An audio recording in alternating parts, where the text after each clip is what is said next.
Fleeting shards of light fell upon Tang Yu's face, casting a translucent pallor.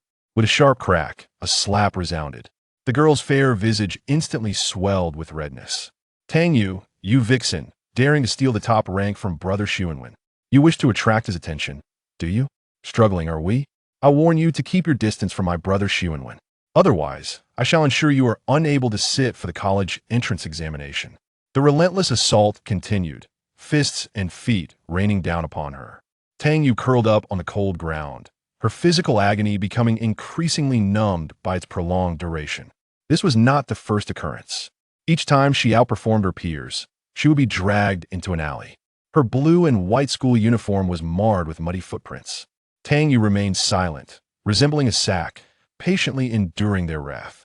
Experience had taught her that resistance would only invite greater brutality. Yet, this time was different. Meng Shirwei showed no signs of relenting, her expression darkening with malice. Who would have thought you could endure so much? Her crimson nails dug into Tang Yu's cheek. She was the student who excelled academically and possessed beauty that surpassed Tang Yu's. She was the girl that Zhou Xuanwen mentioned most frequently. Tang Yu's mere existence stole the radiance that rightfully belonged to this campus belle. As her fingertips pierced deeply into Tang Yu's flesh, pain jolted her awake. She met the arrogant and domineering gaze of Meng Shirwei. Ah, now that's the expression I expect. What good is your academic prowess if, in society, you end up working for my family? Lowly individuals like you should remain in the muck, beneath my feet, foolishly dreaming of marrying into wealth. You can forget it. She pressed Tang Yu's head forcefully into the ground. Above her, Meng Shirwei's casual words drifted down like a chilling breeze. Strip her of her clothes. Take some nude photos to distribute. By the time it circulates, not even Brother Xuanwen, let alone a beggar, would cast a glance at this wretched creature. Upon hearing this, a flicker of terror broke through Tang Yu's previously numb expression. No, let me go. Help me, someone please help me. Help me. The alley was deep and dark, with no one to hear the girl's cries for assistance. Even if passers-by caught a glimpse, they merely glanced before hastening away. Tang Yu clutched her clothing tightly, desperately kicking against the ground to evade those two repugnant hands. Yet, she was seized by her hair and yanked back. Try to escape? Are you? You think you can run? If you dare to flee, I will end you. Each kick landed on her body. Tang Yu convulsed slightly. Just obediently pose for the photos. You think you can escape? Go ahead, report to the teachers. Meng Shirwei unscrewed the lid of her milk tea, raising it to pour over Tang Yu's head. The school buildings were all donated by my father. Don't even think about the teachers helping you. Even if you report to the principal, do you think he will heed you? She bent down, her smile deceptively sweet as she grasped Tang Yu's hair. Tang Yu was compelled to lift her head. The bloodshot eyes, filled with unbridled resentment and suppressed fury, were laid bare for all to see. Meng Shirwei blinked in surprise, seemingly intrigued by Tang Yu's audacity to glare back. You hate me? Want to retaliate? TSK, but what can you do? You lack the capability, she taunted. At this, Tang Yu bit down hard on her lip. The other two boys joined in mocking laughter. Overestimating yourself, daring to glare at my sister Ray? Haven't you had enough of a beating?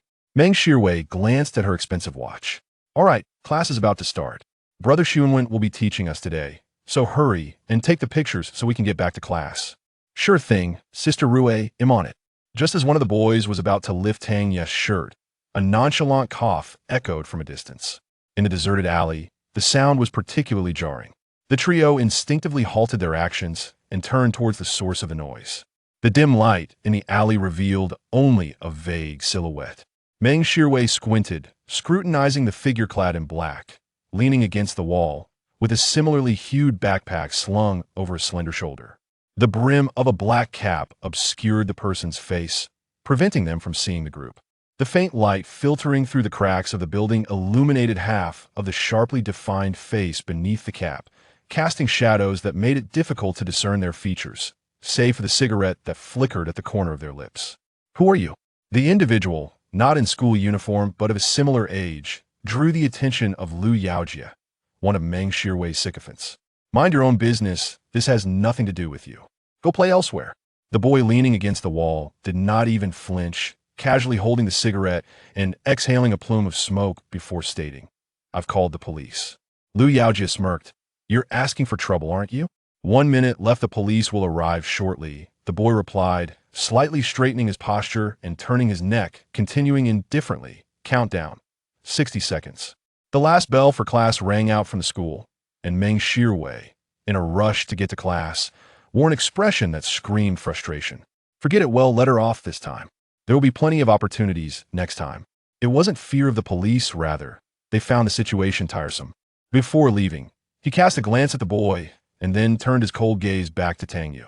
Consider yourself fortunate this time, but it won't be so easy next time, he remarked, leading his companions back to school. Tang Yu leaned against the wall, gradually rising to her feet, smoothing out the creases in her uniform, though it was still too dirty. As footsteps approached her, she hastily fastened the button that had been torn open, intending to express her gratitude. However, the passerby showed no sign of stopping. It was only when he seemed to sense her furtive gaze that he abruptly looked down at her. The neatly tousled fringe obscured his dark eyes. At the moment of confrontation, Tang Yu opened her mouth, yet found herself inexplicably at a loss for words.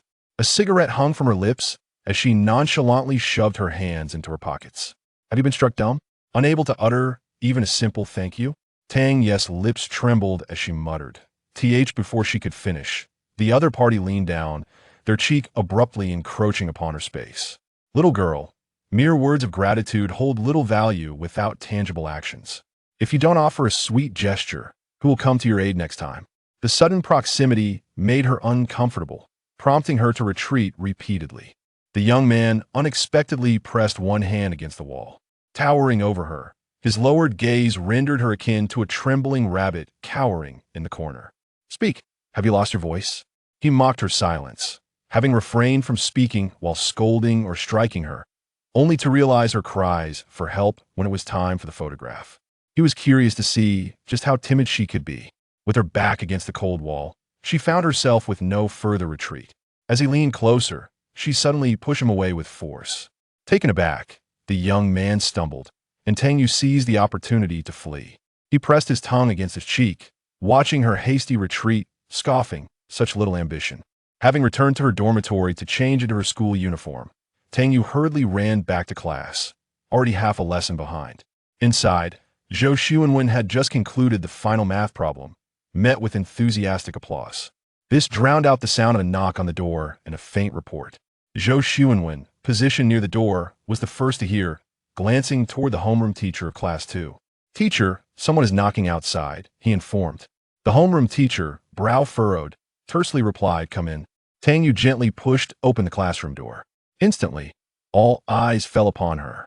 The homeroom teacher, visibly displeased, scolded, Tang Yu, it's already half a class late, where have you been? You returned just in time for class.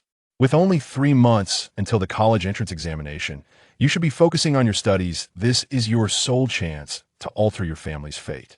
Why are you so indifferent? Tang Yu lowered her head, her dark hair cascading down to shield her swollen face. Yet, the bruises upon her arms were undeniable.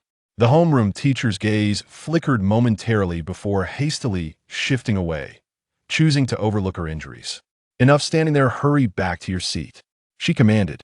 Tang Yu silently walked to her desk. Zhou Zunwen's melodious voice hesitantly inquired, are you all right, Tang Yu? Tang Yu's spine stiffened slightly as she raised her head, only to meet Meng Shirwei's ambiguous gaze from her seat, seemingly conveying, go ahead and try to report it. Meanwhile, Lu Yaojia watched from below, his eyes gleaming with self-satisfaction and provocation. She swiftly lowered her head and returned to her seat in silence. Her deskmate noticed that her hair was still somewhat damp, with a few strands sticking together, emanating a sticky, sweet scent. Intending to offer her a few tissues to dry off, the deskmate was abruptly hit by the pen cap tossed by Meng Shirwei. Meng Shirwei rested her chin on her hand, playing with a sharp pen against the table, her gaze icy. Startled, the deskmate quickly withdrew her hand, no longer daring to offer Tang Yu any tissues. On stage, the homeroom teacher was speaking. For the final challenging question, only Zhou Xuanwen has managed to solve it. We extend our gratitude to Zhou for coming to Class 2 to explain the problem. His elucidation was exceptionally detailed. Let us once again express our appreciation with a round of applause for Zhou. Thunderous applause erupted in the classroom once more. Zhou Xuanwen stood there, modest and courteous, waiting for the clapping to subside before he had the opportunity to speak. In fact, Tang Yu also solved the final question. I reviewed her examination paper, and her method was simpler than mine, utilizing just 2 formulas. His clear, gentle gaze settled on the girl in the corner, who was bowing her head. Below, Meng Shirwei suddenly stabbed the table fiercely with her pen tip. Both Class 1 and Class 2 are key classes in our school. The teacher has invited me to share my problem-solving approach with Class 2, and I would also like to invite Tang Yu to Class 1 to explain her method. At these words, the smile on the homeroom teacher's face faltered. This Tang Yu, did you also get the last question correct? She taught mathematics for both classes and had graded their papers, so she was well aware. However, Zhou Xuanwen was the scion of the Zhou family, and allowing him to stand out by addressing both classes served to enhance his prestige. Tang Yu, the teacher is speaking to you. Did you also write the answer correctly for the last question? Tang Yu lifted her gaze to meet the homeroom teachers, who promptly averted her eyes. Since you got it right, why didn't you speak up? Never mind. We'll discuss your presentation in Class 1 after this. Before she could finish, someone knocked at the door. It was the principal. Principal, do you need something? The homeroom teacher quickly descended from the stage, eager to inquire. The principal, hands clasped behind his back, nodded and noticed Zhou Xuanwen.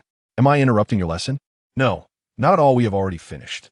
The homeroom teacher hurriedly replied, then turned to Zhou Xuanwen. You may return to Class 1 now. We will discuss Tang Yu's presentation after class. Zhou Xuanwen nodded slightly, descending from the stage with his mathematics paper. As he exited the classroom, he caught sight of a boy behind the principal. Dressed in black, his head slightly bowed and wearing a cap, he passed by Zhou Xuanwen, who detected the scent of tobacco wafting from him and frowned slightly. Not a model student. He dispassionately withdrew his gaze, uninterested in matters beyond academics, and returned to Class 1. The principal approached the podium of Class 2 to announce an important matter. Both Class 1 and Class 2 are pivotal classes, representing the school's key focus. You are the guarantors of our academic success. We will be welcoming a new student to the class, and I urge you all to assist one another and strive for collective progress. Let us extend a warm welcome to our new classmate. Upon hearing this, the homeroom teacher appeared somewhat bewildered. The principal had not informed her that a transfer student from Class 2 would be joining them. Typically, students do not transfer schools merely 3 months before the crucial college entrance examination, unless they are indeed exceptional. The homeroom teacher couldn't help but glance at the boy the principal had ushered in. With one hand casually tucked in his pocket, he sauntered in with a nonchalant demeanor, his expression suggesting he had just awoken. Removing his cap with a flick, he tousled his unruly hair, revealing a face that left the entire class momentarily breathless. What an audacious visage! It was not just his features, even his demeanor exuded an untamed charm. The black windbreaker hung loosely on his slender frame, wrapping him in an aura of irresistible allure. The girls in the classroom were smitten, cupping their faces in awe while whispering shyly to their desks. It seemed the title of campus heartthrob was about to change hands. Even Meng Shirwei, who was utterly infatuated with Zhou Xuanwen, felt her heart skip a beat at this moment. However, the boy seemed somewhat familiar. Lu Yaojia, seated across the aisle, recognized him. Leaning over to whisper, he remarked, Sister Rue, isn't that the guy who meddled in the alley? He's actually our class transfer student. Humph, he's digging his own grave. This is a path to ruin. As soon as the principal finished speaking, the homeroom teacher quickly echoed, let us all warmly welcome our new classmate. Applause erupted from the students, and Meng Shirwei squinted, scrutinizing the newcomer. Indeed, it was the same black windbreaker, the same cap, and a black backpack, all brand name items. Logically, he should have no connection with Tang Yu, the impoverished boy. Yet why did he assist him in the alley? With a smile, the homeroom teacher addressed the transfer student. Could you please introduce yourself? The youth lifted his gaze slightly, languidly uttering 2 words, Bian Yang. And that was all. The teacher's expression stiffened. She intended to prompt him for more. Just then, he lazily inquired, where do I sit? The seating arrangement had recently been adjusted, and all the good spots were already claimed. Only the last row by the door remained available. However, as he was personally brought in by the principal, placing him there seemed inappropriate. How about the homeroom teacher surveyed the room and settled her gaze on an unremarkable student? Chun-Chi, could you move to the last row and let our new classmate take your seat? After speaking, she observed the principal's reaction. The principal nodded slightly, seemingly in agreement with her decision. The homeroom teacher sighed in relief. It appeared she had guessed correctly, and the principal was indeed attentive to this transfer student. Just as Chun-Chi begrudgingly stood up to gather his belongings, Bian Yang's gaze drifted over to a girl engrossed in her book, a flicker of interest igniting in his otherwise languid eyes. He lazily tossed his backpack over his left shoulder and strode toward the last row, declaring, "No need for that, isn't there an empty seat? We'll just sit there." Chapter 3. A timid girl, the homeroom teacher, cast a glance at the principal, who stood with his hands clasped behind his back, saying nothing. He allowed Bian Yang to proceed to the last row. The aisle was rather narrow, and Bian Yang, with his brows slightly furrowed, ambled forward under the scrutinizing gazes of his peers, appearing weary and indifferent. It was not until he heard a faint gasp from his left that he paused. It seemed that the chain on his backpack had inadvertently snagged a female classmate's hair at the edge of the aisle. The serrated edges of the chain had entangled themselves in her strands. Even a small puppy would yelp if stepped on, yet she remained silent, merely inhaling sharply, her voice barely audible. Unless one listened closely, it would go unnoticed. Bian Yang languidly leaned to one side and lowered his gaze to observe her. The sweltering sunlight streamed through the window, illuminating her figure. On such a hot day, she wore a jacket, the zipper meticulously pulled all the way to the top, seemingly unbothered by the heat.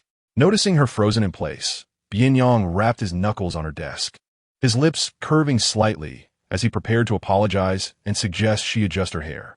To his surprise, the girl pulled out a pair of scissors from her drawer and deftly snipped away the lock of hair entangled in his backpack, remaining utterly silent throughout the act. Bian Yang raised an eyebrow, intrigued, and stole another glance at her.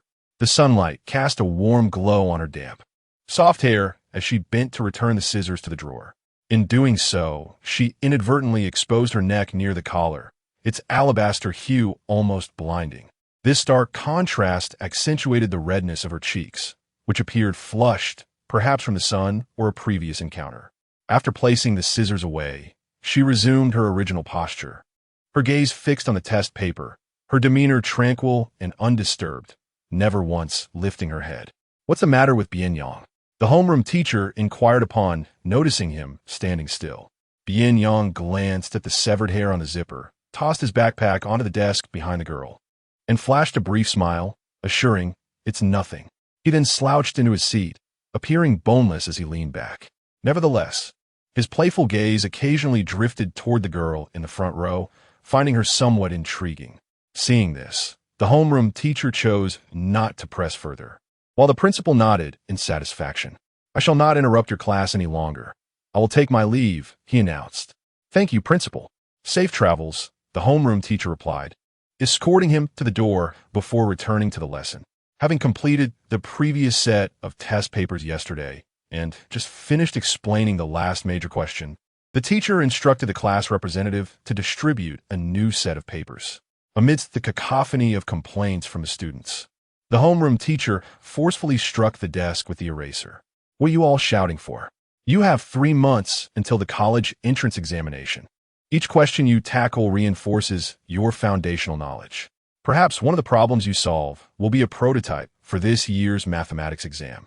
Moreover, our class's mathematics test scores have not measured up to Class 1. We must work harder to demonstrate the prowess of our elite class to those in the regular classes. Complete this set of papers diligently. The class representative will collect them before the bell rings. Anyone who does not finish will stand outside." No matter how much the homeroom teacher roars, she cannot ignite the students' enthusiasm. With the college entrance examination looming, they are inundated with endless papers and exercises. Just 2 days ago, they underwent a test, and before they could recuperate, they were thrust back into the grind. Meng Shirwei playfully raised her hand and inquired, "Teacher, will Class 1 also tackle this set of papers?" The homeroom teacher paused and replied, "Yes, everyone must do it. Shall we have a little competition between the 2 classes? That would surely invigorate everyone." Meng Shirwei proposed. This set of papers was not of paramount importance. The teacher had originally intended for the students to work on it casually in class without formal examination. With so many responsibilities weighing on her in the graduating class, she lacked the energy to grade papers. However, considering that Meng Shiwei's father was a school board member and the principal was her godfather, she felt compelled to entertain the suggestion. Well, Shiwei's idea is quite good. Let us dedicate these 2 periods to this set of papers, the homeroom teacher declared. Without further ado, she instructed everyone, place your math books on the floor and ensure your desks are an arm's length apart. No one is permitted to cheat. Focus on your own work, and I will collect the papers once the bell rings. Upon hearing this, the students sagged like frostbitten eggplants, their spirits deflated. The classroom was filled with the rustling sound of math books being placed down. When the paper reached Tang Yu's hands, only one remained, which was to be passed to the new transfer student behind her. As she passed it back, she inadvertently glanced up and met the gaze of the transfer student, who was lounging in his chair, observing her intently. Their eyes locked momentarily before she quickly averted her gaze, thinking he must have recognized her. She placed the test paper on his desk and swiftly turned back to focus on her own work. Outside, cicadas chirped incessantly, and warm gusts of air infiltrated through the window cracks. The classroom was enveloped in silence, save for the gentle sound of pen tips meeting paper. The homeroom teacher made her rounds before approaching the transfer student. Leaning down, she softly said, "Bian Yang, as you have just arrived, you may not yet be accustomed to the study atmosphere here. You can forego this set of papers and join us once you have settled in." Bian Yang leaned back against his chair, slightly raising an eyebrow. "Thank you for your understanding, teacher." He then extended his long fingers, unfolding the paper and resting his head upon it, drifting off to sleep. The teacher stared at the back of his head, her lips twitching slightly. It appeared that he was yet another privileged student, likely to lower the class's overall performance. Oh well, considering it was his first day and he was placed by the principal, she decided to treat him as if he were invisible. The teacher straightened up and continued her rounds. Meanwhile, Meng Shiwei, seated in the center, bit her pen while keeping her peripheral vision on the right rear corner. Tang Yu focused on her paper, while Bian Yang remained asleep at his desk. There was no exchange between them, suggesting they did not know each other. Meng Shiwei averted her gaze and lowered her head, carefully inscribing her name on the paper. Meng Shiwei. Her name was beautifully written, 3 exquisite characters. Zhou Xuanwen had once praised her handwriting, a reflection of her character, he had said, complimenting her beauty.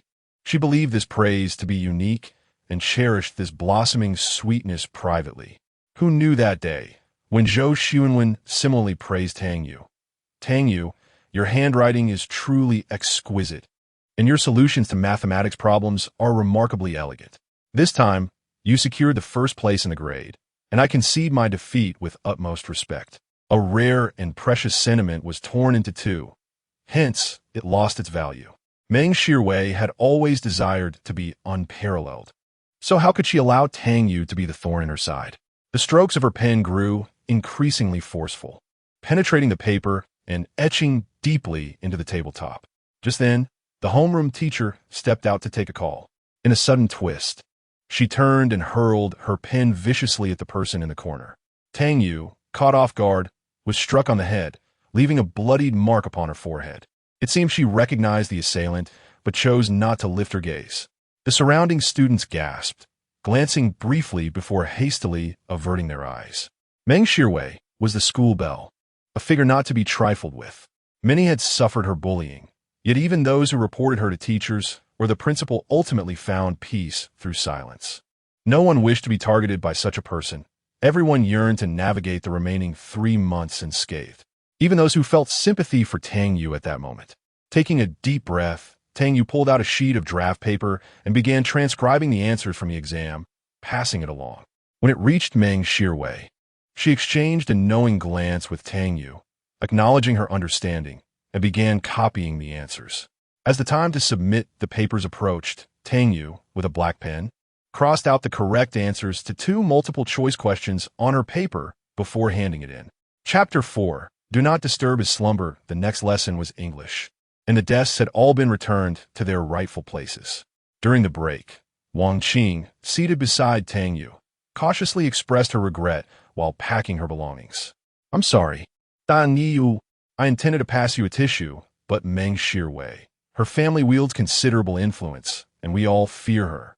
Her voice dropped significantly as she stole glances at Meng Shirwei's direction, wary of being discovered. It's all right, Tang Yu replied softly, picking up the mathematics book from the floor and dusting it off with her sleeve. It has nothing to do with you. Just keep your distance from me. Wang Qing whispered, honestly, if you could just stay away from Zhou Xuanwen, life would be a bit easier. Those girls who have drawn Meng Shirwei's ire were all either close to him or had confessed to him. Their families have long-standing ties. And Meng Shirwei and Zhou Xuanwen are childhood friends.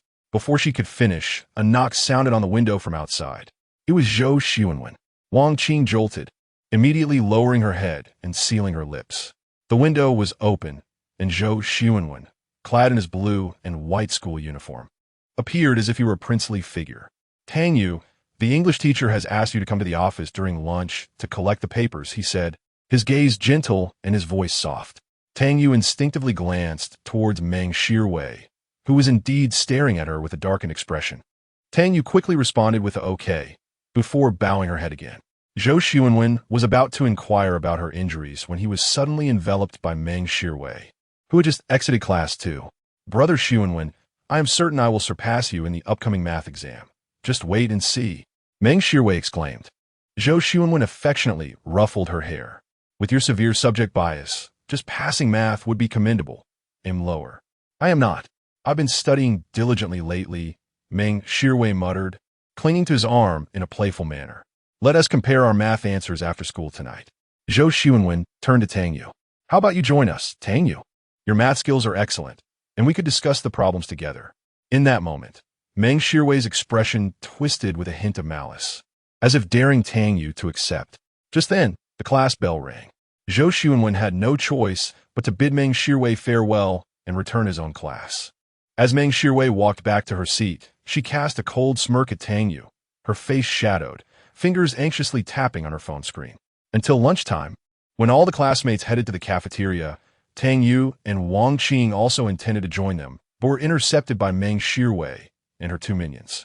The latter approached with an intimidating demeanor, causing Wang Qing to tremble slightly. What do you want? She stammered.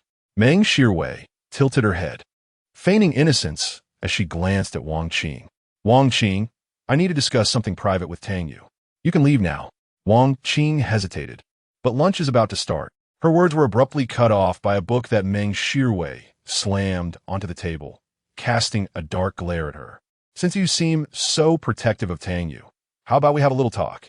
Wang Qing immediately shook her head, releasing her hold on Tang Yu's arm. Tang Yu, I will head to the cafeteria first. Having said that, she hurriedly exited the classroom. Only a few of them remained in the room, along with a boy who was slumped over his desk in slumber. Meng Shirwei crossed her arms, while Lu Yaojia, standing in front, forcefully shoved Tang Yu's shoulder, causing her to tumble back into her seat. Tang Yu, earlier, Brother Xuanwen asked you to discuss the problems together. You must be eager to agree, right? Perhaps you even wish to take this opportunity to report to Brother Xuanwen that I have been bullying you? Tang Yu lowered her head, her fingers tightening around a pen in the drawer, her voice barely audible. I haven tea. You're lying. I saw it all. Meng Shirwei raised her school uniform collar. You little brat. If I see you speaking to Xuanwen again, I swear I'll deal with you. Tang Yu's eyes were filled with trepidation and fear, precisely what Meng Shirwei relished. There are only 3 months left until the college entrance examination. What if, during this period, you accidentally break your leg or fracture your arm, or perhaps take a tumble down the stairs? Such a brilliant mind not being able to attend university would indeed be a pity. The sun bore down on her back, and sweat soaked through repeatedly. Meng Shirwei poked her head with her meticulously manicured nails, a lavish diamond bracelet adorning her wrist, swaying in front of her. Tang Yu's hands at her side turned pale, her expression a ghostly white, for there had been a girl in their class who had mysteriously fallen down the stairs, sustaining a head injury that led to her withdrawal from school for recovery. Just then, a loud clatter emanated from the desk, causing both the chair leaning against it and Tang Yu, seated upon it, to jolt. Why waste your potential here, acting like a fly? Bian Yang lazily straightened up, his face reflecting the annoyance of being awakened. He had been sleeping soundly, and Meng Shirwei had paid him no mind. Now, disturbed by the commotion, she lifted her head to scrutinize him. "Hey, transfer student, what is your plan? Planning to be a hero? Given your newcomer status, I won't hold you accountable for the matters in the alley. Just a friendly reminder, at Qingyuan High School, the surname Meng reigns supreme. If you wish to live here in peace, keep your nose out of others' business and don't overreach. Understood?" Bian Yang leaned back against the chair, his eyes slightly lifted. He bore no expression, yet the fatigue in his gaze was unmistakable, a semblance of a smile playing on his lips, exuding a rebellious charm. This immediately irked Meng Shirwei. Without her intervention, her sidekicks Lu Yaojia and Fan Yuebin were ready to teach him a lesson. A punch came flying toward him, yet Bian Yang remained unmoved, effortlessly capturing the assailant's fist with his palm. A swift twist followed, accompanied by a crack as he rotated the wrist 90 degrees, eliciting a cry of anguish from Lu Yaojia. Fan Yuebin attempted a sneak attack from behind, but Bian Yang seemed to possess a sixth sense, seizing Lu Yaojia's wrist and throwing it back at him. Fan Yuebin, momentarily pushed aside, charged forward once more. Bian Yang suddenly stood up, his arm reaching across Tang Yu, who stiffened momentarily, watching as he retrieved a pen from the table. Before anyone could react, a cry of anguish erupted from the back row. Bian Yang seized Fan Yuebin by the neck with one hand, slamming him onto the desk with a loud thud, while his other hand let the signature pen fall perilously close to Fan's eye. Startled, Fan Yuebin screamed, his face paling to a ghostly white.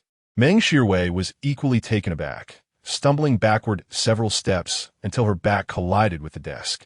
The pen halted just a hair's breadth from Fan's cornea when a slender, pale hand gently rested upon his wrist, which was veined with faint blue. "Wait, Tang Yu et gleam ugenti." Bian Yang glanced up at her, following the delicate hand to its owner.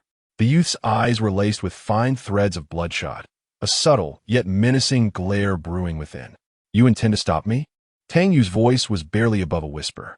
Fighting at school could lead to expulsion, and that means missing the college entrance examination, which is far too important for someone like him. The Gaokao represented the most promising escape for individuals of their ilk. Bian Yang found her overly timid demeanor quite bothersome. Her incessant caution rendered her nothing more than a punching bag for others, while she implored him to endure the injustice, despite his earlier reluctance to truly stab down. "What business is it of yours?" he retorted, his patience wearing thin as he pressed his tongue against his cheek. "Remove your hand." Tang Yu dared not release her grip. Instead, she extended her other hand to clasp his wrist tightly, her nerves taut. "Let go first, and I will remove my hand," she insisted. Her wrist was as fragile as a mere reed, yet she dared to stand in his way. Chapter 5. Can you help me? Bian Yang gazed at her silently for a moment, a hint of amusement flickering in his eyes. "Have you lost your mind from studying? They bully you, and I help you, yet you still bargain with me." Despite his words, he released his grip on Fan Yuebin's neck. Fan Yuebin swallowed hard and quickly seized the opportunity to escape from beneath the pressure of the signature pen. The others were taken aback by Bian Yang's impressive strength.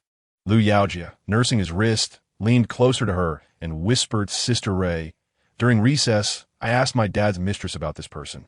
She said he was arranged by the principal, comes from a well-connected family, and is preparing to go abroad. Once the process is complete, he'll stay at this school for a while before leaving. Let's just endure this once." The homeroom teacher was Lu Yaojia's father's mistress, who had gone to great lengths to win his favor and would say anything to please him. Meng Shirwei, still shaken, cast a reluctant glance at Bian Yang. "Bian Yang, right? You are formidable. I will remember you." She tossed the signature pen back onto Tang Yu's desk, causing Meng Shirwei to take a step back in fright. Her casual gesture exuded a sense of reckless arrogance, unmistakably marking her as a formidable opponent. Tang Yu truly was a vixen, able to seduce anyone. Before leaving, Meng Shirwei shot a fierce glare at Tang Yu. "Consider yourself lucky this time. I'll be waiting for you in the alley after school. You better show up, or else." Her beautiful lips formed two words, Gaokao.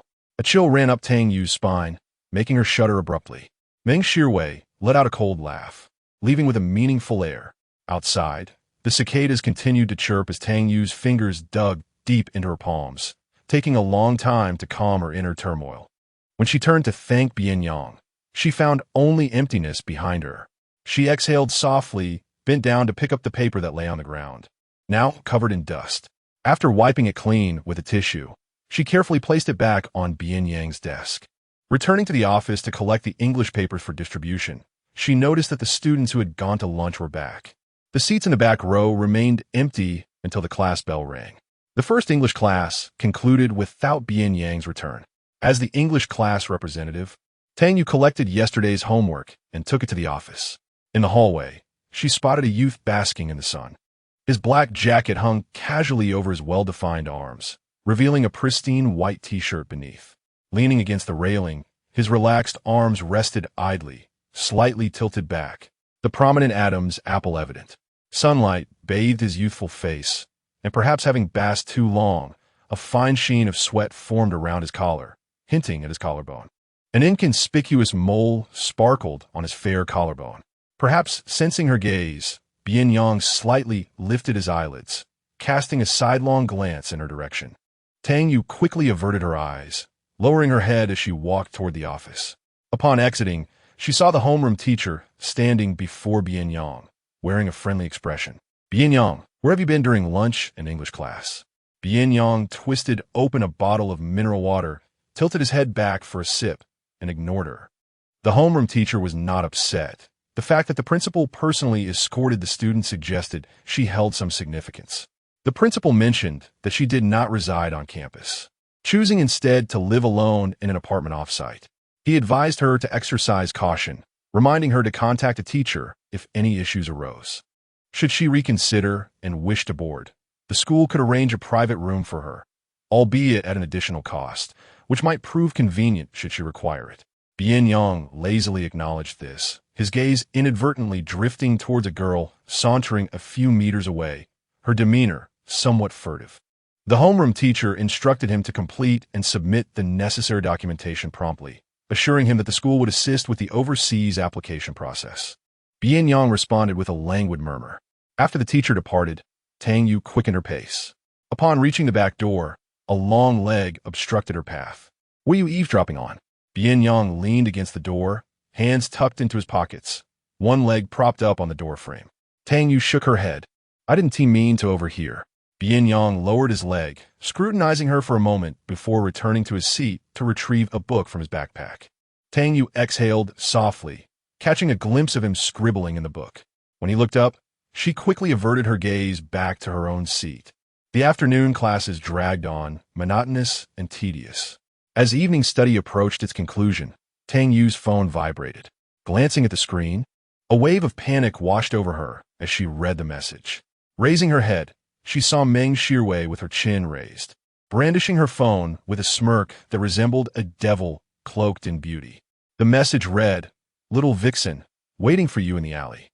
Tang Yu hastily shoved her phone in her drawer, her arm inadvertently knocking her eraser to the floor, her test paper now crumpled in her grip. After Meng Shirwei departed, she bent down to retrieve the eraser, her eyes landing on a signature pen beside her chair. It belonged to Bian Yang. She picked up the eraser and pen, intending to return them, but paused and slipped the pen into her pocket instead.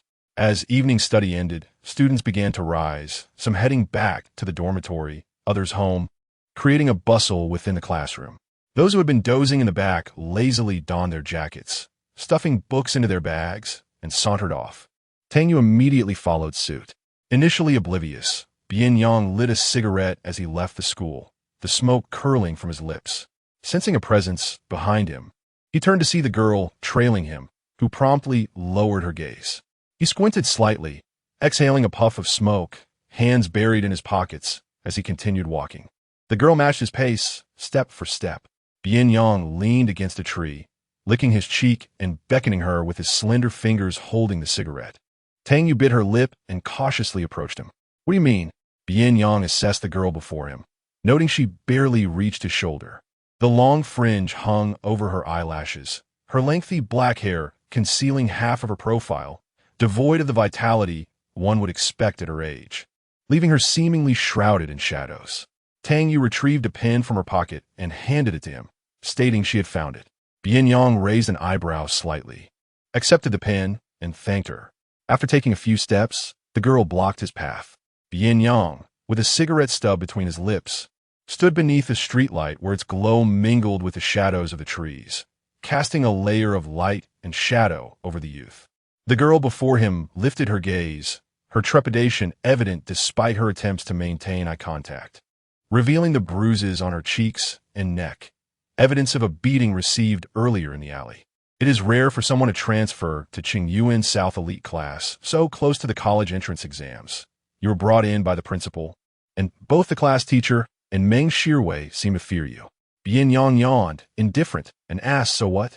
Tang Yu inhaled gently, as if summoning immense courage, and inquired, "Could you possibly help me?" Bian Yang's gaze barely lingered on her as he lazily responded, "Why should I help you?" Tang Yu began, "Previously I was assaulted, and I approached the class teacher and even reported it to the police, yet there has been no follow-up. Just like the girl who tumbled down the stairs. The matter eventually faded into obscurity, leaving no impact on Meng Shirwei." Upon hearing this, Bian Yang did not even raise his gaze, and simply remarked, "Oh, then you're quite unfortunate." Chapter 6. Still playing hard to get with me thus, I found myself at an impasse. Tang Yu gazed into his eyes, which concealed a flicker of hope. "The homeroom teacher respects you greatly, and Meng Shirwei along with her entourage also holds you in fear. I understand that you might find this amusing, but could you perhaps assist me?" Tang Yu noticed the slight upturn of his lips against the backdrop of the streetlight. That grin appeared both frivolous and roguish, exuding an air of languid indifference. "You find it amusing, yet you continue to prattle on about such trivialities." He glanced at her slowly, biting down on the extinguished cigarette, "But do I have Notre Dame inscribed on my forehead, leading you to believe I am a philanthropist?" With that, he turned to leave, prompting Tang Yu to hurriedly chase after him, positioning herself directly in his path. Seemingly resolute, her voice trembled as if laced with shards of glass.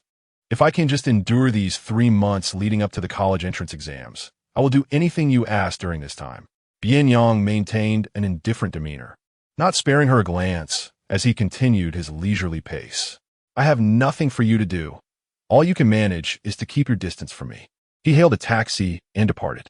Summer rains arrive with little warning, dark clouds looming overhead accompanied by the rumble of thunder.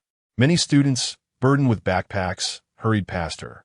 Tang Yu stumbled slightly as someone jostled her, and the downpour intensified, nearly saturating her blue and white school uniform. Her old mobile phone vibrated incessantly in her pocket. Initially purchased for 200 yuan at a second-hand store to facilitate communication with her part-time employer. Upon seeing the incoming call, an involuntary shiver coursed through her. It was Meng Shirwei. Stuffing the phone back in her pocket, Tang Yu first rushed to the milk tea shop, where she worked to request a leave of absence. Then cast a glance at the direction in which Bian Yang had departed, seemingly resolved.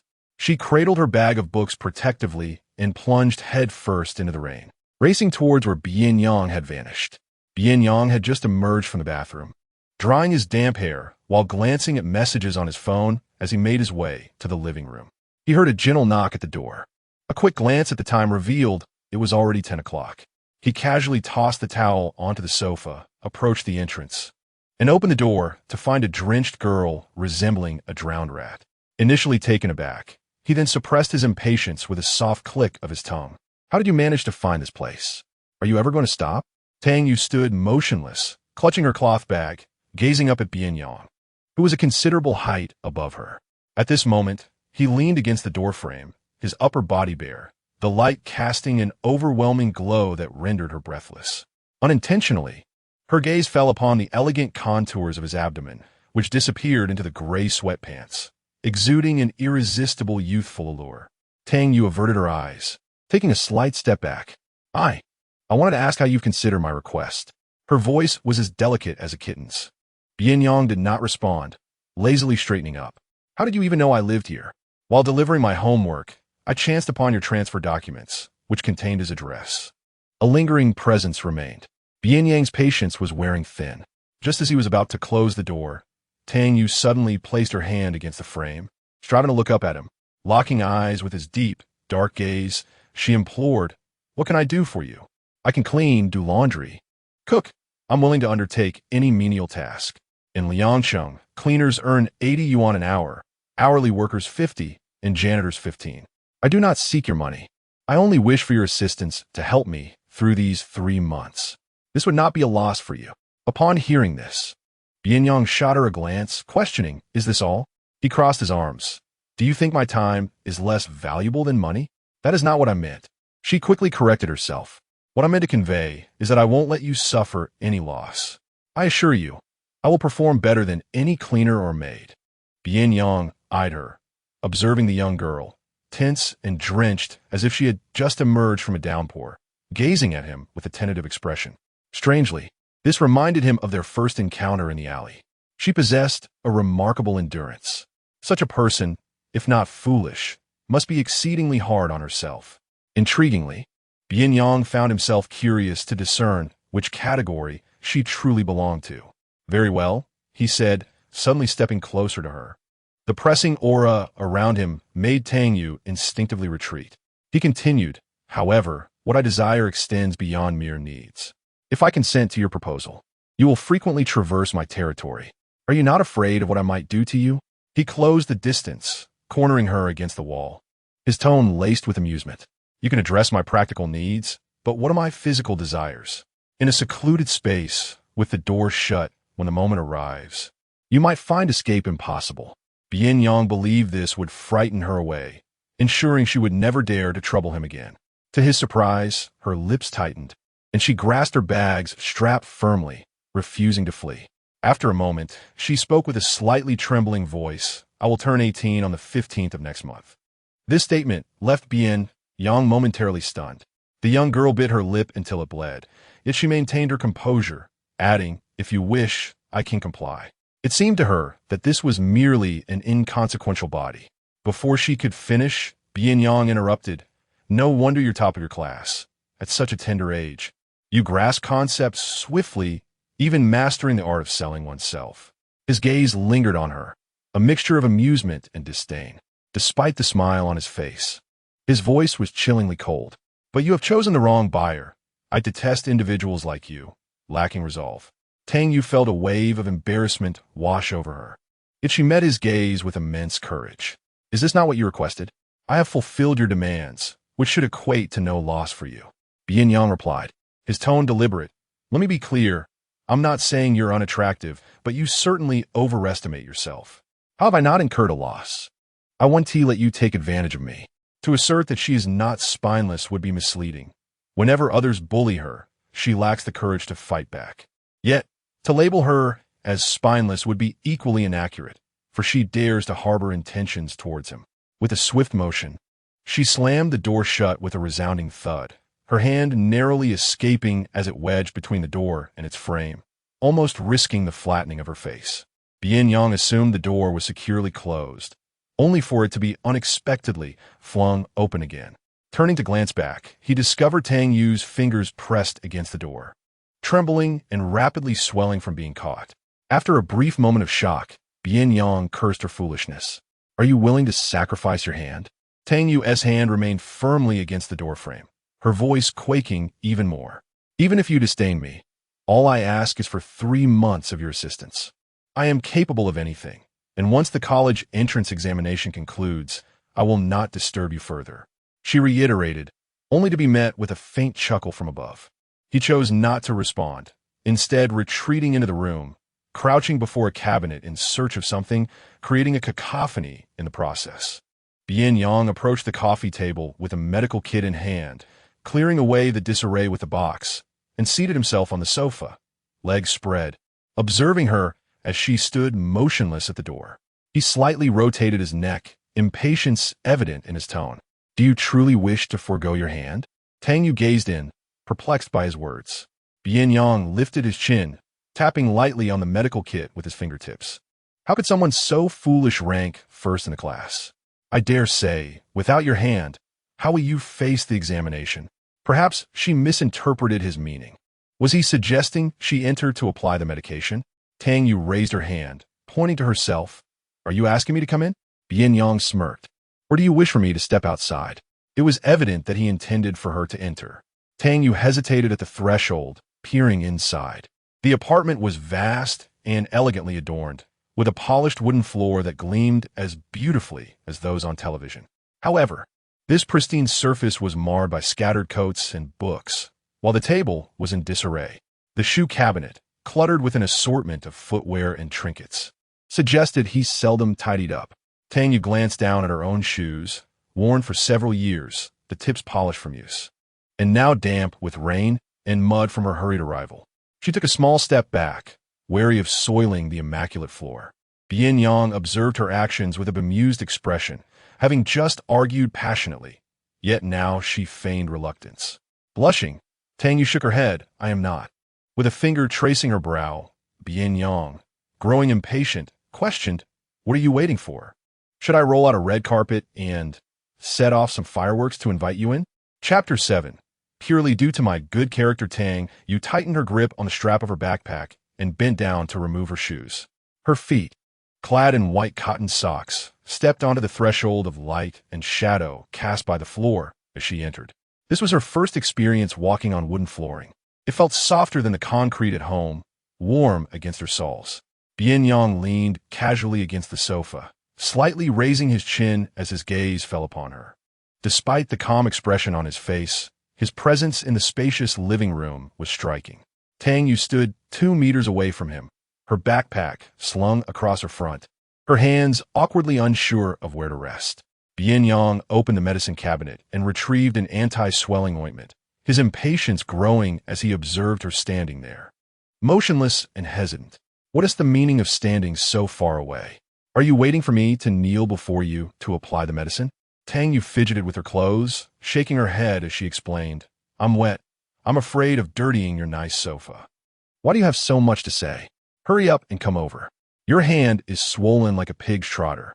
How do you expect to write your exam like this?" How fierce he was.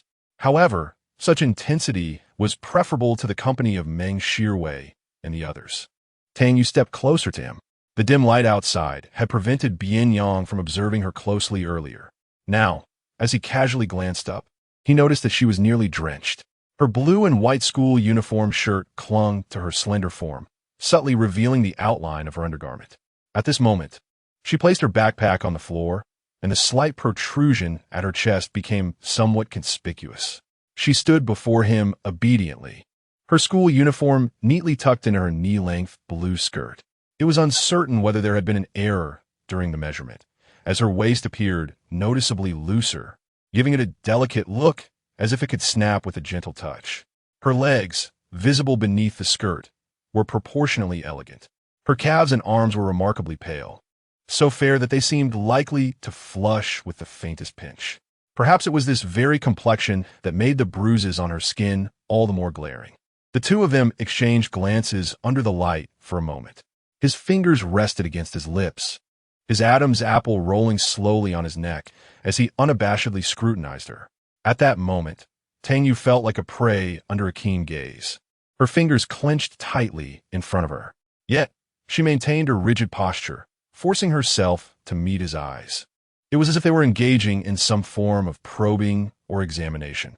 After several seconds, Bian Yang nonchalantly withdrew his gaze, tapping the space beside him on the sofa, signaling her to sit.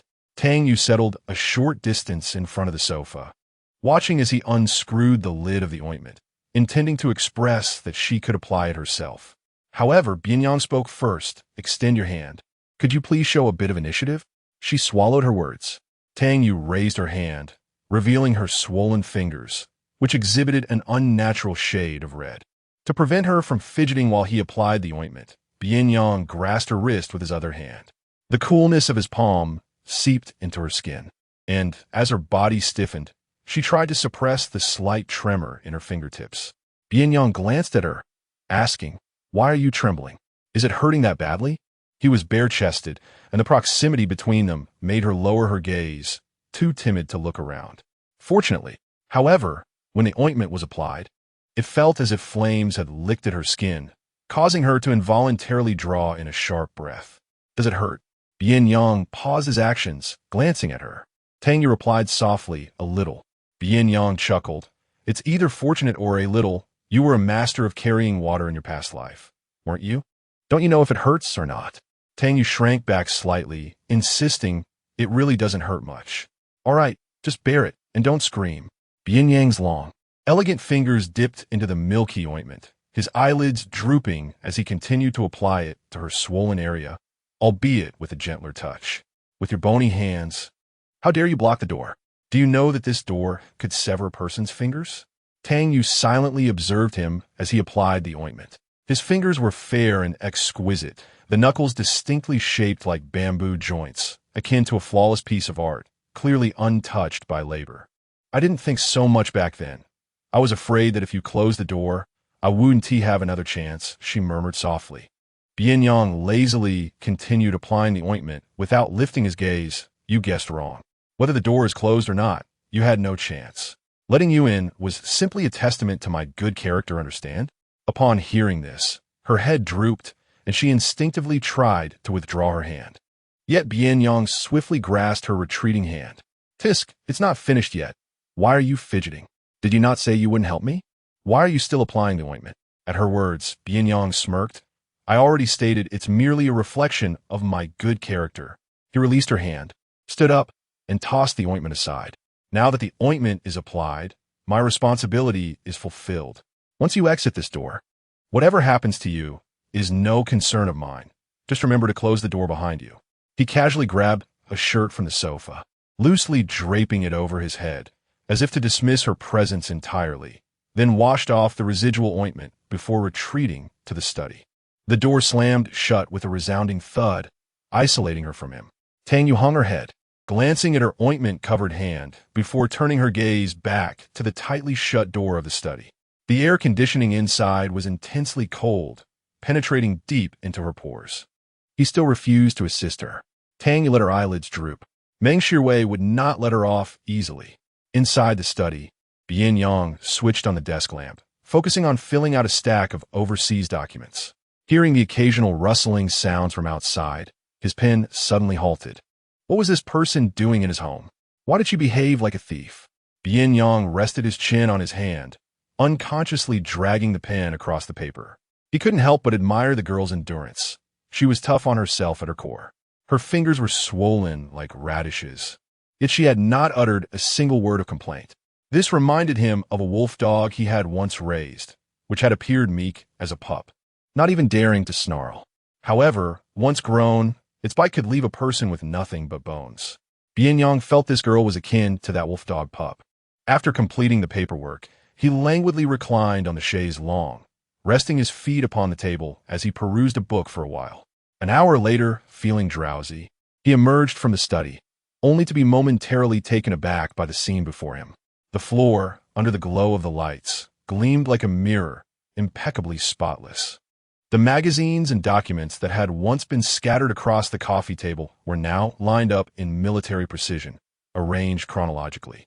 Even the heavy gym equipment he had carelessly tossed on the floor near the floor-to-ceiling window was now neatly organized.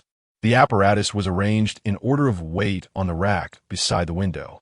At that moment, Tang Yu emerged from the restroom, carrying a bucket of water. The cold, white light glistened around her forehead, which glistened with fine beads of sweat. His gaze lingered on the heavy bucket she was carrying. It was filled to the brim and undoubtedly cumbersome. He wondered how her slender frame managed to lift it. Furrowing his brow, he stepped closer, his long legs striding towards her, and snatched the bucket from her grasp, his tall figure looming near her. You finished applying the ointment and then decided to haul water? What are you thinking? If your hands can't manage it, perhaps you should consider a hospital visit instead of playing the martyr. Tang Yu immediately waved her hands, asserting, I'm fine. My hands can handle this, and I would never impose on you. She merely wished to demonstrate her capability. Bian Yang's dark eyes narrowed slightly. It's futile. Your attempts to be self-sacrificing are in vain. I've made it clear. I have no interest in someone as inexperienced as you. Best you leave this place. I have. Tang Yu suddenly interjected, causing him to pause momentarily. She bit her pale lip, struggling for a moment before her hand fell to the buttons of her shirt, methodically unfastening them one by one. The once neatly fitted white shirt now hung loosely around her neck, revealing her delicate collarbone. As the last button came undone, she lifted the hem of her shirt. Bian Yang remained silent, acutely aware of her body trembling lightly. Her face betrayed a flush of embarrassment, turning as red as a boiled crab, as if it might emit steam. Nevertheless, she persisted, gripping the edges of her shirt and pulling it upward until she shed the school uniform, revealing a soft, pale yellow bra that gently encased her modest curves. He had always known her waist was slender, but seeing her flat abdomen, slightly concave, made it all the more striking, so delicate that it seemed as though it could easily be encompassed by the palm of his hand. The bruises decorating her ribs stood out against her pale skin, enhancing the fragile, ethereal quality of her form, evoking an almost overwhelming desire to crush her. Bian Yang stared intently at the girl before him, his breath growing slightly erratic. The strands of black hair that fell across his forehead obscured the burgeoning desires that quietly stirred within him. Chapter 8. Touching my waist? However, I cannot fathom where she derives her confidence in claiming possession. At most, it could be deemed somewhat adequate. This is evidently a case of underdevelopment and false advertising. Bian Yang, with great effort, averted his gaze and swiftly retrieved a coat from the sofa, draping it over her shoulders. With such meager assets, how could she dare invite others to behold? The unique, subtle fragrance of his clothing enveloped her. Tang Yu, her face flushed crimson, glanced up, uncertain if it was merely a figment of her imagination. But Bian Yang's ears seemed to have taken on a rosy hue as he turned away. He discreetly lowered his head to examine his lower half, exhaling softly. He located a cigarette box on the coffee table, deftly extracting a cigarette with his elegant fingers. Unlit, it rested awkwardly against his lips. Quickly put on your clothes.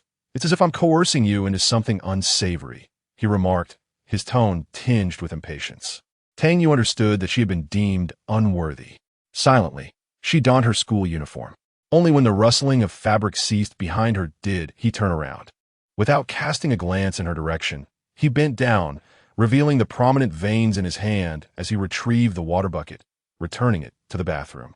Tang Yu's eyelashes fluttered, and a decidedly unnatural flush graced her cheeks. Engaging in such an endeavor for the first time left her momentarily at a loss for words in response to his disdain. After a moment of contemplation, she stood outside the bathroom, repeatedly clutching the hem of her clothing as if it might summon her courage. I work efficiently.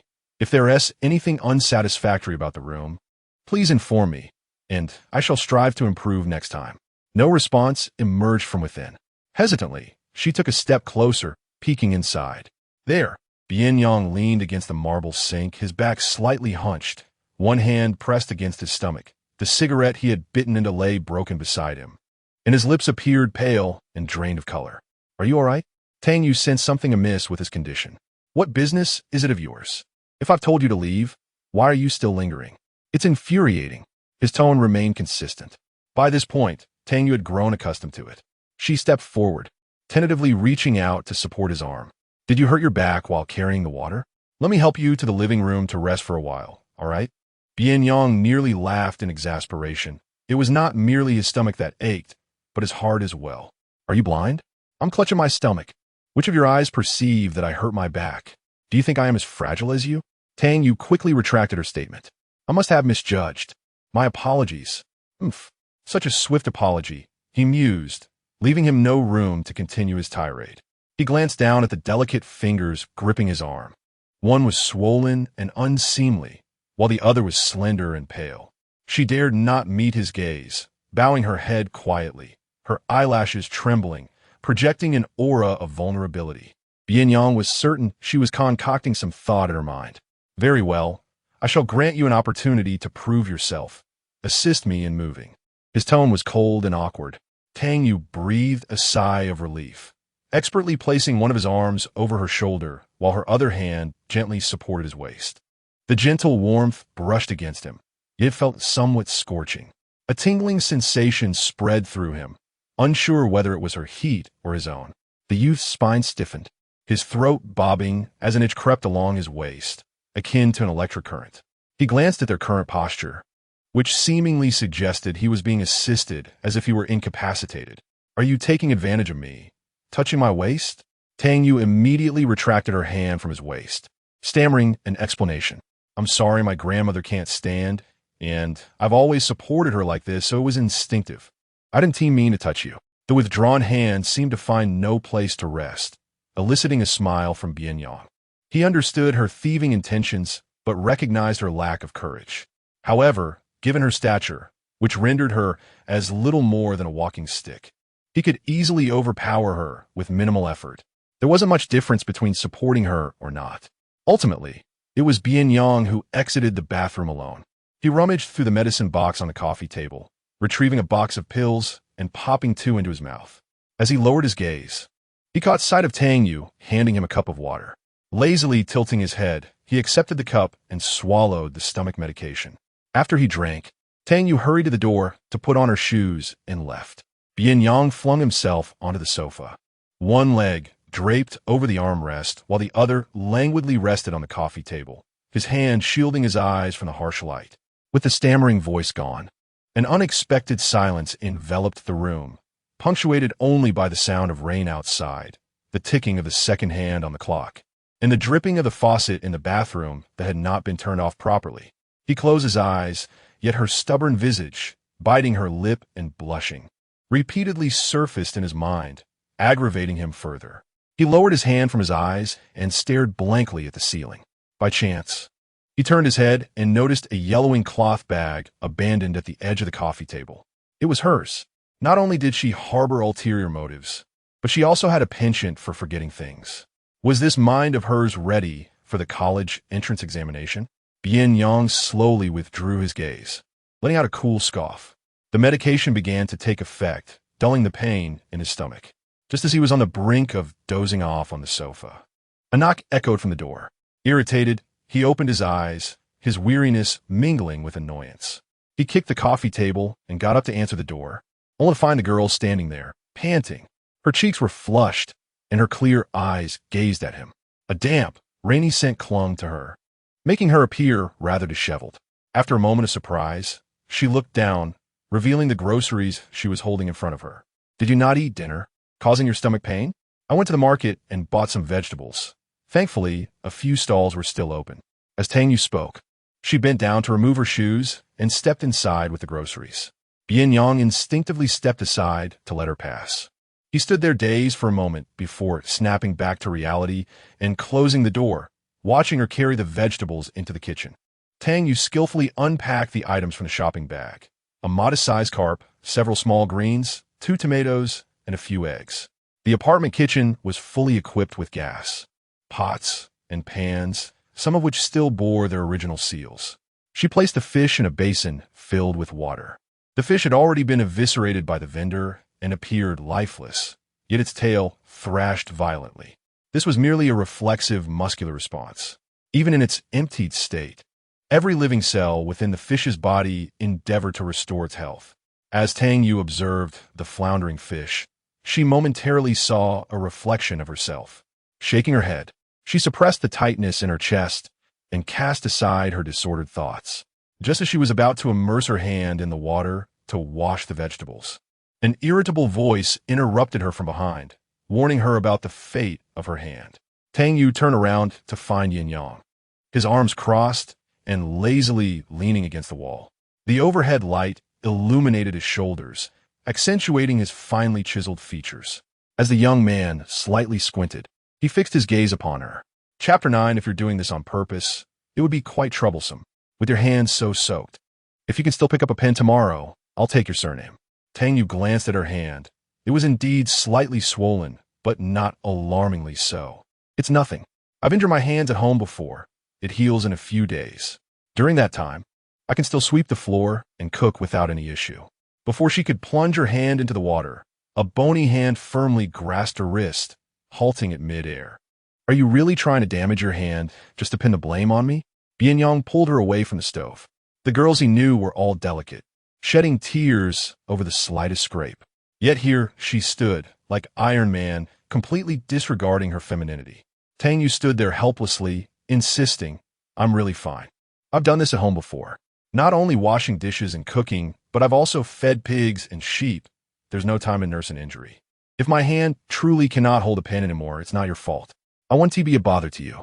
You standing there is a bother to me. You understand? Bian Yang frowned unconsciously. When you're injured, you need a rest. Even a child knows this. At your age, do you still need someone to teach you?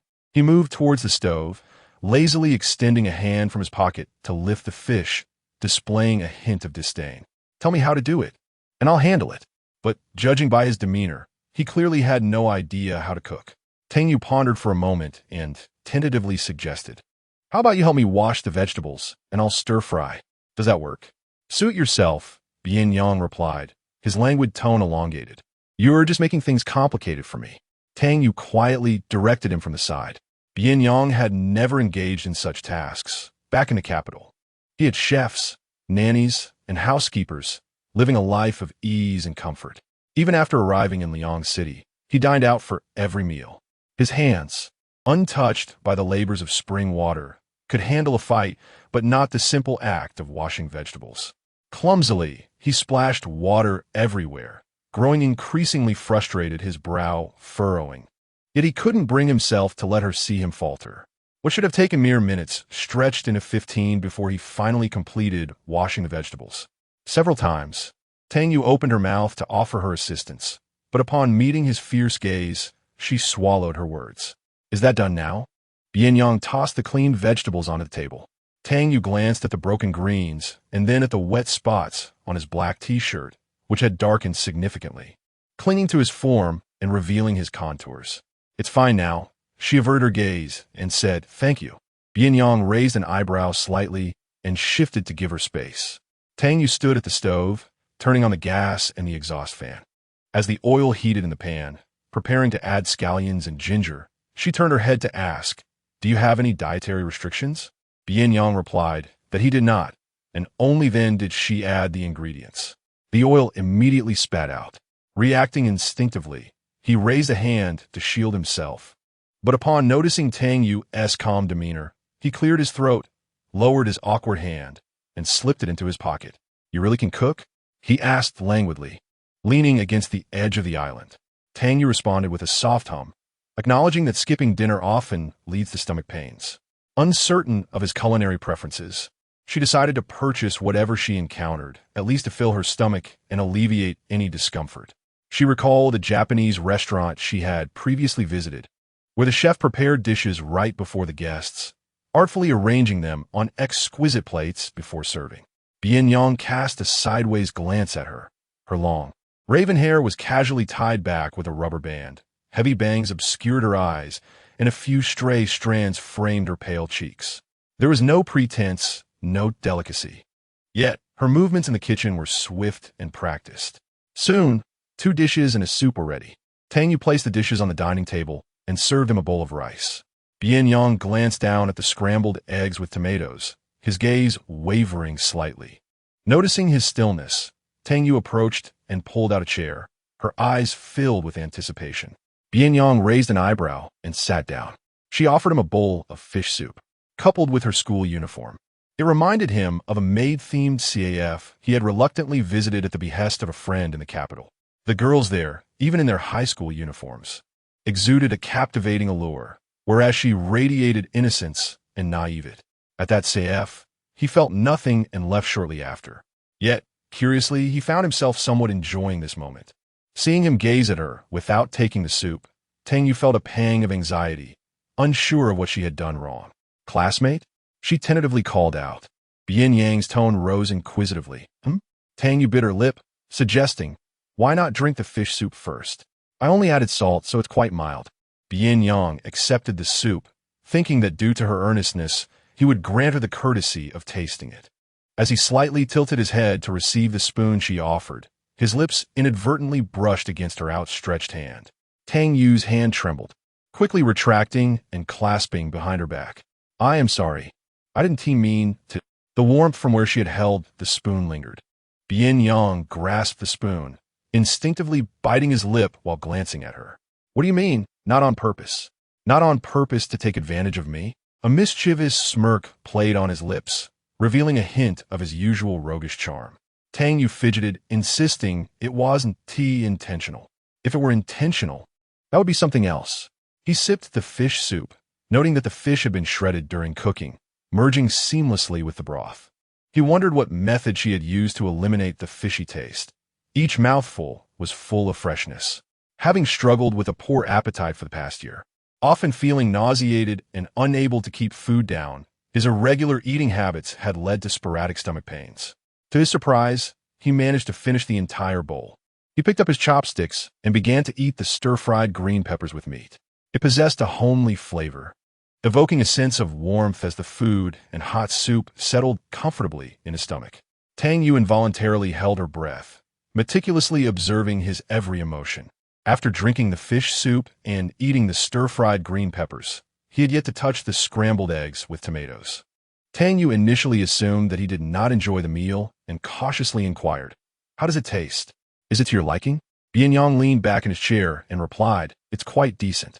Tang Yu then let out a sigh of relief.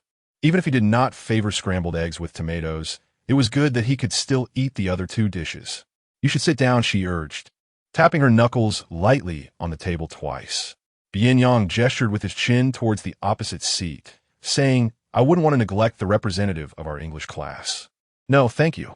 I need to return to the dormitory," Tang Yu replied. She bent down to pick up her backpack from the floor, slinging it over her shoulder.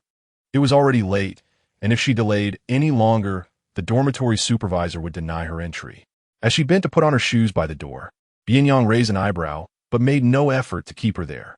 Just as she stood up, he casually remarked, "What was your name again?" "Tang Yu."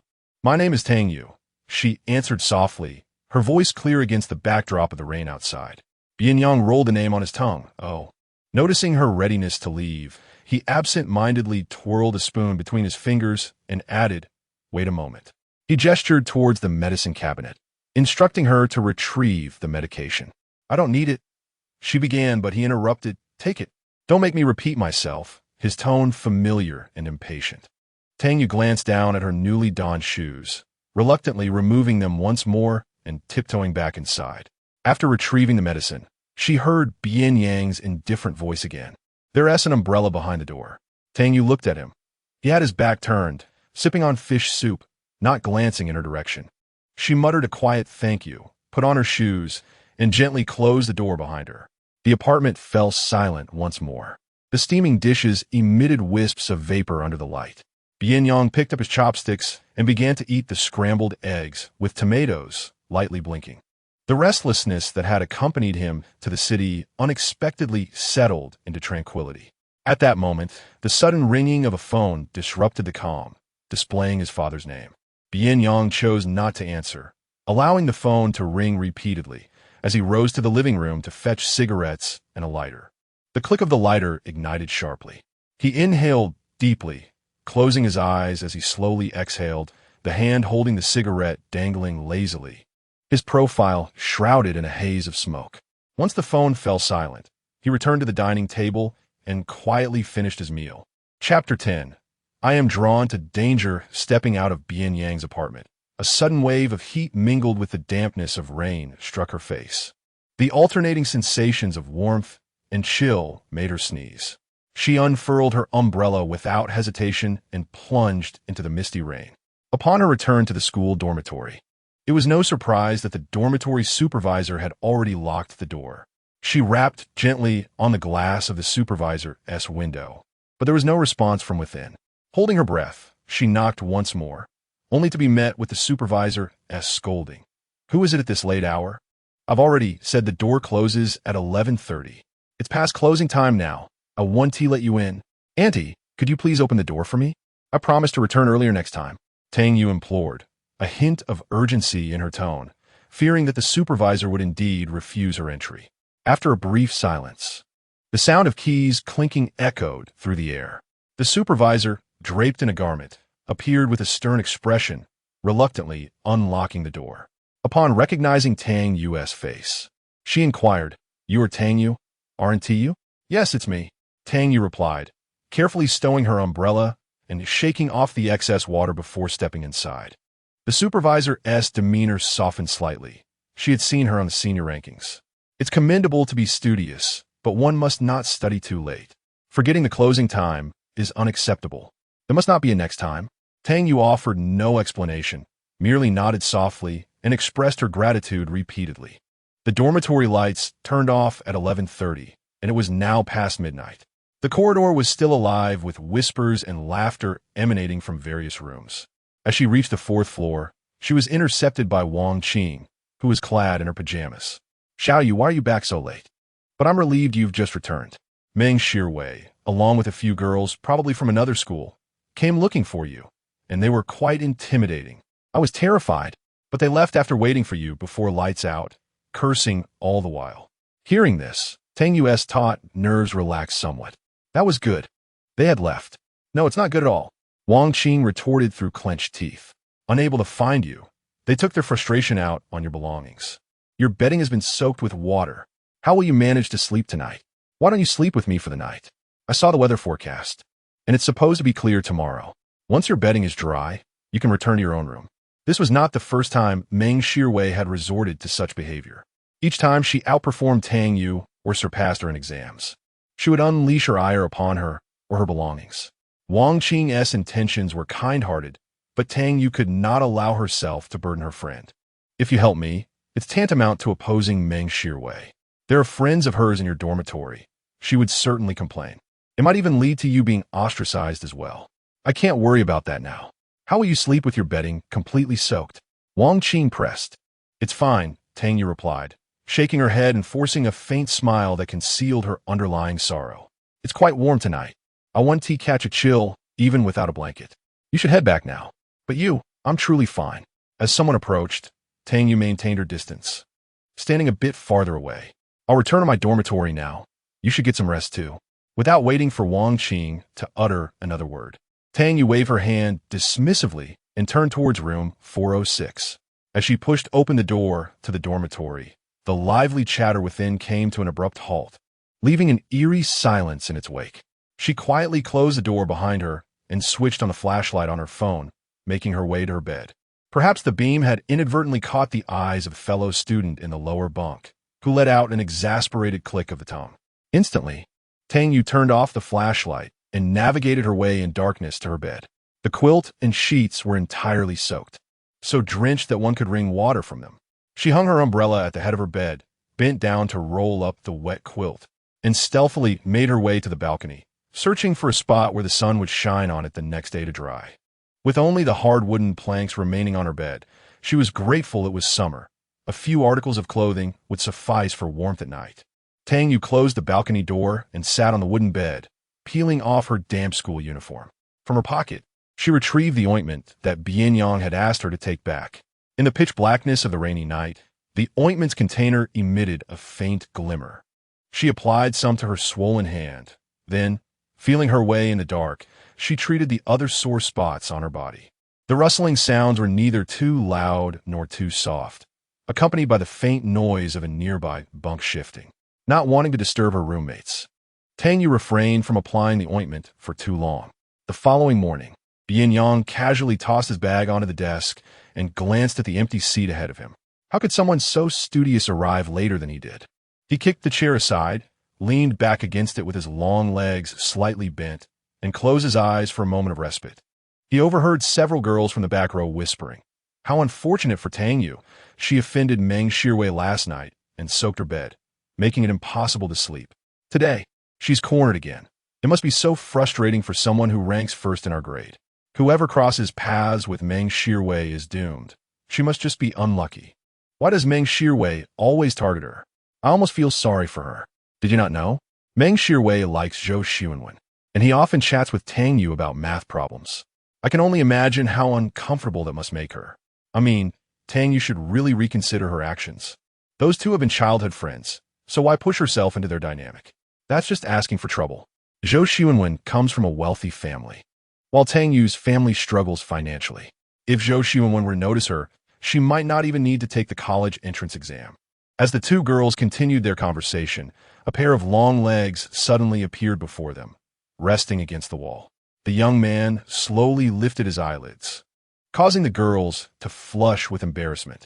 The new transfer student was exceptionally handsome, and since his arrival, he had dominated the discussions across all dormitories and the senior forum. Just yesterday, they had discussed him the most. Observing him up close only intensified his allure. "You just mentioned that Tang Yu is cornered?" he inquired, slightly lifting his chin, his voice still raspy from sleep. One of the girls blushed and stammered, "Why, yes, that's right." With a nonchalant demeanor, accentuated by the tilt of his eyes, he asked, "Oh, where did you see that?" "Bian Yang, why are you asking about this?" The girl clutched a book to her chest, her cheeks flushed. "You have just transferred here and are not yet familiar with Tang Yu, correct?" Bian Yang rested his chin on his hand, replying, "Not familiar." "That's good." The girl sighed in relief, glancing at Meng Shiru's vacant seat. She leaned closer and whispered, "You mustn't get too close to Tang Yu. It's best to keep your distance, or else misfortune may befall you." Upon hearing this, Bian Yang scoffed dismissively. The girl assumed he was skeptical, but truly, any classmate who had associated with Tang Yu had been warned by Meng Shiru. Even her deskmate, Wang Qing, rarely played with her for fear of attracting Meng Shiru's attention. Thus, for the sake of their well-being, it was wiser to maintain distance. Bian Yang retracted his legs, his feet touching the ground as he casually responded, coincidentally, "I relish danger." "Ah." The female classmate was taken aback. Bian Yang raised an eyebrow, intrigued. The girl, captivated by his smile, stammered, over by the playground track. "We saw Tang Yu being taken away." After she spoke, another girl tucked her hair behind her ear and stole a glance at him, shyly inquiring, "Bian Yang, would you like to join us for lunch? I can treat you to the new Japanese restaurant outside the school. What do you think?" "Not interested," he replied lazily, standing up and stretching his neck. Fiddling with his phone, he indifferently remarked, "Dining with those who relish gossiping behind their classmates' backs makes me fear indigestion." With that, he paid no heed to the two girls' flustered expressions, slipping his hands into his pockets as he sauntered outside. Chapter 11. Lousy doesn't care what you like. Meanwhile, Tang Yu found herself shoved into the far corner beneath the bleachers by 3 boys. At this hour, most classes were engaged in morning reading, and even the security personnel rarely patrolled this area. Moreover, it was a blind spot for surveillance, and, as she was pushed into the corner, an uneasy feeling washed over her. Her hand instinctively reached into her pocket. "You're Tang Yu, right? Last night, Sister Rue asked you to go to the alley. Why didn't you go? How dare you stand her up?" One of them forcefully shoved her shoulder, causing her back to collide heavily with the rough lime wall. These individuals were not from her school. They wore tattered jeans and had dyed yellow hair, unmistakably members of the idle youth from the streets. Their presence in Qingyuan could only be attributed to Meng Shiru's machinations. "Cat got your tongue?" The blonde one scrutinized her with an unyielding gaze. "Not bad looking, I must say. If we were outside school, I would have seized the opportunity by now. But alas, we are in school. Meng Shiru merely instructed us to teach you a lesson, not to escalate matters. Weren't you shouting quite boldly earlier, calling for teachers and security? Why the silence now?" He slapped her face lightly. "Tang Yu instinquito vigoi," raising her hand to shield herself. They snatched the textbook from her arms and tossed it to the ground. "This is a school. Don't go too far," she warned, but her admonition was met with mocking laughter from the trio. "Oh, come on, how is this too much? You haven't seen how much worse we can be with girls. Want to witness our more outrageous side?" They took turns shoving her shoulders and head, treating her like a trapped pet, their demeanor malicious. One man occasionally pressed against her chest, causing Tang Yu to panic. Summoning all her strength, she pushed him away, attempting to escape through a gap. Unfortunately, her wrist was seized, yanked back forcefully. Her head struck the wall, and she felt as if her bones might shatter, her wrist rendered useless.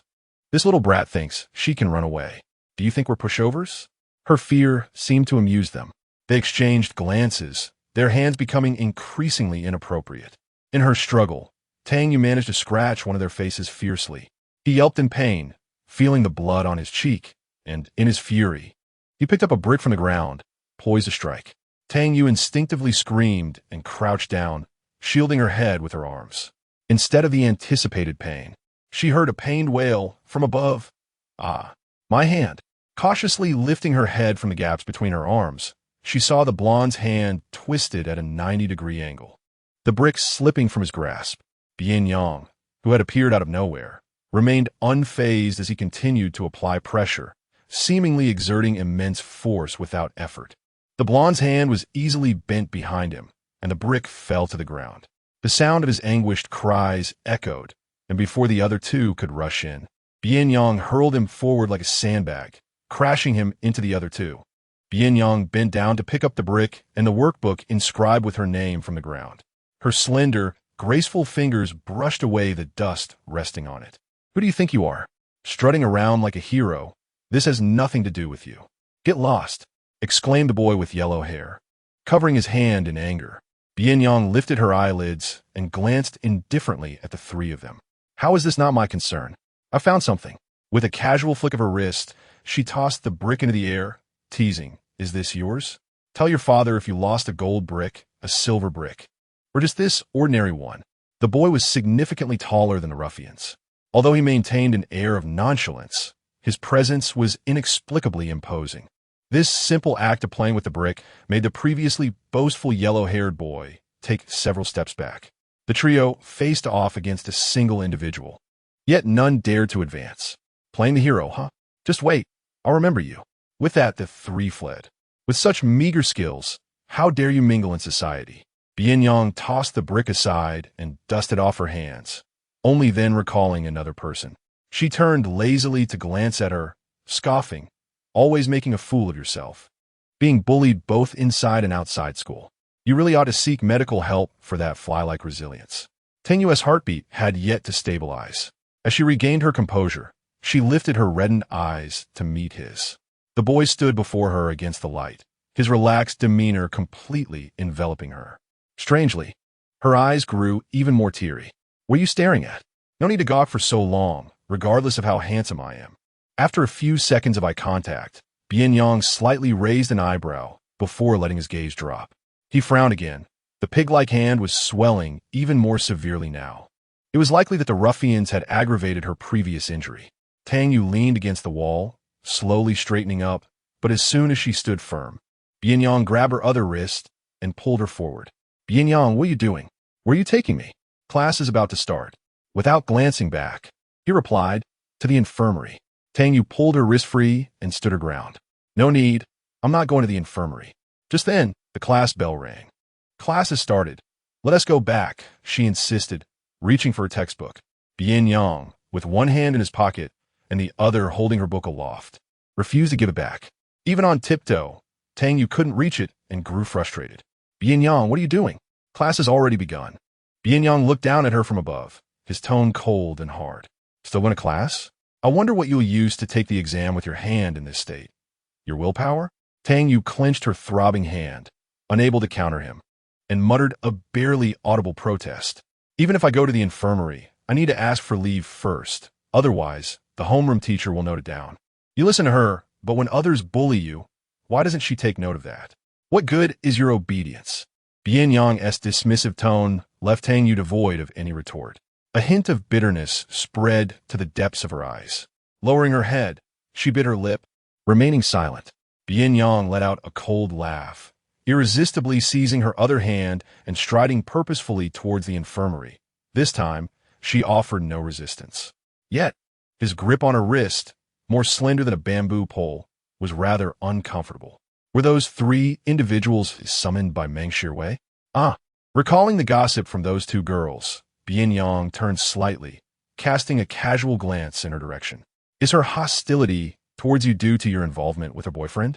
Tang Yu raised her head. "Are you referring to Zhou Xuanwen?" The moment I mentioned it, you recognized him. It seems you hold some concern for this Zhou character. With her tongue pressed against her cheek, she queried, "Why not seek Zhou Xuanwen for assistance instead of coming to me?" Tang Yu yingan deeply. Meng Shirwei targets me because of Zhou Xuanwen. If I approached him, she would undoubtedly escalate her hostility. Bian Yang scoffed, to some extent. "You are not entirely devoid of sense." After taking a couple of steps, he faced forward and casually inquired, "So, you truly have feelings for this Zhou fellow?" Not receiving a reply, he turned to look at her. Tang Yu, her head bowed, absent-mindedly placed a hand in her pocket, staring blankly at the ground, lost in thought. He tapped her on the head with his textbook. "I'm talking to you. You do like him, don't you?" Tang Yu appeared somewhat bewildered. "Like what?" Bian Yang narrowed his striking eyes, observing her for a moment. I couldn't care less about what you like. Releasing her hand, he continued walking forward with an impassive expression. Tang Yu, uncertain of how she had provoked him, quickened her pace to catch up. I'm sorry. I was distracted just now and didn't quite hear you. Could you repeat that? Am I a dog? You expect me to repeat myself just because you ask?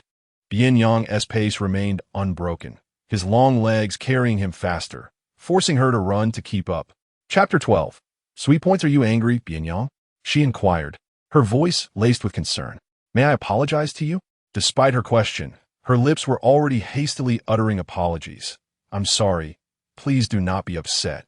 Having known her for merely a day, Bian Yang found himself tormented by her incessant string of sorries, which left his head aching. Suddenly, his steps halted, yet she was unable to stop in time, her forehead colliding with his slender back. The unique aroma of cedar enveloped her senses, reminiscent of the fragrance that lingered in his apartment, pleasant yet slightly overwhelming due to the firmness of his muscles, causing her nose to twinge. She tilted her head back, her nose tinged with discomfort, and her eyes glistened with unshed tears. Initially scowling, Bian Yang misinterpreted her expression as one of impending tears. His voice, though deep, softened slightly. Do you possess some peculiar habit of apologizing? Is it that you feel the need to apologize to the entire world? Tang Yu bit her lip, her hair swaying gently in the breeze. I simply do not wish to see you unhappy, nor do I want to lose you as a friend. Upon hearing those words, Bian Yang's irritation inexplicably dissipated, and he found himself unwittingly easing his tone. A true friend does not require apologies, even if you call him a dog. Do you understand? He paused, then felt a pang of confusion. Wait a moment, when did I agree to be your friend? Who in their right mind would want to be friend with you? He turned away, arrogantly striding off. Tang Yu, feeling a surge of urgency, instinctively reached out to grasp his hand. The moment her fingers brushed against him, he stiffened, the sensation markedly different from when he had pulled her. It was peculiar and strangely captivating. Though she exerted little force, Bian Yang found it difficult to lift his feet. Bian Yang, you ate the meal I prepared yesterday, and you even gifted me ointment. These are actions reserved for friends, are they not? Moreover, you just saved me. I believe we were friends now. Bian Yang glanced down at her hand intertwined with his, not pulling away, his tone neutral. I simply enjoy being chivalrous. However, you seem far too casual. When someone aids you, you consider them a friend. Why then, must your friendships feel so trivial? I have no interest in that. At these words, Tang Yu instinctively lowered her gaze, gradually releasing his hand. The warmth of her touch vanished abruptly, leaving Bian Yang feeling uneasy as he rubbed his fingertips, frowning in discomfort. What are you still standing there for? Hurry and go to the infirmary. Are you waiting for me to carry you? His tone remained as impatient as ever. Tang Yu softly acknowledged him, stepping forward obediently to follow in his wake. The rain had just ceased the previous night, and the sunlight filtering through the branches of the large poplar trees was refreshingly clean. It flowed like a meteor cascading from his shoulder. Classes had already commenced, and the sounds of recitation from the classroom, combined with the relentless chirping of cicadas in the trees, created the perfect symphony of summer. Tang Yu tilted her head to observe the tall, slender youth striding ahead of her, clad in a loose-fitting white short-sleeve shirt. He sported a pair of headphones around his neck, one hand casually carrying her textbooks while the other languidly rested in his pocket. Tang Yu parted her lips, unable to suppress the curiosity that bubbled within her. Bian Yang, why have you come to this corner of the playground? Without turning his head, Bian Yang replied nonchalantly, just taking a walk. Is that a problem? Yet, with class imminent and this area being rather secluded, she pondered how he had found his way here, especially since he had only just arrived at the school and coincidentally assisted her. Bian Yang's tone was detached as he remarked, are you a walking question mark? With so many inquiries, just ask what you want directly, no need for roundabout ways. I merely wish to ask, did you come here specifically to help me? Her voice wavered with uncertainty, but a flicker of hope remained in her heart. After all, this place was quite far from the teaching building. Bian Yang disregarded her question, lazily tugging at the corner of his lips. Not hearing his response, Tang Yu turned to look at him. The side profile of the young man was strikingly defined. Perhaps finding her bothersome, he donned his headphones, effectively shutting out her voice. It was he who had encouraged her to speak, yet now he chose to ignore her. Understanding his cue, Tang Yu wisely fell silent. It was not until they arrived at the school infirmary that he removed his headphones and gently guided her in front of the doctor. The doctor examined Tang Yu's hand, which was indeed severely swollen, requiring a medicinal ointment and a 15-minute massage. As the doctor applied pressure, Tang Yu inhaled sharply in discomfort. Bian Yang's lips twitched slightly. "Does it hurt?" She sniffed, intending to admit to some pain, but recalling his words from the previous night, she altered her response. "It hurts." "Doctor, please be gentle. Her little wrist cannot endure such force. You might break it." Bian Yang leaned against the wall, addressing the doctor. The doctor lightened his touch, chuckling. "Right, I'll be gentler. Fortunately, there is no serious injury, just a bit of swelling. With this blood-activating ointment, a few days of careful care should suffice." "Thank you, doctor." Tang Yu murmured softly in gratitude. As the doctor's massage warmed the ointment, it seemed to dissolve the congestion within, alleviating her pain considerably. After the massage, the doctor noticed her cheeks were unusually flushed and touched her forehead with the back of his hand. "Young lady, you seem to have a fever. You're quite warm. Why are you so silent?" He retrieved a thermometer from the drawer, instructing her to take her temperature. Bian Yang frowned, glancing at Tang Yu, who appeared bewildered, and took the thermometer from the doctor, shaking it slightly. "You didn't even realize you had a fever? How foolish." He recalled the earlier gossip among the girls in class. It was likely she had gotten her blanket wet the previous night and had caught a chill. Tang Yu touched her forehead, confirming it felt a bit warm. She had assumed it was from the sun and had paid it no mind. Accepting the thermometer from Bian Yang with a quiet thank you, she placed it under her arm obediently. Bian Yang walked over to the water dispenser, filling a disposable cup with warm water for her. Tang Yu cradled the warm cup in her hands. "Thank you, Bian Yang.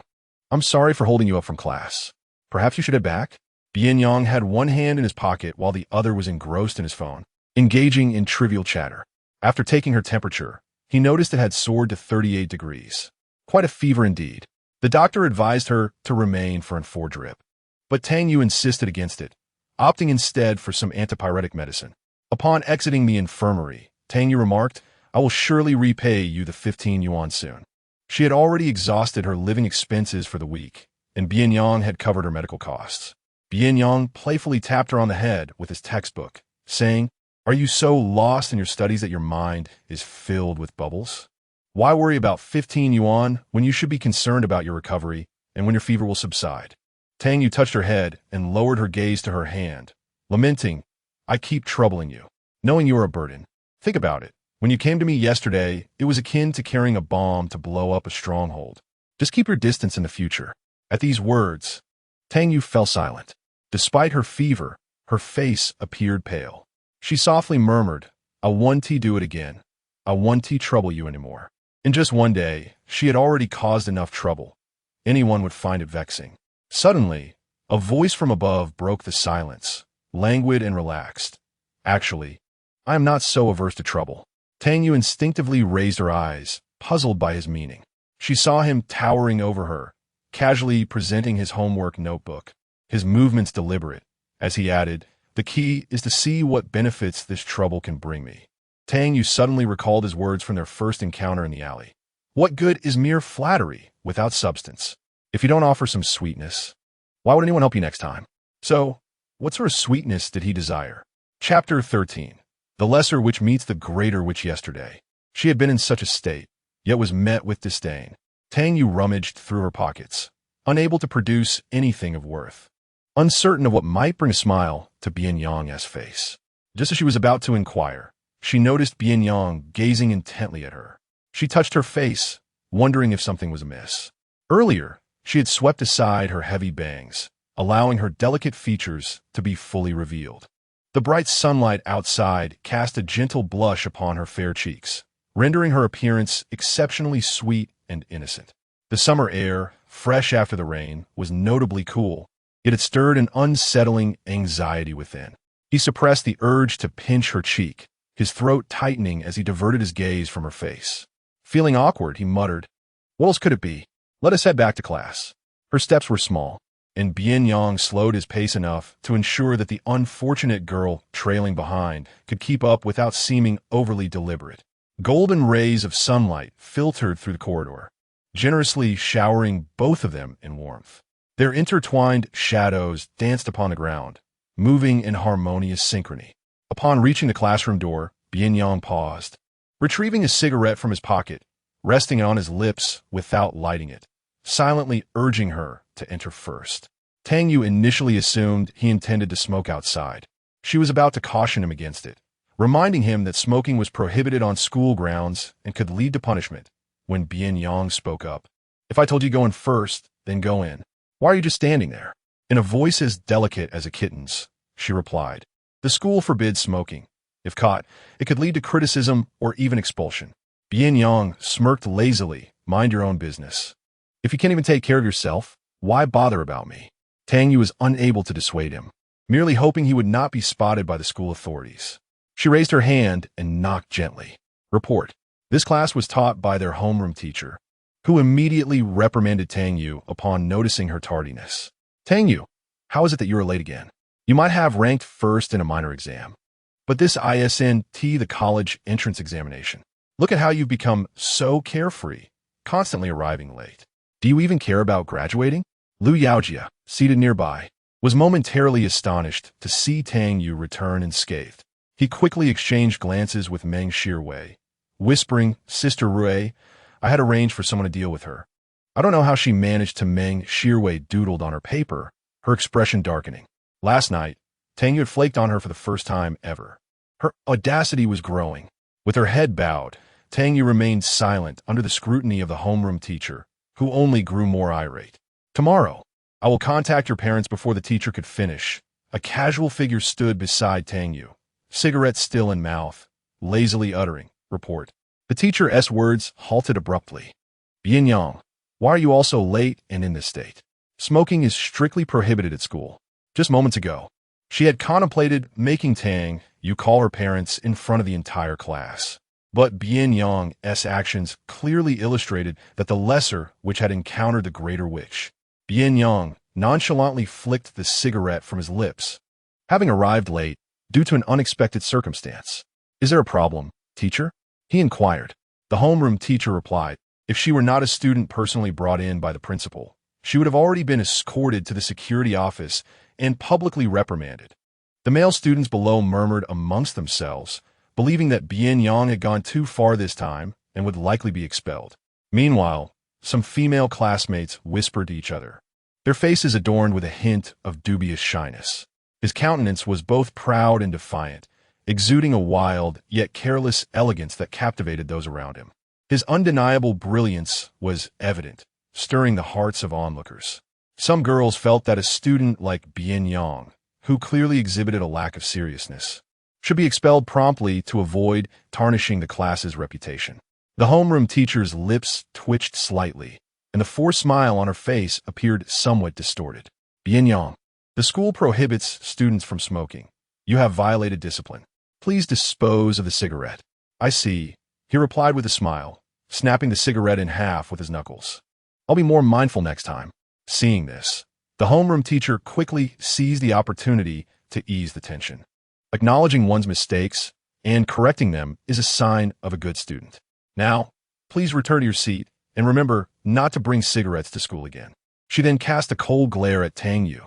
"Tang Yu, you may return as well." "Yes," Tang Yu replied, lowering her head as she walked back to her seat. Even without looking up, she could feel 3 piercing gazes as if they were attempting to carve into her. Meng Shirwei was indeed fixated on her, her eyes holding a sinister sharpness unbefitting her age. Having made her wait in the rain for an eternity yesterday, and failing to find her upon returning to the dormitory, Tang Yu surely must be hiding somewhere in fear. Unable to swallow her indignation, she instructed Lu Yaojia to gather a few individuals to teach Tang Yu a lesson. To her surprise, Tang Yu returned unscathed, without facing any repercussions. Bian Yang, with his hands lazily tucked into his pockets, sauntered behind her. The lesson focused on the math exam from the previous class, and the homeroom teacher had already verified and distributed the scores. Zhou Xuanwen from Class 1 and Meng Shirwei from Class 2 were tied for first place. Wang Qing, sitting beside Tang Yu, glanced at her exam paper and murmured clearly, Meng Shirwei copied your answers. So how did you end up with 4 points less? She pulled away the hand Tang Yu had used to shield her paper, revealing the points deducted. These two multiple-choice questions are fundamental formula applications. You couldn't have possibly made a mistake. Upon realizing, her voice dropped in astonishment. You did this on purpose, didn't you? You didn't want to score full marks? It's just a routine class test. It doesn't matter, Tang Yu replied. Yet, Wang Qing felt distressed. Aren't you afraid that scoring first will incite Meng Shirwei's resentment? Were it not for the class being in session, she would have been tempted to pound on the desk in frustration. In a high school as vast as Qingyuan, the fact that one person could dominate was truly infuriating. Liangcheng was a small county that could hardly be classified as a third-tier city, and it had even been designated as a poverty-stricken county the previous year. In such a county, the affluent Meng Shirwei indeed wielded considerable influence. It was rumored that many of her relatives held positions in the county government, granting her connections wherever she went. Those who were bullied felt a mix of anger and helplessness, fearing the attention of someone like her. Enduring until the conclusion of the college entrance examination would suffice. No matter how long her reach, she could not interfere with the exam, for there would be no paper for her to copy from. Tang Yu meticulously arranged her examination paper, casting a glance at the blackboard, where the countdown incessantly reminded the students of the impending exam date, also the terminus of these bleak days. Indeed, it was true. Yet, Wang Qing remained dispirited. The examination papers were delivered under the strict supervision of the Provincial Education Bureau, with the test papers escorted by a select cadre of elite troops. Meng Shirwei reveled in her triumph, albeit for these fleeting 90 days. Once the examination concluded, they would depart from Qingyuan High School, leaving behind this county town, and the dark days would ultimately give way to light. However, these 90 days were far from easy to endure. After class, Lu Yaojia contacted his associates to inquire about the situation. Upon learning that a boy had rescued someone, he immediately thought of Bian Yang, who had entered with Tang Yu. What had transpired? What did that group say? Meng Shirwei admired her freshly manicured nails and shot him a glance, imploring him not to suggest that they could not even handle a mere girl. Lu Yaojia replied that it was reported she had been rescued, and he suspected Bian Yang was the one who assisted her. Meng Shirwei narrowed her eyes and tilted her head to the right rear. Tang Yu was engrossed in her exam paper, while Bian Yang, seated behind her, wore headphones and appeared to be asleep. The two seemed to share little interaction. Had they previously known each other? He had aided her in the alley, and now again, what was the nature of their relationship? With problems arising in quick succession, Meng Shirwei was increasingly vexed. Chapter 14. So many murals supplement. Sister Ray, please do not be upset. Why ponder so much? Perhaps it is merely someone's ineptitude that has led to such an abundance of excuses. In the back row, Fan Yuebin deliberately mocked Lu Yaojia. Lu Yaojia shot him a glare. What do you mean by that? If you possess the ability, why not take action yourself? It is your inadequacy, yet you do not allow others to speak of it. Fan Yuebin, with feigned courtesy toward Meng Shirwei, declared, Tonight, I shall arrange for someone to deal with her. If this Bian Yang appears again, we shall take care of him as well. No matter how skilled he is, he cannot withstand the combined efforts of many. Moreover, the individuals I have recruited this time are quite numerous. Meng Shirwei's expression brightened considerably. Very well, you handle it. I have matters to attend to tonight, so do not embarrass me again. Sister Rue, rest assured. Fan Yuebin glanced toward Tang Yu's direction with a cold snort. I can certainly handle a mere girl. I will definitely help Sister Rue regain her honor. After 4 periods of class in the morning, the atmosphere in the classroom was rather bleak. As soon as the bell rang, all lethargy vanished, and everyone hurriedly rushed toward the cafeteria, eager to seize the first serving of food and avoid the leftovers from the second wave. Wang Qing intended to accompany Tang Yu, but Tang Yu insisted on completing a problem first, urging her to go ahead. Once she finished the last major problem and verified the correct answers, Tang Yu finally set down her pen. Suddenly, there was a knock on the window, and she instinctively turned her head, her body tensing up. The windows were always open in summer for ventilation. Outside, Zhou Xuanwen's gentle and serene face appeared. With people bustling in the corridor, His gaze was unwaveringly fixed upon Tang Yu. Tang Yu, do you have a moment? I would like to discuss a math problem and a science problem with you. If that's all right. Tang Yu instinctively lowered her head, avoiding his gaze. Noticing the swelling on her hand, Zhou Xuanwen expressed concern. What happened to your hand? It looks serious. Did you injure it? She quickly withdrew her hand into the sleeve of her jacket.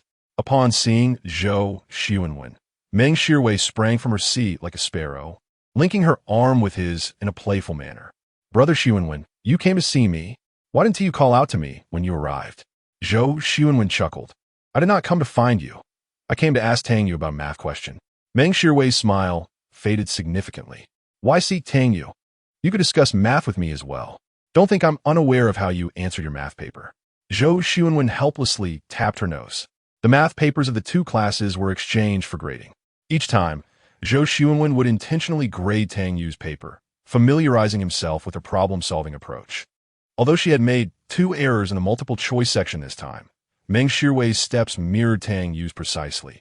What a coincidence that was. Next time, write your paper properly. Do not always copy others. What you write yourself is what truly counts. Hearing this, Meng Shirwei was displeased. I did not copy. If anything, others copy me. She shot a warning glance at Tang Yu. ISNT that right, Tang Yu? Did you copy my answers? Tang Yu's face turned increasingly pale as she buried her head in silence. Zhou Xuanwen's expression darkened, his demeanor growing somewhat frosty. Shirwei, stop being willful. I am quite familiar with Tang Yu's method of solving problems. If you cannot replicate her steps, refrain from causing a scene and go apologize to her. Being addressed in such a manner by someone she admired made Meng Shirwei's eyes brim with tears. Brother Xuanwen, how can you say that to me? Zhou Xuanwen realized he had been too harsh and gently stroked her hair, sighing, I did not mean it that way. Today is your birthday. You are the most important. Let's not bicker, shall we? Meng Shirwei wiped away her tears, reluctantly agreeing with a quiet before sulkingly adding, we're having a family dinner tonight to celebrate my birthday, and you must prepare a gift for me. You cannot forget. Well, have I ever forgotten? Zhou Xuanwen comforted her for a while, and her expression finally improved. However, he noticed his peripheral vision frequently darting towards Tang Yu, who was engrossed in her math problems. A pair of eyes, akin to those of a venomous serpent, remained fixated on her, warning her not to speak to Zhou Xuanwen. When Zhou Xuanwen observed Tang Yu's silence, he frowned slightly. Tang Yu, why aren't you speaking? Did I offend you? I merely wanted to. Before he could finish, a voice filled with annoyance interrupted. Are you done yet? Do you live in Dunhuang? With all those murals, you chatter incessantly like a fly buzzing around. Haven't you noticed I'm trying to sleep? Bian Yang, who had removed his headphones at some point, leaned back lazily against his seat, his long legs sprawled beneath the desk, appearing to have nowhere to rest. Zhou Xuanwen turned slightly, recognizing him as the transfer student from that day, reeking of smoke and not in uniform, a clear indication of a troublemaker. It's after school. My friend, even if I speak, it doesn't violate any rules, Zhou Xuanwen remarked. Bian Yang shot him a glance, carelessly adjusting his hair. Disturbing my sleep is a breach of rules. What are you going to do about it? Not satisfied? Well, deal with it. You are far too arrogant, Bian Yang. Do you even know who Brother Xuanwen is? Meng Shirwei was nearly exasperated. Bian Yang rested his chin on his hand, casually twirling a pen with his right hand. Just look at him. You'll know who he is. Let me think. I recall some idioms that perfectly suit both of you. Birds of feather flock together. In cahoots, cut from the same cloth. Friends in low places. You. Meng Shirwei was about to explode when Zhou Xuanwen pressed her down, coolly stating, let it go. Don't stoop to his level. He glanced at his expensive watch. I still need to make a trip to the office. Turning towards Tang Yu, he added, I will come and discuss problems with you next time. I truly admire your problem-solving methods and learning techniques, and I hope we can learn from each other and assist one another in the future.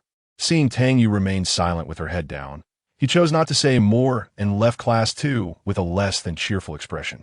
Once Zhou Xuanwen departed, Meng Shirwei dropped her pretense, along with Fan Yuebin and Lu Yaojia, blocking Tang Yu's desk. Still talking about problem-solving? You know I copied that assignment. Couldn't you at least change the steps? Tang Yu, are you deliberately trying to make me look bad in front of Brother Xuanwen? Tang Yu remained silent. subtly reaching into the drawer. Bian Yang stole a glance. If his eyes did not deceive him, she appeared to be grasping a voice recorder. Ah, it seems that this seemingly harmless individual was not as innocuous as she appeared. She was clandestinely recording. Tang Yu remarked, "You copied my answers. If any adjustments are to be made, it should be you who rectifies them. How dare you retort?" Meng Shirwei, incensed, seized a book from her desk and hurled it to the ground. Tang Yu's body quivered, instinctively raising her hand to shield herself. With the tip of his tongue grazing his lower jaw, Bian Yang extended his leg to nudge Tang Yu's chair. "Give me a glass of water." Tang Yu hesitated for a moment, turning to look at him as Bian Yang tapped his fingers lightly on the table. "Go on." "Oh." She set down her mechanical pencil, adjusted her school uniform skirt as she rose, and picked up the water cup from his desk. Meng Shirwei gritted her teeth. "Stop right there. Who gave you permission to leave?" "I did," Bian Yang replied lazily, his gaze sweeping over her. "What is it? Do you wish to fight?" "I usually refrain from striking women, but seeing your face, I find myself inclined to make an exception." He flexed his wrist and stood up. The delicate strands of hair fell softly, and the icy aura emanating from him made the three of them tremble. "But can your head withstand even a single punch from me?" Chapter 15. Care for a bath at my place? He merely gestured, and Meng Shirwei and her companions were instantly frightened into retreating. "Bian Yang, this is school. If you dare to strike me, your fate is sealed." Bian Yang chuckled nonchalantly, contemplating the notion of taking down 3 scapegoats before he departed. "Let me see, which one shall I target first?" With every step he advanced, the trio stepped back, clearing the path before him. Casting a glance at Tang Yu, he remarked, "You're supposed to fetch water, yet you stand there merely to spectate." Realizing her oversight, Tang Yu grasped her cup and lowered her head as she passed by the three, making her way to the water dispenser beside the podium. Following Bian Yang's previous confrontation, Meng Shirwei had grown wary of him. Uncertain of his true nature, she had no intention of confronting him directly. However, Fan Yuebin was eager to prove himself, seeking to redeem his prior humiliation. Lu Yaozhi whispered to them, "Let go. We can always find him at Tang Yu's milk tea shop tonight. 10 against 1 should suffice. I doubt he can remain so arrogant then." Bian Yang faintly caught wind of their conversation. "Do they think me deaf?" Meng Shirwei, feeling utterly frustrated, finally spat out, "Don't get too smug. I warned you. Staying close to Tang Yu will lead to dire consequences." With that, the trio retreated in defeat. Upon returning with her water, Tang Yu overheard this exchange. She gently placed the cup back on Bian Yang's desk. It was warm water, ready to drink. Bian Yang acknowledged her with an "oh" and tossed her a meal card. "Give me a meal, thanks." Tang Yu opened her mouth to express her gratitude for his timely intervention, but Bian Yang had already donned his headphones, turned away, and drifted into slumber upon the desk. As the lunch break approached, she had no choice but to head to the cafeteria alone. Once there, she realized she had forgotten to inquire about Bian Yang's meal preferences. Rushing back was futile, and she lacked his contact number. After some contemplation, she decided to select 2 meat dishes and 1 vegetable dish based on his taste from the previous night. With her meal box prepared, she was unexpectedly jostled, causing the entire contents of another's meal to spill onto her school uniform. "Are you blind? Did you intentionally bump in my tray?" This was deliberate, wasn't it? The voice belonged to Lu Yingying, a friend of Meng Shirwei from the same class. Covered in vegetable soup, with a large stain upon her chest and sticky remnants trailing down, Tang Yu felt the disdainful gazes of bystanders pierce her heart. Struggling to hold back tears, she hurriedly made her way outside the cafeteria. Lu Yingying obstructed her path. "Hey, you spilled my food. Compensate me for a new one." Tang Yu lifted her head, enunciating each word carefully. "You are the one who splattered food on me. You owe me an apology." "I didn't demand you apologize. Yet you expect me to reimburse your meal? That is utterly unreasonable." The girl flicked her bangs dismissively, sneering. "Did I get food on you? Do you have any proof? I could just as easily claim you intentionally overturned my meal, and now you twist the narrative. I have come to a realization. The reason everyone dislikes you has become apparent. Regardless, unless you compensate me for my meal today, you shall not depart. I shall simply summon the teacher to arbitrate." As more onlookers gathered, Tang Yu remained steadfast, her spine erect amidst the murmurs. "Very well, let us call the teacher." There are surveillance cameras here that will reveal the truth. Lu Yingying was momentarily taken aback. Ordinarily, Tang Yu was as pliable as tofu, silent and submissive. Who would have anticipated her display of such fortitude? Little Yu, what happened to you? While dining, Wang Qing, upon hearing the commotion and recognizing Tang Yu, hastened through the crowd with tissues to wipe away the stains on her attire. However, the greasy smudges proved resistant to her efforts. She turned her gaze towards the smug Lu Yingying, declaring, "It was undoubtedly you who did this on purpose. Everyone knows you are close with Meng Shirwei. You are deliberately targeting little Yu." Wang Qing, I advise you to refrain from meddling, Lu Yingying warned, her tone laced with menace. Your mother works as a cafeteria attendant, does she not? If you wish to keep her job, it would be prudent for you to step aside. You. Wang Qing's face flushed with anger. Tang Yu grasped Wang Qing's hand, exhaling deeply. Qing, this is not your concern. There are cameras, and I can review the footage. Her gaze swept over Lu Yingying, resolute that the culprit was well aware of their intentions. Lu Yingying huffed dismissively, unperturbed. With so many people jostling about, she could easily claim she was merely caught in the crowd. If the footage reveals you acted with malice, you must apologize to me, Tang Yu stated calmly. Lu Yingying raised an eyebrow, about to retort when a languid voice drifted through the crowd. An apology is hardly sufficient. The figure stood with hands in pockets, appearing somewhat drowsy, eyelids drooping. His commanding presence prompted the onlookers to instinctively part ways. Lu Yingying recognized him. The dormitory had been buzzing with discussions about this transfer student. Indeed, he was quite striking. Listen, classmate, she intentionally knocked over your meal, and that's all you require? Lu Yingying, assuming he was on her side, blushed and asked, "What do you suggest we do?" Bian Yang pondered for a moment, retorting, "At the very least, you should retaliate." What? Lu Yingying struggled to comprehend the implication of his words. In the next instant, Bian Yang snatched the meal box from Tang Yu's hands, opened it, and poured its contents over her. Amid Lu Yingying's shrieks, 3 containers of food drenched her from head to toe, leaving her resembling a drenched chicken. The sticky broth and rice clung to her hair, while her uniform was equally besmirched. Lu Yingying could not evade the deluge, leaving her in a state of disarray and embarrassment. The crowd gasped collectively, retreating a step back. Bian Yang carelessly tossed the empty meal box to the ground, seized the still-dazed Tang Yu, and strode purposefully towards the exit of the cafeteria. Behind them, Lu Yingying's sobs echoed, her friends attempting to console her. Tang Yu glanced back momentarily before hastily redirecting her gaze, quickening her pace to match his. This time it was disastrous. Lu Yingying would undoubtedly report this to the teacher. Not far from the cafeteria, Bian Yang's steps slowed. Tang Yu lowered her gaze to where he held her hand, the dry palm radiating warmth. It was comforting, as if being held this way enveloped her in an inexplicable sense of security.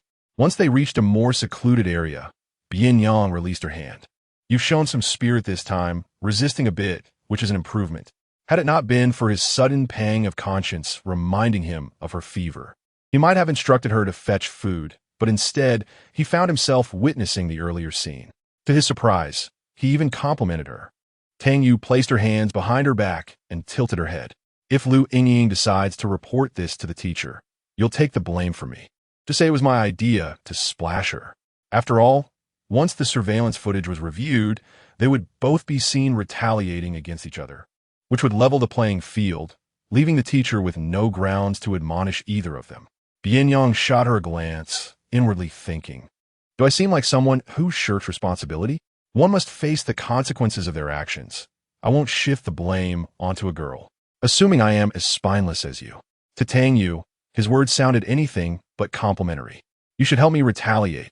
I can't involve you in this." "Are you being dramatic?" Bian Yang scoffed. Tang Yu fluttered her eyelashes slightly. "Aren't you the one who dislikes trouble? I just don't want to burden you." Her words seemed to catch Bian Yang off guard. Hadn't he said something similar before? He cleared his throat lightly, his tone slightly defiant. "I never claimed to be averse to inconvenience, and since you were bullied while trying to help me, I should bear at least half the responsibility." He glanced down at the stains on her uniform. It was clear that the attire was beyond salvaging. Soon it would be unwearable. Tang Yu took a small step back, looking down at herself, and pressed her lips together. Then I'll head back to the dormitory to change. If the teacher came looking for him, she could simply step forward to clarify the situation. Bian Yang scratched his brow with his fingertip. I thought this wretched school didn't have any bathing facilities. The communal dormitory lacked private bathrooms, and bathing required a trip to an external bathhouse at a cost of 10 yuan per visit. Not only was her uniform stained, but she was also splattered with vegetable soup. However, Tang Yu was reluctant to part with that 10 yuan. I'll just go back to my dorm and grab a basin of water to clean myself up. There shouldn't be anyone around now. Or, you could wash up at my place, Bian Yang suddenly suggested. Tang Yu paused in surprise. Huh. The summer in Liangsheng arrived unusually early, bringing with it an added touch of discomfort, with cicadas incessantly buzzing in the trees. After a moment, he spoke slowly. It's all because of me that you ended up in this state. The apartment isn't far from the school, so you should be back before class starts. Chapter 16. The young girl, naive and unguarded, felt a twinge of concern about potentially inconveniencing him. Tang Yu hesitated, thinking it might be inappropriate to disturb him. I never mentioned it was a bother. Why would you think that? Bian Yang shot her a cryptic glance. You don't seriously believe I would do anything to you, do you? With someone like you, even if you were bare before me, I wouldn't react. Spare yourself the flattery. I am merely a good person. Strangely, the events of the previous night resurfaced in her mind. Tang Yu clenched her fingers, her face aflame. I understand. Indeed, it was she who had brought embarrassment upon herself. First, she returned to her dormitory to collect a change of uniform, following closely behind Bian Yang as they exited the school grounds. After winding through 2 alleys, they arrived at his apartment. Upon opening the door, he removed the key and tossed it onto the cabinet. You know where the bathroom is. Make yourself at home. The room's arrangement had remained unchanged since her departure the prior day. Thank you, Tang Yu said, preparing to remove her shoes before entering. Bian Yang casually remarked, It's not that formal. Tang Yu glanced at her shoes, spotlessly clean and not overly dirty, before cautiously stepping onto the elegant wooden floor. However, she realized she would need slippers for the bathroom. Having only brought a change of clothes, she had forgotten to pack any slippers. Embarrassed, she asked Bian Yang, Could you lend me a pair of slippers? I forgot to bring mine. Bian Yang crossed his arms, leaning indifferently against the wall, his eyebrows arching slightly. These are the only ones I have. If you don't mind, feel free. I don't mind at all. Thank you. He gestured toward the shoe cabinet, and she bent down to retrieve his slippers. Bian Yang casually glanced down, noticing her long hair cascading down either side, revealing a fleeting glimpse of her delicate neck. Strikingly pale, her petite feet nestled within the oversized slippers, with her pink toes gently curling, accentuating her slender ankles. Even her stance exuded a certain innocence. Bian Yang's lips curled into a slight smile, only to be swiftly suppressed. It was a peculiar sensation, one that felt oddly delightful, despite its incongruity. He opened the bathroom door, turning to inform her, hot water is on the left, cold water on the right. Feel free to use the body wash and hairdryer. Thank you. I'll remember that, she replied, and he stepped aside to let her pass. When he emerged later, he heard the faint sound of the door closing behind her. She hadn't locked it. TSK. The young girl, inexperienced and unguarded, was evidently at ease with him. Such trust was rare in this world, especially for a person like him, who was genuinely good-hearted. Moments later, subtle sounds of her undressing drifted from within, faint yet conspicuous in the hushed atmosphere, amplifying every delicate noise. Bian Yang stood still, his tongue brushing against his cheek, unable to resist glancing back. The frosted glass door faintly reflected the slender silhouette of the girl. She lifted the hem of her top, peeling it away until it was discarded. Although the contours were indistinct, a general impression could be discerned as she began to remove her skirt. He quickly averted his gaze, collapsing onto the sofa. An inexplicable image surfaced in her mind, the bashful sight of her removing her top before him last night. It was not substantial, merely a small bundle, likely a result of malnutrition and inadequate development. Yet, this unripe, tender peach, untouched by hands, possessed a purity that was irresistibly alluring. The sound of water echoed from the bathroom, a gentle patter that rendered the living room even quieter. Bian Yang tugged at the collar of his shirt and reached for the lighter on the table. The moment the flame ignited, it illuminated the delicate contours of his youthful face. Leaning back against the sofa, he exhaled a plume of smoke, lost in thought. Inadvertently, he swallowed a mouthful of smoke, prompting a series of coughs that left his throat parched. Casting a glance at his lower half, he muttered something under his breath, switched on the television, and settled on a raucous channel, barely covering the sounds emanating from the bathroom. Tang Yu was quick in her bathing routine. From the moment she stepped out, hair dried, it took no more than 20 minutes. "I'm done." At the instant she stood before him, Bian Yang first noticed her pale, slender calves. As his gaze traveled upward, he found it difficult to tear his eyes away. She typically walked with her head down, engrossed in her writing, her thick bangs obscuring part of her face, and her long hair cascading down, hiding her profile. Now, with her hair still damp, half-dry strands and bangs were brushed aside, revealing a face that was indeed the epitome of youthful beauty yet to fully blossom. The delicate bud was often far more enticing than its fully bloomed counterpart. Not to mention, at this moment, the scent of the same shower gel she wore mingled with his senses, evoking an uncanny feeling, as if she belonged to him. Bian Yang's unwavering gaze made Tang Yu feel somewhat uncomfortable. He swiftly grabbed a cushion to cover his exposed legs, maintaining a facade of calmness despite his raspy voice.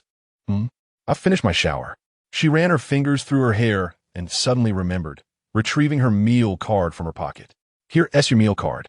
I forgot to return it earlier." He showed no intention of reaching out for it. With her hand still suspended awkwardly, she questioned, "Why aren't you taking it?" "I was pondering," he remarked, removing the cigarette from his mouth, pinching it between his fingers as he turned off the television. "It seems finding someone to do the cleaning wouldn't be a bad idea. This way, I wouldn't have to handle grocery shopping, cooking, or cleaning. I suppose I wouldn't be at a loss." Tang Yu's eyes sparkled with delight at his words, her demeanor enlivened. "So does that mean you agree?" Bian Yang smirked nonchalantly. "Why are you so excited?" "I haven't finished my statement." His finger tapped the cushion lightly. "Oh." Her small head drooped once more. The young man curled his lips into a smirk, then composed himself. "As I mentioned before, there must be some benefits. I'll take care of you, and in return, you'll handle the household chores. This is a fair exchange, not a sweet deal. Think carefully about how you can make me happy." Tang Yu pressed her lips together, unable to devise a solution.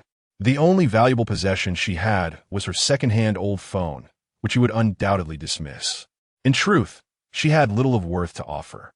Yet she was reluctant to concede, so she quietly turned her back. Bian Yang cast a sidelong glance, perplexed by her incessant tapping on her phone. As time slipped away, he inquired impatiently from behind, "Have you made up your mind?" Hearing his irritation, Tang Yu hastily tucked her phone away, her voice barely above a whisper. I haven't figured it out yet." A chuckle escaped Bian Yang, bemused by her candidness. It seemed she had merely been searching on Baidu. "Show me what you were looking up," he demanded, extending his hand. Tang Yu hesitated, unwilling to reveal her screen, her cheeks flushed. Bian Yang handed over. After a prolonged silence, he teased, "Are you pretending to be deaf? Or do you have something unsavory on your phone?" "No," I stammered. "There's nothing inappropriate." "Then it must be something embarrassing." "Not at all." Her voice dwindled to almost a whisper. "Wasn't this a sign of guilt?" Bian Yang narrowed his eyes subconsciously. Surely she had been speaking ill of him behind his back. "Hand it over before I lose my temper." Tang Yu recalled his temperamental nature and, startled, retrieved her phone, placing it firmly in his palm. "Now we're getting somewhere," Bian Yang remarked, grunting as he peered at her device. There was a password. He glanced at Tang Yu, who promptly replied, 6 once. Satisfied, Bian Yang unlocked the screen, revealing a search page she had failed to close in time. Upon reading the search entries, his expression turned complex as he glanced at Tang Yu, who lowered her head in embarrassment. How can I make a boy happy? Had she truly resorted to asking the internet for such trivial advice? Bian Yang stifled a remark, scrolling through the myriad of answers. 3 stood out at the top. First, performing small tasks for him such as cooking a meal, doing his laundry, or accompanying him on a walk. This was clearly within her realm of duties, so he dismissed it. Second, gifting surprises or items he liked. Bian Yang lacked for nothing and was indifferent to all.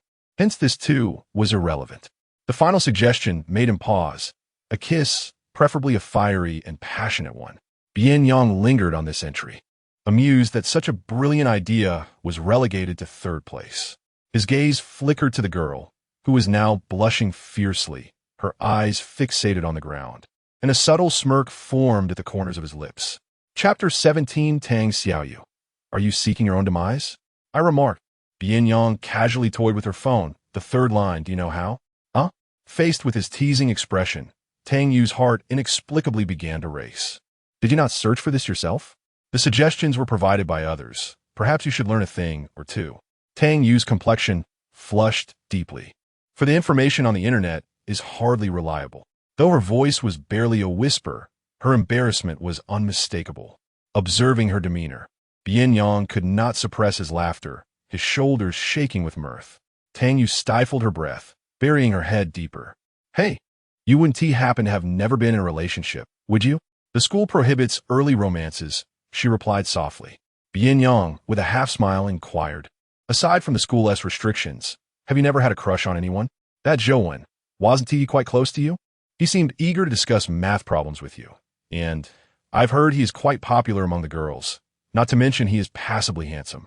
Do you not harbor any feelings for him? Tang Yu shook her head in response. I'm not familiar with him. Initially, they had indeed discussed math problems a few times. However, after being targeted by Meng Shirwei, she made every effort to keep her distance from Zhou Xuanwen.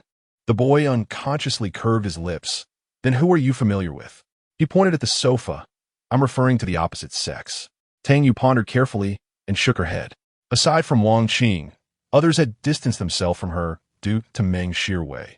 And as for the opposite sex, the only one who had drawn closer, she looked at the boy before her, her cherry-pink lips moving. Do you count? Me? Bian Yang raised an eyebrow. So, I am your only acquaintance of the opposite sex? Yes. She nodded, but the next second she felt something was amiss. The term acquaintance carries a hint of ambiguity. Tang Yu clarified. What I meant was, you're the only male who is willing to be friends with me. The boy seemed to sense the ambiguity in her words. Shifting his posture to lie back, his phone lazily spinning in his palm. So, it seems, you truly lack experience. What experience? She was somewhat puzzled. Bian Yang tapped her phone screen lightly. What do you think? You merely speak nonsense. The girl clutched the edge of her garment tightly. After a few moments of silence, she softly remarked, I can learn. I have a strong capacity for learning. This statement amused Bian Yang, for this is quite different from studying. The solution to a math problem lies plainly before you, with only one correct answer. A few practices suffice to grasp its intricacies. However, kissing is an entirely different matter. Those without a foundation are merely groping their way across a river, and even those with innate talent might struggle to navigate its complexities, let alone someone as inexperienced as you. He spoke with a straight face, full of conviction. Tang Yu, earnestly seeking knowledge, asked, Then you must be quite experienced, right? Bian Yang nearly choked on her words, clearing his throat. Although somewhat unnatural, he maintained his nonchalant demeanor. Of course, he said with utmost seriousness, theory stems from life, and life arises from practice. Otherwise, how could I comprehend it so thoroughly? After a natural shift in conversation, she remarked that, as a novice, there remained much for her to learn from him. Of course, theory can never compete with practice, implying that he would always be her mentor. Her eyelashes fluttered slightly before she took a small step towards him. As he lowered his gaze to her phone, he failed to notice her movement until the familiar scent of the same body wash enveloped him. He lifted his eyes slightly, and in the next moment, his pupils constricted as her face came within 20 centimeters of his. In an instant, the boy's spine stiffened, and he stammered, What are you doing? A gentle, chaste kiss landed on his cheek, its softness almost unbelievable, infused with the delicate fragrance of youth, lingering for but a moment, akin to a foreign greeting. Soon, Tang Yu straightened up, stepping back to a meter away, obediently standing like a little cat. Bian Yang sat in stunned silence on the sofa, as if immobilized, completely forgetting to respond. His heart betrayed him, missing a beat in that instant. It wasn't until the cigarette, but he held between his fingers, nearly burned him, that he snapped back to reality, extinguishing it on the table. Tang Yu observed him. Bian Yang licked his lips and glanced at her, his expression fierce. She quickly lowered her gaze, her heart racing, fingers unconsciously tightening. Tang Xiaoyu, what do you mean by that? He inquired. The sensation on his cheek lingered, a tingling warmth spreading through his body, gathering fervently in one particular place. Bian Yang instinctively pressed on the cushion beside him, noticing her silence, his voice suddenly rising several decibels. Tang Xiaoyu, are you seeking death? It said that the internet is misleading. Far from being amusing, he currently felt like a rampaging dinosaur. Tang Yu, frightened, took several steps back, feeling flustered. Did you not say that theory derives from practice? Bian Yang met her clear gaze, his tongue grazing his jawline, and with a cold, dangerous expression. He scrutinized her for a moment before tossing the pillow from his lap to the ground and rising slowly. As he approached her, Tang Yu began to feel anxious. Instinctively retreating, Bian Yang grasped her wrist, pulling her towards him and depositing her onto the soft sofa. She bounced slightly upon landing, but it did not hurt. The boy's hands framed her face on either side of the couch, one knee pressing against her legs. His shirt collar hung loosely, and from his elevated position, the outline of his collarbone subtly emerged with his movements. The cold scent of cedar mingled with tobacco, encroaching upon her senses with a powerful pressure. Tang Yu, do you realize how provocative your earlier action was for a man? Her palms were clammy with cold sweat, on the verge of tears from fright. She regretted having browsed through such chaotic content online. I am sorry, the frightened girl stammered. I understand my mistake. I won't dare do it again. She possessed a remarkable quality of quickly apologizing, regardless of whether the fault lay with her. Bian Yang pressed his molars together, seemingly suppressing some unspeakable emotion. It was the first time he had felt so stifled by an apology. This foolish girl had no awareness of her own allure. Why don't you enlighten me on what exactly you did wrong? Tang Yu sniffed, her eyes glistening with unshed tears. The fault lay in. She opened her mouth. The fault lay in, not seeking your permission before kissing you. Then she furtively glanced at him, uncertain if she had misspoken. Bian Yang curled his lips in a slight smirk, and what else? She strained to think. The fault lay in believing the words on the internet. Bian Yang fixed her with a steady gaze for 2 seconds, his molars tightening. What else? Tang Yu remained in a state of confusion for quite a while, unable to discern any additional errors. Bian Yang's growing irritation was palpable. He rose abruptly and, in a fit of frustration, kicked the trash can, which clattered noisily across the floor. Tang Yu sprang up from the sofa, startled, bowing her head and remaining silent. Tang Xiaoyu, do you recall what you said when you first came to my home? Of course, she remembered. Without looking at her, Bian Yang demanded, repeat what you said. His expression was solemn. Repeat that ridiculous deal you proposed. Tang Yu's shoulders trembled as she nervously clutched the hem of her garment. I can clean the floors, do the laundry, cook. I'm capable of any menial task. The youth's voice was cold and unyielding, urging her to continue. She opened her mouth hesitantly. After I turn 18, I can fulfill any of your requests. The original words were, if you wish, I can comply with you. Yet she could not voice that, instead saying, after I turn 18, I belong to you, and I shall never entangle you after the college entrance examination. Bian Yang casually tossed her phone onto the table, producing a soft thud. Tang Yu fell silent, noticing Bian Yang turn towards her, an aura of danger radiating from him as he fixed his gaze upon her. Explain the meaning of the words belong to me. Chapter 18. Do not kiss me. Casually, Tang Yu felt an overwhelming sense of unease under his intense gaze, her heart racing uncontrollably. The tall figure stood before her, lifting her chin with his hand. Just moments ago, she had been so confident, shedding her clothes and feigning vulnerability. Now, when asked to repeat her words, she found herself at a loss. It felt as though an arrow had pierced her heart. Those words had undeniably been hers, yet now, echoed back through his lips. They stung like 1,000 slaps across her face. The pain was searing. She suppressed her discomfort, inhaling deeply. It's yours. Once I come of age, I can help you fulfill your physical needs. Anything is possible. His grip on her chin tightened slightly, a malicious smile gracing his lips. A stark contrast to the focused expression he wore while tending to her injuries. Fine, that sweet moment we just shared, truth be told, it lacked flavor. Can you kiss? If not, shall we attempt a French kiss? Tang Yu's pupils dilated in shock. As he grasped her chin and leaned closer, she instinctively pushed against his chest with all her might. Bian Yang stumbled back, his legs colliding heavily with the coffee table, a slight pain shooting through him. Tang Yu retreated to the corner, fear etched on her face, tears streaming down her cheeks in an unrestrained flow.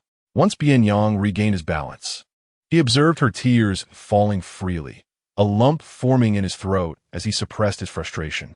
This is your level of courage? You can't even handle this. Yet you claimed you could do anything. Tang Yu bit her lip until it turned pale, causing an inexplicable tightness in his throat. A mere scare, and you're in tears? I wonder where your earlier audacity to kiss me came from. He picked up a tissue from the table, tossing it at her feet, reverting to his usual nonchalant demeanor, sprawling back onto the sofa. Stop crying. I didn't mean to bully you. It was merely a lesson to show you the cruelty of human nature. Tang Yu sniffled, cautiously lifting her eyes to meet his gaze. Upon locking eyes with him, she quickly lowered her head. As a girl, do you know what is most important? Tang Yu, with tears still clinging to her eyelashes, stammered but remained silent. Bian Yang continued slowly. The most crucial thing is to protect yourself. Even if you currently lack the ability to defend yourself, it is unwise to trust a boy you've barely known. There are myriad ways to resolve issues, yet you chose the most foolish one. Tell me, if I had truly harmed you just now, what would you have done? Would you have had the means to retaliate? Could you have escaped? Tang Yu looked down, clearly terrified, her lips trembling, unable to articulate a response. You owe me, he thought, as he straightened up from the sofa and approached her. The young girl instinctively recoiled in fear. With a resigned sigh, he bent to pick up the tissue box, pulling out 2 tissues and hastily wiping the annoying tears from her face. Never make such propositions to a male, no matter how much you trust him. And certainly do not kiss others so casually. Do you understand? Tang Yu slowly opened her eyes, the tension in her nerves gradually easing. She heard Bian Yang's nonchalant inquiry. Aside from me, you haven't done anything like this with other boys, have you? Still in a daze, she felt the gentle tap of his finger on her forehead as he pressed. I'm asking you, have you kissed anyone else? Tang Yu immediately shook her head. This is the first time. I almost got scared to death. I want to do it again. Unbeknownst to her, Bian Yang was relieved by her answer, though he skillfully concealed his emotions, maintaining a stoic expression as he remarked coolly, at least you know your place. With her tears dried, she transformed back into the obedient, quiet girl. Stop crying. I didn't truly bully you. If I had, I'd have drowned you. Bian Yang. The girl's voice was hoarse. The boy responded lazily. Tang Yu rubbed her reddened eyes and spoke deliberately. You're a good person, unlike other boys and girls. Perhaps having spent too long in dark, damp places, she had become particularly sensitive to kindness. From the very beginning, she sensed he was different from others.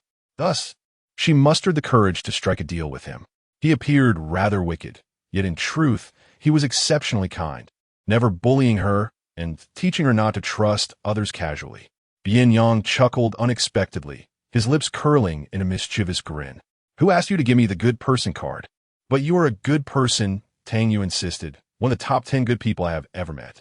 With the corners of his eyes slightly lowered, Bian Yang mused, goodness, you're even ranking me in your heart. It was the first time someone had called him a good person, and he felt somewhat unaccustomed to it. You haven't seen my bad side. Otherwise, I would surely rank first on your list of villains. That one happened, she asserted firmly. You didn't bully me just now. You're a good person. Bian Yang thought to himself, damn it, I really wanted to. Yet he restrained himself.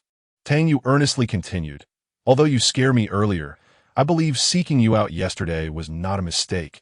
I made the right bet. Upon hearing this, Bian Yang felt a rush of complex emotions. It was akin to her praising a glutinous rice ball for its whiteness and roundness, while he knew it contained a bitter filling. That's not certain, he replied, ruffling her hair with a teasing grin. Who can predict what will happen in the future? He bent down to retrieve his coat from the sofa, draping it lazily over his shoulder, then picked up her phone from the table and shook it. Let us go back to school. Tang Yu didn't quite grasp the meaning of his earlier words and didn't dwell on them further. Nodding, she straightened the toppled trash bin and headed to the restroom to fetch her changed clothes. Seeing this, Bian Yang remarked, You'll have to hand wash those when you get back to your dorm anyway. Just toss them in the washing machine. You'll be back after your evening study session to cook, so it won't be too late to dry them then. Tang Yu considered this and agreed. She couldn't wash her clothes at the moment, so it made sense to prepare dinner here and take the clean clothes back to her dorm to dry. Accepting Bian Yang's kindness, she stuffed her clothes into the washing machine. She discreetly slipped her undergarment into her pocket, all the while concealing it from him. Bian Yang caught a glimpse of it out of the corner of his eye, and her furtive demeanor was amusing enough that he chose not to expose her. Upon exiting the apartment, the bell signaling the end of the lunch break rang from the school, indicating they had another half hour before class commenced. Neither of them had eaten, so Bian Yang led her into a restaurant and ordered several dishes. Tang Yu pulled out her steamed bun and began to nibble on it, not touching her chopsticks. Bian Yang frowned, feeling an inexplicable heaviness in his chest. "Is that all you're going to eat?" he asked. She produced a packet of pickled vegetables from her pocket. Leaning back in his chair, Bian Yang refrained from urging her to use her chopsticks and casually inquired, "Don't you have a part-time job?" She nodded, explaining that she worked an hour at a milk tea shop after evening study sessions, but reassured him that it would not interfere with preparing his dinner. Bian Yang absorbed this information while using his chopsticks to pick up a piece of braised fish. Not long after, he tossed his chopsticks onto the table, spitting the fish back out. "What is this? What's wrong?" she asked. "It's unpalatable." He had little appetite and glanced at her, suggesting, "Why don't you eat it?" Tang Yu surveyed the array of dishes before them, noting that this was the best restaurant near the school, with an average cost of over $500 per person. It was reputed to be a trendy spot, so the taste ought to be commendable.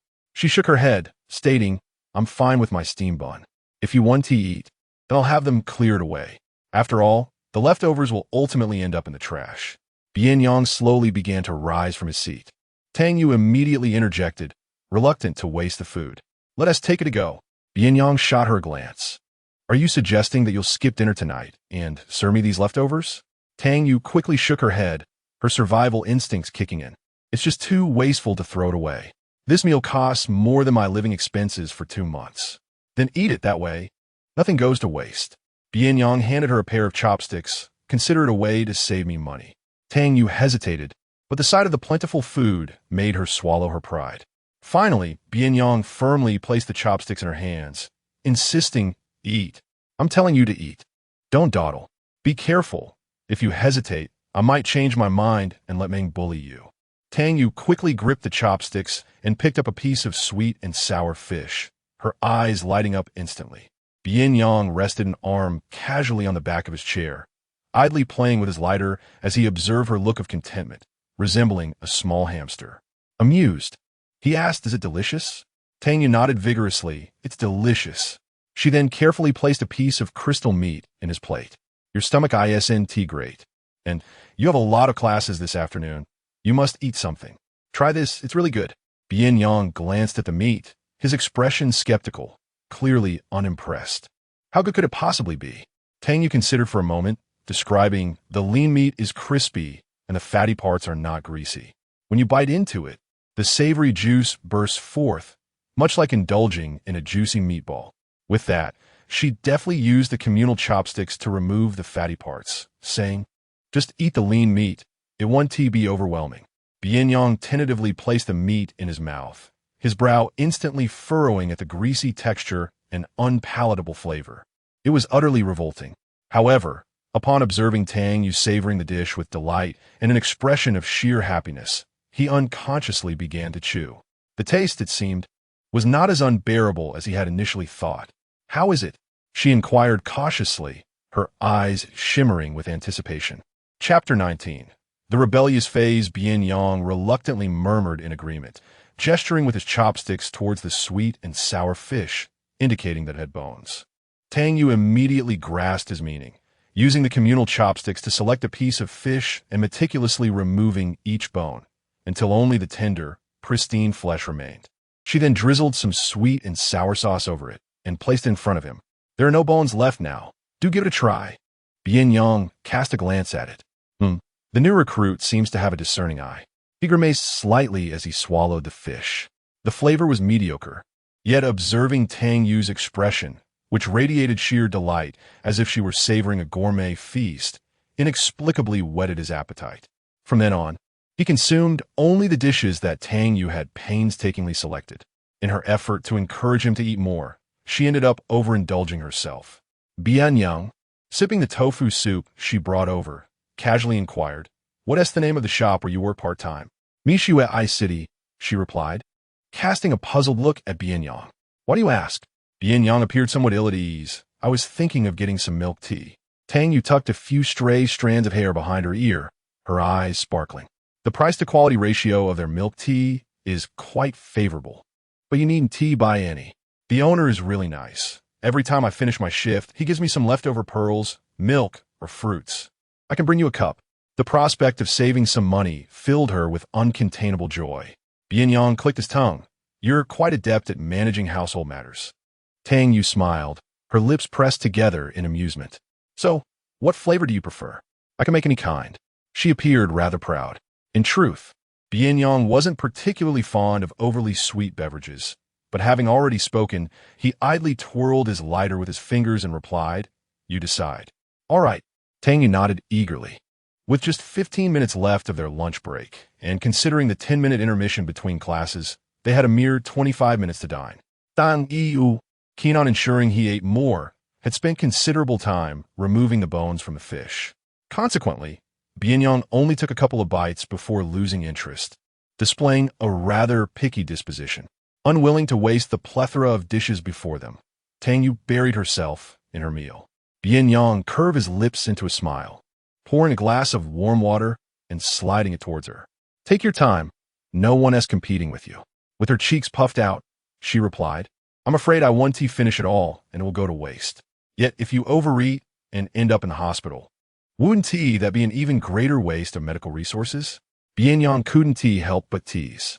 Her round belly, nearly straining against her school uniform, appeared rather endearing. Tang Yu mused that she, too, was reaching her limit, casting a lingering glance at the remaining food on the table, feeling immensely grateful towards him. "Thank you for treating me to this meal. Once I start earning, I'll treat you to a feast. Stop being so self-absorbed." "I didn't treat you to this meal. I merely wanted to avoid wasting food and incurring divine retribution. Besides, you've inadvertently helped me." Bian Yang crossed his arms. "Considering your assistance, I'll begrudgingly offer you a reward. Speak up. What do you desire?"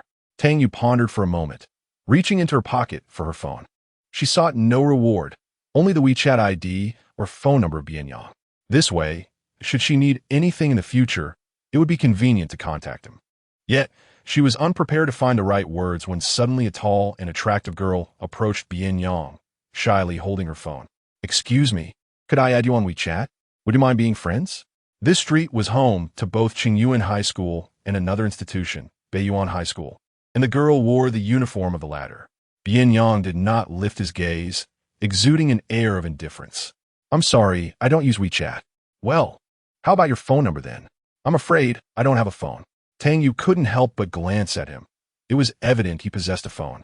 The girl, sensing his dismissive attitude, managed a slightly awkward smile before turning away. Bian Yang raised his hand and called for the waiter, pulling out his phone to settle the bill. The girl saw this from a distance. Tang Yu observed her expression, knowing full well the girl must feel quite disheartened. As they exited the restaurant, Bian Yang strolled ahead at a leisurely pace, speaking to her in a languid tone. "Have you decided what you want?" Tang Yu silently dismissed the idea of asking him for his WeChat and shook her head. "No, nothing in particular." Bian Yang cast a sidelong glance at her. "No need to be polite with me. I take good care of my subordinates. You're not special, and I wouldn't want anyone to think I'm stingy or neglectful of my own. But I truly don't want anything." The mere fact that Bian Yang could assist her was enough for her to feel grateful. At that moment, the lunchtime bell rang, and Bian Yang, not wishing to press the matter further, casually remarked, "All right then," before pocketing his hands and moving forward. Tang Yu trailed behind him like a little shadow, indeed resembling his subordinate. Upon returning to their seats, Wang Qing angrily informed her that Lu Yingying went to our homeroom teacher first to complain. Our teacher, infuriated, didn't ask any questions and said you must go to the office upon your return. "Should I accompany you? We need to clarify things. That Lu Yingying won't get away with tarnishing your reputation. Is the homeroom teacher calling for me?" Tang Yu found nothing unusual. This was not her first encounter with such a situation. You don't need to come. I can handle it myself. She stood and headed for the back door. Bian Yang extended a long leg, blocking her path. Stay put. I'll deal with the teacher. He casually tossed her a cup from the table.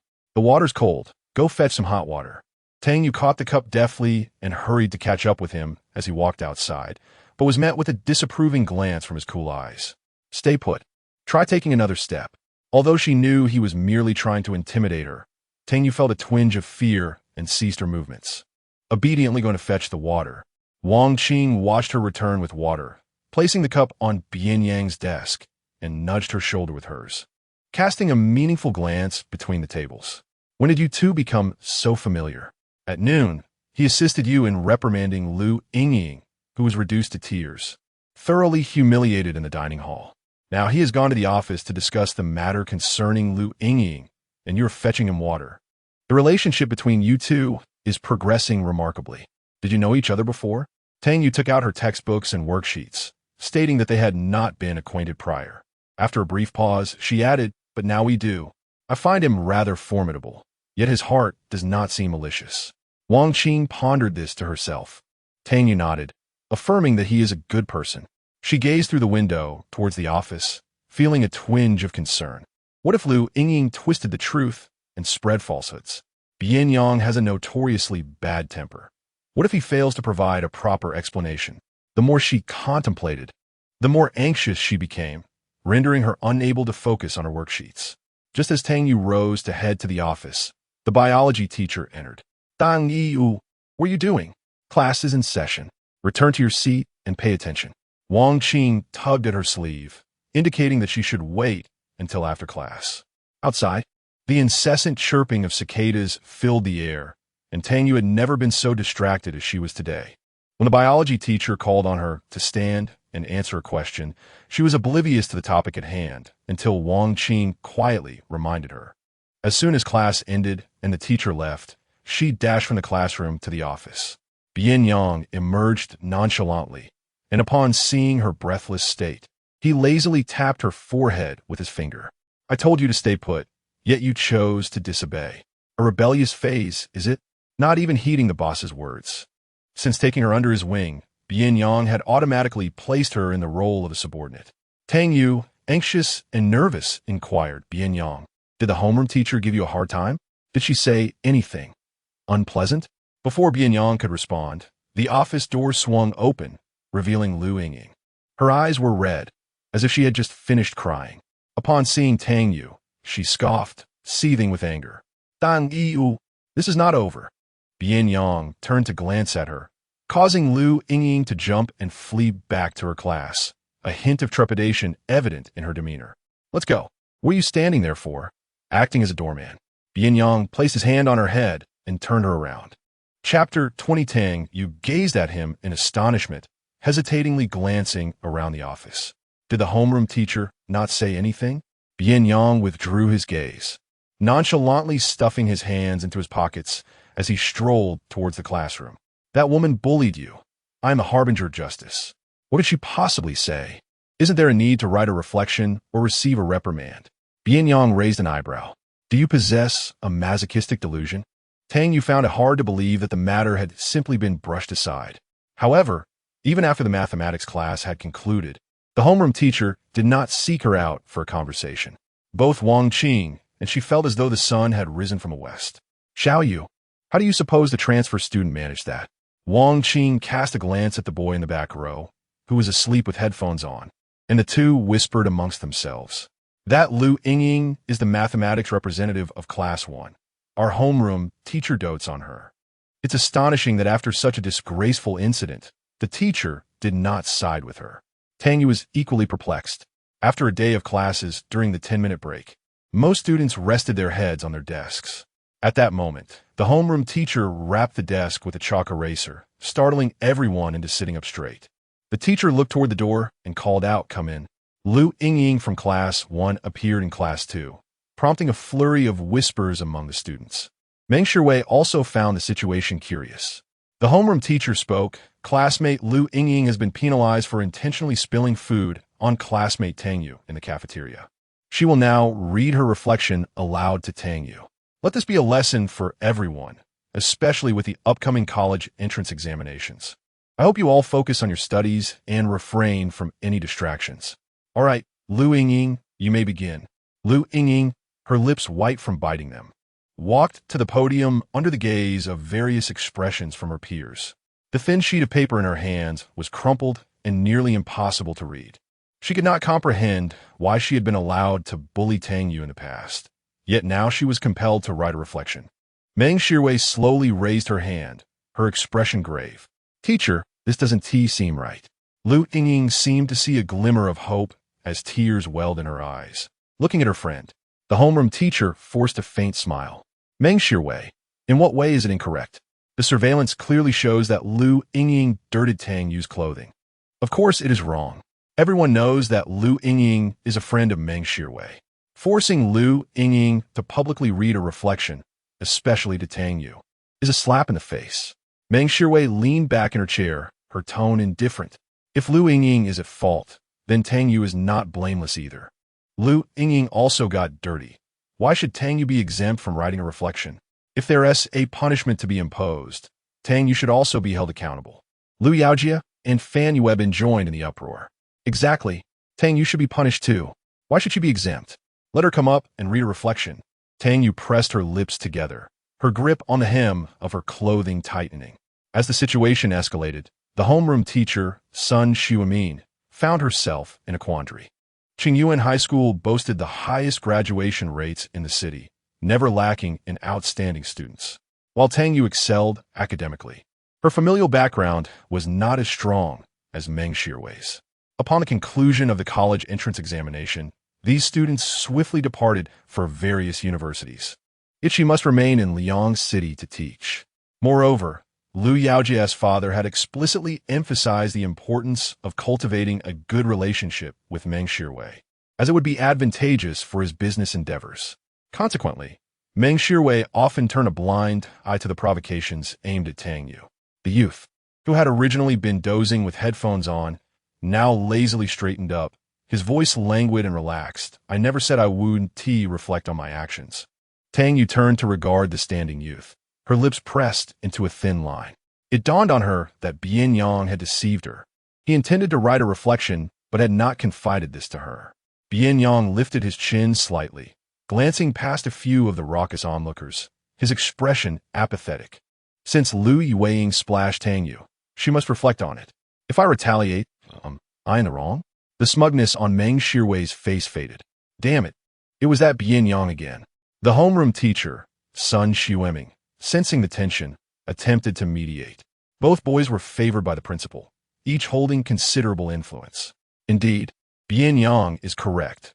Lu Yingying instigated this incident, and thus her fault is greater. Therefore, she must read her reflection aloud before the class, while Bian Yang, though at fault, has acted in defense of classmate and merely needs to write a reflection. Initially, in a private setting, she had proposed that Lu Yingying apologize, and the matter would be settled. However, Bian Yang remained adamant, insisting that Lu Yingying write a reflection and present it publicly to apologize to Tang Yu. Even if this meant he too would have to write a reflection, Sun Xiueming was perplexed by his motives. With reason on his side, Bian Yang left Meng Shirwei at a loss for words. Casting a dark glance in Tang Yu's direction, her eyes glimmered with resentment before she reluctantly averted her gaze. We shall see. Now let's all quiet down. Amidst the murmurs, Sun Xiueming forcefully tapped the blackboard and turned to Lu Yingying. You may continue. Lu Yingying's hopes were utterly dashed, and even Meng Shirwei could not assist her. With a heart full of indignation and humiliation, she read her reflection aloud, then approached Tang Yu to offer a formal apology. Tang Yu. The words seemed to stick in her throat. Turning slightly, Lu Yingying's voice was barely audible. I'm sorry, I should not have splashed you. There was no sincerity in her apology. Tang Yu instinctively held her breath, seemingly still detached from the situation. It was only when Wang Qing nudged her with her elbow that she snapped back to reality, opening her mouth to speak. Yet her classmate, seated behind her, was quicker, stretching his long legs slightly. Who can hear you? Apologize properly. With reddened eyes, Lu Yingying felt intimidated by his glare and could only raise her voice. Now thick with emotion, I'm sorry, Tang Yu. I should not have splashed you. With that, she fled the classroom in tears. The break had not yet concluded, and many curious onlookers were peering in through the windows of Class 2. Their reactions prompted a cacophony of teasing. Classes 1 and 2 were the top tiers of the senior year, and it would take no time for this incident to spread throughout the entire grade. After the teacher departed, Tang Yu turned her body towards the back row. Bian Yang raised his chin, casting a sidelong glance at Tang Yu, who was hesitating and faltering in her words. With a casual flick of his wrist, he turned the pages of a book, allowing his eyelids to droop. "Turn your head away from me, and cease that look," he commanded. Tang Yu did not comply, but opened her mouth. "Bian Yang, you were clearly punished to write a reflection paper. Why don't you just tell me the truth? Who are you to me? Do I need to report my actions to you?" "That's not what I meant," she replied. "Then I'll write the reflection paper. No need for that." Bian Yang leisurely extracted a piece of paper, lazily picked up a pen, and meticulously inscribed the words reflection paper. "I enjoy writing these, so mind your own business." He tapped the pen against the table and added, "And turn your head away, it's bothersome." After being reprimanded, Wang Qing pulled her back, suppressing her excitement. "What should I do? I'm nearly captivated by the transfer student." Just now, when he confronted Meng Shirwei, he was so handsome. You should have seen Meng Shirwei's expression. She was infuriated. Then, beneath the table, she stealthily opened the school forum. Although Qingyuan High School did not endorse students bringing phones, playing on them during class was generally overlooked. On the senior section of the forum, Bian Yang's picture was pinned at the top. The prominent title read, "Wow, when did such a handsome guy come to our school? Which grade is he in? Which class? Investigate immediately." Someone had surreptitiously taken a photo of him in the cafeteria. The young man was tall and slender, clad in a loosely fitting white t-shirt. His dark eyes were slightly downcast, and a nonchalant smile graced his features. He appeared to be holding an empty lunchbox, standing there in a relaxed manner, exuding an effortless charm that seemed to leap from the screen. In the bustling cafeteria, despite the throng of students, his striking height and appearance made him remarkably conspicuous. Since noon, the comments had surged to 1,000. "Wow, is this really from our school? He is not in uniform, so he probably isn't. I was there. I took a ton of photos on my phone, but the one the poster shared is too blurry. I'll share some clearer ones with you all. Hee. I was also present. It seems 2 girls fought over him soon." Someone corrected. No, it was the girl with permed hair who spilled soup on the girl with bangs. Then this boy appeared, presumably a friend of the bangs girl, and retaliated by splashing the soup back. "This is my scoop. Find out all this boy's information within a minute, or I'll blow up Qingyuan." Rapidly, a student claiming to be from Class 2 of the senior year revealed Bian Yang's information. He was a recent transfer student, having just arrived a couple of days prior, and already he had dominated our forum's headlines. Not only that, but students from his class occasionally stole glances at him, and more people gathered outside the classroom, peering in through the windows. Wang Qing teased, "Our unremarkable back row is about to become a popular spot." Tang Yu glanced outside and indeed observed numerous individuals passing back and forth, predominantly females. They were furtively watching Bian Yang. "Do you think Bian Yang has a girlfriend?" Many people on the forum are preparing to confess their feelings. "Since you're close to him, do you have any insight?" In the midst of the intense academic pressure of their senior year, gossip was inevitable. Tang Yu, upon hearing this, shook her head, then paused before nodding slightly. Wang Qing, perplexed, inquired, "What does that mean? Does he or doesn't he?" With a sidelong glance at the back row, where he wore headphones and likely could not hear, Tang Yu whispered, "He probably does, and there might be several." Wang Qing exclaimed, "What?" At that moment, Bian Yang, who was sipping water, couldn't suppress a few coughs, nearly choking in the process. Chapter 21. Who is he really? Tang Yu instinctively turned her head to steal a glance at him, thinking he might have overheard. Noticing Bian Yang was focused on scribbling on a piece of paper, it seemed he hadn't heard, so she averted her gaze and whispered, "I am merely guessing." He had claimed to possess ample practical experience, which in translation implied that he had numerous girlfriends. Thus, his disinterest in her made sense. His reaction when she kissed him was indeed quite intense. Tang Yu felt this explanation was reasonable, yet it only deepened her embarrassment. Bian Yang was right to admonish her. She had certainly been too frivolous and needed to maintain some distance moving forward. After all, What if his girlfriends became upset? One shouldn't expect reciprocation without offering something meaningful. Nor should one repay kindness with enmity. Wang Qing shared her sentiments, believing he was undoubtedly a sea king. Indeed, handsome men are often best admired from afar, which was a pity. Tang Yu nodded in agreement. Wang Qing, you must keep your distance from him in the future. Bian Yang's hand, which had been aimlessly scratching on the review paper, suddenly paused. Tang Yu hesitated at her own words. That was not feasible. He was now her older brother figure. Moreover, she was his unpaid help, expected to be available at his beck and call. In essence, she was paying her protection fee through her labor. After a few awkward attempts to change the subject, the teacher arrived, signaling that it was time to study as class was about to commence. Once the school bell rang, the visitors outside dispersed, and Wang Qing ceased her gossip. In this lesson, Meng Shirwei and Lu Yaojia were absent. In a fit of anger, she stormed into the office to confront Sun Xiumin. The office was empty, and Meng Shirwei occupied Sun Xiumin's chair while the homeroom teacher stood beside her. Sun teacher, what do you mean by this? Are you aiding Tang Yu in opposing me? Don't forget how you earned your employee evaluation last quarter. Are you planning to get yourself dismissed just after being promoted? A thin sheen of sweat appeared on Sun Xiumin's forehead.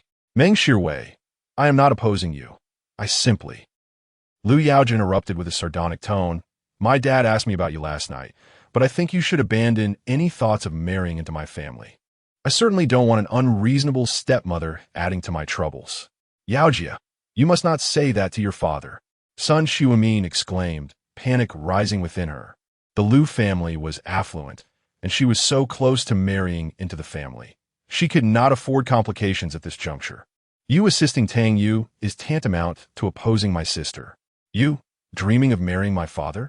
Think again. Sun Xiumin retorted urgently. I am not assisting Tang Yu. Meng Shirwei, casually admiring her fingertips, replied, You haventiated her?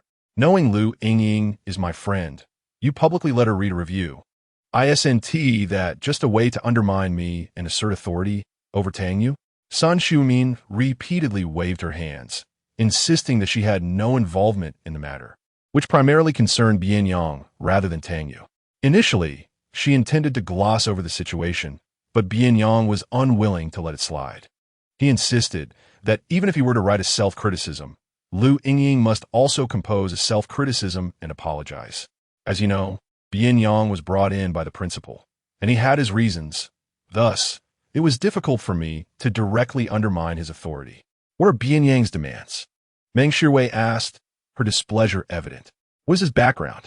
Sun Xiumin was uncertain, but speculated that his status was likely considerable. After all, he was directly brought in by the principal and parachuted into the key class. You should be more aware of this, right? The principal is her godfather, and Meng Shirwei did not wish to embarrass herself. So she lied. Of course I know. Lu Yaojia hesitated. Sister Rui, what exactly is Bian Yang's background?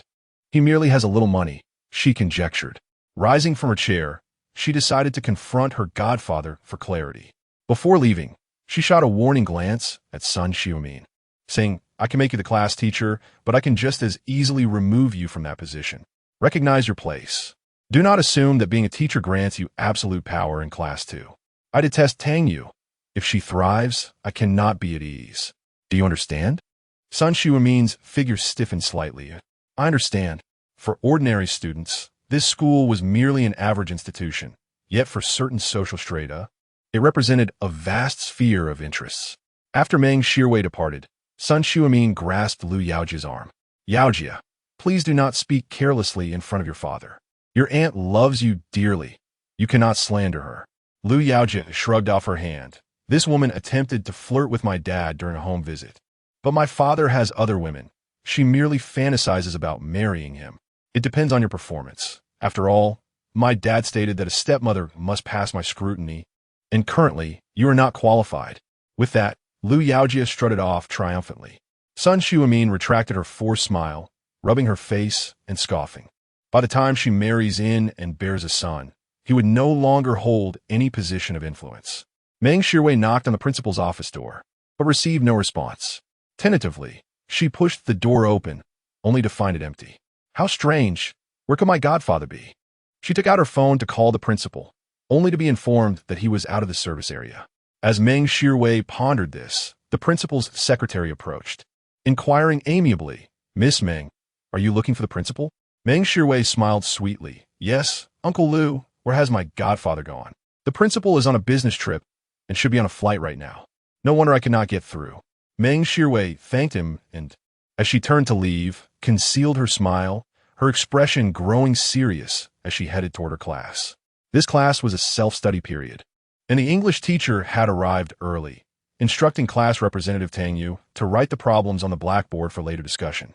Tang Yu, lacking sufficient height, stood on a stool, her delicate fingers gripping the chalk as she diligently wrote, her English handwriting exquisite, like vibrant notes on a musical score. Bian Yang rested his chin on his hand, idly toying with a pen, lazily lifting his gaze to observe her. Her wrists, slender as matchsticks, were whiter than chalk. Her waist, impossibly delicate. She really ought to consume more sustenance. Otherwise, this frail frame, prone to fainting at any moment, might lead others to believe that she was unreasonably harsh on her subordinates. The summer evening was particularly stifling, and Meng Shirwei was already in a foul mood. Upon her return, the sight of her handwriting sprawling across the blackboard only intensified her frustration. "Sister Rue, please calm down, don't be angry," Fan Yuebin and Lu Yaojia offered, diligently fanning her with 2 textbooks.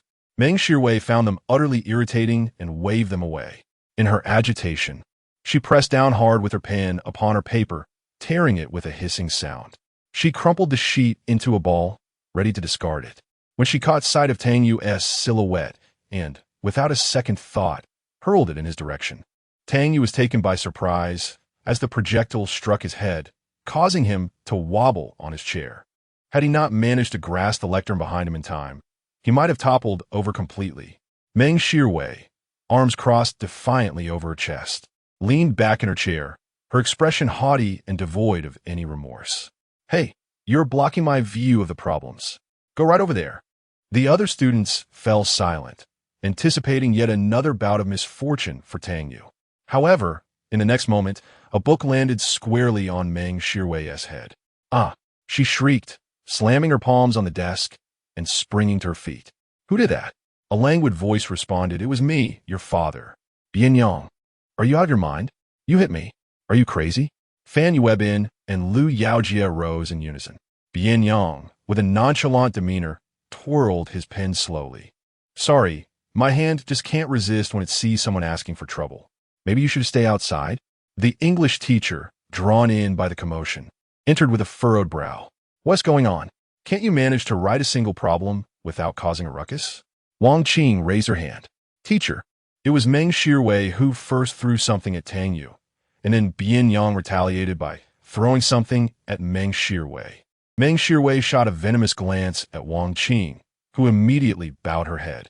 "Meng Shirwei, Bian Yang, both of you, step forward." The English teacher's presence commanded authority without the need for anger. She then turned to Tang Yu. "This has nothing to do with you. Just continue with your work." Simultaneously, she warned the other students, "Before class ends, anyone who has not copied properly, apart from Tang Yu, will find themselves standing outside." Chapter 22. What skill is it to bully girls? Suddenly, the classroom fell into a profound silence, the only sound being the rustle of pens against paper. Even the troublemakers, Fan Yuebin and Lu Yaojia, dared not make a peep and quietly returned to their seats. The English teacher, Gao Qinghe, was no ordinary figure. He had been at this school longer than the principal. A distinguished educator for 30 consecutive years, he served as the head of the English department for the high school. Each year, he took charge of the top-tier graduating classes, and not once had the English rankings of his students failed to secure the first position. Numerous prestigious high schools had attempted to lure him away with generous offers, yet he steadfastly chose to remain in Liangcheng, cherishing time with his family. After decades of teaching, his students had spread their wings, with many becoming executives in publicly listed companies, pursuing advanced studies abroad, and even securing positions in government departments. Each year during the Spring Festival, his grateful students showered him with gifts, earning him the respect of even the principal. Thus, Gao Qinghe held a firm ground. With a single word from him, others dared not stir. Though Meng Shirwei felt humiliated, She had no choice but to obediently step outside. Tang Yu, while copying problems from the blackboard, anxiously glanced out the window. Bian Yang, appearing as if still in slumber, listened absently to Gao's monologue, seemingly aware of her gaze.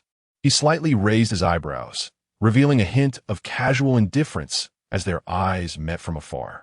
Tang Yu stealthily gestured toward him from the podium, curling her fingers to signal him to lower his head slightly, for a wise man does not suffer immediate loss. Bian Yang understood her intent and made a soft clicking sound with his tongue, realizing she was indeed unaware of her own foolishness. Little did she know that she had caught Gao Qinghe's attention. Following Bian Yang's gaze, Gao noticed Tang Yu's subtle movements. He immediately glared and ordered Bian Yang and Meng Shirwei to stand at the stairwell away from the window. Tang Yu, focus on copying your problems. Multitasking will lead you to miswrite your English words. The reprimanded Tang Yu quickly withdrew her gaze, only to realize she had indeed made mistakes. She hastily wiped away the incorrect letters and made the necessary corrections. Closing the classroom door, Gao Qinghe, dressed in his signature Zhongshan suit, placed his hands behind his back as he approached the stairwell. You two need to reflect on yourselves. Every second in senior year is invaluable. If you do not study diligently and indulge in such antics during class, you not only hinder your own progress but also disrupt others. Do you understand how reprehensible such behavior is? Bian Yang yawned, displaying a lack of enthusiasm. Meng Shirwei looked quite aggrieved, saying, "Teacher, it's clearly Bian Yang who is bullying me. Look here, I've been hurt by his book throwing." Indeed, her forehead bore a slight redness for being struck by a book, yet it was hardly a serious injury. I want Bian Yang to apologize to me. Otherwise, I will have his parents come and make amends. She was eager to see the kind of family Bian Yang came from, one that could possibly be connected to the principal. Gao Qinghe adjusted his glasses. You want him to call his parents? Meng Shirwei. Tang Yu was diligently writing above. Why did you throw something at her? You are the one at fault here. You should apologize to Tang Yu first. As for Bian Yang, he cast a glance at the indifferent youth. It is said that he is a transfer student with aspirations to study abroad, exempt from participating in the college entrance examination, and thus not included in Class 2's academic records. Gao Qinghe harbored no expectations for his diligence. He merely remarked that it was inappropriate for him to bully female classmates, deeming it a matter of mismanagement. Bian Yang, you must not resort to violence next time. You must report to the teacher, understood? You should also sincerely apologize to Meng Shirwei. Bian Yang casually remarked, if I report to the teacher, can Tang Yu retaliate? His smile held an ambiguous meaning. Gao Qinghe frowned, clearly stating that such behavior was unacceptable. Meng Shirwei's actions were wrong, and she should apologize. But if Tang Yu retaliates, does that make her justified? Classmates should strive for mutual understanding and harmonious coexistence. There are myriad ways to resolve issues beyond physical confrontation. If everyone resorted to violence at the slightest provocation, what purpose would rules serve? What role would teachers play? Meng Shirwei, seething with anger, stomped her feet. The notion of apologizing to Tang Yu is utterly unacceptable. Bian Yang chuckled. What if the other party refuses to apologize? Gao Qinghe was aware of Meng Shirwei's privileged background and how much leniency Sun Xuemin had afforded her. However, in his classroom, even the principal was not permitted to disrupt order. Meng Shirwei, you will apologize to Tang Yu. Once you do, I will allow Bian Yang to apologize to you, and this matter will be considered resolved. I refuse. I have been hurt, and Tang Yu has suffered no consequences. Why should I apologize? Meng Shirwei's suppressed resentment quickly gave way to tears. Mr. Gao, you cannot show favoritism just because Tang Yu is the English class representative. My parents have never laid a hand on me, yet Bian Yang dares to hit me. I will inform the principal and my parents. This is far from over. Gao Qinghe, a man in his 50s, found himself with a splitting headache from her incessant outcry, his blood pressure nearly rising.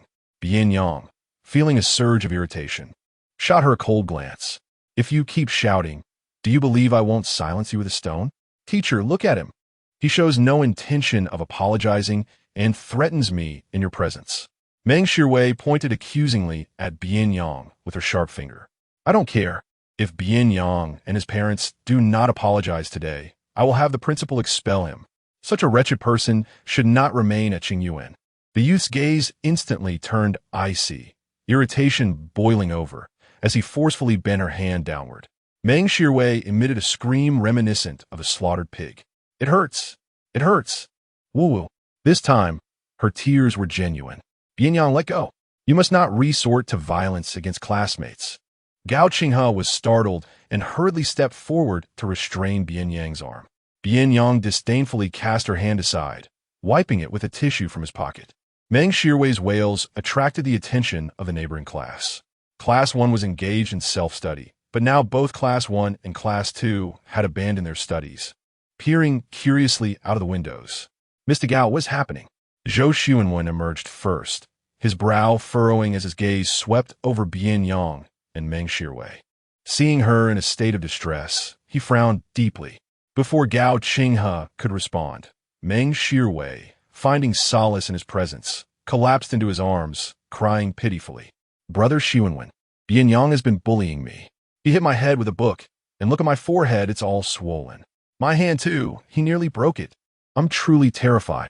Upon seeing this, Zhou Xuanwen noticed that her fingers were indeed red and there were marks on her forehead. The two families were close, having grown up together, and Zhou Xuanwen had always regarded Meng Shirwei as a younger sister. At this moment, a hint of anger marred her usually serene face.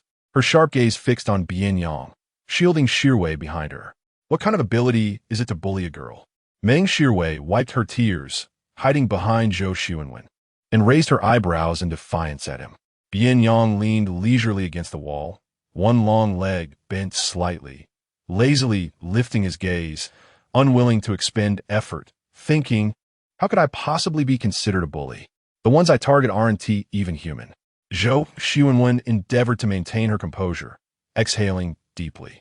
Although I am unaware of what school you transferred from, nor do I know your conduct there, here at Qingyuan, you must adhere to school regulations, which prohibit fighting. Your aggression toward a girl, especially in front of a teacher, clearly demonstrates that you're not a good student and reflects poorly on your character, justifying your expulsion. Bian Yang scoffed lightly at her words. Everyone is the same, unable to recognize their own issues, yet they dare to preach. My character is lacking. He lazily chewed on these words, barely lifting his eyelids, his tone insipid. Who gave you the audacity to define me? By what measure do you judge me? Is it your foolish tongue or the remnants of your brain discarded with the placenta? Chapter 23. Even the human heart is slightly to the left. Zhou Xuanwen felt his face flush with embarrassment as he was ridiculed. Coming from an esteemed family and possessing a refined demeanor, he had never encountered such unruly individuals, nor had he ever been publicly insulted in such a blatant manner. Not to mention that Zhou Xuanwen was not one to resort to vulgarity. He held his dignity and status in high regard. Thus, with a hint of displeasure in his eyes, he turned towards teacher Gao Qinghe. Teacher Gao, as you're involved in this matter, let's together approach the principal to bear witness. Our institution does not require students who are unlearned and disrupt the discipline. Gao Qinghe was still massaging his temples, utterly perplexed by the situation. What on earth is happening? Why is it so difficult to study English properly? Zhou Xuanwen. The situation is not quite as you perceive, teacher. Gao intended to clarify the events, but was swiftly interrupted by Meng Shirwei. Brother Xuanwen, my head hurts terribly. Am I suffering from some aftereffects? Zhou Xuanwen immediately bent down to inspect her, noting that aside from a slight redness and a scraped patch of skin, there were no serious injuries. Meanwhile, the classroom had erupted into chaos. Wang Qing leaned against the window, eavesdropping on their conversation, and hurried to the podium to recount it. What do we do, Xiao Yu? This time, Bian Yang will surely suffer. He is no match for Meng Shirwei, if I recall correctly. The hospital downtown belongs to Meng Shirwei's family. What if she forges some kind of injury report? Would Bian Yang end up in prison? The more Wang Qing pondered, the more ominous the situation appeared. Hearing this, Tang Yu abruptly tossed aside her chalk and dashed out without a second thought. Hey, Xiao Yu, where are you going? Wait, Tang Yu ran straight to Gao Qinghe. Teacher, the situation is not as Meng Shirwei describes it. Why should Bian Yang be expelled when he has done nothing wrong? Bian Yang, leaning against the wall, cast a sidelong glance at her. The girl's voice was soft and urgent, yet her gaze radiated strength. She was timid yet resolute, fragile yet sharp-edged.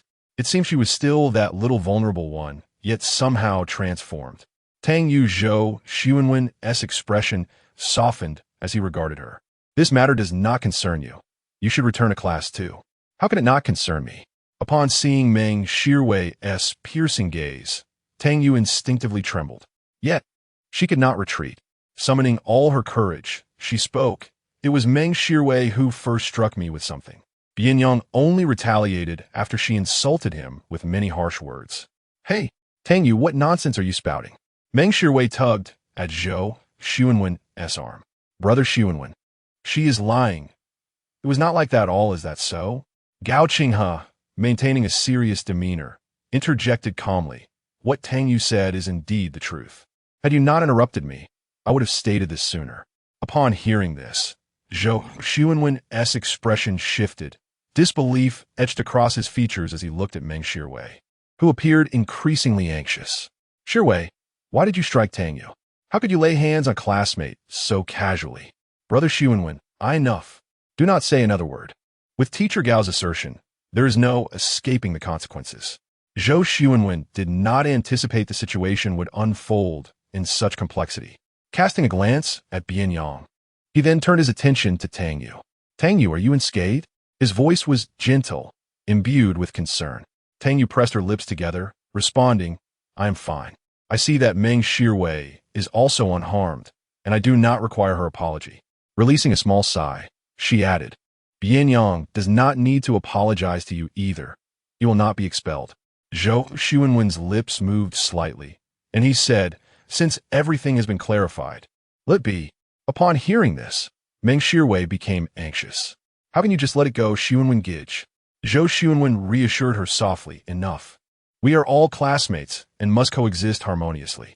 Since Tang Yu is not pursuing the matter, you should not be unreasonable. Meng Shiwei stamped her foot, internally seething with resentment towards Tang Yu. Gao Qinghe coughed a couple of times, summarizing, classmates should support one another rather than cast blame. Since both parties share fault and neither wishes to apologize, let us consider this matter settled. He instructed, Zhou Xuanwen, you may return to Class 1 to continue your studies. Meng Shiwei, Bian Yang, and Tang Yu, you shall return to Class 2 to continue your exercises. Glancing at the students peering curiously from Class 2, he warned, withdraw your heads. Have you completed your assignments? Once finished, add another set of exercises and submit them by noon tomorrow. A chorus of lamentation echoed through the classroom. Zhou Xuanwen offered a few words of comfort to Meng Shiwei before heading back to Class 1. As Meng Shiwei passed Tang Yu, she intended to deliberately bump into her. However, Tang Yu was pulled aside by Bian Yang, causing Meng Shiwei to miss her target and collide painfully with the railing, eliciting beads of sweat from the ache. Tang Yu, just wait. You'll regret this tonight. She spat, cradling her arm in anger as she entered the classroom. Bian Yang returned his hand to his pocket, adopting a casual tone before stepping inside. Hey, why aren't you timid this time? I thought you were terrified of that Meng Shiwei. Tang Yu's eyelashes fluttered as she replied, I'm still quite afraid. Yet you still stood up, Bian Yang remarked with a sidelong glance.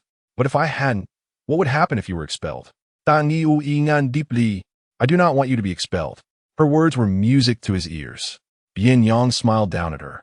At least you have some conscience. I did not take you in vain as my little brother. Despite her usual silence, she proved to be quite spirited. Tang Yu's bashful smile revealed a delicate dimple on her cheek, sweet and enchanting. Bian Yang draped his arm casually over her shoulder, bending to meet her gaze. The sudden proximity made Tang Yu's eyes widen slightly, instinctively holding her breath. His dark, clear eyes sparkled with just the right amount of amusement. However, do keep your conscience to yourself next time and refrain from meddling. Rest assured, as long as I do not wish to leave, even the king himself could not expel me. As your big brother, I cannot rely on my little brother for support. That would be embarrassing. Tang Yu obediently responded with a soft, nasal HM. He straightened up and gently tapped her fluffy head with his hand. Tang Yu instinctively lifted her gaze to him, the last rays of the setting sun casting a golden glow upon his shoulders and the tips of his hair.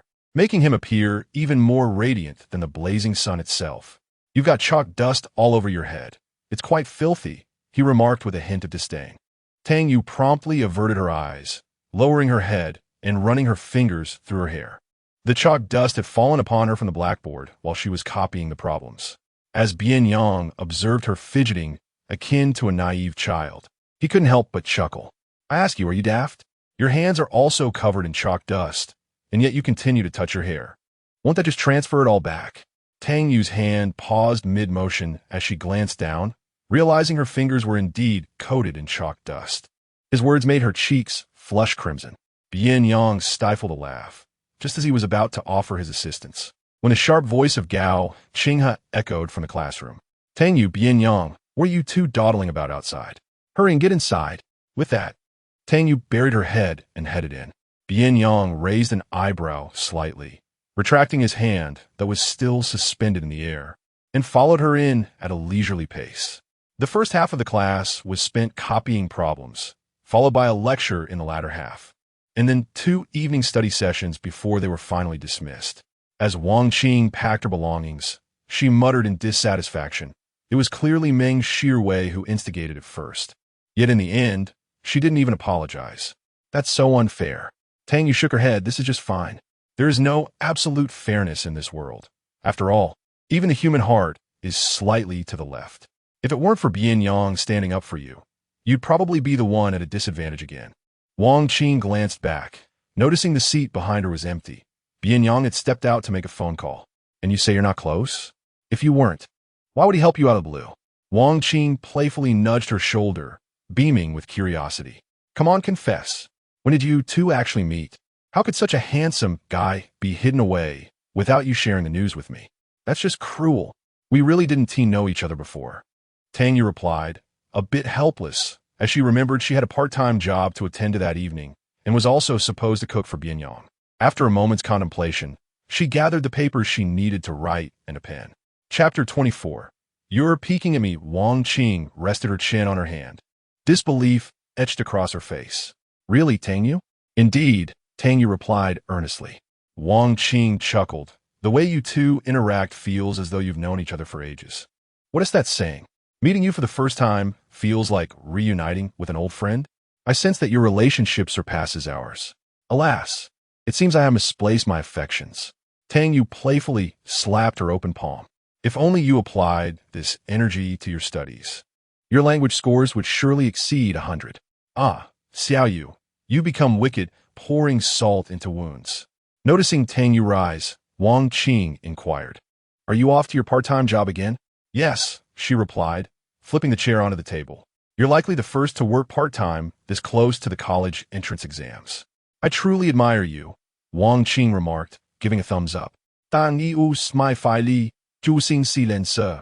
After her parents' divorce, they each established new families and bore additional children, avoiding her as if she were a burden. Her grandmother lay immobile in bed, relying solely on government assistance for medication each month. The household income depended on her grandfather's meager earnings from farming. Tang Yu received a full scholarship for her high school tuition, but her living expenses relied on part-time work. With the college entrance exams approaching, she had yet to save enough for university tuition. Furthermore, Tang Yu wished to set aside some funds for her grandmother's medical treatment before enrolling in college, necessitating frugal living. As she exited the classroom, Bian Yang's phone call remained ongoing. Leaning against the railing, he appeared drowsy, his beautiful eyes half closed, responding lazily with a perfunctory mm. Upon seeing Tang Yu emerge, he concluded the conversation with a promise to discuss later before hanging up. "Are you done tidying up?" he asked, glancing at the cloth bag in her hand. Tang Yu proposed, "I'll head to the milk tea shop for work first, after my shift. I'll go to the market to buy ingredients for dinner. Is that all right?" "Buying groceries?" Bian Yang seemed unfamiliar with the concept. "Isn't their supermarket nearby?" "What SA market?" Tang Yu softly explained. "The meat and vegetables at the market are more affordable. The supermarket is quite expensive, and the produce at the market is fresher, often picked just today. I usually shop there." "Oh," he responded, half comprehending. He retrieved his wallet, extracted a card, and handed it to her. Tang Yu felt bewildered. Bian Yang lazily glanced up, asking, "Aren't you buying groceries? Just use the card." "No need." Assuming her reluctance was mere politeness, he clicked his tongue. "Why be so formal with me? Just take it and use it freely." Tang Yu's lips twitched. "But you can't use a card at the market." Bian Yang silently withdrew the card. "Are there still places in this world that don't accept cards?" He then pulled out several crisp bills, offering them to her. "Then use cash. Cash should suffice, right? These bills could fund 2 months' worth of groceries." Tang Yu shook her head, timidly asking, "Do you have 20? 20 will be enough. The market prices are quite low." Bian Yang, growing exasperated, retorted, "No." He thrust the money into her hands, insisting she manage it as she saw fit. Startled, Tang Yu hurriedly returned, then pulled out a red bill, declaring it sufficient. After finding the money, she promised to return the rest later. Bian Yang carelessly stuffed his wallet back into his pocket, expressing mild annoyance. As they walked out of the school, a vague memory surfaced in Bian Yang's mind regarding Meng, who often blocked her path at the milk tea shop where she worked, leading him to change his mind. "Tang Xiaoyu, would it be acceptable for you to visit the market to buy vegetables before heading to work?" Tang Yu pondered for a moment. The round trip to the market would take about half an hour, and if she hurried, she could still make it to the milk tea shop on time. But why had he changed his mind? She couldn't help but ask. "I simply want to see the vegetables first. Is that a problem?" His fingers brushed against his brow as he lazily critiqued her. "Isn't it said that the early bird catches the worm? The same principle applies here. If you go to the market early, you can procure the freshest produce. How can you not understand this?" Tang Yu almost retorted, "The vegetables at the market later in the day are cheaper," but Bian Yang seemed resolute, already selecting items. "I don't want any fish with bones. Find some boneless ones. Your fish soup is quite good. Make it again today. Is there anything else you wish to eat?" Tang Yu meticulously noted his preferences. Bian Yang momentarily drew a blank. "Just be creative. I have no restrictions." "Very well." Tang Yu recorded his choices. As she was about to head to the market with her bag, Bian Yang reached out, effortlessly taking the bag from her and slinging it over his shoulder. "It's inconvenient for you to carry this while buying vegetables. Since I'm heading back to the apartment, I'll bring it along for you." Tang Yu appreciated the gesture. "Thank you. I appreciate your help." Bian Yang's lips curved into a subtle smile. "If it's a bother, I don't mind adding one more task to my list." Feeling slightly embarrassed, Tang Yu tucked a loose strand of hair behind her ear. "Thank you. I'll go buy the vegetables now." Not long after leaving the school, an elderly woman with a cane approached them, inquiring for directions. The location was rather obscure, and since Tang Yu had never wandered around the county, she was not well acquainted with it. She pulled out her phone to navigate, patiently guiding the woman with a soft voice. The old lady beamed with gratitude, praising her as a good student before proceeding on her way. The summer breeze carried the fragrance of the nearby camphor trees, gently tousling Tang Yu's hair, which appeared soft and swayed delicately in the wind. Feeling a slight itch, she brushed some strands aside, only to find Bian Yang watching her.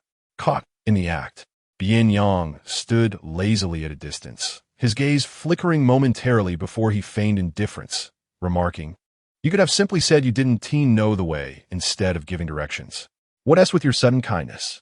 With her fair face adorned with a smile, Tang Yu replied, "The old lady sought help from me because she saw something approachable in me amidst the throng of students leaving the school."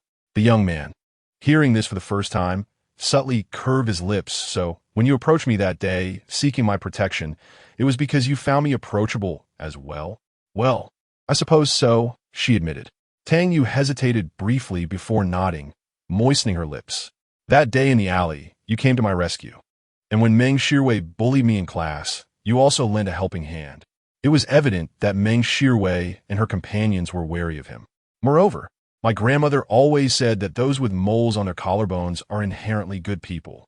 After falling ill at the age of 40, my grandmother remained bedridden, unable to move, while my grandfather devoted 20 years to caring for her, unwavering in his commitment. My grandfather has a mole on his collarbone, and my grandmother repeatedly instilled in her the belief that people with moles in that area are trustworthy and deserving of faith. Over time, Tang Yu came to accept this notion.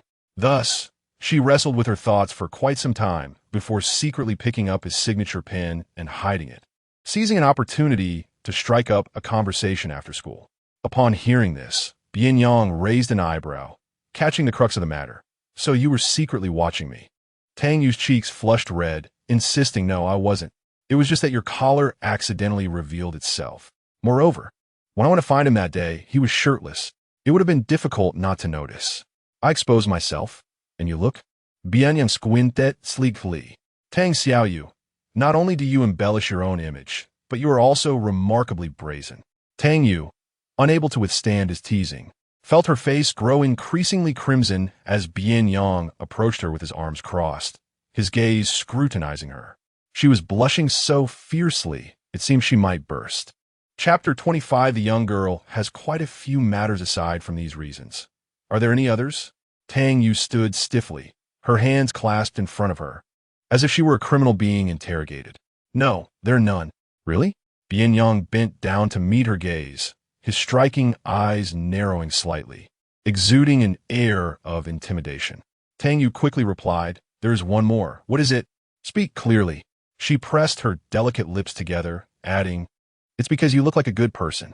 Stealing a glance at him from beneath her lashes, she added, you seem quite familiar.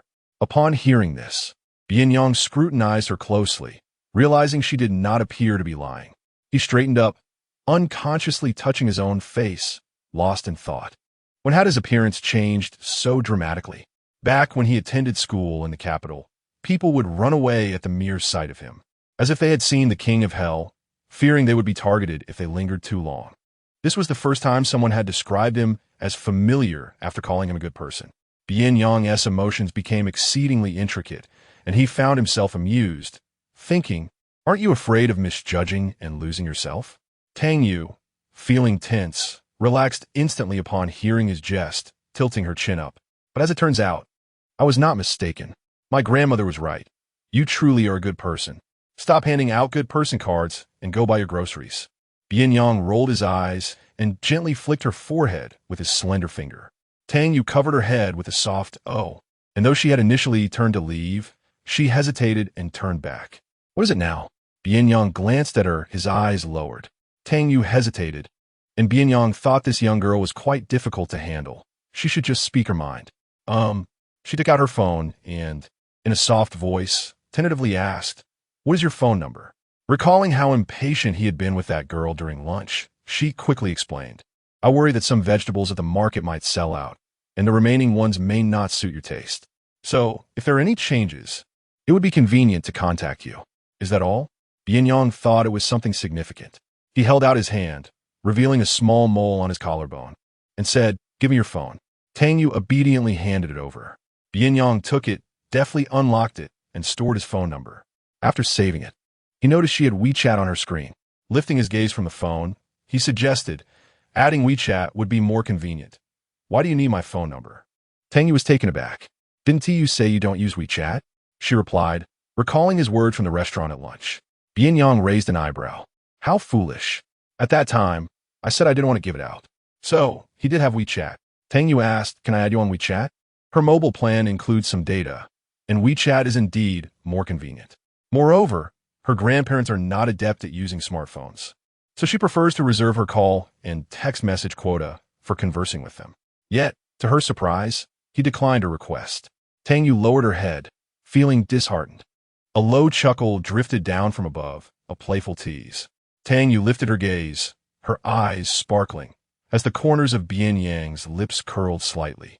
How could a younger sibling not have a WeChat contact for an elder brother? However, there was a condition. She must set him as a top contact. It's a rule for an elder brother, understand? Understood, she responded, somewhat shyly. Satisfied, Bian Yang returned her phone and took out his own, pulling up the WeChat QR code at her face. Tang Yu scanned it, adding him as a contact. Bian Yang clicked to approve, glancing at her screen. Indeed, she had set him as a top contact, with his name noted. Too easy to deceive, he thought. It's all set, Tang Yu reported. Bian Yang chuklet quietly, suppressing laughter with a couple of coughs. All right, I see it. Approval granted. This meant she could conserve her call and text message quota. Tang Yu beamed at him, happily affirming. Now I'll go buy some groceries. With that, she waved goodbye and dashed toward the Easter market. Her loose, long hair danced along with her school uniform skirt, fluttering joyfully under the streetlights. What a promising future, he mused, a soft laugh escaping his throat.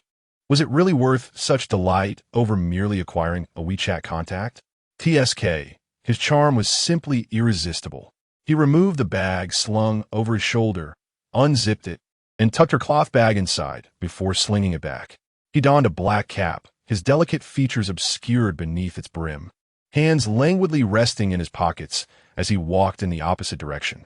To reach the bubble tea shop where she worked, he needed to turn into a narrow alley. The quickest route. If he opted for the main road, he would have to circle to the end of Qingyuan Street and then walk another 400 meters. The alley was quite narrow, about 1.5 meters wide, with uneven walls on one side and dilapidated tenement buildings on the other. At night, the alley became exceedingly dark. The elderly residents had pooled their resources to install a streetlight. This lamp appeared somewhat aged, casting a dim and unclear glow on the ground. The surface was slick from a heavy rain the day before, and stepping on the uneven stone slabs felt like a gamble, occasionally splashing muddy water that soiled shoes and clothes. Consequently, many preferred to take a longer route rather than traverse the worn alley. The local government had plans to demolish this area, but the residents complained that the compensation was too low and united to resist the demolition, causing plans to be indefinitely postponed. Its seclusion, lack of surveillance, and sparse foot traffic made it a frequent gathering spot for delinquent high school students in the vicinity. Recently, Bian Yang had also witnessed Tang Yu being bullied here. Fan Yuebin, accompanied by his gang, entered the alley, and a man who had been following them reported, "Brother, the bubble tea shop does not have the Tang you're looking for. I even asked the owner, and he said she hasn't come to work today. Is she still at school? It is impossible. She has long since emerged." Fan Yuebin witnessed it with his own eyes. Otherwise, he would not have brought people to pursue her. You all should search the vicinity. She might have taken a route to the milk tea shop. This mischievous girl has become quite clever. It is also possible she did not pass this way. Very well. Just as the person was about to set off, a languid voice drifted from a distance. No need to search. I have been waiting for you here for quite a while. Fan Yuebin instinctively turned to follow the source of the voice. A faint pat echoed in the quiet alley as blue flames flickered from a lighter. His figure was shrouded in shadows, and from several meters away, only a vague silhouette was discernible, unnoticed by everyone just moments ago. Bian Yang, wearing a cap, leaned casually against the wall, a crimson cigarette perched at the corner of his mouth. The dim streetlight cast a sharp contrast on half of his face, defining his features with clarity. Bian Yang, is that you? Fan Yuebin squinted, his eyes narrowing further, making it difficult for him to see. The humiliation he suffered in the classroom last time had yet to be avenged, and here Bian Yang was presenting himself willingly. Bian Yang did not even lift his eyelids. Fan Yuebin scoffed coldly, emboldened by the number of his companions. How brazen. You claim to be waiting for me here. Even if you weren't, I would still seek you out. Now this saved me the trouble. One of his underlings inquired, Brother, who is he? Whoever he is, today you all are to give him a thorough beating. Fan Yuebin expected that upon hearing this, Bian Yang would be frightened, panicked, or begging for mercy. Instead, Bian Yang continued to bite his cigarette, lowering his head to send a WeChat message. The screen illuminated his exquisite features, as if he were contemplating something, completely ignoring Fan Yuebin. Bian Yang was bewildered by the multitude of issues this girl had. Tang Xiaoyu. The fish without bones at the market is all sold out. Only the yellow fish and Xinjiang fish remain, but they don't make for a tasty soup. What should I do? Bian Yang, typing slowly, replied, then by the yellow fish and Xinjiang fish. Tang Xiaoyu. Steamed yellow fish is delicious. I could prepare both steamed and braised Xinjiang fish. Which do you prefer? Bian Yang clicked his tongue, continuing to respond leisurely. You can choose whichever. Tang Xiaoyu. Conflicted emoji through the screen. Bian Yang could almost envision her standing at the fish stall, her bright, large eyes filled with indecision as she gazed at the fish swimming back and forth. He could not help but chuckle softly. Fan Yuebin. Damn it. Am I invisible? Chapter 26. I ask you to repeat yourself, Yin Yang. Spare me your pretense. No matter how skilled you are, can you truly take on all 8 of us? Fan Yuebin had already devised a script, intending for his brothers to strike first. Once they had subdued their opponent, he would then stand upon Yin Yang's face. instructing him on how to behave with humility at Qingyuan High School. Bian Yang languidly lifted his gaze from the phone screen, casting a dismissive glance over the ruffians, his indifference suggesting that even a fleeting acknowledgement of them was a favor. Are you frightened? It's too late for fear now. However, if you divulge Tang Yu's whereabouts to me, perhaps I can mitigate your losses. Fan Yuebin, brimming with arrogance, declared, My fists will impart a lesson to you. Not everyone can be a hero. I spared you earlier only because we were on school grounds. But now that we are outside, your fate is of no concern to anyone. Bian Yang, why endure a beating for a girl? Be sensible and tell me where Tang Yu is, and I can lessen your suffering. You've reminded me. A few errant strands of hair fell over his forehead. The youth's fingertips were stained with crimson, and amidst the swirling smoke, he murmured, Once outside the school gates, no one cares about such matters. Fan Yuebin frowned. What nonsense are you spouting? Quickly reveal the location of that wench Tang Yu, or else I. Before he could finish, Bian Yang's dark, profound eyes narrowed dangerously. In the next instant, the burning tip of a cigarette struck Fan Yuebin's face. Ah! Fan Yuebin yelped in pain, cursing, Bian Yang, you're courting death. Bian Yang regarded him quietly, his eyes filled with a menacing glint. That question should be directed at you. Have you consumed a longevity elixir to be so fearless? Allow me to remind you, one can utter whatever they wish, but they may not live long to speak again. Confronted by the piercing gaze beneath the black baseball cap, Fan Yuebin felt a chill run down his spine. However, oblivious to the gravity of the situation, he swung his fists in a fit of rage, attempting to land a blow. Yet his wrist was effortlessly seized by his opponent. With a sharp crack, the sound of bone echoed, followed by Fan Yuebin's anguished scream. Ah, my hand! His wrist dangled limply, devoid of strength. Yuebin, are you all right? The thugs were momentarily taken aback. Fan Yuebin's face contorted in pain as he kicked his assailant fiercely, unleashing a torrent of curses. What are you all standing around for? Are you just going to watch me get beaten? Get over here. Beat him to a pulp, no matter what it takes. With a single command. The remaining 7 charged forward. In a narrow alley, the sounds of fists meeting flesh and cries of anguish echoed intermittently. Passers-by, catching a glimpse of the horrific scene, recoiled in fright, preferring to leave the matter untouched. The moonlight trembled slightly, and the night breeze swayed the camphor trees. Under the dim glow of the streetlights, the once menacing thugs, now pale with fear, abandoned Fan Yuebin, fleeing as if pursued by demons. Unable to flee at this moment, one either contorts their face, kneeling on the ground, clutching their abdomen, unable to rise, or stands upon the damp bluestone pavement, shielding their bruised face, desperately retreating into a distant corner, fearful of attracting the attention of the assailant. The instigator, nonchalantly standing in the dim light, removes his cap, running a hand through his damp hair, allowing the tousled strands to cascade before his eyes. His arms, still taut with residual tension, reveal well-defined muscles and vivid veins, exuding an untamed vitality. With disdain, he glances at the cap, stained with another's blood, finding it unsightly, and carelessly tosses it aside. He then leisurely rolls down his sleeves, concealing his pale arms. What began as a brawl has devolved into a one-sided beating. The hoodie of the individual, Bian Yang, bears only a smattering of dust. With a streak of blood, its origin unknown, faintly darker than the surrounding fabric, yet indistinct. Bian Yang retrieves a lighter from his pocket, biting down on a cigarette, and ignites it, casting a sidelong glance at the cowering Fan Yuebin. A subtle smirk plays upon his lips as he approaches the man's legs, crouching down. The cigarette casually perched between his fingers, resting upon his knee, his gaze level with Fan's. Still want to fight? No, no more fighting. Who could have foreseen Bian Yang's prowess? Had Fan known, he would never have dared to show up. Disgusted by Fan's filth, Bian Yang lifts his chin with the lighter. Amidst the swirling smoke, his expression remains obscured.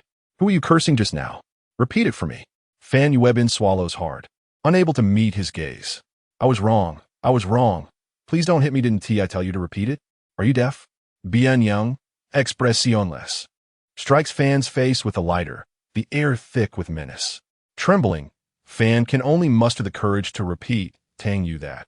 In the next instant, Bian Yang seizes his hair, forcefully pressing his face into the ground, slamming it against the bluestone surface. Fan Yuebin's face contorts under the pressure. The voice of the youth lingers above him, urging him to continue. Fan's mouth, forced against the ground, fills with dirt, rendering him nearly unable to utter a sound, let alone articulate a coherent sentence. Moreover, Bian Yang is not seeking repetition. This is merely an outlet for his frustration. Didn't I tell you to repeat it? Still can't hear me? With a grip on his hair, Bian Yang forces Fan to look upward. His expression remains placid, as if untouched by emotion. His voice is languid as ever, yet more terrifying than during the earlier violence, sending shivers down Fan's spine. Fan Yuebin realizes that repeating himself will only provoke further punishment and can only swallow his pride in a plea for mercy.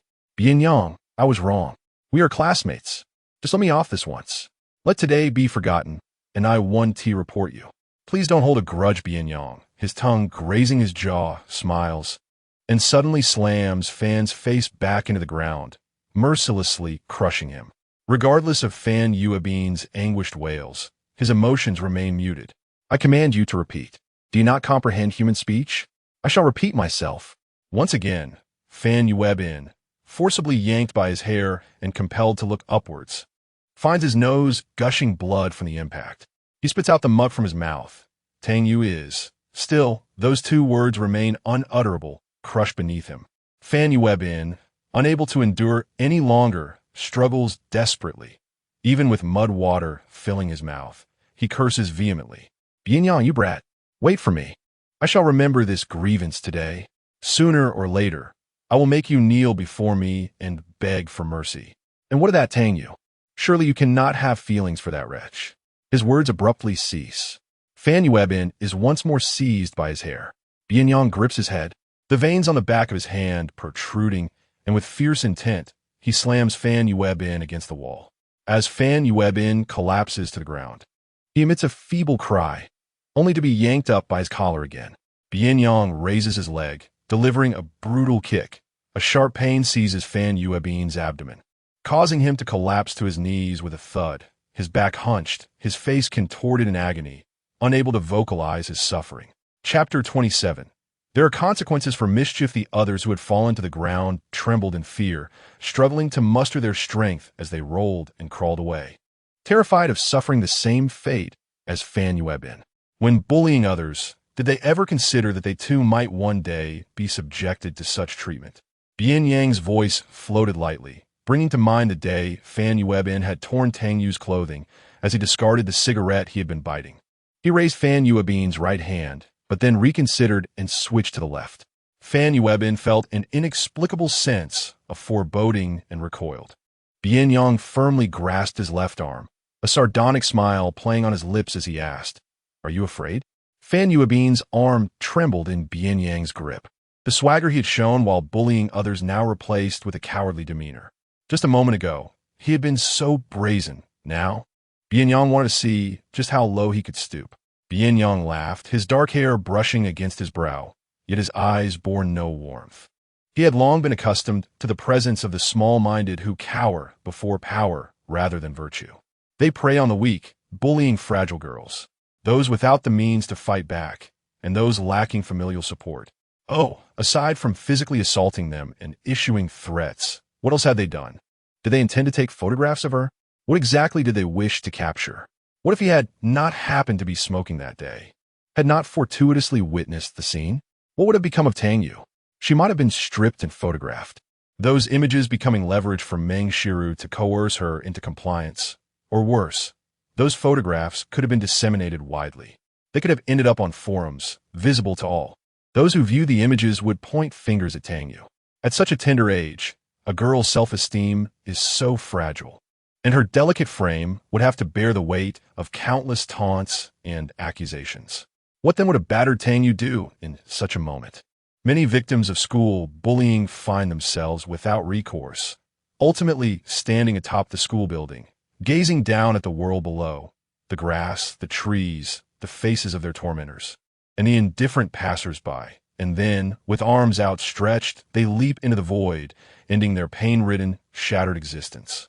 Would Tang Yu follow the same path? Bian Yang dared not contemplate it. Only when he unconsciously tightened his grip and heard Fan Yuebin's pained wail did he gradually regain his composure. "What did you say?" His flat tone cut like a knife, leaving Fan Yuebin too frightened to move. His battered face, bruised and bloodied, was smeared with dirt and muck, rendering him unrecognizable. Once a tyrant in Xingyin, he now trembled, feeling as if he had been dismantled, every bone in his body aching with fear of further punishment. I was wrong. I truly was. He no longer dared to be obstinate, wishing only to escape this place. His swollen face made it difficult to articulate his pleas.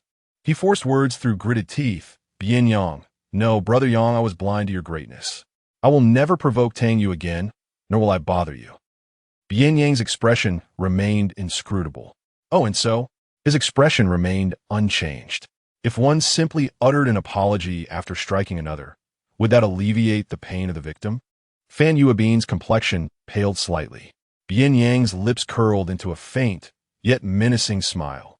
"Shall I express my apologies to you repeatedly until you are utterly incapacitated?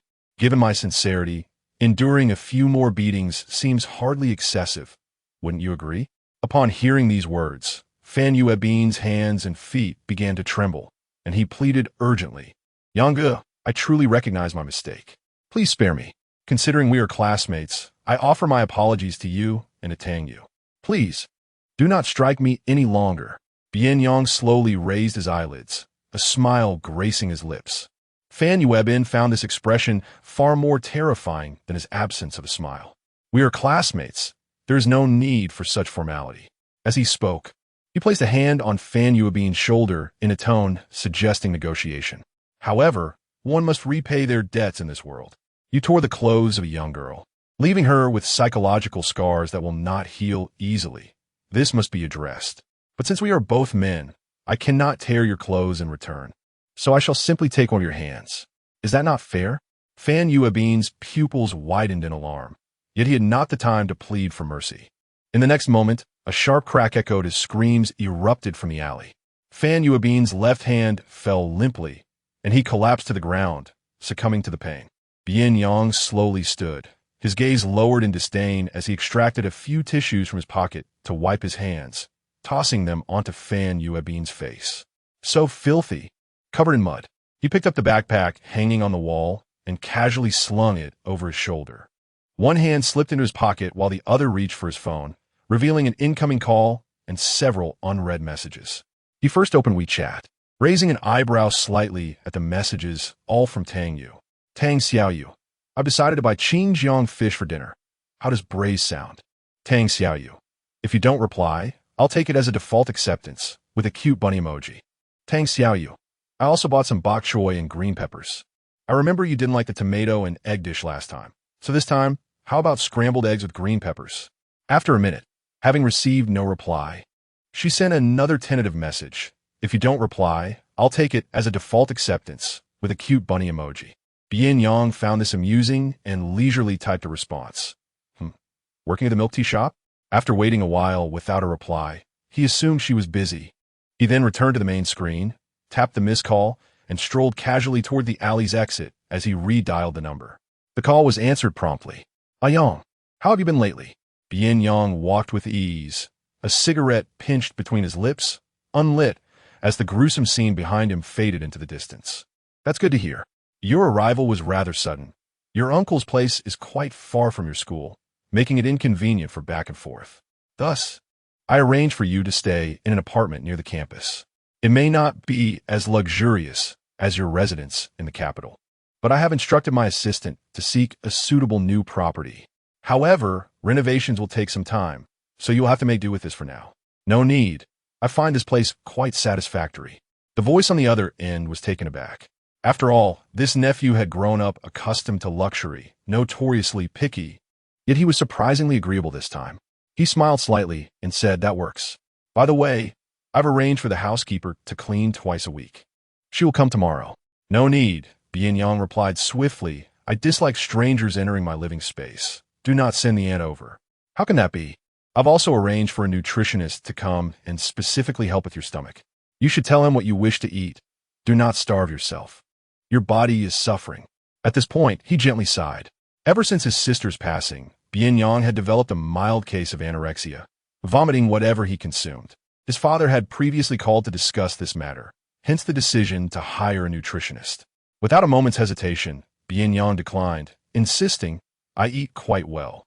"Oh," Bian Yang replied, "my appetite is decent." His uncle was astonished by this statement. "You eat well? Your appetite is decent? That contradicts what your father told me." "Do not worry, I truly am fine. And please, do not send anyone over, it annoys me." As he stepped out of the alley, the streets were bustling with pedestrians, creating a bit of noise. His uncle remained uneasy and proposed, "How about this? I won't send anyone over. But you must take pictures of your meals and send them to me so that I can be reassured. That should suffice." TSK. He scratched his brow with his fingertip. Bian Yang truly feared that his uncle would send several people over, so he acquiesced. "All right." Finally, his uncle smiled. "In 3 months, I will wrap up my affairs here and return home. We shall gather then." "Understood," he replied before hanging up. Without waiting for response, Bian Yang abruptly ended the call. His uncle had no other faults except his tendency to ramble. If he did not hang up, the conversation could easily extend for another half hour. In WeChat, Tang Yu had yet to respond to him. Bian Yang gently tapped the edge of his phone with his fingertip, locked the screen, and returned it to his pocket. Passing by a small supermarket, he paused and glanced inside. He then broke the unlit cigarette in his hand, discarding it into the trash before stepping inside. Upon seeing him, the salesperson immediately lowered her head and elbowed her colleague. Both turned to look, covering their mouths, unable to resist stealing a few more glances. What a handsome young man. His face, already strikingly handsome, bore a red mark on his forehead, as if it had been scraped, adding a touch of wildness to his otherwise impeccable features. A glance at him could cause one to blush. Standing before a myriad of shelves laden with goods, he scanned the items, yet could not find what he was seeking. Chapter 28. The Soft Bunny Slippers Supplement.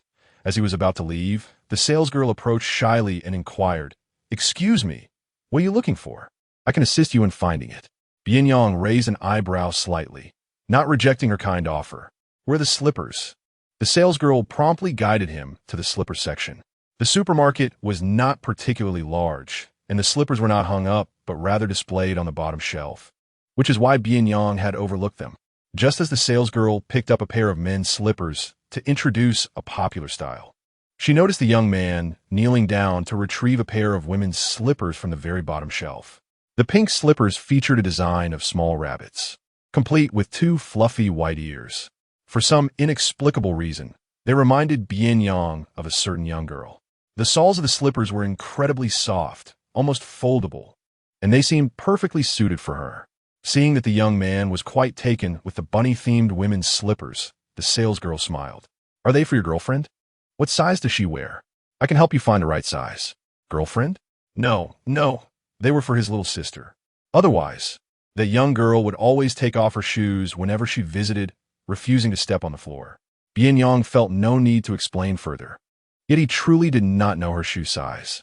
However, her feet were quite small, very small in fact. He gestured vaguely and hesitantly stated, "It should be the smallest size." "That would be a size 35, the salesgirl replied, stifling a laugh as she found the size and handed it to him. Bian Yang took it and compared it to his own hand, estimating it should be about this size. "You are so thoughtful.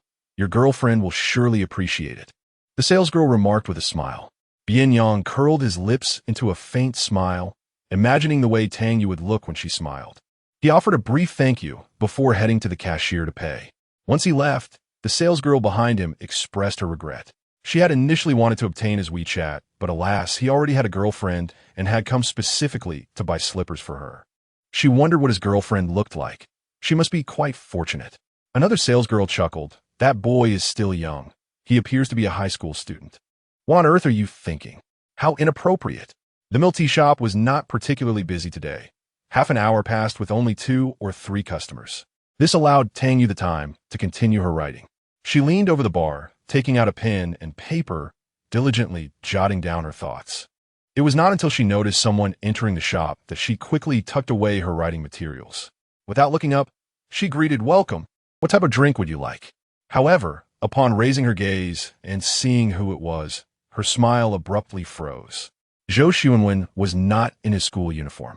He wore a crisp white shirt and beige casual pants, exuding an air of refined elegance as he basked in the gentle breeze. "Tang Yu, may I speak with you?" His voice was soft, humble, and courteous. Tang Yu swiftly lowered her head, relieved that it was not Meng Shirwei who had come. She busied herself wiping down the counter with a towel, clearly attempting to avoid his presence. "I'm sorry, I'm working part-time, and it's not convenient. At present, there are no guests. It should not be too inconvenient, right?" Zhou Xuanwen remarked. Tang Yu sought an excuse, stating that idle chatter was prohibited during work hours, urging him to leave lest the boss should see them. Though the boss was absent from the store, her words were merely a pretext. Zhou Xuanwen seemed to sense her evasion and spoke again. "Then I shall order some milk tea." Tang Yu, her head bowed, sighed softly and inquired, "What would you like to order?" Zhou Xuanwen glanced at the menu and casually selected a drink, requesting 10 cups of taro balls with grape. 10 cups. Tang Yu shot him a look. He had entered alone, and such a quantity was unmanageable for one person. Nevertheless, she refrained from further comment. It was her duty to prepare the order once it was placed. Zhou Xuanwen completed the payment, allowing Tang Yu the opportunity to speak. "I inquired about the incident this afternoon with Shi Ruei. She mentioned that it was a playful mishap with friends that caused the item to fall upon you. It was unintentional. I apologize on her behalf." Tang Yu kept her head down, continuously placing taro balls into the cups. Shi Ruei has been indulged since childhood, developing a rather spoiled demeanor.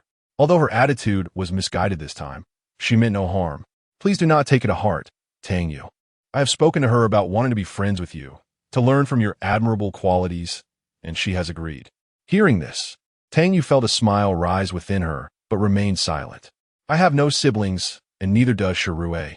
Growing up together, we have come to regard each other as family.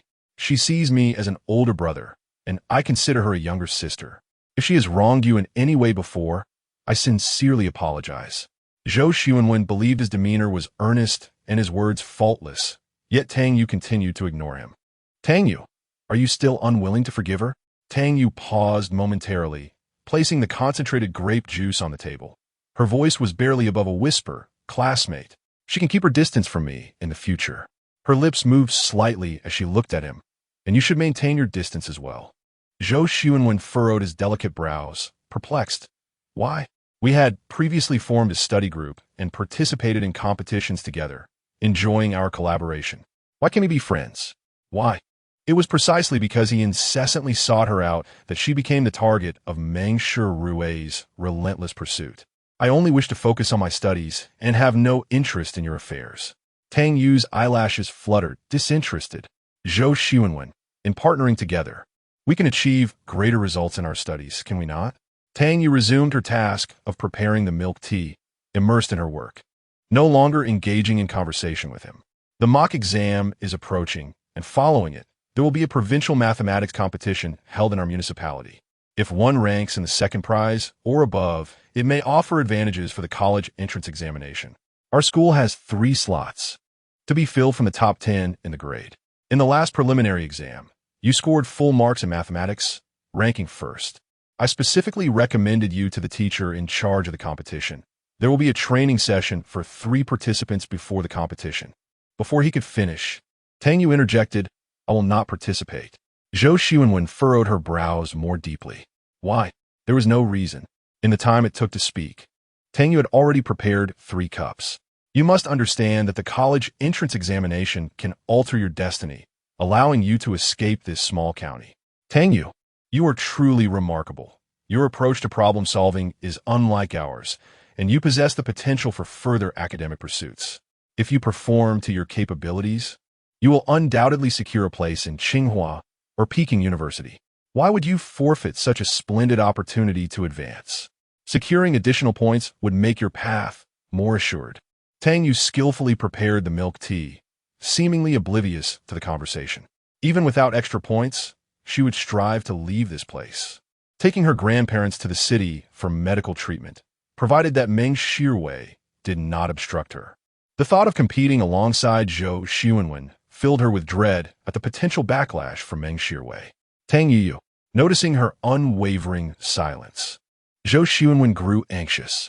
Just then, a languid figure sauntered in, fingers slender and long, holding a white shopping bag, a black backpack slung over one shoulder, casually entering.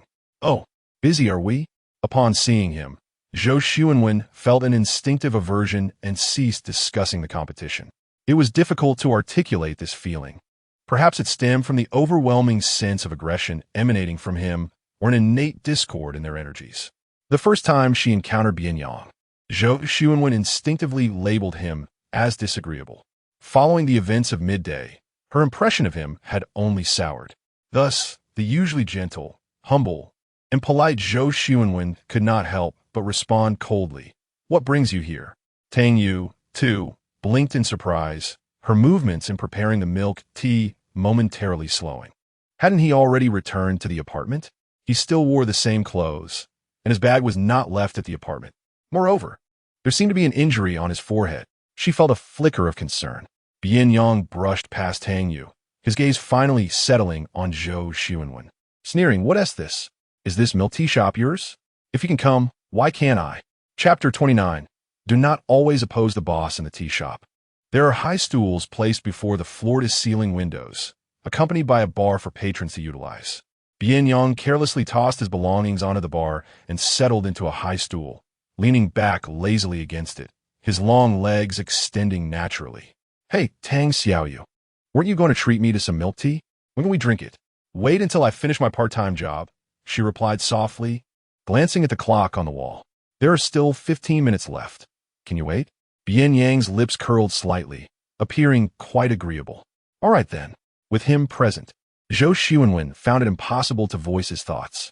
Meanwhile, Tang Yu had already prepared 10 cups of milk tea, neatly packaged and ready to hand over to him. "Your milk tea is ready," she announced. Zhou Xuanwen had no desire for milk tea. "Tang Yu, think it over," Bian Yang interrupted, tapping his fingers on the table. "You have everything you need.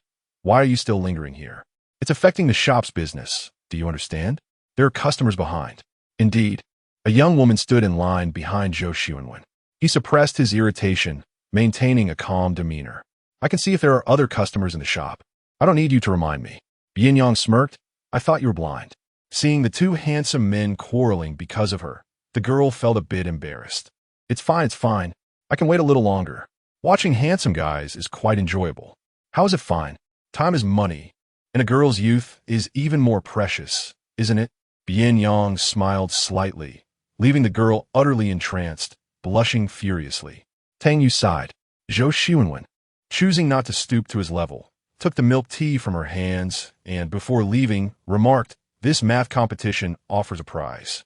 The first prize is 3,000 yuan, the second 2,000, and the third 1,000.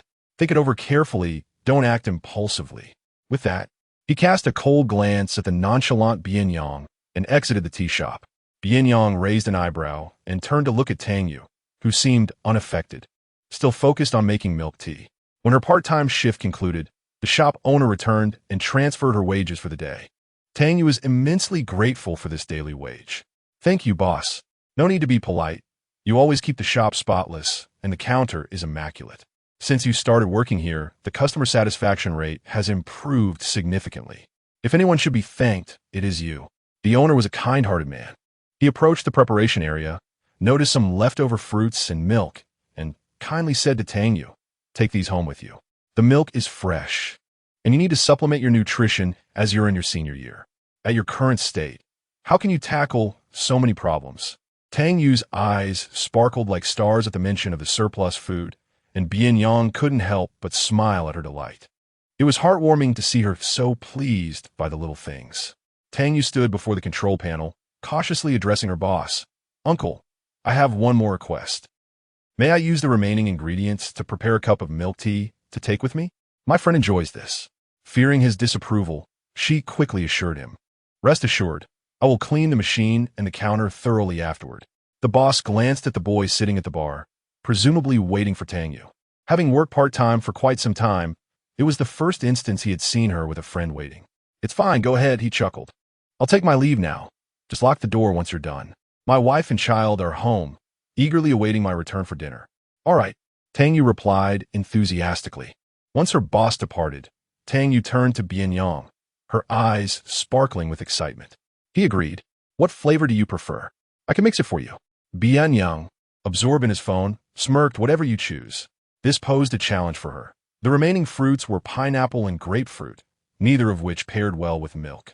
Ultimately, Tang Yu concocted 2 beverages, 1 pure fruit tea and 1 milk bubble tea. Here they are. Bian Yang lowered his gaze at the 2 sizable cups of milk tea before him, which seemed excessive. He picked up the fruit tea, leaving the other untouched. "I'll have this one. You can deal with the other." Tang Yu inserted a straw into his cup, and Bian Yang noted her increasing competence. Her diligence surpassed even that of his younger brother. Sipping slowly through the straw, he felt her gaze fixed upon him. "How does it taste?" she inquired, seemingly seeking his evaluation. Bian Yang raised an eyebrow, "Not bad," and proceeded to take several hearty sips. Tang Yu met, clutching her own cup of milk tea, along with the fresh vegetable she had purchased earlier, preparing to close the shop. However, her petite stature rendered her unable to reach the top of the roll-up door. Bian Yang effortlessly took the bags from her, leveraging his height to pull down the door with ease. After securing the entrance, Tang Yu reached for the vegetables, but Bian Yang was already ahead, carrying them while urging her, "I'm starving. Hurry up." Tang Yu quickened her pace to catch up. "Bian Yang, let me carry it." He had a bag slung over his shoulder, one hand clutching the fruit tea while the other held the white shopping bag and the vegetable bag, showing no intention of relinquishing his load. "With this time, you could walk a bit faster. It's better to get home sooner to prepare dinner." With that, he took long strides ahead, leaving Tang Yu to jog to keep up. Upon arriving at the apartment, Bian Yang opened the door as he noticed Tang Yu bending down to take off her shoes. He tossed the shopping bag in her direction, stating, "Yours." Tang Yu looked up in confusion, her eyes bright yet bewildered. "What?" Bian Yang did not respond. After changing his shoes, he tossed his backpack onto the sofa and headed into the kitchen with the vegetables, turning her attention to the shopping bag. Tang Yu was taken aback by the sight of a pair of pink bunny slippers. Her curled lashes fluttered gently as a sweet smile spread across her face. "Bian Yang, did you buy these especially for me?" "Thank you." In the kitchen, Bian Yang rolled up his sleeves, preparing to unpack the vegetables from the bag and place them into the sink. Upon hearing this, a faint smile graced her lips, though she retorted, "Do not indulge in self-admiration. I merely brought these from the supermarket sale. As the elder, I cannot allow my younger sibling to enter the house barefoot." Tang Yu changed into her slippers, which fit her perfectly. The soles were delightfully soft, providing a comforting sensation as she walked.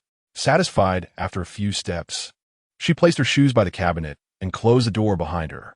Noticing him washing vegetables, she hurried into the kitchen. "Bian Yang, let me handle it." "My hand has nearly recovered."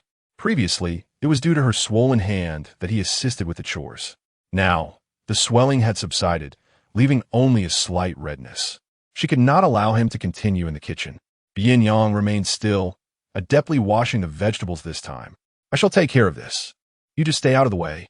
Once I finish, I will call you over to help, as I am utterly clueless in the kitchen, and you will inevitably have to lend a hand. I can manage everything. We had clearly agreed on this. Why all this unnecessary chatter?" Bian Yang appeared quite disdainful, positioning himself to block her from the sink. "Do as I say." As the younger sibling, one must embody the role of a younger sibling and not constantly oppose the elder. Is that truly the case? Shouldn't it be the younger sibling's duty to handle everything? Chapter 30. A pleasant touch. Tang Yu was filled with an array of questions, yet Bian Yang stood firmly in her way, leaving her no choice but to retreat from the kitchen. After a brief moment, as Bian Yang hastily finished washing the vegetables, he heard the sound of a mop being dragged behind him. Without drying his hands, he swiftly approached and restrained her, reclaiming the mop to the bathroom. "Dinner is nearly ready. If you finish mopping now, you'll still need to mop after the meal. Is that not foolish?" he snapped harshly. Upon reflection, Tang Yu conceded, responding obediently, "Then I shall mop after we eat." Bian Yang lazily acknowledged her and turned back to the kitchen to continue washing the vegetables.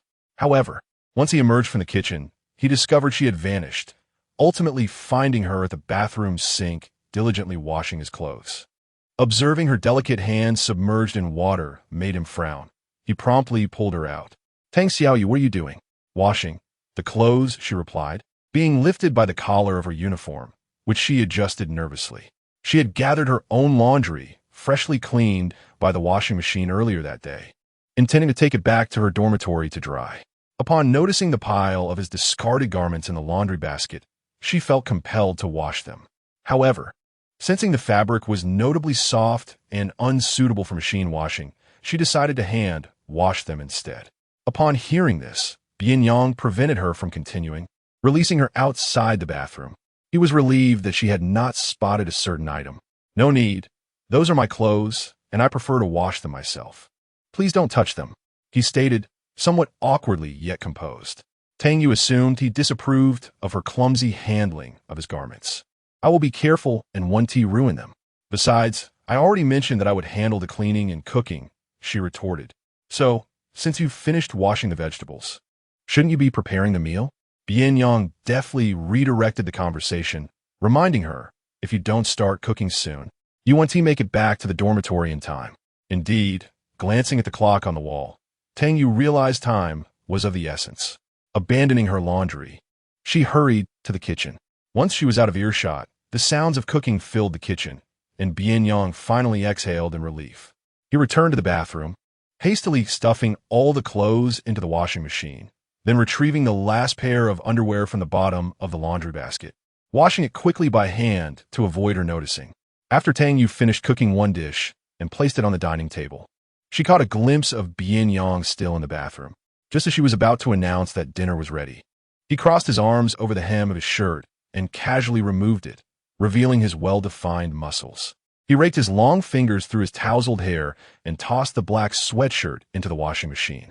Sensing something, he slightly turned his head toward the kitchen, where Tang Yu was placing the last dish on the table, engrossed in her task.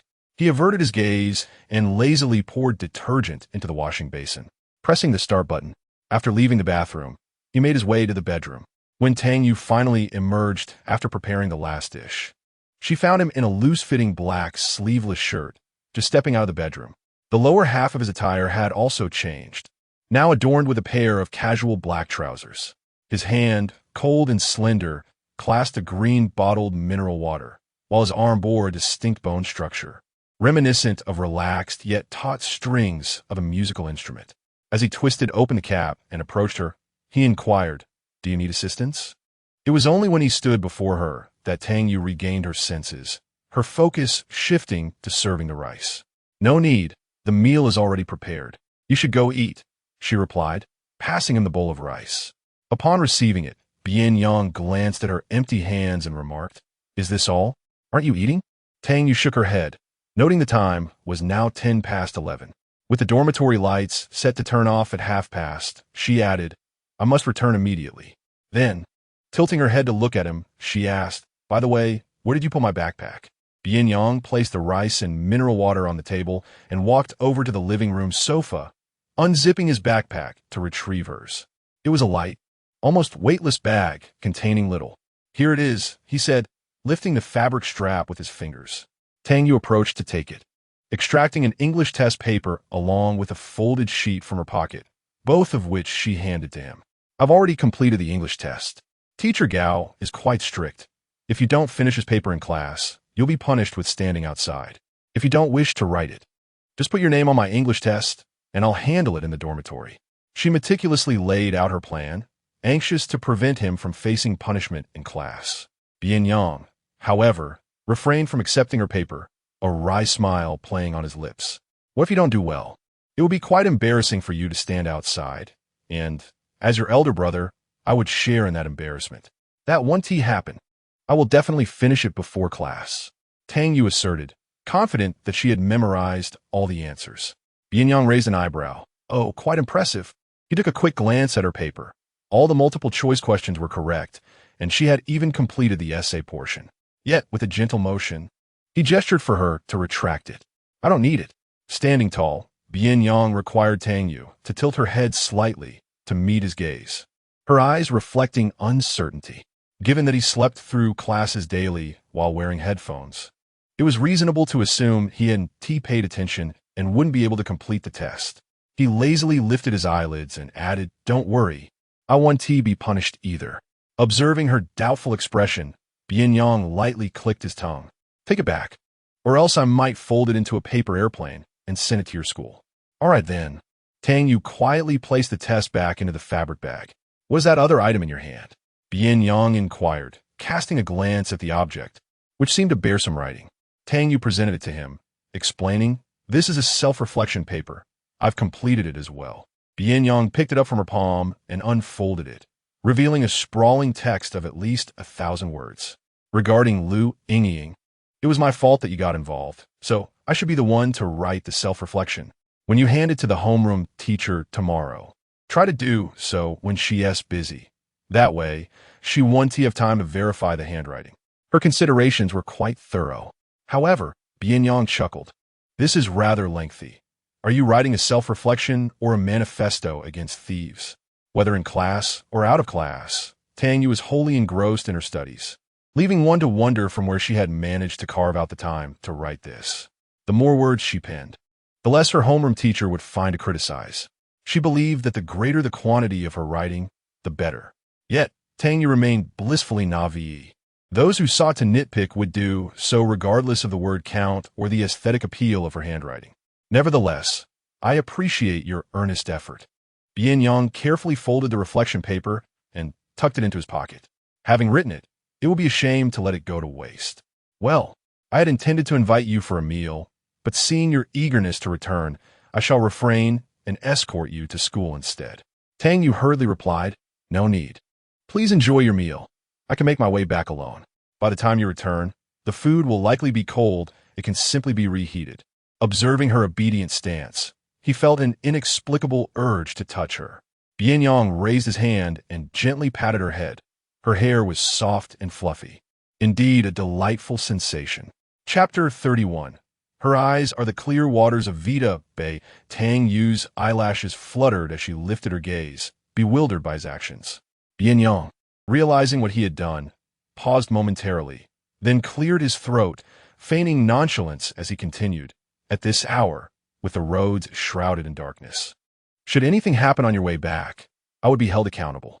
Tang Yu smoothed her disheveled hair, yet she hesitated. "But there are no buts in this matter," he replied, glancing at the clock on the wall, leisurely reminding her, "There are only 15 minutes left. Are you certain you wish to squander 5 of those with me? I wouldn't mind, but should you fail to return, you'd find yourself wandering the streets." His words left Tang Yu no room to refuse. Time was of the essence. Reluctantly, she acquiesced, though she knew the meal awaiting him would undoubtedly be cold. However, he had a microwave which could remedy that. As Bian Yang approached the door, Tang Yu suddenly turned back. "Bian Yang, wait. What now?" he asked, raising an eyebrow in curiosity. The young girl knelt before the television cabinet, rummaging through the medical kit for something unknown. Soon, she emerged triumphantly, presenting him with a Band-Aid in a gentle tone. "You're injured." She pointed her brow. The wound was minor, a slight abrasion on the brow bone. He had washed it, the blood long gone, leaving only a faint red mark. Bian Yang lowered his gaze, entranced by her clear, pristine eyes, which reminded him of a place he had visited, Vita Bay. The waters were crystalline, akin to a flawless mirror, allowing one to glimpse the myriad of plankton below. Yet, it was also the haunting ground of countless adventurers. Rumors whispered of a colossal beast lurking beneath the surface, said to ensnare any adventurer who dared to stare into the depths for 10 seconds. Tang Yu's eyes were reminiscent of Vita Bay. He had not encountered the beast there, yet felt as though he glimpsed it within her gaze. Bian Yang swallowed hard, lowering his head to discreetly divert his eyes, attempting to disperse the tumultuous thoughts swirling in his mind. His voice remained languid, though a subtle huskiness betrayed his composure. "I don't need that." Yet Tang Yu was insistent. "A wound, no matter how small, can lead to infection if left untreated. It's safer to apply it, especially on your face. What if it scars?" Observing her earnest demeanor, Bian Yang with his hands in his pockets, suddenly bent closer, a mischievous smile playing on his lips. "Oh, so now you're concerned about your elder brother?" As he leaned in, the cool scent of his cologne enveloped her, prompting the girl in her soft pink slippers to take a tiny step back. Tang Yu lowered her gaze, still holding out the Band-Aid. "I'm just worried about your wound getting infected." Her subsequent murmurs were more akin to an explanation, an earnest correction of his teasing. "In the past, when my hand was injured, it was you who tended to my wounds. In the spirit of reciprocity, it would be remiss of me to remain indifferent upon witnessing your injury. I extended the adhesive bandage closer to you. Go ahead, use it." Your words were laced with a playful tone. Bian Yang glanced at the bandage, still hesitant to take it, and half-jokingly remarked, "According to your reasoning, since I once personally assisted you, shouldn't you reciprocate by applying this for me?" Tang Yu's breath softened, seemingly agreeing with this sentiment. In silence, she tore away the adhesive strips from the bandage and lifted her gaze to meet his, who had bent slightly forward. Strands of hair gently brushed against her brow, framing her sparkling eyes. She bit her lip, stood on her tiptoes, and leaned in closer. Bian Yang's relaxed demeanor faltered for a moment as she approached. Perhaps concerned about causing him pain, her movements were feather-light as she placed a bandage over the wound on his brow, akin to a gentle caress. Bian Yang's gaze subtly wandered over her delicate face, so close that he could discern the exquisite curve of her lashes and the clarity of her breath, mingled with the fragrance reminiscent of the shower gel he used. No, there was a hint of youthfulness intertwined with it. "All done," she said, stepping back slightly. He slowly straightened, his long fingers instinctively brushing against the bandage, feeling somewhat unfamiliar with it. "Thanks," he smiled. "You did well." Then he murmured, "This thing looks rather unattractive." Initially speaking to himself, he didn't expect Tang Yu to hear, but upon doing so, she quickly replied, "It's not ugly." Bian Yang, already handsome, found that the bandage only added a touch of ruggedness to his appearance. She glanced up at him, then quickly averted her gaze, adding, "It looks very nice." The corners of Bian Yang's lips deepened into a smile as he lowered his hand from his brow. "Are you complimenting me or the bandage?" Tang Yu tightened her grip on the strap of her bag, her large eyes blinking rapidly and her ears noticeably flushed, remaining silent. Bian Yang found it amusing. It was commonplace to be praised for his looks and to have girls admire him, yet hearing her words felt like honey being poured into his heart, unexpectedly sweet. "What is wrong? Is it so difficult to give a compliment? Feel free to express it. I welcome it all." Tang Yu appeared somewhat exasperated. He playfully tapped her forehead with his knuckles, not applying much force. "Let us go. I'll walk you back to your dorm." Only then did Tang Yu follow closely behind him. A few days prior, it had rained, leaving the air neither too hot nor stifling. Qingyuan Street bustled with life, lively even past 11 o'clock, as long as it was before the dormitory curfew for the two nearby high schools.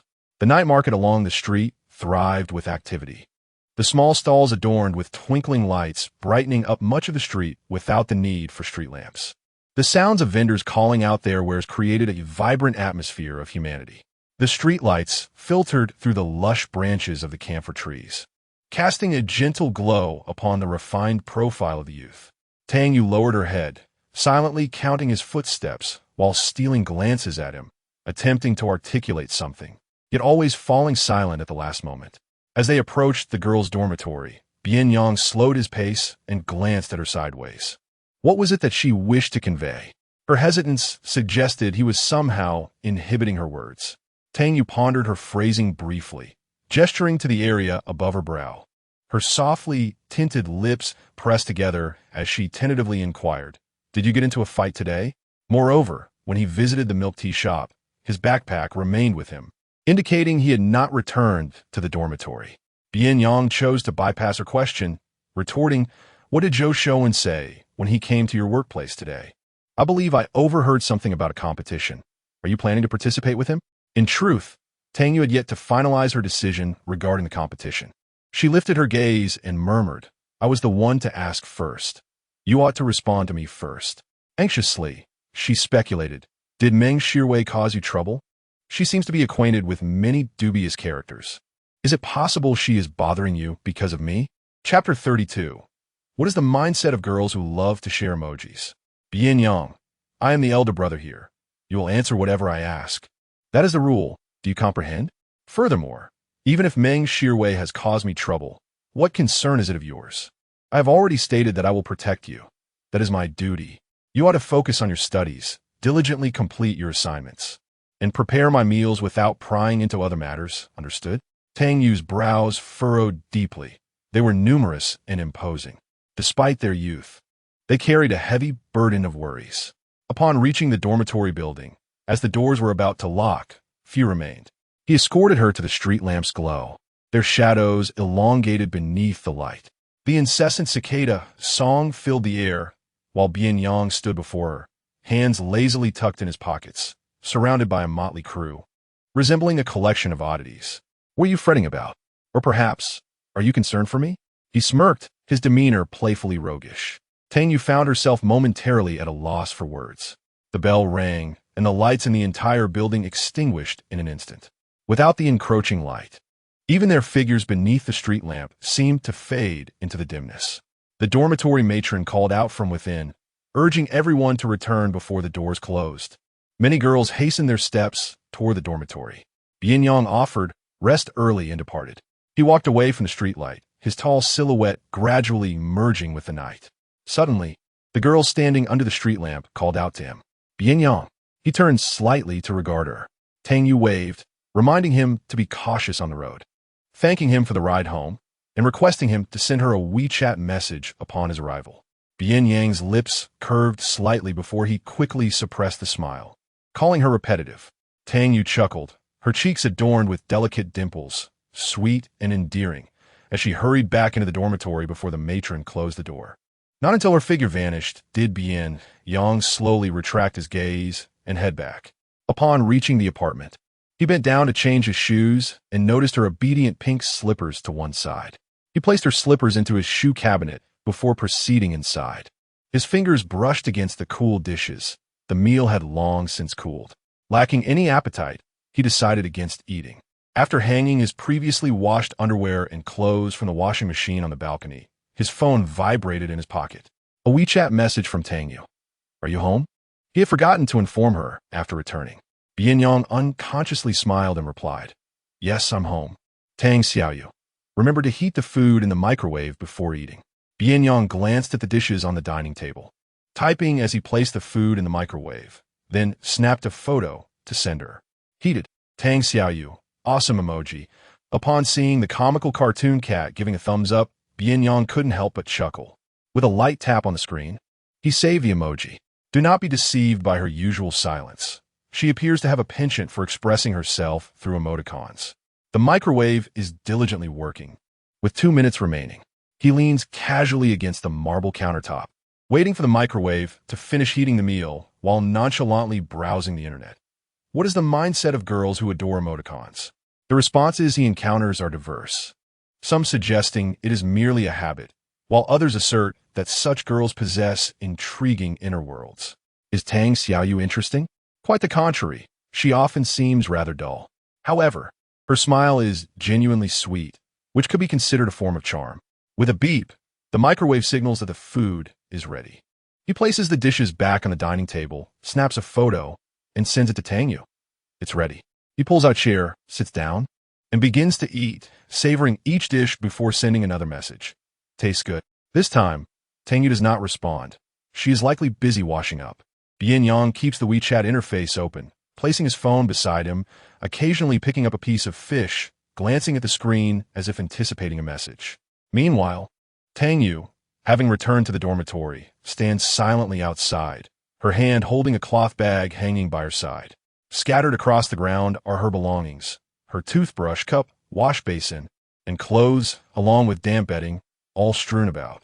They were trampled by countless passers-by, leaving dark footprints all over. Stifling her tears, she bites her lip and squats down, methodically picking up her scattered possessions and returning them to her bed. One of her roommates, illuminated by a small desk lamp, is bent over writing an English test. Upon seeing Tang Yu's predicament, she quickly distances herself from the situation, declaring, It wasn't us. It was Lu Yingying from Class 1. If you want to confront someone, go to her.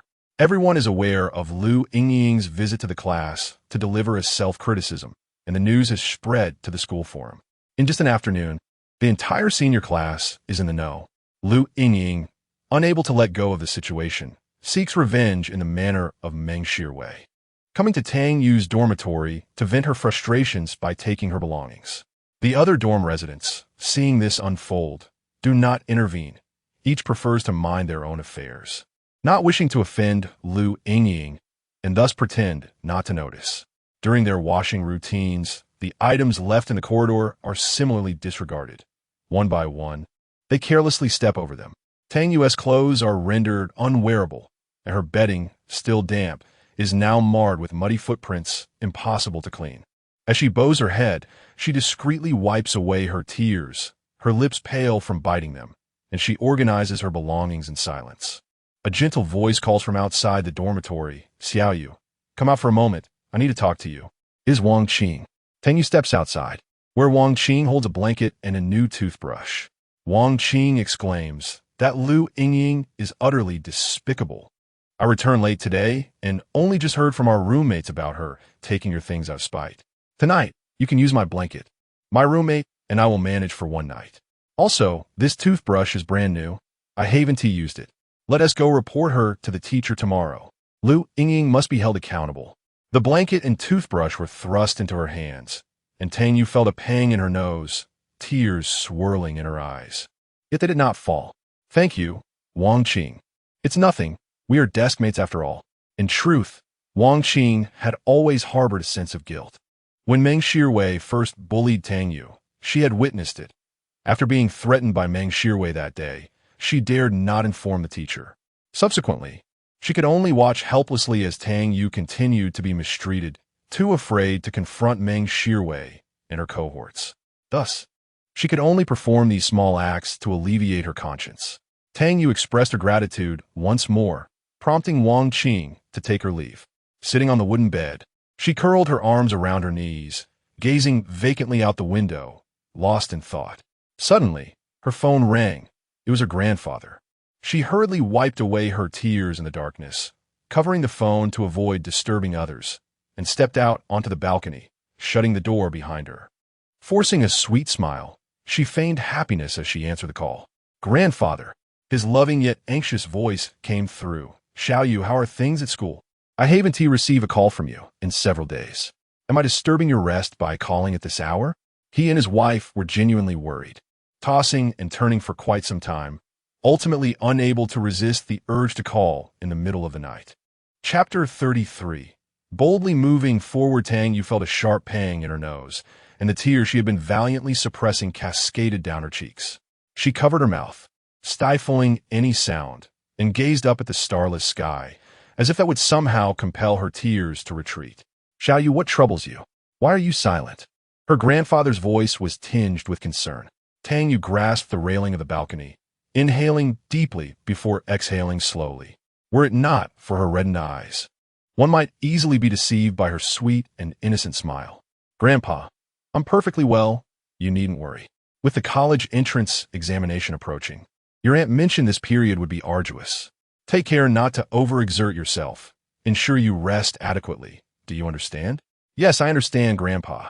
And remember, don't hesitate to spend a little at school. I sold the tomatoes and eggplants from our field at the market and earned quite a bit. Grandpa is financially secure. You must eat more meat at school, do you hear?"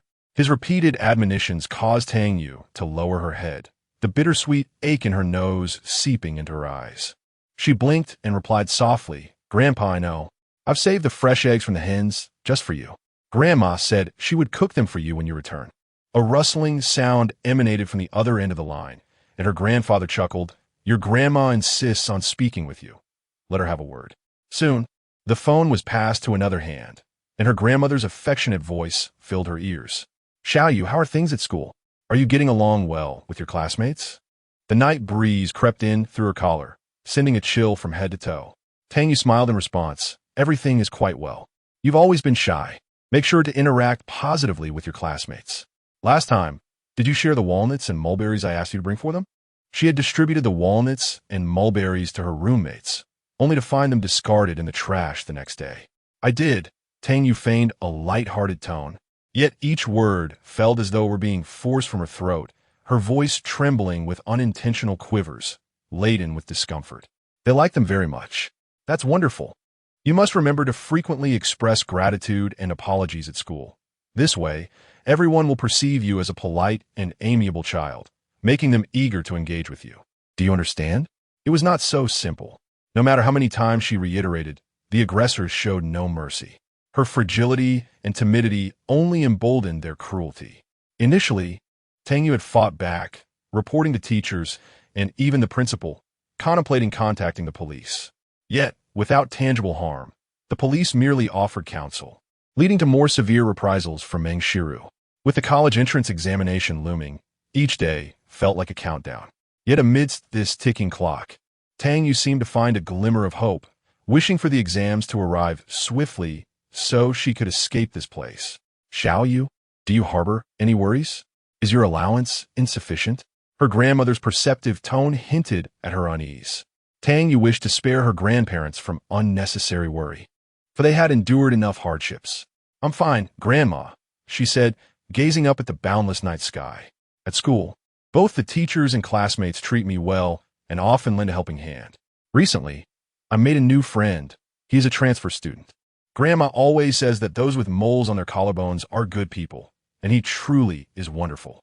He treated me to a meal and even gifted me a pair of delightful slippers, which happened to be the first present I've ever received. I've never felt this happy before. Upon hearing this, her grandmother felt reassured. That's good. You should get along well with your friends and avoid upsetting them. Her grandfather interjected. Our little Yu has such a good temper. How could she ever make anyone angry? Old woman, that's nonsense. Hand me the phone. I'll have a word with little Yu. Grumbling in discontent, her grandmother passed the phone to her husband. Little Yu, it's getting late. You should rest early. Once school is on break, I'll make you something delicious. Tang Yu responded softly. All right, Grandpa. You both should also turn in for the night. Once the call ended, Tang Yu set her phone down. A breeze picked up, carrying a chill. Without a jacket, she rubbed her arms, adjusting her mood to head back when her phone vibrated. It was a WeChat message from Bian Yang. Aren't you going to report to your big brother before bed? She could almost envision his confident demeanor through the screen. Glancing at the time, she noted it was already midnight. The girls' dormitory across the way still had several lights aglow, flickering like stars. She bit her lip and typed back. Do I have to report in every day? Then, scrolling through his previous messages, she added, Sorry, I didn't see your message earlier. On the other end, Bian Yang was washing dishes. He had assumed she was asleep and sent a tentative message, only to be pleasantly surprised by her response. Turning off the tap, he placed the clean dishes in the cupboard, grabbing a few paper towels to dry his hands as he made his way to the living room, glancing at his phone. Lazily reclining on the sofa, he slowly typed, You need to report. After a brief pause, he added an explanation. This helps establish my authority as your big brother. Tang Yu was oblivious to the deeper implications of such authority, yet she complied with his request. After all, it was merely a matter of sending a WeChat message before sleep. I'll remember, she replied obediently. Bian Yang smiled sleekly, noticing another message appear on his screen. Just leave the dishes on the table after eating. I'll wash them when I come over after school tomorrow. He didn't respond directly to that, instead inquiring, Did you take your fever medicine? Don't forget to apply the ointment to your hand. Finding his words somewhat awkward, he added, Otherwise, how will you manage? Of course. Bian Yang rested one arm behind his head, observing her response. After she sent those two words, she fell silent. The glow from the screen illuminated his youthful, delicate features, reflecting a hint of light in his eyes. At this hour, he wondered what she could possibly be doing. Switching out of the WeChat interface, he searched for a couple of animated images on Baidu and sent them to her. One image depicts a world with your existence, while the other portrays a world devoid of you. From these two images, what can one discern? As the information from Bian Yang arrived, Tang Yu opened the two animated pictures, observing the slowly rotating azure globe.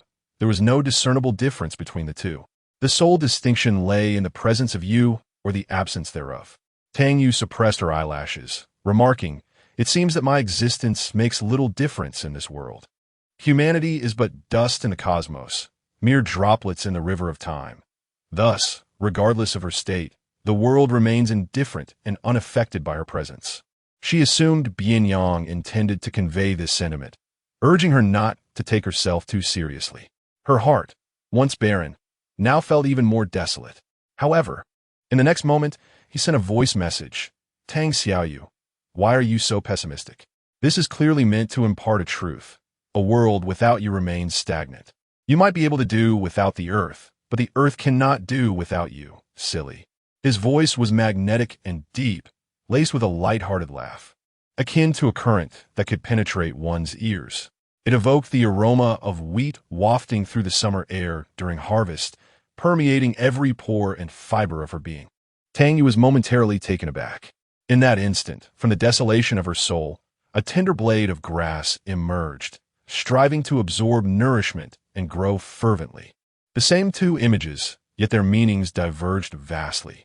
Humans are indeed wondrous, capable of succumbing to despair due to another's indifference, yet also capable of awakening vibrant strength through another's kindness. Though Bian Yang appeared wild and untamed, a source of consternation for teachers, he never withheld his goodwill. Her eyes glistened with unshed tears. Tang Yu, there is one advantage to hitting rock bottom. It sharpens your vision, allowing you to discern many people. Those who genuinely wish you well, and those who seek to drag you into despair, both don the guise of humanity. In this moment, their facades can be torn away. The hardships encountered in life may be trials laid forth by fate, and those stumbling blocks can also serve as stepping stones. You may even perceive them as quests to conquer. The future, with its unpredictable joys and sorrows, is thus truly remarkable. So, boldly forge ahead, fear not. As she blinked, her tears splattered against the screen, yet her lips gradually blossomed into a smile. The future, enriched by unforeseen tribulations and delights, is indeed enchanting. The sorrow and humiliation she felt upon returning to see her belongings trampled seemed to dissipate significantly in this moment. Gazing at his words, her eyes nearly ached. With utmost sincerity, she replied, Bian Yang, thank you. Thank you for helping me regain some strength to move forward. After a moment's reflection, her fingers danced over the screen, sending him a sticker. Bian Yang, with his slender fingers gripping a bottle of water, was drinking when his phone vibrated. A glimpse of that adorably awkward cartoon image nearly caused him to choke. Chapter 34. How can a victim be weak? Ahides clad inarob.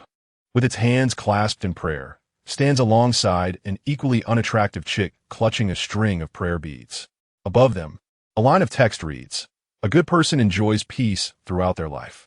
Goodness gracious. How many good person cards must one receive? Can a collection of them be redeemed? Good night, Tang Yu sent once more. Bian Yang, with a faint smile playing on his lips, quickly replied, good night. Putting away her phone, Tang Yu quietly returned to her bed, rummaging through her bag to retrieve her medication, which she swallowed with the remaining milk tea. Although it is generally advised not to combine milk with medicine, venturing out for water would likely disturb the others. Lying on the wooden bed, she was grateful for Wang Qing's blanket, tightly wrapping herself in the thin quilt, her frail body curling up like a shrimp, ensuring a comfortable slumber. Perhaps the medication was taking effect, as drowsiness soon enveloped her. Just as she was about to drift off, Bian Yang's proud and aloof visage flashed through her mind, along with his words. The future is precisely defined by these unpredictable tribulations and joys. Therefore, it is ineffably beautiful. Boldly forge ahead, fear not. Yes, she was no longer afraid. A gentle smile graced Tang Yu's lips as she succumbed to sleep. It was the first time since entering her senior year that she could sleep so soundly. As the college entrance examination approached, to alleviate the burden on students, Qinyuan High School no longer mandated early morning self-study sessions for the third-year students. Even so, the majority of students in classes 1 and 2 arrived early at the classroom to begin their recitations, with only a few exceptions. By the time breakfast arrived, Tang Yu had yet to catch sight of Bian Yang. In the cafeteria, as she nibbled on a steamed bun, she freed one hand to message Bian Yang. Shall I bring you breakfast? Your meal card is still in my possession. Wang Qing, sipping her kanji, chimed in later. I'll accompany you to the office to speak with the homeroom teacher of class 2. Lu Yingying mishandled your belongings yesterday. This matter must be addressed by the homeroom teacher. If they refuse to take action, we can escalate it to the grade supervisor. Bian Yang had not replied to her message. Tang Yu, biting into her bun, lifted her gaze from the screen, realizing that voicing her concerns would be futile. Wang Qing frowned, insisting, "How can that be settled? We must inform her homeroom teacher." Tang Yu swallowed the bun and replied calmly, "Even if we do inform them, the outcome will merely be Lu Yingying receiving a token reprimand from the teacher. With the imminent exams, none of the teachers wish to stir up trouble at this critical juncture. If I report it, not only will Meng Shirwei and Lu Yingying harbor deeper resentments, but they will also seek to retaliate against me in the dormitory. Lu Yingying, after her daytime reflection, could very well unleash her frustrations on me at night. She seeks to convey that reporting is futile. The teachers have no real power over her. So even if the teacher makes her write another reflection, what difference does it make? I will still be the one to suffer at night. But to simply let it go," Wang Qing exclaimed, fuming on her behalf. "If we allow this to continue, she'll only become more arrogant." Tang Yu's eyelids trembled slightly. Lu Yingying was not Meng Shiru. I had no connection with her, nor any conflict. By ignoring her this time, she would derive no sense of achievement and would cease to trouble me. "Little Yu," Tang Yu lifted her face, displaying a smile that was tinged with fatigue and forced cheerfulness. "Does that sound rather feeble?" She lowered her head again. Yet this was the simplest approach. The more I resisted and struggled, the more Meng Shiru and her companions would toy with me as if I were their prey. However, if they could find no pleasure in me, they would not persist. I merely wished to quietly endure the final 3 months. Even if they found joy in my discomfort or tossed things at me, it would only be 3 months, a mere blink of an eye. You are the victim. How can a victim be weak? What if you endure this time and they escalate their bullying? Wang Qing's teeth were clenched, unable to swallow her indignation. Watching Tang Yu quietly sip her porridge made her chest feel as if it were blocked by a stone. But what could she do? If she were in Tang Yu's position, perhaps she would also swallow her grievances. After all, her parents worked in the cafeteria, and the principal was a relative of Meng Shiru. A single word from her could lead to her parents losing their jobs. After a few moments of silence, Wang Qing ultimately refrained from saying anything further. Instead, she asked her mother at the serving window for an extra bun to give to Tang Yu. "Here, I can't help you in any other way, but I can assist you with this." Tang Yu accepted the bun, a gentle smile gracing her lips. "Thank you, Wang Qing. I know you worry about me. Rest assured I am fine. There's no need for formality." Despite her words, Wang Qing still felt uneasy, sulking in her chair as she consumed her porridge. She attempted to think of something joyful to dispel her negative emotions, resting her hand on the table and inquiring, "Little Yu, what university do you plan to choose after the college entrance examination? What major? With your grades, you could certainly gain admission to Tsinghua or Peking University. I heard there's a remarkable program there that guarantees employment after graduation and perhaps even opportunities to study abroad." The prospect of going overseas was the most impressive thing they could conceive. When discussing the future, Wang Qing's round face radiated with yearning. Tang Yu was no exception. Gazing into her bowl of congee, her mind wandered to what the villagers often said. Once you are admitted to university, everything will be fine. Attending university would enable her to escape Liang City and explore a broader world. Gaining admission to a prestigious university would ensure a secure job after graduation, allowing her to earn money for a house and a car. However, Tang Yu had not contemplated such ambitions. If she were to be accepted into university and earn money, her goal was to take her grandmother to a larger hospital for treatment. The local hospital's doctor had remarked that Liang City's medical equipment was outdated and no longer met her grandmother's needs. In contrast, the medical resources and expertise in the capital were unparalleled. Perhaps, with the help of specialists, her grandmother could regain the ability to walk. Her grandparents had always remained in Liang City, never even visiting the nearby city, let alone the capital. They claimed that the people there spoke differently, imbued with a certain Beijing charm, and that only those of great talent would venture to the capital. Tang Yu had never met anyone from the capital, nor had she heard their way of speaking. However, she was aware that the part-time wages there were several times higher than those in the county town. She could study while working, earn money, and rent a modest apartment near the school, taking her grandmother to see specialists. Just contemplating this. Tang Yu's face lit up with a sweet smile, cradling a bowl of warm porridge, her clear eyes brimming with longing. It was as if this beautifully promising scene had unfurled before her, portraying the path she was destined to embark upon. Until Wang Qing nudged her shoulder, saying, "Hey, what are you thinking about? You're not contemplating romance once you get to university, are you?" "Huh?" Tang Yu replied, momentarily bewildered, seemingly unable to respond. "You must be thinking about it." Wang Qing tucked aside her bangs, revealing her fair and exquisite face, though a bit too thin, lacking in color. "That Meng Shirwei is clearly not as beautiful as you, yet she's been crowned the campus belle. Those voters must be blind. I don't understand their reasoning. Regardless, with your looks, you'll surely have many admirers in college. Xiaoyu, what type of boy do you fancy?" Tang Yu brushed her bangs down to delicately cover her forehead, replying, "I don't want to date." "If you're not going to date, what is the point of going to university?" Wang Qing rested her chin in her hands, filled with endless yearning. "Have you never imagined wearing a lovely little dress, sitting on the back of a boy you like's bicycle, shyly wrapping your arms around his waist as you both ride together under the shade of the trees? The moment he slightly breaks, your cheek would press against his warm back." Lost in thought, Wang Qing immersed herself in this daydream, rubbing her arms as if feeling the warmth. "How delightful! You cannot possibly not want that. You must be too shy to admit it." Chapter 35, taken away by the police. "Tang Yu, I truly never considered it." Wang Qing, skeptical, replied, "No way, you must have thought about it." "You definitely did just now." As she observed Tang Yu engrossed in her soup, seemingly indifferent, the corners of Wang Qing's mouth twitched. "Xiaoyu, could it be that you harbor some psychological trauma?" Tang Yu looked at her in confusion upon hearing this. Wang Qing glanced around, noting the lack of attention from others, and then whispered, "It's about Zhou Xuanwen, right? Surely, his matters have left you with some psychological scars, rendering you disinterested in boys?" Tang Yu's lips twitched slightly, and Wang Qing felt she had guessed correctly. "I know you like Zhou Xuanwen.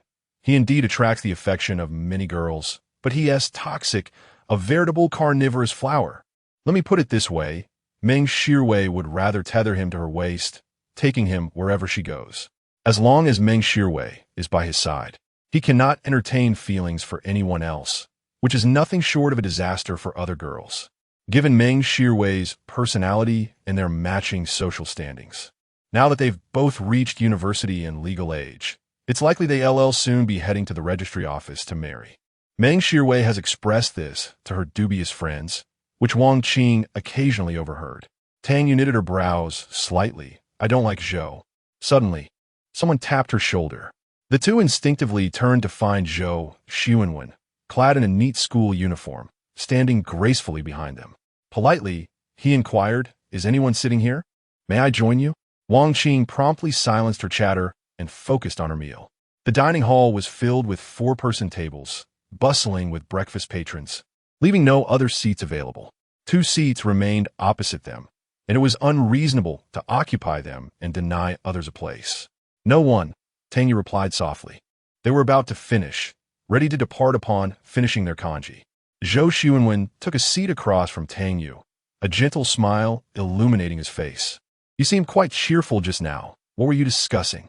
Wang Qing chuckled. "Oh, nothing at all."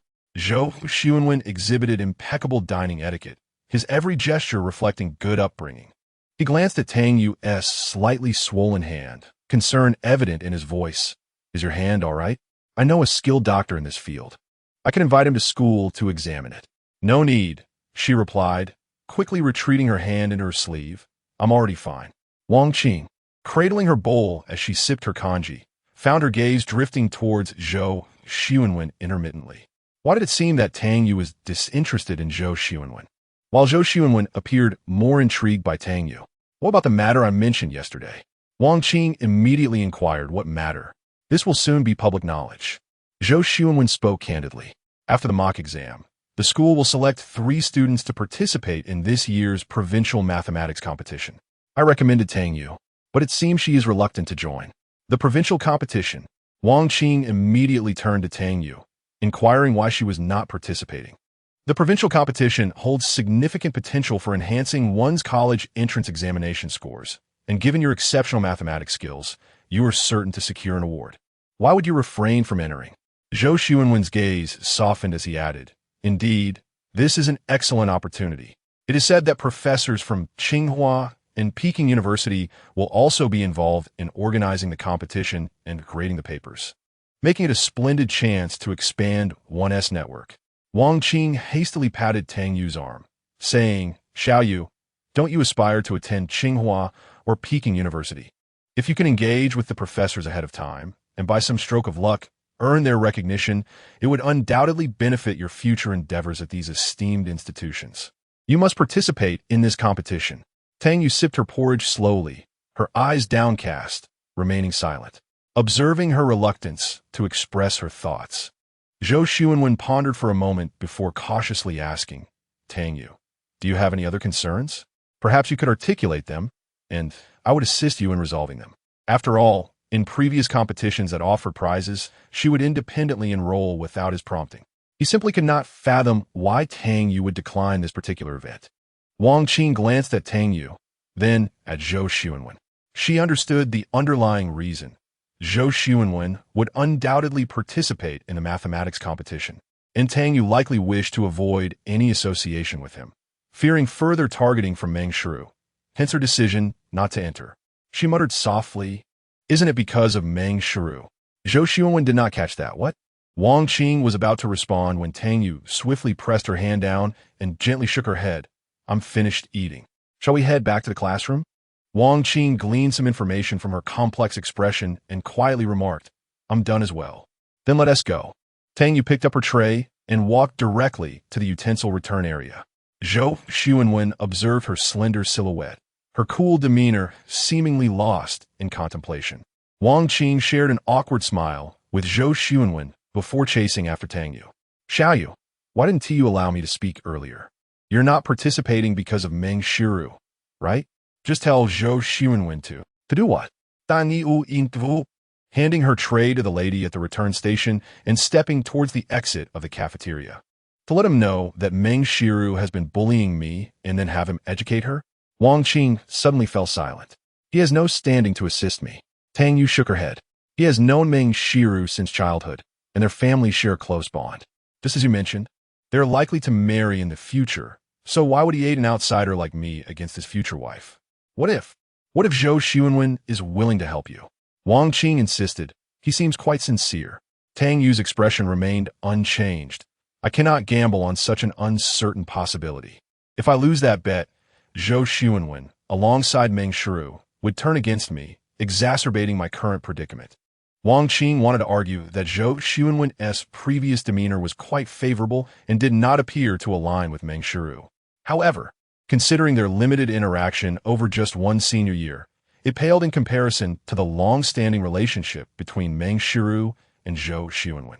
How could Zhou Xuanwen trust her over Meng Shiru?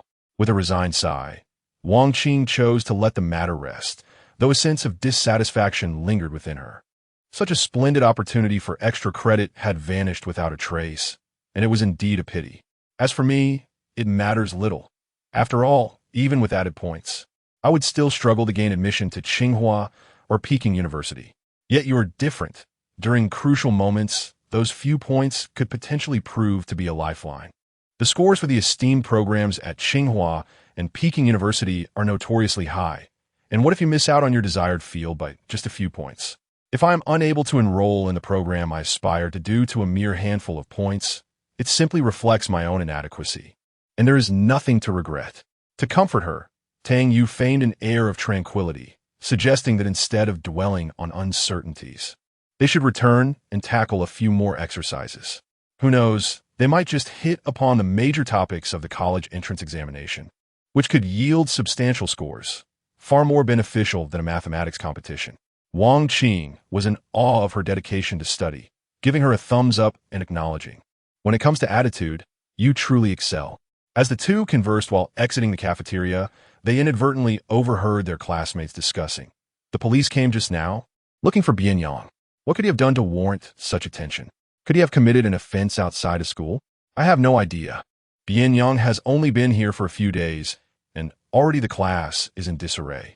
If word gets out that he was taken by the police, his newly acquired title of the most handsome student would surely plummet. Such a shame. Upon hearing this, Tang Yu hurriedly rushed forward, her heart racing with anxiety. What were you just saying? Bian Yang was taken by the police? One of her classmates glanced at her, affirming, yes, before we came to the cafeteria. The police were indeed questioning Bian Yang. Without hesitation, Tang Yu dashed back towards the classroom, while Wang Qing struggled to keep pace behind her. Chapter 36. Bowing down is a marsh. Looking up is darkness throughout her journey. Tang Yu's mind was a tumultuous chaos. The wind tousled her long hair into disarray. By the time she reached the classroom, Bian Yang's seat remained vacant, yet his backpack lay quietly on the desk. Where is Bian Yang? Tang Yu pantet hivili. Disregarding the need to catch her breath as she hurriedly inquired of the classmates, whispering in the front row. They noticed the fine sheen of perspiration on her forehead. Typically, Tang Yu would silently occupy a back row seat, diligently solving problems. If not for her exceptional grades, she was nearly invisible in class. Few paid her any heed, and she seemed indifferent to everything. It was a rare sight to witness her in such a flustered and anxious state, as though something monumental had occurred. Curiosity piqued among her classmates. Why was she so concerned about Bian Yang? He had only transferred a few days prior, and they seemed to have become quite familiar. Gradually calming her breath, she barely moved her lips to utter, I heard the police took Bian Yang away. Indeed, they just took him, one replied with a shrug. The officer appears to be Fan Yuebin's father. I heard Fan Yuebin was assaulted off campus and sustained serious injuries. Could it be that Bian Yang was the one who attacked him? But they don't seem to have any animosity. Why would they fight off campus? Upon hearing such words, Tang Yu's mind was engulfed in turmoil as she rushed out of the classroom. Approaching the school gate, she caught sight of Bian Yang. His hands languidly tucked into his pockets, being escorted to a police car by two officers. Bian Yang. The distance was too great, and the cacophony of vehicles on the street easily drowned out her voice. Tang Yu sprinted towards the school gate, colliding with countless shoulders along the way. Yet she could not reach him in time. The police car had already driven away from her sight. Leaning heavily on her knees, she gasped for breath. The scent of camphor mingling with the exhaust fumes flooding her senses. Cough, cough. Tang Yu's throat burned from the irritation. Her chest felt constricted as if it were stuffed with damp cotton. Strands of hair clung to her forehead, slick with sweat, cascading down her cheeks and disappearing into the dust below. It was unclear how long she maintained this position under the sun before she finally clasped her abdomen and slowly straightened up. Xiaoyu, why are you running so fast? You just ate. Do you want to ruin your stomach? Wang Qing caught up, hands on her hips, breathless. Where is Bian Yang? Did they really take him away? Tang Yu nodded, and Wang Qing noticed her hands trembling slightly. The weather in Liangsheng had become unbearable even in March, and under the sun, her lips appeared pale, as if gripped by an unseen terror. Xiaoyu, are you all right? Do you feel unwell? Wang Qing's concern was palpable. Tang Yu looked up at her, her eyes glistening with unshed tears. Bian Yang was taken by the police, and it's very likely because of me. Wang Qing, I caused this for Bian Yang. I regret it. She bit her lip, which quivered in response. Fear crashed over her like a torrential wave. Tears uncontrollably streamed from her eyes, washing away what little color remained from her pallid face. At first, I thought it would suffice for me to dwell in my own hell. Why must I involve others? Why am I so selfish as to drag them into my turmoil? Why can't I endure just a little longer? It is evident that a bit of patience would suffice, yet I sought out Bian Yang. Had I not found him that fateful day, he would not have been taken away by the police. It feels as though I have entered an inescapable vortex, where the suffocating guilt and anguish cling to my heart like grotesque murals, their gaping maws poised to consume Tang Yu, who is prostrate on the ground. She crouches there, akin to a nocturnal creature shunning the light, buried within her tightly clasped knees, her shoulders trembling violently. Tang Yu is engulfed by fear. All her sorrow and dread coalesce within her being. What if Bian Yang is imprisoned? What if she has irrevocably shattered his life? The flesh and blood of adolescence is but a concrete mixture imbued with fear, as young souls navigate a world rife with both benevolence and malice, lost in its complexity. No one has taught them how to discern the right path at the crossroads, nor how to safeguard themselves and others in such a chaotic realm. They stumble through a thicket of thorns, drawing courage from the occasional glimpse of the azure sky. Yet, if even the heavens are shrouded by storm clouds, with marshes beneath their gaze and darkness above, moving forward becomes an impossibility. Xiao Yu, do not fret. Perhaps the situation is not as dire as you imagine. Wang Qing, equally flustered, interjects. The gravest matters encountered at school entail nothing more than being reprimanded by a teacher or having one's parents summoned. Now, she too feels utterly disoriented. Why has Bian Yang been apprehended? Indeed, we remain oblivious to the reasons behind his arrest. The homeroom teacher must surely know. Perhaps we should seek her out for answers? Yes, that's right. She must not panic. Bian Yang's arrest must be connected to Fan Yuebin. After a brief lapse into chaos, Tang Yu regains her composure. She wipes away her tears and dashes towards the office. Wang Qing trails behind. Xiao Yu, my heavens, you're running again? Wait for me. Just as they reach the bottom of the teaching building, breathless and unable to go any further, they collide with Zhou Xuanwen.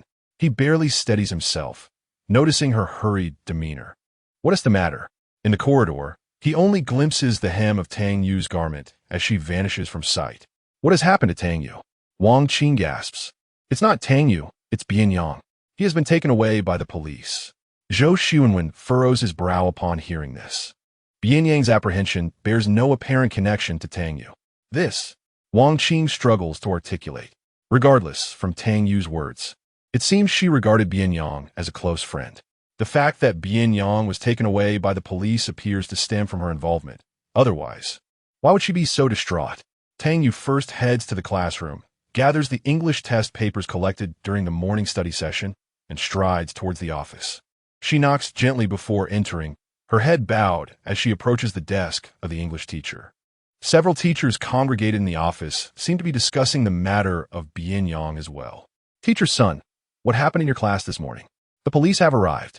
It seems that the transfer student from your class has assaulted someone, and it appears to be quite serious. Aren't you going to check it out? If the principal and the other party's parents take it up, you might be in a difficult position. With the college entrance examinations approaching, disturbances are the last thing we need. Sun Xuemin awkwardly replied, I'm not entirely sure of the specifics. I have classes this morning, and it's inconvenient for me to go to the police station, but I have already informed the principal. Notify the principal? Typically, teachers tend to minimize issues, attempting to suppress them as much as possible to prevent escalation. It's rather unusual that she chose to notify the principal. Other teachers remarked in surprise. Sun Xuemin explained, on one hand, the student who was assaulted is Fan Yuebin, whose father is a police officer, the very one who took Bian Yang away. On the other hand, the incident occurred off campus, so it doesn't really concern me. Besides, Bian Yang was placed in our class by the principal. If there are any issues, it should be the principal who handles them. This implied that she wished to distance herself from the situation. The other teachers were astonished. Bian Yang was arranged by the principal? Indeed, Sun Xuemin confirmed. While classes 1 and 2 were considered the elite classes of Qingyuan, the teachers were well aware that the prestige of these classes was somewhat inflated. Some students were genuinely top performers, while others were merely beneficiaries of connections. Although Liangsheng is a poor county, the affluent still thrive. For them, placing their children in elite classes to immerse them in a rich learning environment is hardly a challenge. If I may say, teacher son, you really have it tough. With Meng Shirwei and Lu Yaojia already enough to deal with, now you have Bian Yang getting into fights. Both are from elite classes. You might as well be the homeroom teacher of Class 1, Zhao, who has it much easier. The class leader of Class 1, Zhou Xuanwen, commanded the attention of all the students. Those who relied on connections did not dare to provoke him, and academically, he was outstanding, making life easier for the teachers. The teachers cast envious glances at the homeroom teacher of Class 1, which left Sun Xuemin feeling quite disheartened. At this point, Tang Yu quietly set aside her English homework and left the office. She sent several WeChat messages to Bian Yang, but they went unanswered, sinking into silence. At the end of the corridor, Meng Shirwei was approaching with her sidekick Lu Yaojia, chatting and laughing. In the past, Tang Yu would have immediately lowered her head and stepped aside to avoid them. However, this time, her gaze flickered, and she discreetly reached into her pocket, pressing the button of the item within, and boldly walked towards them. Chapter 37. I can't soothe you. Either Meng Shirwei's makeup was exquisitely beautiful as she licked her lollipop, clad in her school uniform, complemented by a pair of modest high heels. Why could she not reach Fan Yueben by phone? And why hadn't he shown up at school? Where could he possibly be? Meng Shirwei and Lu Yaojia had skipped morning self-study, having been driven to school by their family chauffeur, unaware of the police's prior visit. Perhaps he simply overslept. After all, hadn't he gone out last night to teach Tang Yu a lesson? It was likely he had gotten carried away and awoken late. Lu Yaojia shrugged indifferently. Meng Shirwei pondered this and then raised her head, only to spot Tang Yu approaching them, seemingly unscathed. A frown creased her brow, and Lu Yaojia looked equally perplexed. They swiftly blocked Tang Yu's path. Meng Shirwei tugged at her school uniform with her fingertips and scrutinized her face, astonished to find no visible injuries. Tang Yu instinctively recoiled, only to be restrained by Lu Yaojia, who presented her before Meng Shirwei. Why are you hiding? Why do you run upon seeing Sister Rui? Lu Yaojia scolded, slapping her cheek and gripping her hair, forcing her head against the wall. Students passing by cast a glance, but Lu Yaojia barked. What are you staring at? Prompting them to hastily avert their eyes and pretend they had not witnessed the scene, with the lollipop still in her mouth. Meng Shirwei kicked Tang Yu with her heeled shoes. Hey, Tang Yu, did Fan Yueben come looking for you yesterday? Did you see him? Tang Yu held her breath and shook her head. Meng Shirwei deduced immediately that this meant Tang Yu had not been visited, for she would not have come to class unharmed otherwise. She cursed in her breath. What is wrong with Fan Yueben? How could he be so useless? She then glanced at the cowering Tang Yu and seized her hair. Tang Yu was forced to tilt her head back, her eyes locking onto Meng Shirwei's with a mixture of familiar fear and trepidation, as if there was something more lurking beneath.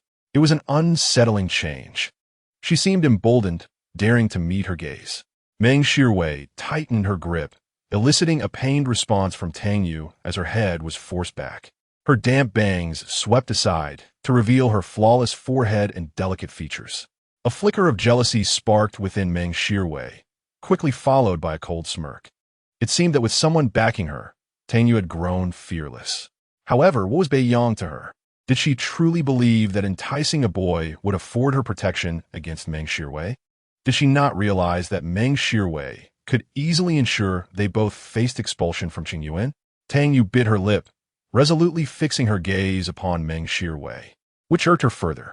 She resented the beauty of Tang Yu's face, her academic prowess, and the fact that Tang Yu defied her intimidation, depriving her of the thrill of dominance. The more she felt this way, the more determined she was to make Tang Yu's life miserable. She gripped tighter, as if attempting to tear her scalp from her head. Only when Tang Yu could no longer suppress her cry of pain did Meng Shirwei allow a smile to surface. Does it hurt? If it does, beg for mercy. What are you pretending for? Lu Yaojia noticed a teacher approaching and leaned in to whisper something to Meng Shirwei.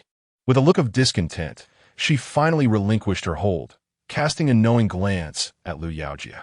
In no time, Tang Yu found herself seized by Lu Yaojia, who shoved her toward the less frequented corner of the staircase. As her back collided with the frigid wall, Tang Yu raised her gaze towards the two individuals before her, instinctively tightening her fingers. Last night, you set Fan Yueben upon me, merely to create trouble, did you not? What else could it be? Are you expecting a romantic rendezvous? Lu Yaojia and Meng Shirwei exchanged glances, finding the situation rather amusing. However, while you may have evaded trouble yesterday, you cannot escape today. With a light pat on her cheek, they informed her that for today, as physical education class, she was to assist in moving equipment, claiming it was voluntary. Do you understand? It was Lu Yaojia's turn to carry the load, yet he always delegates that responsibility to others. In just a few days, the mock exams will commence. Do not forget to pass us the answers, as per our usual arrangement, understood? Spare me the need to reiterate. Following each major examination, seating is allocated based on performance. Tang Yu smirked slightly, remarking that they may not even be assigned to the same examination hall. That is not for you to worry about. It is merely a matter of being assigned to a single hall, and Meng Shirwei possesses the capability to ensure that. Tang Yu averted her gaze, remaining silent, while Meng Shirwei playfully tapped the back of her head, exclaiming, "What are you pretending to be deaf for?" Leaning closer, her eyes glinting like a serpent, she provocatively questioned if Tang Yu wished for her to take a photograph, continuing their unfinished business from before, glancing at her neck, waist, and legs. Yet if she continued to provoke her anger, it would not merely be a photograph. How about a video instead? You do enjoy part-time jobs, do you not? You could upload the video to an adult website and earn some money. Lu Yaojia joined in the laughter, his gaze lecherously roaming over her. Disgusting. Tang Yu fought against the rising nausea, nodding in low tones. I understand. Now, that is more like it. Meng Shirwei beamed with satisfaction. Suddenly, a hesitant male voice interrupted from behind. Shirwei, what are you doing? Meng Shirwei's hand stiffened noticeably, and upon turning to see Zhou Xiwenwen approaching, she quickly withdrew her hand to her side. If not for her somewhat unnatural expression, she would appear quite demure. Brother Xiwenwen, what brings you here? Zhou Xiwenwen's eyes scanned over her, and Tang Yu, what are you two up to? What are you discussing? Nothing. It's nothing at all, Zhou Xiwenwen then turned to Tang Yu, noticing her pallor. Meng Shirwei slipped her arm around Zhou Xiwenwen's, playfully asserting, "Wasn't he at my birthday yesterday? The necklace you gifted me. Tang Yu said it was beautiful, so I leaned closer to show her, didn't T.I., Tang Yu?" The underlying warning and the ominous glint in her eyes sent a chill down Tang Yu's spine. She understood the implication. It was merely an effort to uphold her FAAD in front of Zhou Xiwenwen. Exhaling softly, she stated, "It's nothing, I'll be heading back now." In Zhou Xiwenwen's presence, Meng Shirwei did not detain her. Behind her, Meng Shirwei's voice continued to coo, "Brother Xiwenwen, I've signed up for the math competition as well, so we can attend the training sessions together. You must help me with the problems."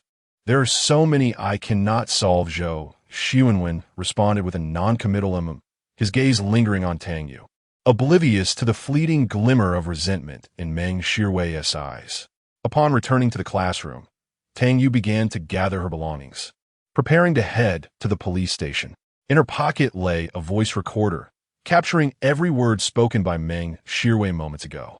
She had openly admitted that Fan Yuebin had instigated trouble with her. Thus, even if Bian Yang had resorted to violence, it could be construed as self-defense. And he should be in the clear, right? Just as the school bell rang, she had reached the school gate when her phone vibrated several times. Upon checking, she found a WeChat message from Bian Yang. "I'm perfectly fine. Focus on your studies and stop overthinking." Tang Yu's pupils dilated slightly, her fingers trembling as she quickly dialed his number. His voice resonated through the line. "At this hour, you should be paying attention in class, not fiddling with your phone." "Tang Xiaoyu, you're not skipping class, are you?" "TSK, this is unacceptable." "Tang Xiaoyu, just because no one is watching doesn't mean you can let loose. Your English paper isn't perfect. I noticed several mistakes in your reading comprehension. How are you even the class representative for English?" His tone remained nonchalant, yet it surprisingly soothed the turmoil within her. However, her nose felt unbearably stuffy. "Bian Yang, where are you? Are those people bullying you?" Sensing something amiss in her tone, Bian Yang shifted his leg off the desk, adopting a more serious demeanor. "Are you crying?" "No, not yet," she replied, but her nasal voice betrayed her. Bian Yang frowned deeply. "You cry so easily. Perhaps you should just go plant trees in the desert." He stood to leave, but was intercepted by someone nearby. He covered his phone, his impatience palpable. "How much longer? You got some nerve. Beating someone and still acting so cocky? Just wait. Until the injury assessment is done, you can't go anywhere. Stay put and await the results." The police insisted he return to his designated spot. Bian Yang plopped back on his chair, bringing the phone to his ear. "Tang Xiaoyu, don't attend class today. Go back to the dorm and take a nap. I'll come to pick you up when you wake." Tang Yu's voice dropped. "Are they refusing to let you go?" She quickly switched screens, her fingers moving adeptly as she sent a snippet of the recording. "Will this work? It contains Meng Shirwei's admission that she instigated Fan Yuebin against me. This should count as self-defense, right? The police might let you go." Bian Yang was aware she possessed a voice recorder, but was oblivious to its contents. Who knew it was just this? His brows furrowed even deeper, his tone icy. "Did you confront them? Do you realize how dangerous that is?" Have you forgotten what they've done to you? Bian Yang felt inexplicable anger surging within him, pulling at his collar without relief. The mere thought of her being bullied again infuriated him further. At school, they wouldn't dare do anything. At most, they'd just threaten. She lowered her head, desperate to know if this recording could indeed assist him. Assist? What a joke. I don't need your help. Bian Yang clenched his jaw, never feeling this agitated before. Tang Yu, is your brain functioning? Am I missing a limb that I require your assistance? Tang Yu was unable to hold back her tears at his words. Bian Yang, you frighten me. Bian Yang was momentarily taken aback and fell silent. After a brief pause, he managed to utter, I acknowledge that my voice was a bit loud. I apologize, all right? But please do not cry any further at this distance. I am powerless to comfort you. She remained silent, and Bian Yang, with his fingertips brushing his brow, continued, Tang Yu, do not ignore me. Is it customary for a subordinate to display such disdain towards their leader? He felt quite stifled in his role as her older brother. Chapter 38. You're quite fierce. Tang Yu stood beneath the camphor tree, her feet scraping against the cement ground. The sound of Bian Yang's voice, half amused and half exasperated, echoed in her ear. Goodness, how'd I end up in such a predicament? You actually disregard someone who cares for you so deeply, who is so considerate, handsome, and charming. Don't you feel even a twinge of conscience, Tang Yu? Tang Yu replied, Can you be serious for once? She sniffed, believing he was putting on a brave face, jesting to alleviate her worries, which only intensified the ache in her heart. With a deep breath, the pervasive bitterness and anxiety enveloped her heart, leaving her in distress. Keeping the line open, she hurried out of the school gates. In Liangcheng, the starting fare for a taxi was 12. Throughout her life, she had taken a taxi only a handful of times, yet this time she unhesitatingly hailed one and provided the address. The police station where Fan Yuebin's father worked. Bian Yang must have been taken there. Finally, Bian Yang heard her voice. Out of the corner of his eye, he noticed a police officer seemingly receiving a phone call, occasionally glancing in his direction. He took a couple of steps down the sparsely populated corridor and leaned lazily against the wall, unable to suppress a grin. Aren't you angry anymore? Tang Yu chose not to respond, resting her head against the car window, yet she did not hang up the call. Wanted to hear his voice for solace. Ignoring him meant she was still upset. His voice trailed off, teasingly rising in pitch. Ah, Tang Yu, you're quite fierce. You really know how to give someone the cold shoulder. You're truly intimidating. I was so naive, I've fallen for your tricks before. The boy chuckled softly, his magnetic and gentle voice flowing through the speaker like the finest summer symphony. When have I been fierce? She could not help but respond, her tone soft and low. Clearly, it's you who is being unserious, avoiding the issue and making jokes. All right, my fault. How about I apologize?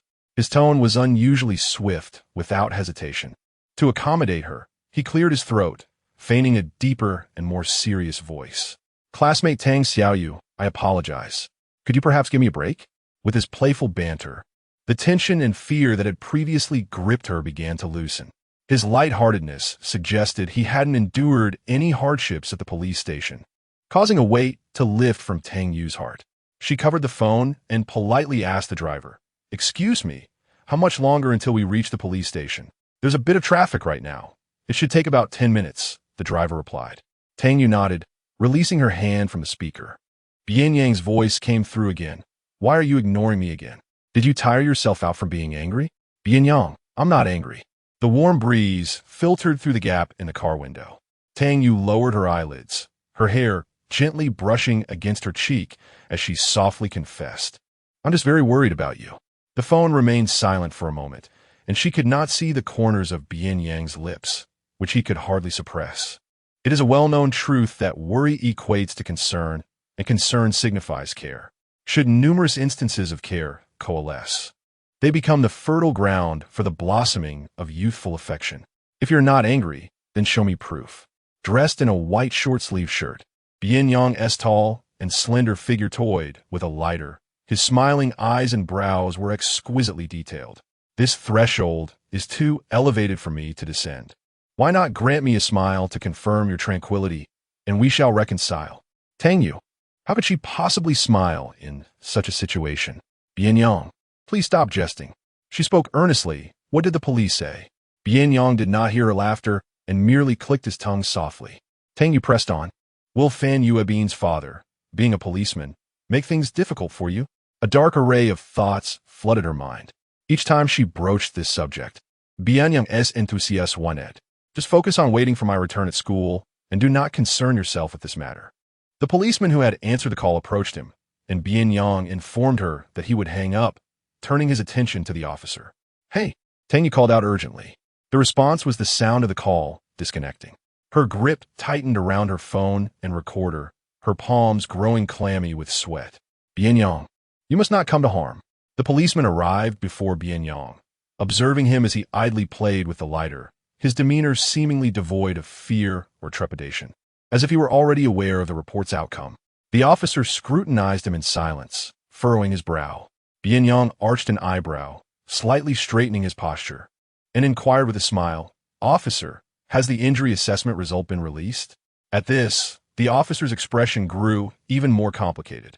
When Fan Yuebin was discovered, his face was battered beyond recognition, resembling that of a pig's head, and even his father had difficulty recognizing him. Signs of fractures were evident on his right wrist and left arm, accompanied by numerous bruises and abrasions across his body. He was promptly rushed to the emergency room, where his injuries were treated for several hours. Fan Yuebin still lay in the hospital, moaning in pain. Yet, after evaluation, it was astonishing that none of his injuries qualified as serious. His father, a police officer, was furious upon learning this. However, at this juncture, the matter could only be resolved through negotiation, compensating for medical expenses.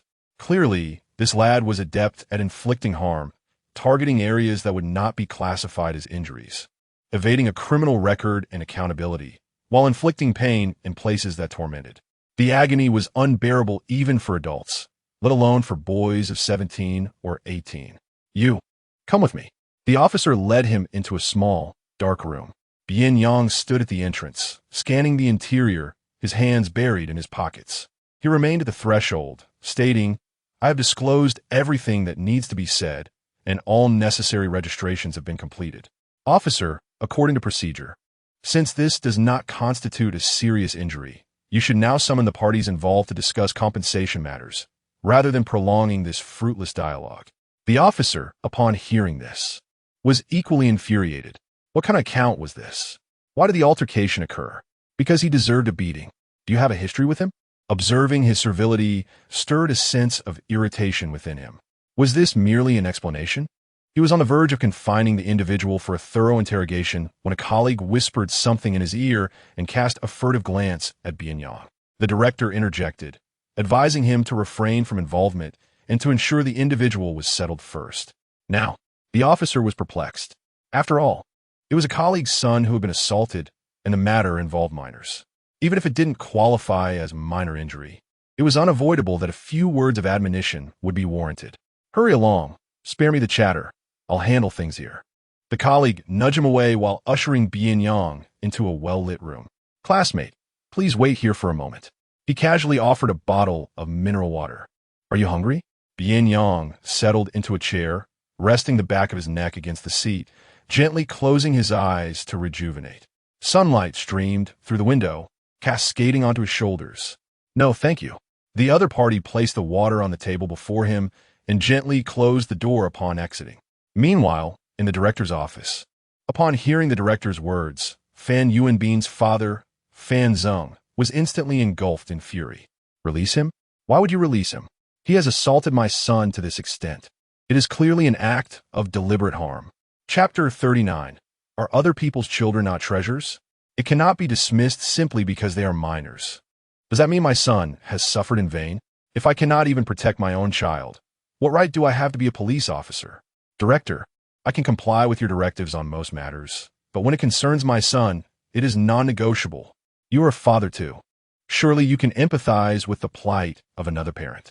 If your own daughter or son were assaulted, I cannot believe you would remain indifferent.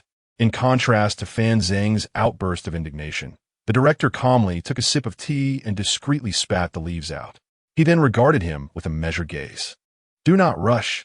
Listen to this recording first. He activated the audio on his phone, revealing the arrogant voice of Fan Yu. You think you can escape? I'll make sure you don't. Just take the picture and stop running. Planning to report to the teacher? Don't get me started on how pretty this little girl is. Hey, Lu Yaojia, are you thinking of touching her? Spare me the act. I saw you getting excited.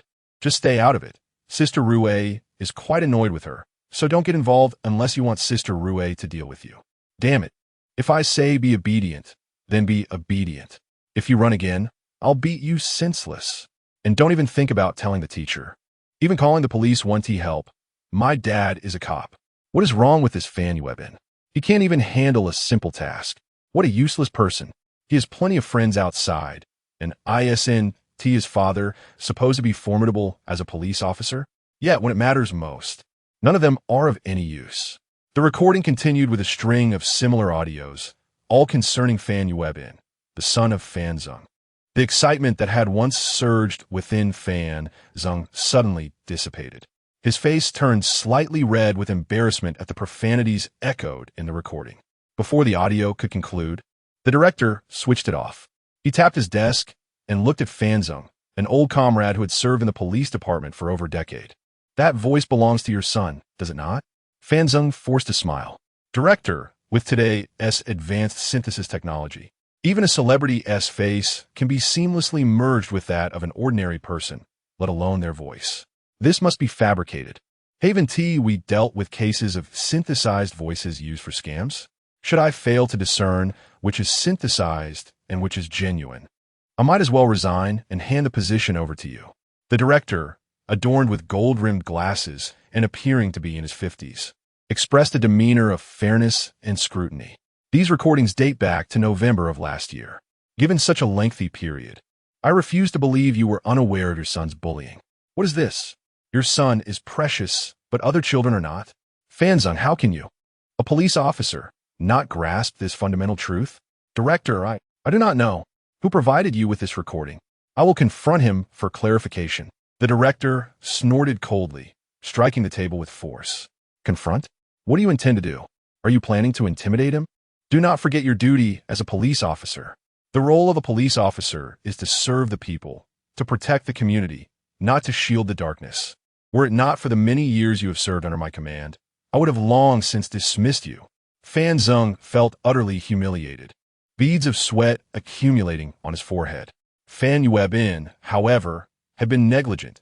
He had observed his misbehavior on several occasions and had attempted to educate him. Yet, the boy was in a rebellious phase, utterly resistant to admonishment. If he were to strike the child, his mother would create a scene. And let us not forget the unwavering support of the boy's grandparents. Over time, this had fostered a sense of lawlessness in Fan Yu, and now it had escalated to such a degree. It was merely the innocent play of children, nothing to take seriously. Fan Zeng wiped his brow and remarked. The director let out a cold laugh and immediately smashed his teacup at Fan Zeng's feet, startling the older man. Do not feign innocence before me. Taking pictures of young girls, threatening them, intending to share it online, and you dare to call him your play? Since she is not your daughter, you do not care, do you? How can you, a police officer, reconcile this with your conscience?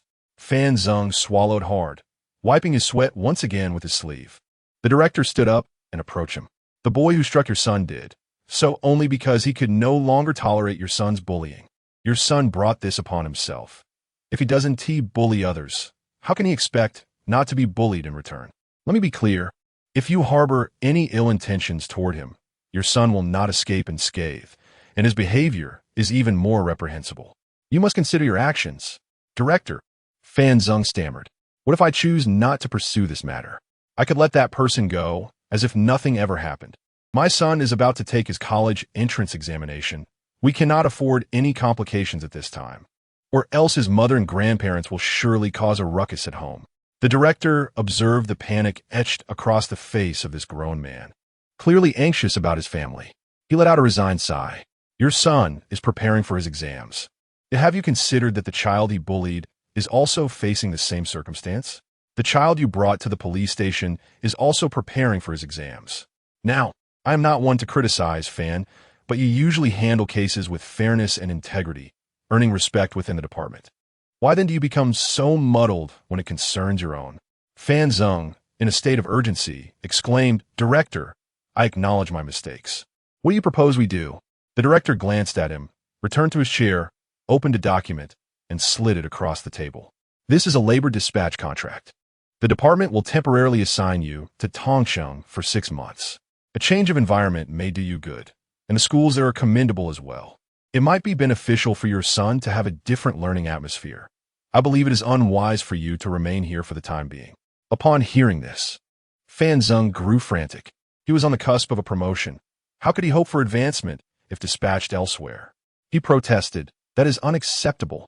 Although he had been bullied a classmate, the other boy struck back. "The situation is balanced. Why must I be sent away?" The director regarded him with indifference. "Must I spell it out for you?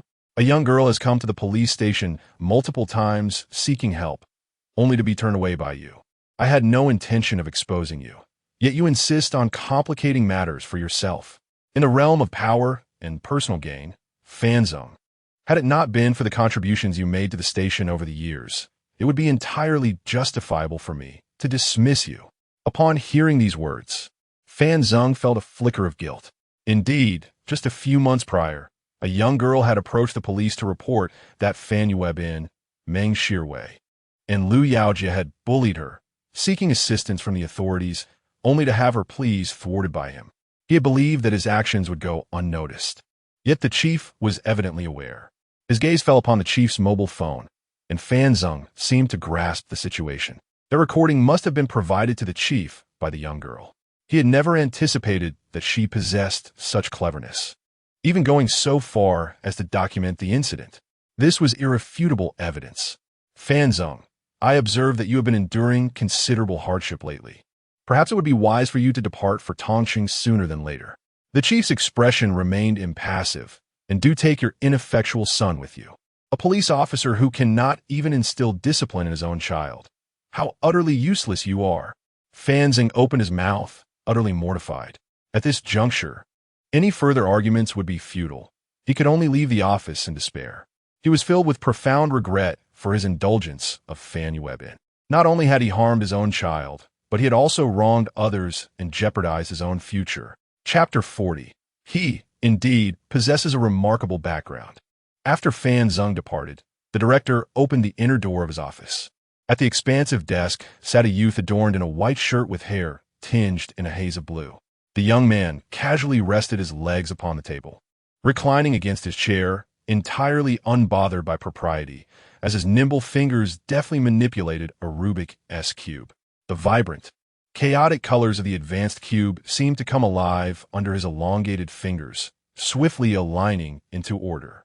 Noticing the director had completed his tasks, he calmly turned his head. The boy, with his azure hair, set aside the cube and stood up slowly, a benign smile gracing his features. "Uncle Zhang, has everything been taken care of?"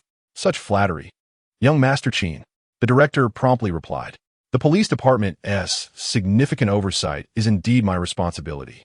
I owe my gratitude to you, young Master Qin. Your recording has immensely aided me in dealing with this pest."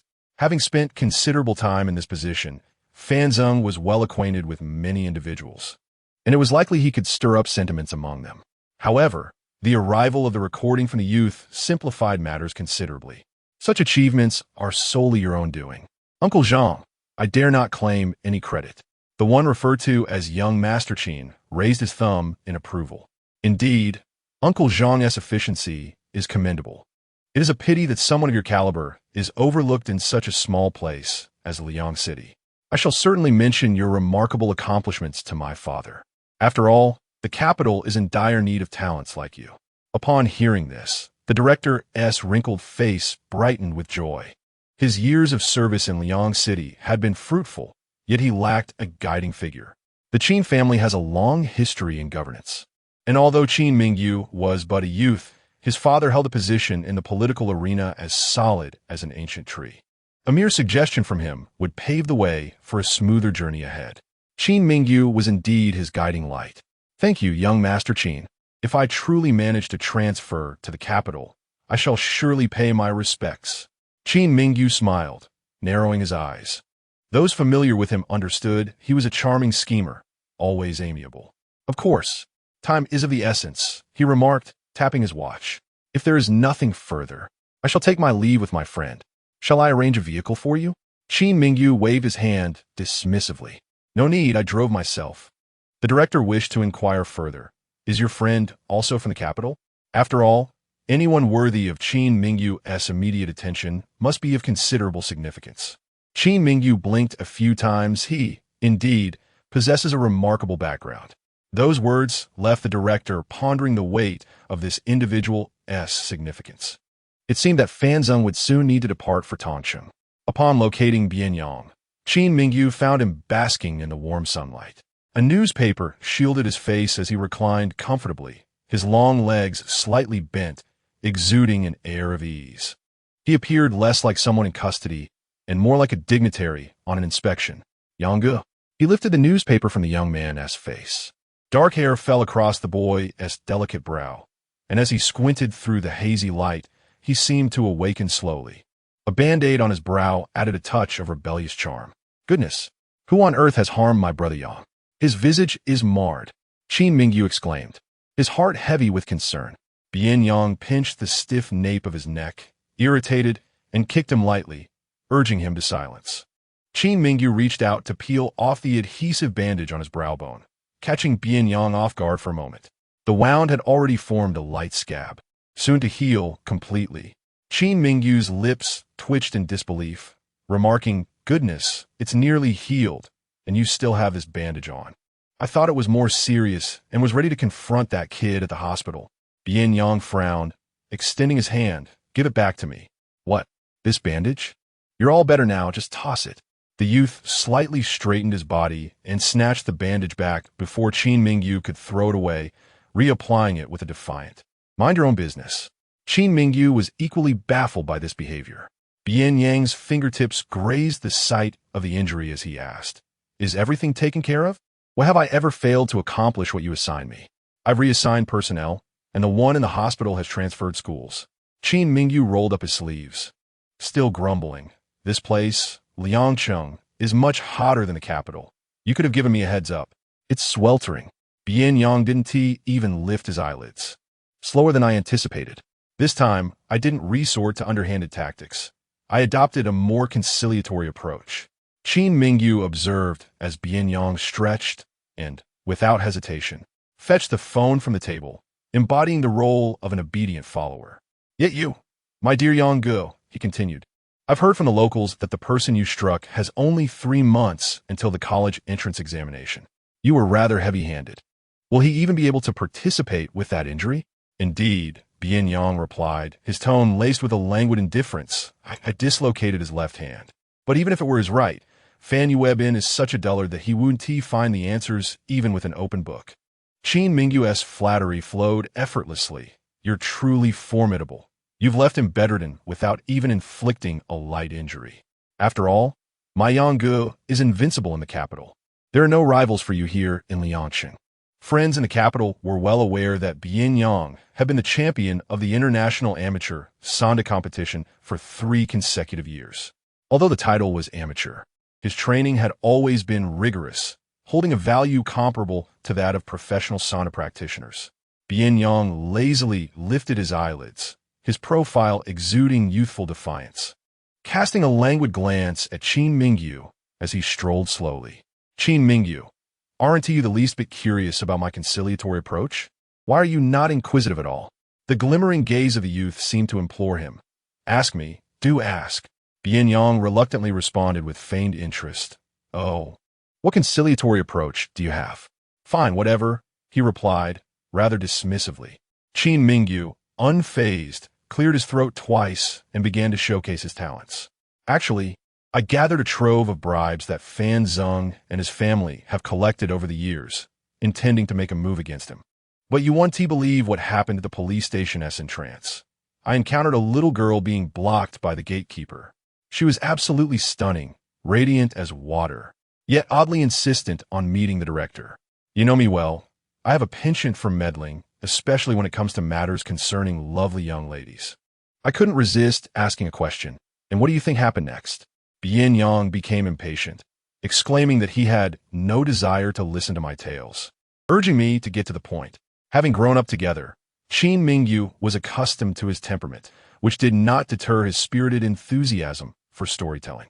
It was only upon my inquiry that I discovered the young lady was there to deliver evidence to the director, specifically regarding the individual you had confronted, Fan Yueb in. How serendipitous. However, this young lady possesses a rather obstinate disposition. She insists on personally handing the items to the director, refusing to allow anyone else to intervene, and even forbidding me from touching them. Before I could elaborate further, Bian Yang abruptly halted, asking, "Wait, who did you say?" I replied, "The director," explaining that since the young lady would not permit me to see the items, I had no choice but to summon the director. At this point, Qin Mingyu noticed a distinct change in Bian Yang's expression. His previously listless eyes now sparkled with urgency as he inquired, "Where's the young lady?" I retorted, "Yang Ge. When did you become interested in young women?" Bian Yang, growing impatient, demanded, "Where is she?" "Well, she should still be outside the main entrance." No sooner had I finished speaking than Bian Yang dashed out with remarkable speed, shedding any semblance of his previous nonchalance. Qin Mingyu struggled to keep pace behind him, nearly faltering. "Yang Ge, wait for me." Chapter 41. The little girl had such slender legs. Bian Yang walked out of the police station and paused at the entrance, his dark eyes scanning the surroundings. Eventually, they settled on a girl squatting beneath an old locust tree opposite the station, dressed in a Qingyuan high school uniform. The hem of her skirt brushed the ground, and her delicate wrists and ankles glowed white under the sunlight. Her hair, tousled by the wind, fell across her face, which she did not bother to push away. Crouched there with her knees hugged tightly, she appeared lost and forlorn, as gray and lifeless as fallen leaves. The lines on her uniform seemed to vividly illustrate her helplessness, making her look like a pitiful little creature. Bian Yang felt an inexplicable heaviness in his chest, a suffocating pressure that surged within him, rendering him powerless to alleviate it. He could not pinpoint the source of this distress. Yet, just the sight of her quiet and helpless demeanor filled him entirely. The intermittent sound of honking cars on the street mingled with the oppressive heat of the air. He called out across the street, "Tang Yu, didn't I tell you not to come? Why did you insist on coming? Such a studious girl, so eager to carve a path through the Gaokao. Yet here she was, skipping class and waiting outside the police station like a fool under the sun." Hearing the familiar voice, Tang Xiaoyu's dazed eyes gradually regained focus. She turned her head slowly, and upon seeing his tall figure weaving through the traffic towards her, she stood there, momentarily stunned with her mouth agape. After crouching for so long, her legs felt numb and weak, and a wave of dizziness washed over her as she stood up. Tang Xiaoyu, a pair of strong hands steadied her shoulders. As she regained her balance, she looked up and met Bian Yang's deep, captivating gaze. His brows were furrowed tightly. "Are you unwell? What are you doing squatting here? Aren't you afraid of getting sunstroke?" Seeing him emerge from the police station unscathed, Tang Xiaoyu's eyes slowly crinkled into a smile, sparkling like stars. "I was waiting for you." Bian Yang throat dictanet. Looking into her crystal-clear eyes, he could see his own reflection within them. In that moment, it felt as if all the dust in the world had settled, leaving behind an enveloping silence. Bian Yang, she attempted to move her legs, but having squatted for too long, they felt unresponsive. She inhaled softly, "Wait for me a moment. My legs seem unable to support me." "You really are." His voice was gentle, laced with exasperation. So foolish. He had already crouched down beside her, lifting his chin slightly to indicate that she could lean on his shoulder for support. He reached out and gently squeezed her calf, careful not to apply too much pressure, then tilted his head to look at her. "Does it feel any better?" Although she felt little sensation, she could distinctly perceive the warmth of his palm.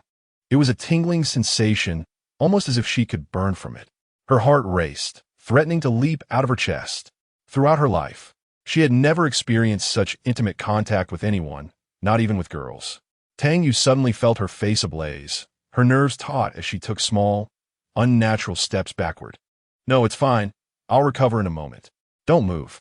Bian Yang reached out with one hand to grasp her retreating hand, guiding it onto his shoulder, while the other continued to massage her calf with a firm pressure, like a searing steel bar restraining her leg to prevent any fidgeting. "Be good." Just a bit longer and it will feel better. If you move and fall, I'll have to mock you for 3 days. His tone was stern yet indifferent. However, Tang Yu felt no fear. She bit her lip and obediently ceased her movements. The sound of honking cars filled her ears, while the locust tree above swayed gently. As she gazed down at his audacious profile, the sunlight graced it with a cold, white sheen, harmonizing with the warmth flowing from her calf, creating an amalgam that seemed to seep into her heart, igniting a warmth throughout her being. Goodness, am I imagining things? Across the street, outside the police station, Qin Mingyu rubbed his eyes in disbelief, witnessing the scene before him. There was Bian Yang, the notorious figure who instilled fear in high schools across the capital. The same Bian Yang who reported love letters to the headmaster, the daredevil known for racing, skydiving, and helicopter stunts, the one who dismissed even high-ranking officials with disdain. And now he was squatting under a tree, behaving like an oversized Samoyed, giving a high school girl a leg massage. Goodness, it must be an illusion. Qin Mingyu slapped his face, convinced that fatigue had led to this mirage. He jested with the driver. Guess what I just saw? I saw Bian Yang squatting down and massaging a little girl's legs. Bian Yang only knows how to break legs, not massage them. That is more suited for me. He pondered whether his eyesight had been failing lately and considered whether to consult a specialist. The driver glanced outside, confirming that it was indeed Bian Xiao, albeit now tending to a different leg. Goodness. Qin Mingyu leaned out of the car window, half his body dangling outside, rubbing his eyes vigorously. Indeed, he was not mistaken. Bian Yang was not only massaging the girl's leg, but also sharing laughter with her. It seemed that the gentle spring breeze of March had not merely brushed against his face, but had instead settled within his heart, rendering him utterly enchanted. Qin Mingyu had never witnessed this flamboyant side of Bian Yang. The expression on his face, a blend of arrogance and mischief, radiated joy that rippled like the waters of Lake Baikal. Bian Yang, Bian Yang, Qin Mingyu shouted. Tang Yu, hearing the call, instinctively turned her gaze towards the police station, spotting the car parked at the entrance. The figure leaning out of the window waved energetically at her, repeatedly calling Bian Yang. Bian Yang remained unperturbed, his eyelids barely lifting, dismissing her with, "You must have misheard. I have no acquaintances here." "Yao Ge, stop touching my leg, look at me." A young girl's legs are so slender. Can they withstand your grip? Upon hearing these words, Tang Yu's face flushed with embarrassment. It would have been one thing if no one noticed, but there were indeed eyes upon them. She quickly stepped back, awkwardly saying, "It's all right, I'm fine now." Moreover, it seemed that the person was indeed calling her name. The boy's hand fell empty, his tongue brushing against his cheek. After a moment, he turned to glance at Qin Mingyu, who was joyfully waving from across the distance. Even from afar, Qin Mingyu felt a chill run down his neck. In this scorching heat, he could not fathom the reason. Seeing him look over, Qin Mingyu cupped his hands to form a trumpet and cheerfully shouted, "Yao Ge, it's time to get in the car." Tang Yu confirmed, "He is indeed looking for you." "Is he your friend? He seems like he is around your age." Bian Yang slowly straightened up, his expression not particularly pleasant. Tang Yu hesitated to ask, "What is wrong? You seem a bit down. Is it that obvious?" He touched his face. "Tang Yu not that." The tall and slender youth stood before her, shielding her from the blazing sun, his tone cool. "Who else can I blame? It's your disobedience that has put me in this mood." "Huh?" Tang Yu appeared bewildered, pointing to herself. "Me? How'd I upset you?" After all, it was he who had been apologizing profusely over the phone.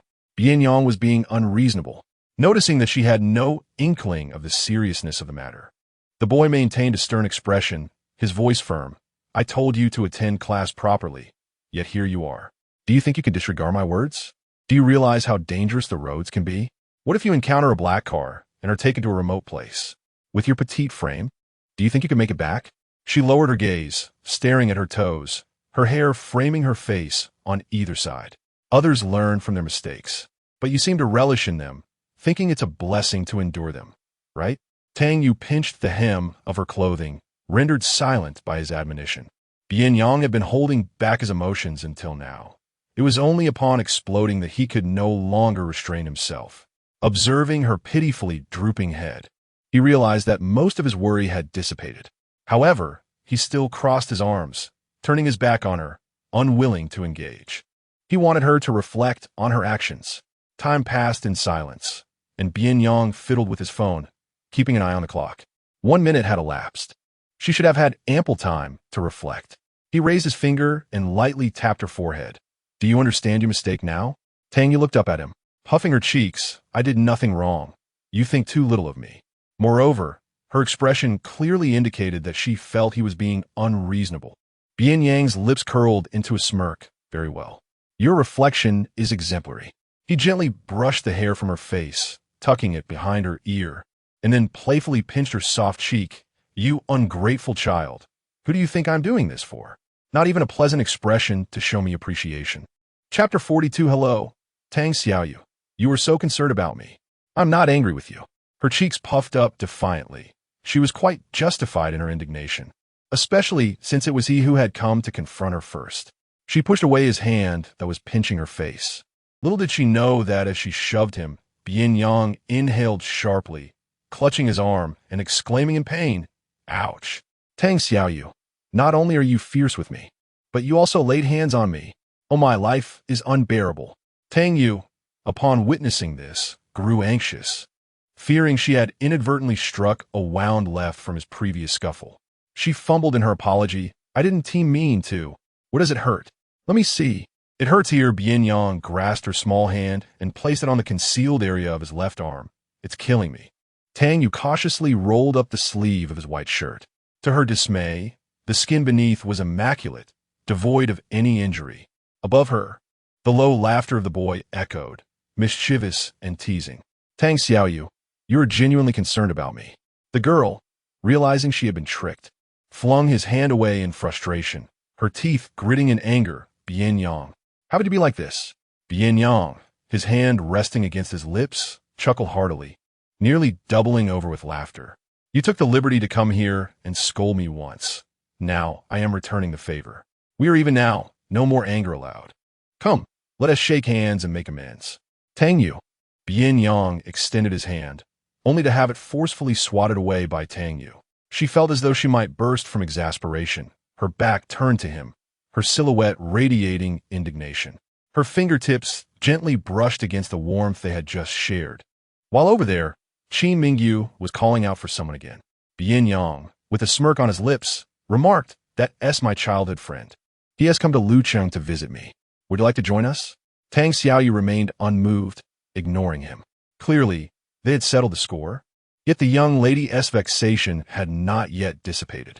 Bian Yang, still smiling, approached her, his hand reaching up to ruffle her hair playfully. If you don't wish to go, I can take you to school first, and then return to pick you up later. How does that sound? His tone was one of negotiation. Tang Yu glanced up, catching a glimpse of him. Bian Yang met her gaze. Standing in front of him, she felt an involuntary itch in her throat. Just as she was about to speak, he interjected, Forget it. I'll take you there first. You focus on your classes. And what about you? Bian Yang glanced at the ruckus nearby, calmly replying, I'll just have a brief chat with him at the school gate. Then I'll accompany you to class in the afternoon. Having made his decision, he signaled for Qin Mingyu to bring the car over. The vehicle glided to a halt before him, and Qin Mingyu exited to personally open the door. After the young girl entered, as Bian Yang was about to follow, he kicked Qin Mingyu lightly, saying, You sit in the passenger seat. Qin Mingyu clasped his backside and clambered into the front seat, while Bian Yang settled into the back with Tang Yu. This is Qin Mingyu, my childhood friend, Bian Yang casually introduced. Tang Yu nodded slightly in greeting. Hello, I am Tang Yu. Qin Mingyu's gaze flitted between the two, a knowing smile playing on his lips. Little sister, you can simply call me Yuge. Speaking of which, we have become somewhat acquainted at the police station entrance. I have long known your name is Tang Yu. What a melodious name it is. Before he could finish, a sudden jolt from behind nearly caused him to twist his waist. Bian Yang lifted his foot and kicked the back of the passenger seat. Qin Mingyu turned his head and saw him scowling. The young man's voice was deep and stern. Turn your silly head away from me, and also close your mouth. Oh dear, Yang, could you please ease up a bit? More importantly, could you spare me some dignity in front of the young lady?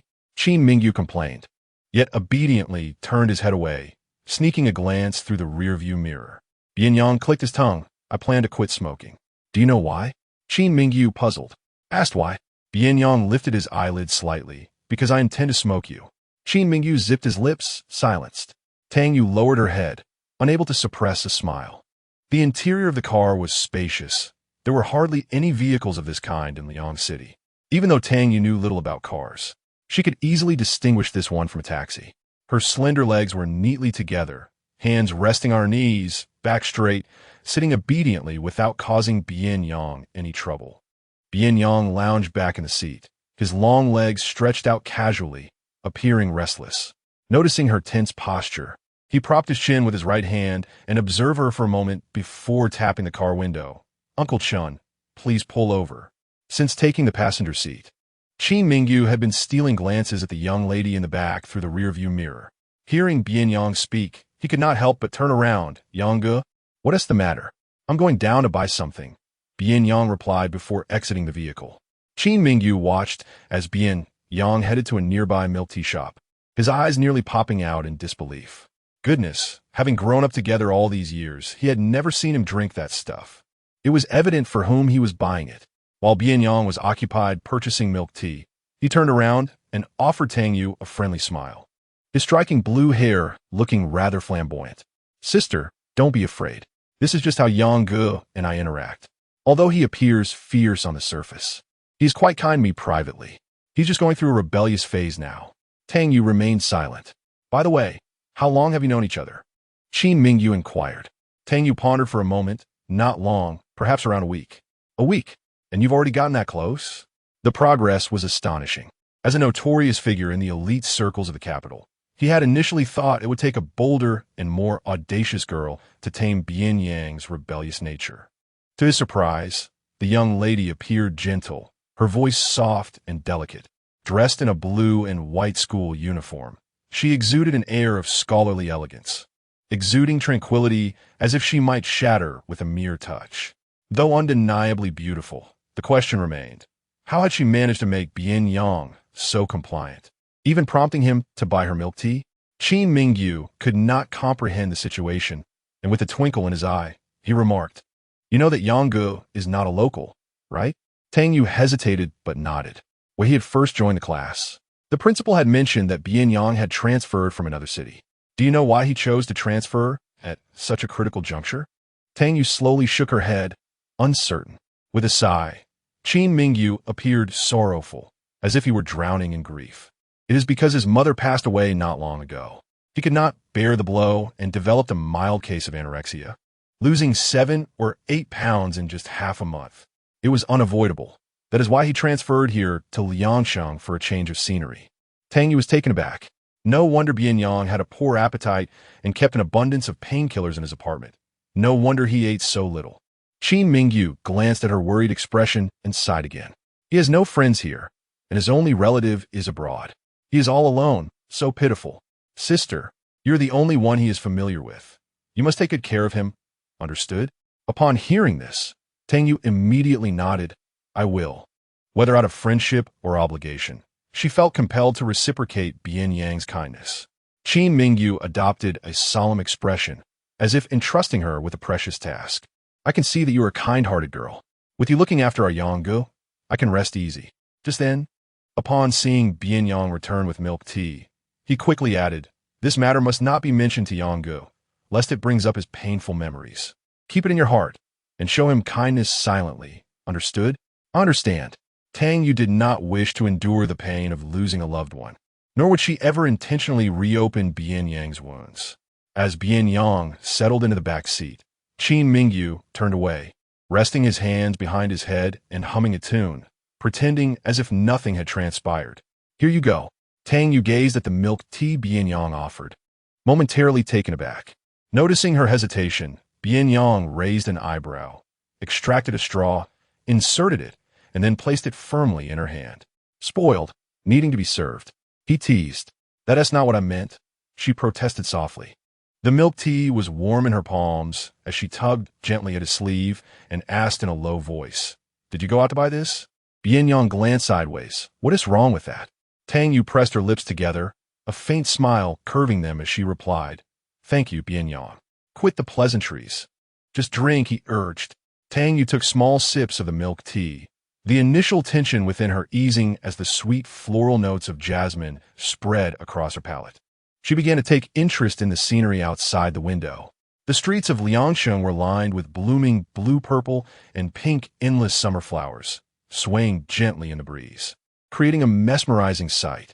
In the front passenger seat, Qin Mingyu slapped his thigh, hinting at something. Oh, my brother for over a decade, always at my beck and call.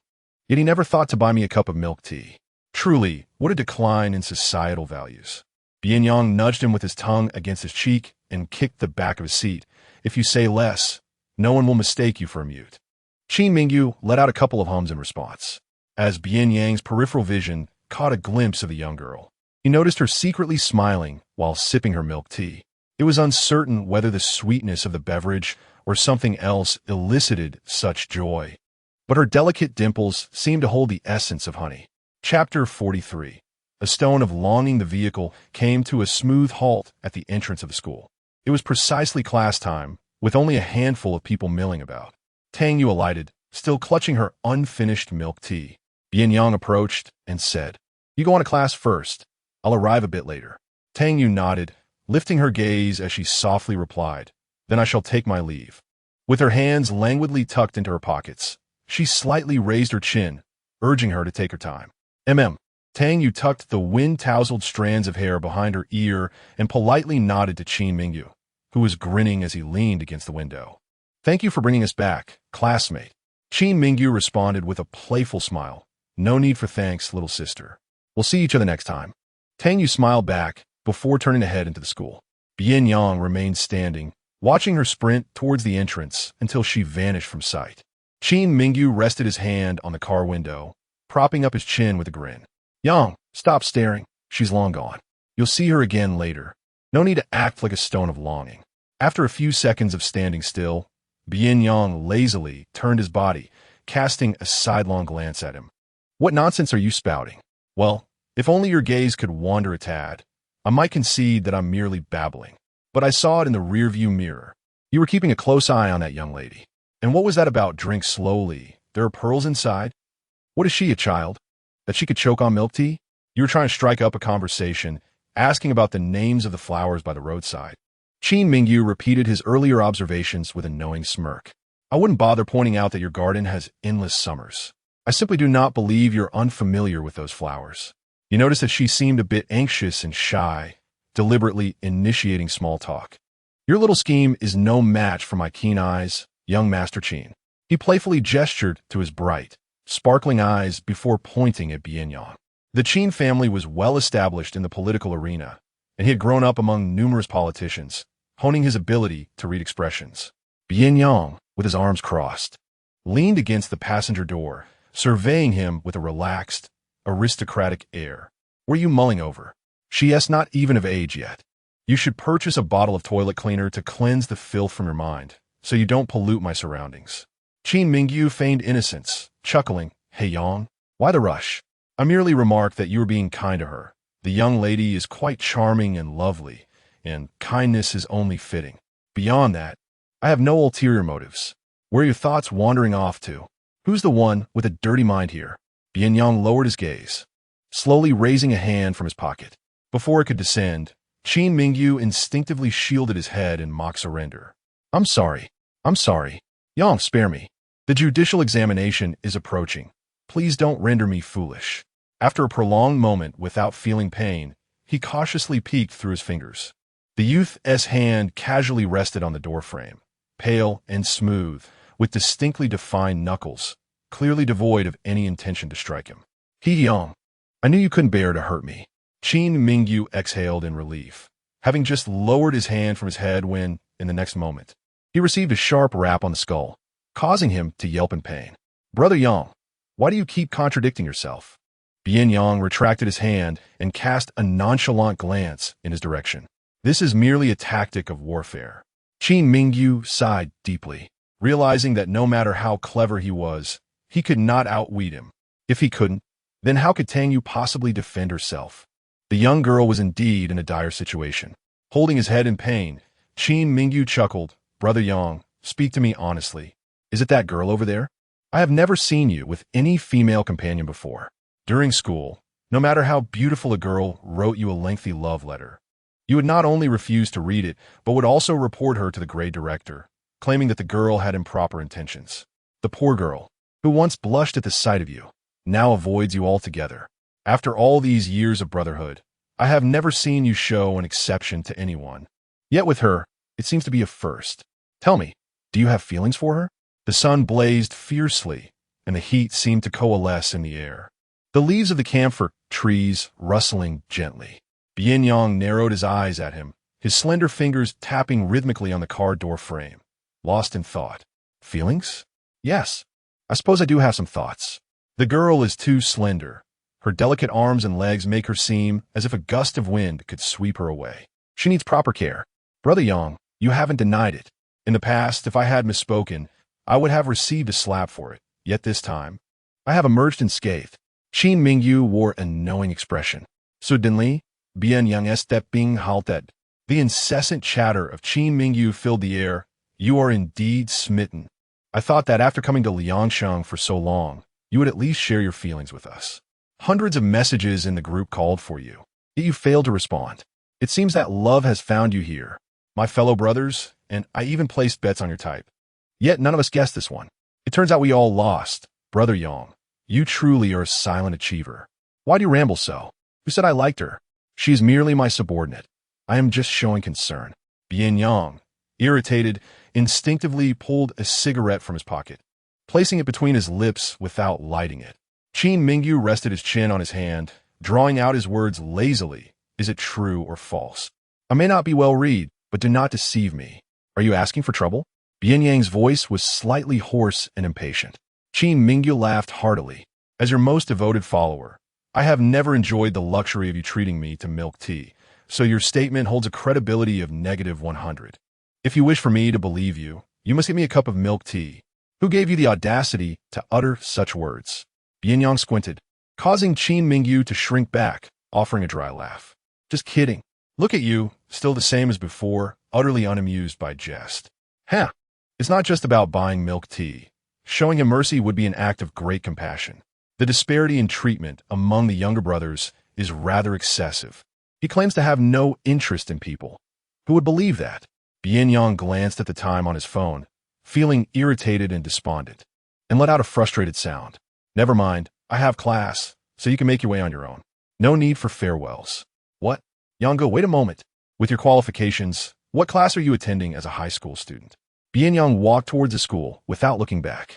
Qin Mingyu kicked the car door open and rushed after him, spreading his arms to halt the other's advance. Seriously, Yange, do you truly see yourself as a high school student planning to stay here until graduation? Bian Yang's eyelids drooped, exuding an aura of discontent. I like it. It's fine. Qin Mingyu found himself both amused and exasperated. If those esteemed professors from the capital were to discover that Bian Yang, whom they had sought with great effort, was now contentedly attending his final year of high school in this small county, it would likely infuriate them to no end. Just play around for 10 days or half a month.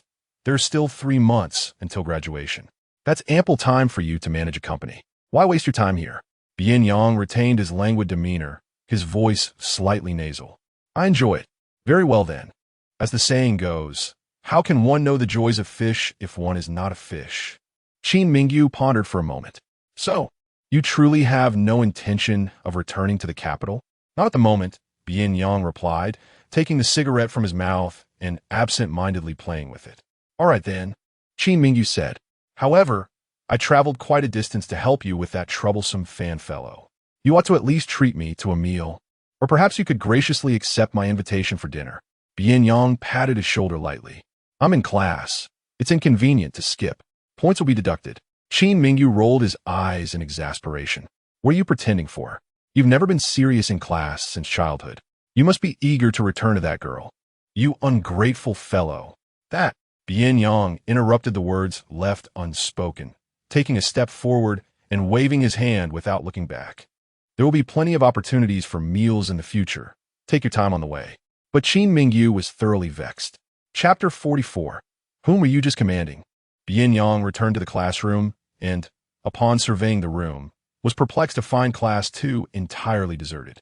He extracted a chair from Tang Yu's desk, settled himself upon it, and stretched his long legs forward. Taking out his phone, he sent a text to Tang Yu. "Where are you?" The reply was not immediate, leaving Bian Yang to languish idly, resting his chin upon her desk. The window stood ajar, a gentle breeze wafting in and causing her textbooks to flutter page by page. With one hand languidly propping his chin, he absent-mindedly flipped through her books. They were densely filled with meticulous notes, each character elegantly penned, reflecting a serene diligence, much like her own exquisite demeanor. As he turned to another page, he noticed an inconspicuous line of small text in the lower left corner of her English book. "Regard the skeptical gazes of others as flickering will-o'-the-wisps, and boldly tread your own path under the night sky." This phrase, a quote from classic work, was likely inscribed to inspire her through countless moments of fragility and hardship. Bian Yang's pale fingers glided slowly over the embossed letters, the impressions clear and pronounced, suggesting she had exerted considerable effort when writing those words. Though she appeared delicate, her spirit was resolutely unyielding. He pursed his thin lips, picked up a signature pen from her desk, and, after removing the cap, inscribed beneath her words, "Without the help of the wind, I hope you can still soar straight into the clouds. You have toiled so hard. Thus, I can only wish for you. No need for a light vessel. You shall traverse 1,000 peaks." Just as Bian Yang concluded his writing, a voice unexpectedly arose beside him. He paused his playful manipulation of the pen, discreetly lowered it, closed the textbook, and cast a detached gaze out the window. The principal, oblivious to what he had inscribed, inquired with curiosity, "I was just about to head to the police station. You've returned. What did they say?" Leaning against the back of his chair, Bian Yang tapped his fingertips lightly on the table's edge, his tone inscrutable. "It appears the police had made an error." "An error?" The principal seemed puzzled. "The apprehender was Fan Yuebian's father. It shouldn't have been a mistake." "Indeed," the youth replied dismissively. The principal chuckled. "I just spoke to your uncle about this matter, and didn't expect it to be resolved so swiftly. These officers truly should investigate more thoroughly before making arrests. Thankfully, it's all well now. I'll inform your uncle to ease his concerns." Bian Yang glanced at him, appearing to smile. Yet the corners of his eyes betrayed a hint of aloofness. "You may proceed as you see fit." As the principal stood in the corridor making the call, Sun Xuemin happened to pass by and overheard the conversation. "Yes, the child is unharmed. It was indeed a case of mistaken identity at the police station. The child has returned to school and is attending classes as usual. The diligent and ambitious Bian Yang has earned a favorable reputation among his peers at school. The institution is already assisting him with the procedures for studying abroad, so you need not worry. The funds you provided have been duly received by the school, and construction of the 2 educational buildings is scheduled to commence this May in the Eastern District. These structures will be named in honor of your esteemed company as a tribute. There is no need for you to shy away from this." The principal is quite pleased. "Your contributions to Qingyuan High School have not gone unnoticed by either myself or the institution." Upon hearing this, Sun Xuemin realized why the principal had personally arranged for Bian Yang to be placed in Class 2. It turns out that his family has generously donated 2 educational buildings to the school, a substantial sum indeed. Sun Xuemin felt relieved that she had not previously offended Bian Yang. After the principal hung up, she smiled and approached him, only to find Bian Yang present as well. Feigning surprise. "Bian Yang, you've returned from the police station?" "Thankfully, all is well. The principal and I were just planning to visit you there." Bian Yang, barely lifting his eyelids, remained indifferent. The principal interjected, "Ms. Sun, the incident involving Fan Yuebian was a misunderstanding. The police misidentified him, and it has nothing to do with Bian Yang." Sun Xuemin suddenly comprehended. "Ah, I see. I had thought Bian Yang was a sensible and obedient student. How could he possibly assault a classmate? It must have been Fan Yuebian, who often associates with dubious friends outside of school, who got himself into trouble." "Indeed, it has no connection to Bian Yang," the principal remarked as the homeroom teacher for Class 2, which is a key class in our school. "I trust you will devote extra care to them." "Of course, principal. I always regard my students as my own children," Sun Xuemin replied with a smile. Bian Yang let out a dismissive scoff, rendering Sun Xuemin's expression somewhat awkward. He swiped at his phone, still devoid of any messages. Why hasn't Tang Yu replied to my WeChat? He pondered. Bian Yang, this period is physical education. Everyone has gone to the playground in the Western District. Would you like me to guide you there? Upon hearing this, the youth slightly lifted his gaze and stood up to head outside. Just as Sun Xiumin was about to follow, Bian Yang impatiently remarked, "No need, Ms. Sun. You're busy, I'll manage on my own." Sun Xiumin exchanged an awkward glance with the principal. Typically, there are no physical education classes for the senior year, as the science classes are predominantly occupied by teachers of major subjects. The physical education teacher has been ill for nearly a year. This particular PE class was a result of combined efforts from classes 1 and 2 to petition the principal after the last mock exam. With his hands tucked into his pockets, Bian Yang walked towards the playground, stepping into the sunlight. Upon arrival, he scanned the area but found no one. He halted a classmate to inquire, "Where is Tang Yu?" The classmate, initially taken aback, responded, "Bian Yang, weren't you just taken to the police station? You're out so soon?" Meng Shirwei and Lu Yaojia said you wouldn't be released and would be expelled from school. "Where is Tang Yu?" he reiterated, his demeanor growing increasingly chilly. The classmate quickly pointed in a direction. "Oh, I just saw Lu Yaojia take him to the equipment room." Bian Yang's expression darkened as he strode purposefully towards that location. The student who was asked for directions rubbed his arms, sensing a murderous glint in the other's gaze. The equipment room was located in the southeast corner of the playground, a rather secluded spot. Before Bian Yang could reach it, he overheard Lu Yaojia's disdainful voice barking orders. "Tang Yu, move all this equipment into the storage room. Hurry up. Make sure it's done before the teacher comes to inspect, or I will deal with you." Tang Yu stood motionless, the sun beating down mercilessly. Yet she still wore a jacket. Her face was flushed from the heat, a thin sheen of sweat coating her skin. Observing her immobility, Lu Yaojia approached to shove her. However, before his hand could make contact, a surge of force from behind abruptly twisted his wrist. "Ouch, ouch, ouch!" Lu Yaojia yelped, unable to discern who had acted before he was kicked into the equipment room. He landed on the ground, disoriented and dazed, and upon opening his eyes, he found Bian Yang standing in the doorway, silhouetted against the light. The aged equipment room lay shrouded beneath a large poplar tree, exuding a cool and damp atmosphere. The light filtering through the gaps in the leaves melded against Bian Yang's back, casting a long shadow on the ground. His features, backlit, were shrouded in shadow, rendering him both audacious and three-dimensional.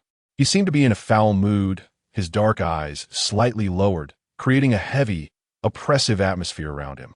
"Why you? Weren't you taken away by the police?" Lu Yaojia stammered instinctively, feeling a twinge of fear upon seeing him. Bian Yang rotated his neck, adopting a disdainful demeanor. "Who were you just ordering around? Regard the doubtful gazes of others as flickering will-o'-the-wisps. Boldly tread your own path through the night." Sure, Taisheng. Fragments of Illness, Chapter 45. Tang Xiaoyu. Your intentions are unwholesome. Lu Yaojia swallowed hard, stepping back with trepidation as he boasted, "Bian Yang, if you dare to strike me at school, just wait to be expelled." Bian Yang raised an eyebrow, remarking that such words were overly formal among classmates. Entering the equipment room, he rummaged through the shelves before selecting a resistance band. "What are you doing, Bian Yang? Stay away from me. I'll call for help." Lu Yaojia exclaimed, his eyes wide with fear as Bian Yang approached with the band in hand. Bian Yang smirked slightly, dismissing the concern. "What is there to fear? Hitting you could lead to expulsion, and I'm not foolish. Hence, I've devised a plan that won't get me into trouble." With that, he bound Lu Yaojia's hands and feet together using the resistance band. Lu Yaojia squirmed on the ground like a worm, shouting for rescue. Annoyed by his noise, Bian Yang found some tape and sealed his mouth shut, then unceremoniously tossed him into a corner of the equipment room. Dusting off his hands, he exited the room and closed the door, relishing the newfound silence. Outside, the sound of a lock clicking echoed, causing Lu Yaojia, left in the shadows, to panic. The equipment room was dilapidated, its lights controlled from the outside. With the door shut, the already eerie ambience grew darker, rendering it impossible to see one's hand in front of their face. With his mouth taped shut, he could not even call for help. "Bian Yang, isn't this dangerous?" Tang Yu expressed her concerns. Meanwhile, Bian Yang busied himself wiping his hands with a tissue, disgusted as though he had touched her fuse. If anything were to happen, it would be divine retribution. What if he reports us to the teacher? Tang Yu pondered, her brow furrowing in worry. After observing her anxious demeanor, Bian Yang remarked, even if we release him now, he would still report us. So what do you propose we do? Tang Xiaoyu contemplated for a moment, biting her lip. Bian Yang anticipated her to suggest releasing Lu Yaojia, but to his surprise, she finally said, if the teacher makes us write a self-reflection, I'll write yours. Bian Yang was momentarily taken aback, then broke into a knowing grin. Unable to resist, he ruffled her fluffy hair, teasing, are you becoming addicted to writing self-reflections? Do you think they're love letters, one after another? Standing tall, he overshadowed her in the sunlight. She puffed out her cheeks defiantly. Suit yourself, I don't particularly want to help you with that. With that, she turned to leave, unaware of the uneven stone beneath her feet. She stumbled, tilting sideways. Bian Yang quickly reached out, catching her by the arm and pulling her into his embrace. She lost her balance, her head colliding heavily against his chest. His hand instinctively gripped her shoulder. The fabric of their school uniforms was thin and breathable. Even with her outer jacket, he could distinctly feel the shape of her bra strap against his skin. Bian Yang's grip on her shoulder loosened slightly, and as he looked down at her, he swallowed hard. Clad only in a t-shirt, he could sense her warmth radiating against him. The faint, cold fragrance enveloping her gradually intensified, wafting through the air. Tang Yu, feeling slightly uneasy, retracted her hand and, upon looking up, inadvertently brushed her forehead against his lips. Realizing just how close they were, Bian Yang momentarily froze, and she too was taken aback. Once she regained her composure, she instinctively recoiled, her cheeks flushed a deep crimson. The unknown chirping of insects suddenly grew deafening in her ears. Bian Yang averted his gaze slightly, observing her continued retreat, and with a flick of his tongue against his cheek, he reached out, pulling her close. Why are you hiding? It's as if I'm intentionally taking advantage of you. Tang Yu lowered her head, her ears reddening further. I didn't mean to take advantage of you. Bian Yang, not catching her words, smirked and leaned closer, lowering his voice. Speak up. I can't hear you. The warmth of his breath enveloped her, causing her face to redden even more, as if it were boiling. I said I didn't mean to. Suddenly, she lifted her gaze, their eyes locking, their noses nearly touching. Tang Xiaoyu, you did it on purpose, he teased, a wicked grin on his face. Fortunately, I was cautious and didn't stand too close. Or you might have tried to kiss me. For the first time, Tang Yu profoundly understood the idiom to turn the tables. It was clearly him. It was clearly him. She stammered as she stepped back. Bian Yang leaned forward, a mischievous smile playing on his lips. Tang Xiaoyu, your intentions are questionable. I am not. Before she could finish her explanation, his finger pressed against her lips. Shoo, don't speak. Someone is coming. He grasped her hand and led her in the opposite direction. Tang Yu jogged to keep up, captivated by his figure and the warmth of their intertwined fingers. How warm. He was so dazzling. Finally, arriving at the classroom door, Bian Yang released her hand upon noticing someone approaching. What should we eat tonight? He asked lazily. Huh? The sudden shift in topic left Tang Yu momentarily bewildered. Bian Yang playfully tapped her forehead with his finger, his tone languid. Never mind. I'll go with you to the market tonight. It's settled.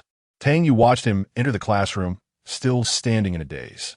For some inexplicable reason, her fingertips felt warm, as if she could still sense the lingering warmth of his grip. She performed poorly during her evening study session, managing to complete only one set of exercises instead of 3. With her head drooped, she glanced at her hands, lost in thought, before quickly shaking her head.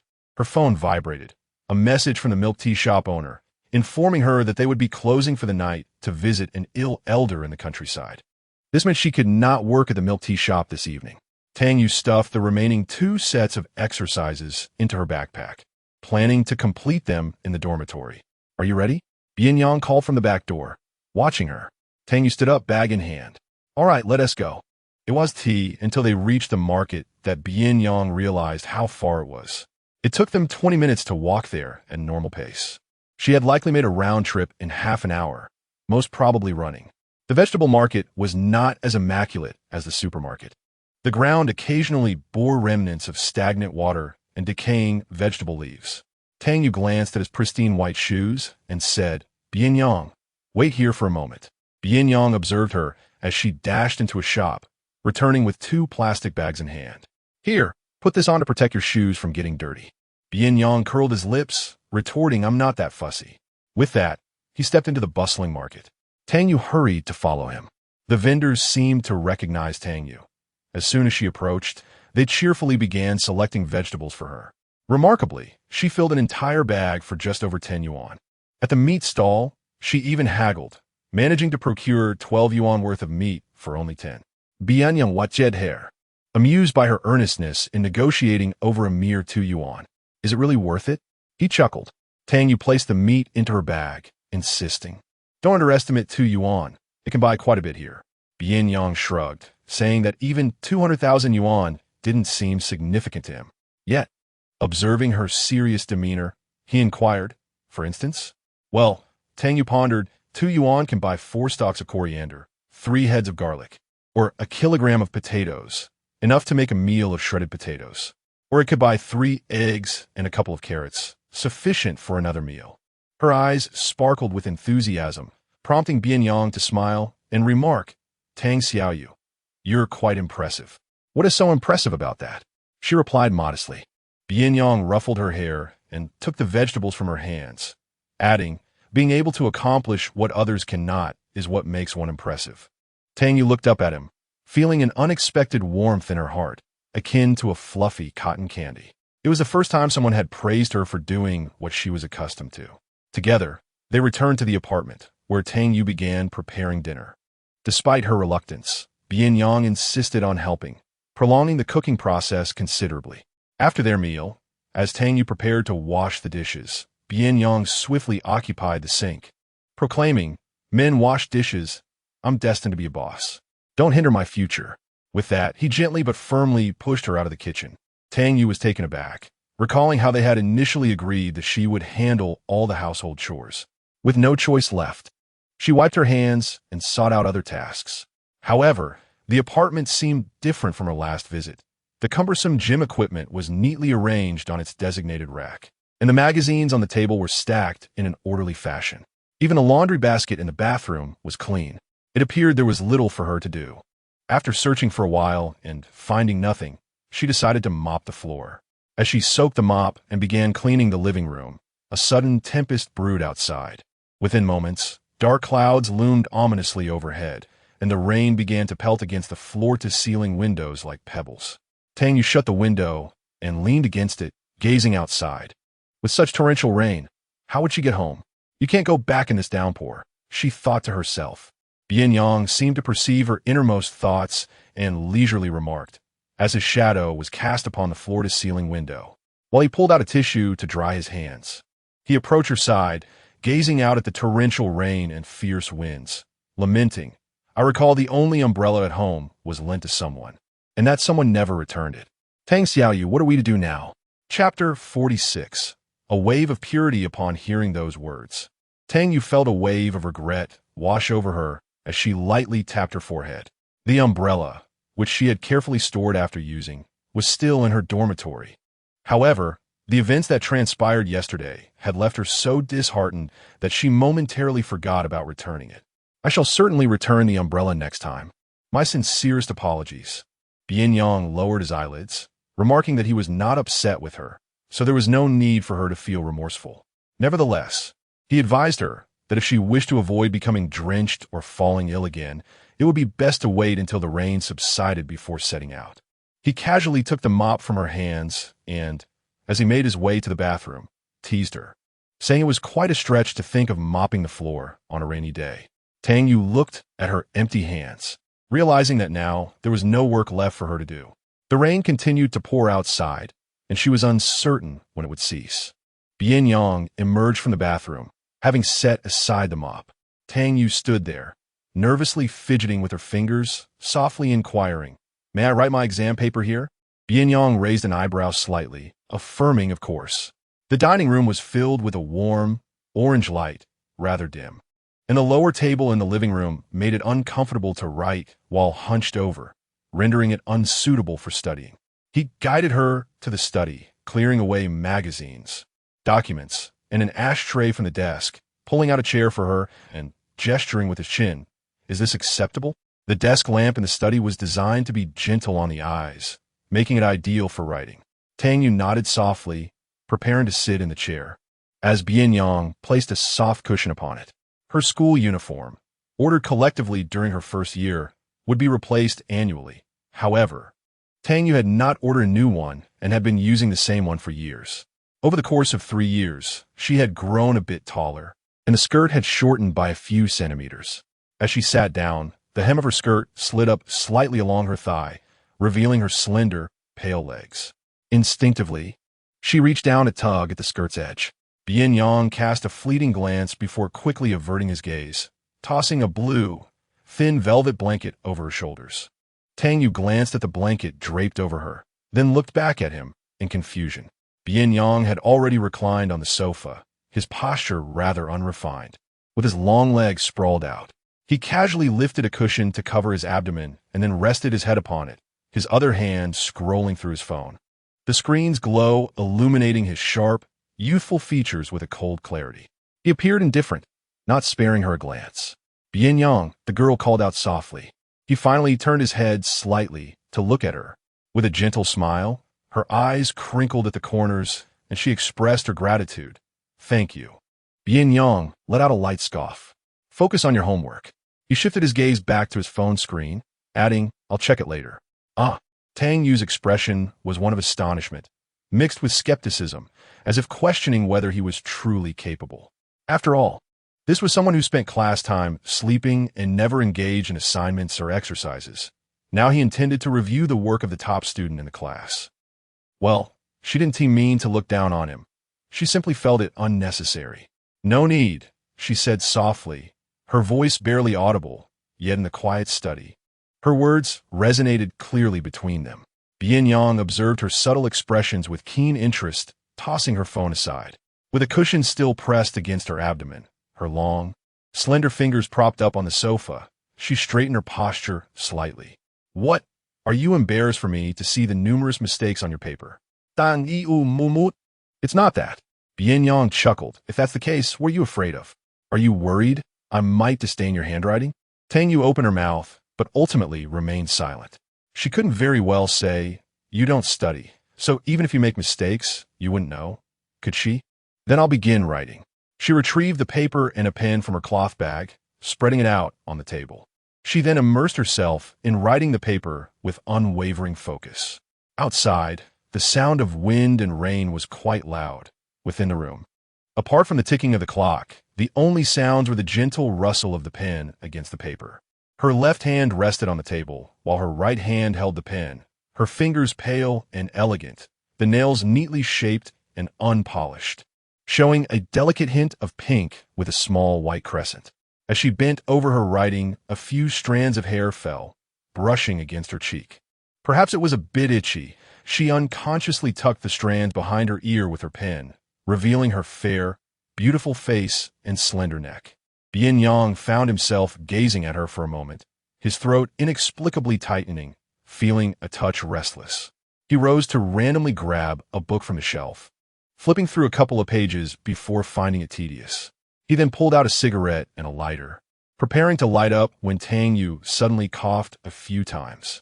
Bian Yang raised his eyebrows slightly. She hadn't turned around or looked at him, sniffing her nose while remaining engrossed in her writing. He fiddled with the lighter in his hand, then ultimately tossed it back onto the shelf. The cigarette was bent in half and discarded into the trash bin. The bin was situated beside Tang Yu, and upon hearing the faint noise, she instinctively glanced down. Seeing the broken cigarette, she turned to look at Bian Yang. After a moment's hesitation, she softly said, if you want to smoke, go ahead. It doesn't bother me. Just that smoking is bad for your health, so you should smoke less. Bian Yang lounged lazily against the back of the sofa, retorting, who says I want to smoke? I've stated I can quit. Tang Yu candidly replied, but you seemed eager to light up just now. I saw it. The corners of Bian Yang's lips curled up briefly before flattening again. You little Tang Yu, instead of focusing on your paper, You're sneaking glances at me. I wasn't. I just noticed it. Tang Yu responded with composure, then hesitated before asking him, I've heard quitting smoking is quite challenging. Can you really do it? Her voice was soft, tinged with curiosity, inexplicably stirring something within him. Bian Yang scoffed lightly, carefree and nonchalant, saying nothing further. He stood up and rummaged through various drawers and shelves, bringing several packs of cigarettes and a lighter before her, then headed to the living room. Tang Yu heard a bit of commotion from outside. Before long, Bian Yang returned, carrying several packs of cigarettes and an ashtray, and proceeded to toss all items related to smoking, including those in front of her, into the trash bin with a clatter. Shall we place a bet? Bian Yang casually draped one hand over the back of her chair, while the other rested on the table, leaning slightly towards her in a manner that enveloped her. This posture caused the collar of his shirt to loosen slightly, revealing the graceful contours of his collarbone, pale skin, and faintly visible veins. Adorned with a single mole, he was remarkably fair. If I can quit within half a month, then I win. The wager is. He lowered his gaze to her, subtly tilting his head, leaving the specifics of the wager for later discussion. Tang Yu's eyes flickered, and she mumbled softly, But I never said I wanted to bet with you. Just as she finished, a gentle tap landed on her head. Bian Yang emitted a sound through his nose, asserting, whether we bet or not is my decision, and the stakes are mine to determine as well. Protests are futile. Tang Yu rubbed her head, puffing her cheeks in annoyance. A smile blossomed on Bian Yang's face. However, if you win, the stakes will be yours to dictate. Tang Yu pondered this. After all, quitting smoking was indeed a commendable endeavor, beneficial for his health, so she nodded in agreement. Her phone, resting on the table, vibrated, indicating the arrival of a new message. As Tang Yu swiped the screen, Bian Yang caught a clear glimpse of the contents from the corner of his eye. Tang Yu, I placed the registration form for the math competition on your desk. Please remember to fill out your information. It was evident who had sent it. Bian Yang's gaze turned sharp, noting her expression. As he pondered how Zhou Xuanwen had acquired her phone number and why he was texting her at such a late hour, his intentions seemed dubious. Tang Yu closed her phone, having no intention of participating in the competition, and thus had no plan to reply. Perhaps he obtained her number from a teacher. She mused, then looked up at him, puzzled. How did you know it was from Zhou Xuanwen? Did you see the message? Who would bother to look? Bian Yang replied lazily, straightening up and playfully toying with her phone in his fingers, casting her a sidelong glance. Playing with your phone while doing your homework? Not a good habit. It's confiscated. Unable to resist watching her, an inexplicable restlessness stirred within him, prompting him to take her phone and head towards the bathroom for a shower. Before leaving, he reminded her, focus on your work. Don't forget, I'll check your answers later. Tang Yu contemplated speaking up, insisting that even with her phone beside her, she would play with it. But he had already exited the study, closing the door behind him. Fine, I'll just work on my assignment, she decided. In the bathroom, droplets fell from the boy's hair, cascading down. As he lathered himself with shower gel, an unbidden thought emerged. She had used this very shower gel, and once stood here bare. The warm water coursed over her body, enveloping her slender, pale form with soft, delicate bubbles. Damn it, not again. Bian Yang leaned against the cold wall, massaging his brow with one hand, his gaze falling to the ground, muddled thoughts swirling in his mind. The bathroom was adjacent to the study, separated by just a wall. At this moment, she is quietly hunched over the adjacent desk, diligently working on her examination paper. Her delicate fingers grasp a pen, each stroke meticulously crafted. When confronted with a perplexing question, she furrows her brow, and upon encountering unfamiliar words, a look of frustration crosses her face. Such expressions seem to transcend the wall, vividly manifesting before him with striking clarity. Bian Yang takes a deep breath, his collarbones rising and falling, releasing a muffled sigh. As he tilts his head back once more, the corners of his eyes glisten with moisture, and he slowly closes his eyelids. His hand, driven by an uncontrollable impulse, reaches towards the space beneath him. Chapter 47. Observing him closely as Tang Yu immersed herself in the examination paper, time slipped away unnoticed. Upon completing the English test, she gently massaged the stiffness in her neck. A glance at the clock on the desk revealed that 40 minutes had elapsed. Rising from her seat, she approached the window of the study, her fingers parting the slats of the blinds to gaze outside. The wind howled ferociously, and the rain intensified, becoming even more torrential.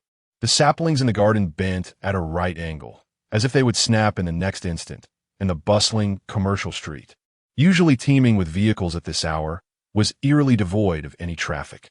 Rarely did the city of Liangchang experience such a deluge.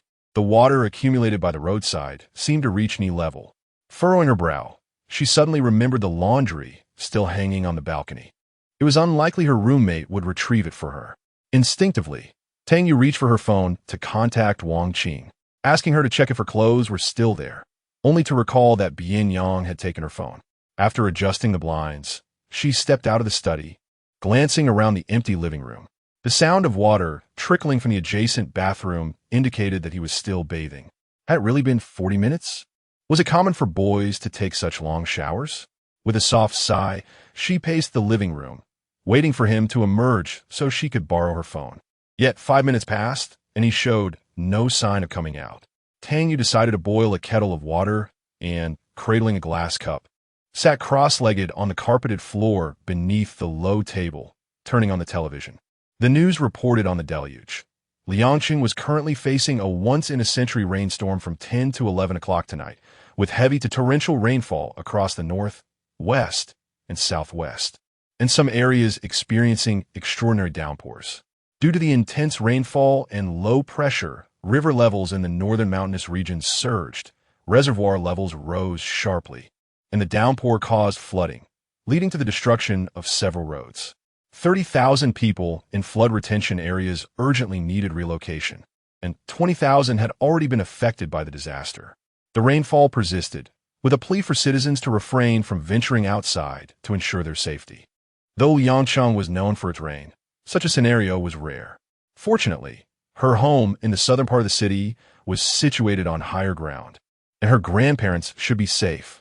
However, with such a deluge and fierce winds, she worried about this year's wheat harvest. Contemplating this, Tang Yu held her cup, her delicate brows knitting once more as a sigh escaped her lips. It was not only the wheat at home. Her grandfather's small vegetable garden might also be in jeopardy. When Bian Yang emerged from the bathroom, towel drying his hair, he caught sight of her sitting on the carpet, her head drooping, a portrait of worry. Hearing the noise, Tang Yu instinctively turned her gaze, only to feel her pupils contract slightly at the sight before her. In an instant, a blush crept from her fair neck to her cheeks, and she quickly averted her clear, large eyes.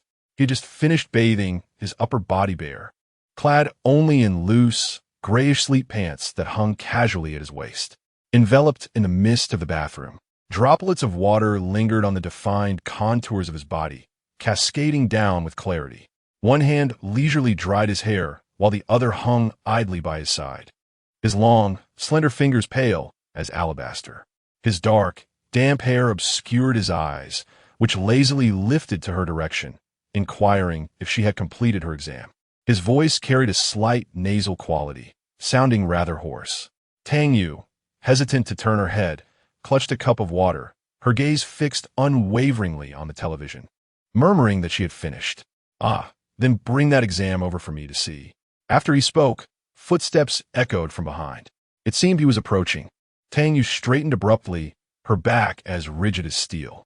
Bian Yang, drying his hair, carelessly tossed the towel onto the sofa. Noticing her motionless state, he smirked. "Tang Xiaoyu, could you at least move?" "Okay, I'll get it now." She placed the cup on the low table, rising unsteadily after sitting for a while. As she steadied herself, a strong hand grasped her arm firmly, the warmth radiating from his palm intense. Less than 50 centimeters apart, his chilling aura enveloped her without warning. "What are you doing sitting on the floor? Next time, use the sofa. The ground is cold." The remark fell from above. Tang Yu's body tensed to its utmost. Her face was buried deeply, her heart racing uncontrollably.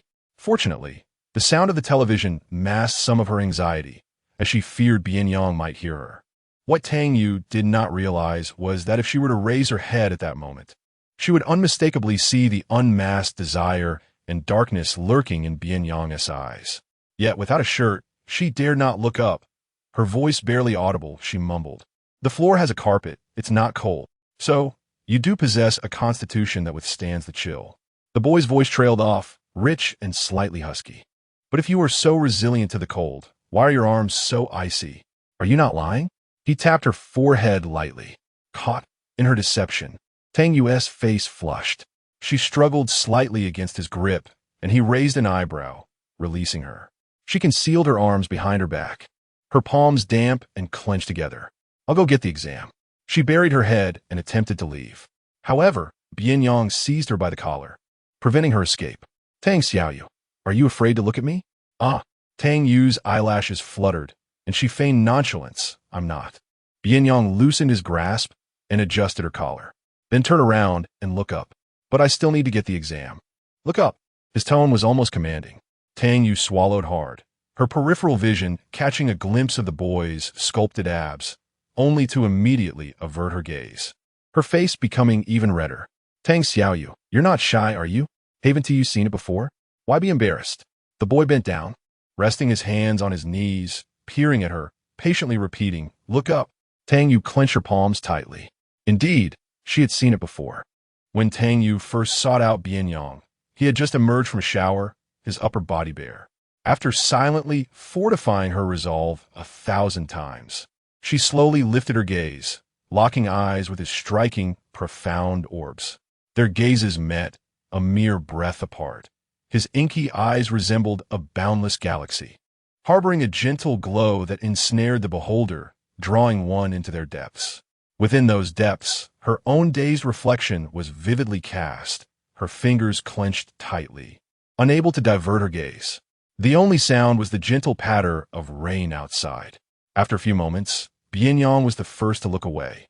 A few seconds later, he lowered his gaze back to her, raising a hand to pinch her cheek, seemingly not entirely satisfied. He used his other hand to grasp her face, kneading it back and forth. Tang Yu's delicate brows furrowed in confusion. Bian Yang, what are you doing? She exclaimed, pushing his hands away and covering her face, glaring at him, resembling a pufferfish in her indignation. This elicited a soft chuckle from Bian Yang as he lingered over the warmth left on his fingertips, his eyes sparkling with a hint of nonchalance.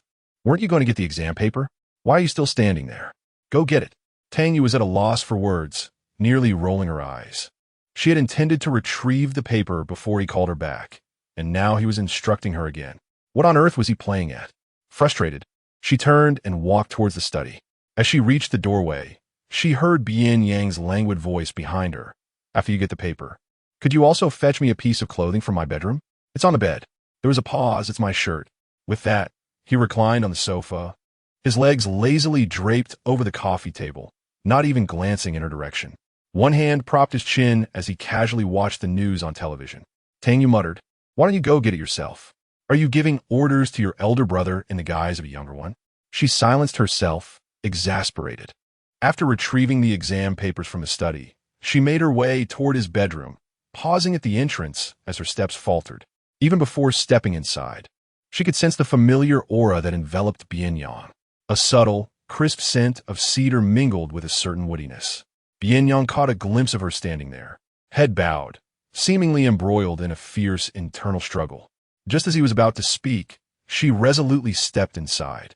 A slight smile tugged at his lips as he picked up the remote, casually flipping through channels, unaware of where he might land, his smile unwavering.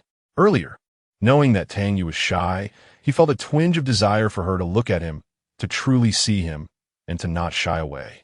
That was the way it should be. Chapter 48. I only want to belong to you, Tang. You had never ventured into a male's room before. And the scene was starkly different from the descriptions provided by Wang Qing. There were no haphazardly strewn shoes and socks, no disheveled clothing, nor any unpleasant odors. His room was immaculate, much like his persona, cold yet casual. The spacious bedroom featured polished wooden floors that beckoned her to gaze around. The curtains and bedding were adorned in soft ash-gray hues, while the grass-cloth wallpaper bore delicate floral patterns. At the junction of the ceiling and walls, exquisite plaster carvings added a touch of elegance. To her left stood a row of floor-to-ceiling wardrobes, and to her right, a series of shelves showcasing a variety of sculptures and car models. Approaching the grand bed, Tang Yu spotted the clothes that Bian Yang had mentioned. They appeared to match the trousers he was wearing, also in a muted gray. She picked them up, clutching them in her hand, and stepped outside, feeling an inexplicable sense of intruding upon his domain. Emerging from his bedroom, she encountered Bian Yang as he stepped out of the kitchen. One hand was casually tucked into his pocket, while the other held a glass cup, glistening in the light as he approached her. "Is this it? Tang Yu in guit?" Extending the garment toward him, her gaze faltering slightly. Bian Yang received the clothing, raising an eyebrow in acknowledgement before thanking her. He placed the glass on the low table in the living room, donned a jacket, and settled onto the sofa, patting the space beside him. "Come here. Let me see your exam paper." "Oh." Tang Yu moved closer, handing him the paper before joining him on the sofa, maintaining a distance of half a meter, neither too far nor too close. Bian Yang briefly assessed the space between them before lazily redirecting his attention to her paper. Tang Yu reached for the glass she had previously used, only to realize that the two glasses were identical and placed unusually close together, rendering it difficult to distinguish which belonged to whom. Hesitating, she withdrew her hand and asked Bian Yang, "Which cup is yours?" He glanced at the two glasses and replied casually, "I forgot." Tang Yu pondered the two glasses for a moment, recalling that Bian Yang's water seemed to be more plentiful. Given that she had consumed some, hers should be the lesser one. She picked up the smaller glass, cradling it in her palm, and took a gentle sip. Although Bian Yang appeared engrossed in her exam paper, he remarked with a hint of mischief, "You're drinking from my cup." Coughing unexpectedly, Tang Yu sputtered, the water splashing from her glass.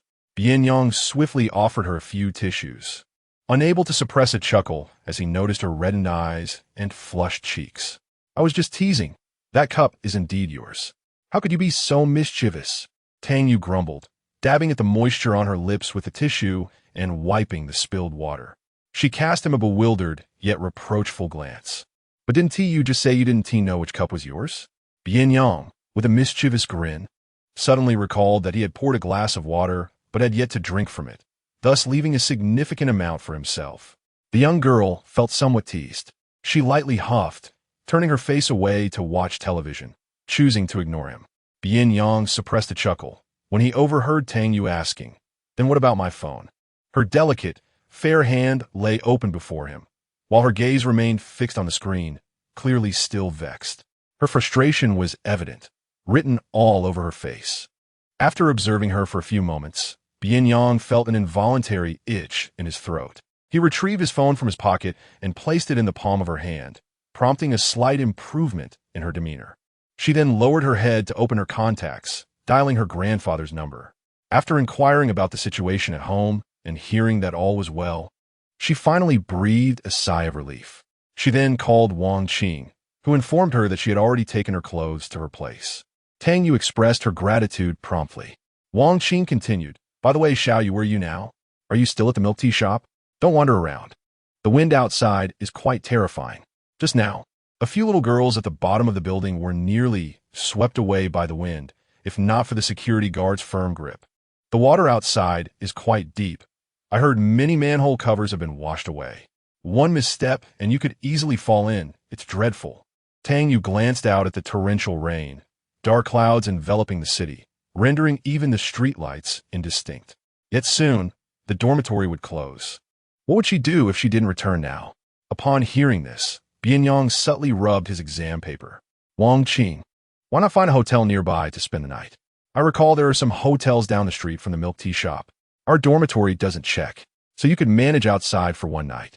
Tang Yu's fingers nervously fidgeted with the sofa, biting her lip as she pondered this suggestion. After ending the call, she wore a troubled expression. Bian Yang tapped the rolled-up exam paper against his palm and then handed it to her. "Tang Xiao Yu, why is your reading comprehension so poor?" "Huh?" Tang Yu took the paper, unfurling it for a glance. The reading section was worth 50 points, divided into two parts with a total of 20 questions, each question worth 2.5 points. Yet, Bian Yang had circled 5 errors. The rest of the paper was flawless, but that alone deducted 12.5 points. Furthermore, her listening skills were lacking. She often missed 1 or 2 questions, and with a point deduction of 1 to 2 for her composition, she could barely manage a score around 130. This had always been Tang Yu's bottleneck. Although she ranked among the top students in her class, even a single point could lead to a drop of thousands in college entrance exam rankings, let alone 20 points. However, reading comprehension tested not only vocabulary recall, but also linguistic intuition and understanding. Despite Tang Yu's diligent practice with countless papers and relentless vocabulary memorization, she could not bridge this gap. After feeling frustrated for a while, she looked at Bian Yang with confusion. Not only had he circled the mistakes, but he had also underlined passages in the original text, deliberately marking her misunderstandings. Upon reviewing it, she experienced a moment of clarity that she could not achieve while solving the problems. During the brief span of 2 phone calls, a remarkable amount of work was accomplished. He seldom pays attention in class, yet how does he manage to grasp everything? Bian Yang, your English skills are truly impressive. In less than 10 minutes, you completed 4 short passages and even found the correct answers. How did you achieve that? Bian Yang raised an eyebrow slightly, relishing her astonished and admiring expression. Was it really that difficult? Tang Yu nodded repeatedly, expressing, English is my weak point. No matter how hard I try, I consistently score around 130. The areas where I lose points are always in listening comprehension and reading. Teacher Gao assigned me as the class representative, hoping it would help improve my English grades. But alas, I have made no progress. With her eyes shining brightly, she turned to Bian Yang, eager for guidance, momentarily forgetting the passage of time. Bian Yang, you hardly pay attention in class. How do you manage to finish reading comprehension so quickly? This was the section where she spent the most time. Yet the results always fell short of expectations. Bian Yang leaned back lazily on the sofa, exuding an air of nonchalance. Who says I don't pay attention in class? Believe it or not, even if I were to doze off, the content taught by the teacher would still seep into my mind. Of course, this ability is not replicable. Not everyone possesses my innate talent. His words bore a hint of bravado, lacking in humility. Yet, Tang Yu found herself somewhat convinced, given the evidence before her. Perhaps he secretly burned the midnight oil after returning to his apartment? That seemed entirely plausible. Then, can you teach me how to tackle such questions? Listening comprehension is also a weakness of mine. Tang Yu's tone was sincere. Bian Yang glanced at her, noting that many had sought him as a mentor. Pray tell, why should I accept you as my disciple? After pondering for a moment, Tang Yu realized she had little to offer in exchange, and thus retreated, conceding, well, never mind then. Bian Yang raised an eyebrow, perplexed. Why was this girl so quick to back down? He studied her for a moment, pressed his thin lips together, and then feigned interest in his test paper. After all, why share the wealth when you're my little sister? Really? The sparkle in her eyes resembled that of precious glass. Bian Yang felt he had acquiesced too swiftly, so he feigned restraint. It can be considered. With the time constraints of college entrance exams, every moment was exceptionally valuable. Tang Yu, not wishing to impose upon him for too long, quickly added, if you have any reservations, please do not feel obligated. You can simply decline. Bian Yang paused for a moment, then calmly replied, no pressure. You do possess some talent. Accepting you as a disciple is not a loss for me. At this, Tang Yu's spirits soared, her face aglow with excitement. However, he cautioned her not to celebrate too soon. You have indeed memorized a considerable number of words, yet you still make errors in places where you should not, indicating that your issues lie not in vocabulary or grammar, but in a lack of linguistic intuition. Mere rote memorization will not suffice, especially in the realm of listening. He tapped the test paper. We need to adopt a new approach to help you practice and cultivate that intuition. Tang Yu humbly inquired, what method would be most effective? Watching more English language films or speeches is the quickest way to enhance your linguistic intuition. After a brief pause, Bian Yang promptly dismissed this suggestion, stating, however, these 2 options are rather time-consuming and not suitable for a student like you who is preparing for the college entrance examination. It will be better to start with listening to English songs. Tang Yu listened, seemingly understanding, yet somewhat perplexed. Bian Yang stood up to retrieve his phone from the bedroom, crossed his legs, and returned to his original position. Shall I conduct a preliminary test? You have no objections, I trust? Tang Yu immediately shook her head obediently, no. But how will the test work? Bian Yang unlocked his phone, his gaze briefly lingering on her fair, earnest face. A subtle smile, curving his lips before he composed himself and stated seriously, "I will randomly select a song for you to listen to. After each line, translate it for me. Is that agreeable?" "No problem." Mentioning the test made Tang Yu a bit anxious, her gaze fixed intently on his elegant fingers. As Bian Yang played a song, the gentle prelude began to unfold. She held her breath, fearful of missing the lyrics. "When I hold you close to me, I could always see a house by the ocean." Bian Yang paused the music, observing her. Tang Yu articulated what she heard in her soft voice. "When I embrace you closely, I seem to always see a house by the sea." Bian Yang tapped the screen, his dark eyes reflecting a casual demeanor, and continued. "Last night, I could hear the waves as I heard you say, 'All that I want is to be yours.'" Tang Yu translated, "Last night, it felt as if I could hear the waves roaring, just as I heard you say, 'All I desire is to be yours.'" The boy's voice was low and magnetic, tinged with nasal tones. "I didn't catch the last part." Tang Yu repeated, "All I desire is to be yours." "Oh," came Bian Yang's lazy yet slightly hoarse voice. He tapped his knee rhythmically with his fingertips, a low chuckle escaping his lips. "Yes, this time I heard it clearly." Chapter 49. Are you implying something? As the music gradually progressed. Falling in love, deeper than I've felt it before, with you, baby." The girl's voice gently resonated in the quiet living room. "Immersed in love, at this moment with you, deeper than any feeling I have experienced before." Bian Yang pressed the pause button. Tang Yu gazed at him, awaiting guidance, unsure where the translation had faltered. "How do you interpret the last line?" he inquired. The final line was the simplest and lacked any connected sounds. She heard it distinctly and repeated, "With you." The song unfolded like poetry, with each line's emotion building upon the last. Your translation merely captured the surface meaning, considering the context when a creator is already in love. The phrase "with you" does not fully encapsulate her current state of mind. As he spoke, Tang Yu fell into contemplation. Indeed, whether it was reading comprehension or lyrics, her translations were superficial. But how should it be translated? Tang Yu questioned. Bian Yang grasped a cushion, cradling it in his arms, his phone resting atop it, then leaned back lazily, pondering the deeper significance of being with you. Tang Yu thought for a moment and shook her head. "It means to be together with you," he replied, his Adam's apple gently bobbing. His beautiful eyes remained fixed on her, conveying this very essence. To be together with you. This was a most profound expression of "with you." It was so poignant that Tang Yu momentarily faltered as his gentle, tender voice flowed into her ears, leaving her fingers tingling as if electrified. His voice was truly melodious, especially at this moment. Tang Yu could scarcely imagine how enchanting it must be when he uses such a tone to charm his girlfriends. It felt as though he were the true lyricist, attuned to the creator's every emotion. "Do you understand now?" Bian Yang's voice prompted Tang Yu to realize. She responded with a soft "oh," quickly expressing her delight. This translation indeed carries more depth. Yet, the lessons taught by her instructor were merely fixed grammar and vocabulary, devoid of emotion, leaving the rest to personal interpretation. Bian Yang lazily withdrew his gaze, his pale fingers tapping lightly on the cushion. His voice was languid and low, unhurried. "Listen more, and you'll gradually find the feeling. I'll send you a few songs later.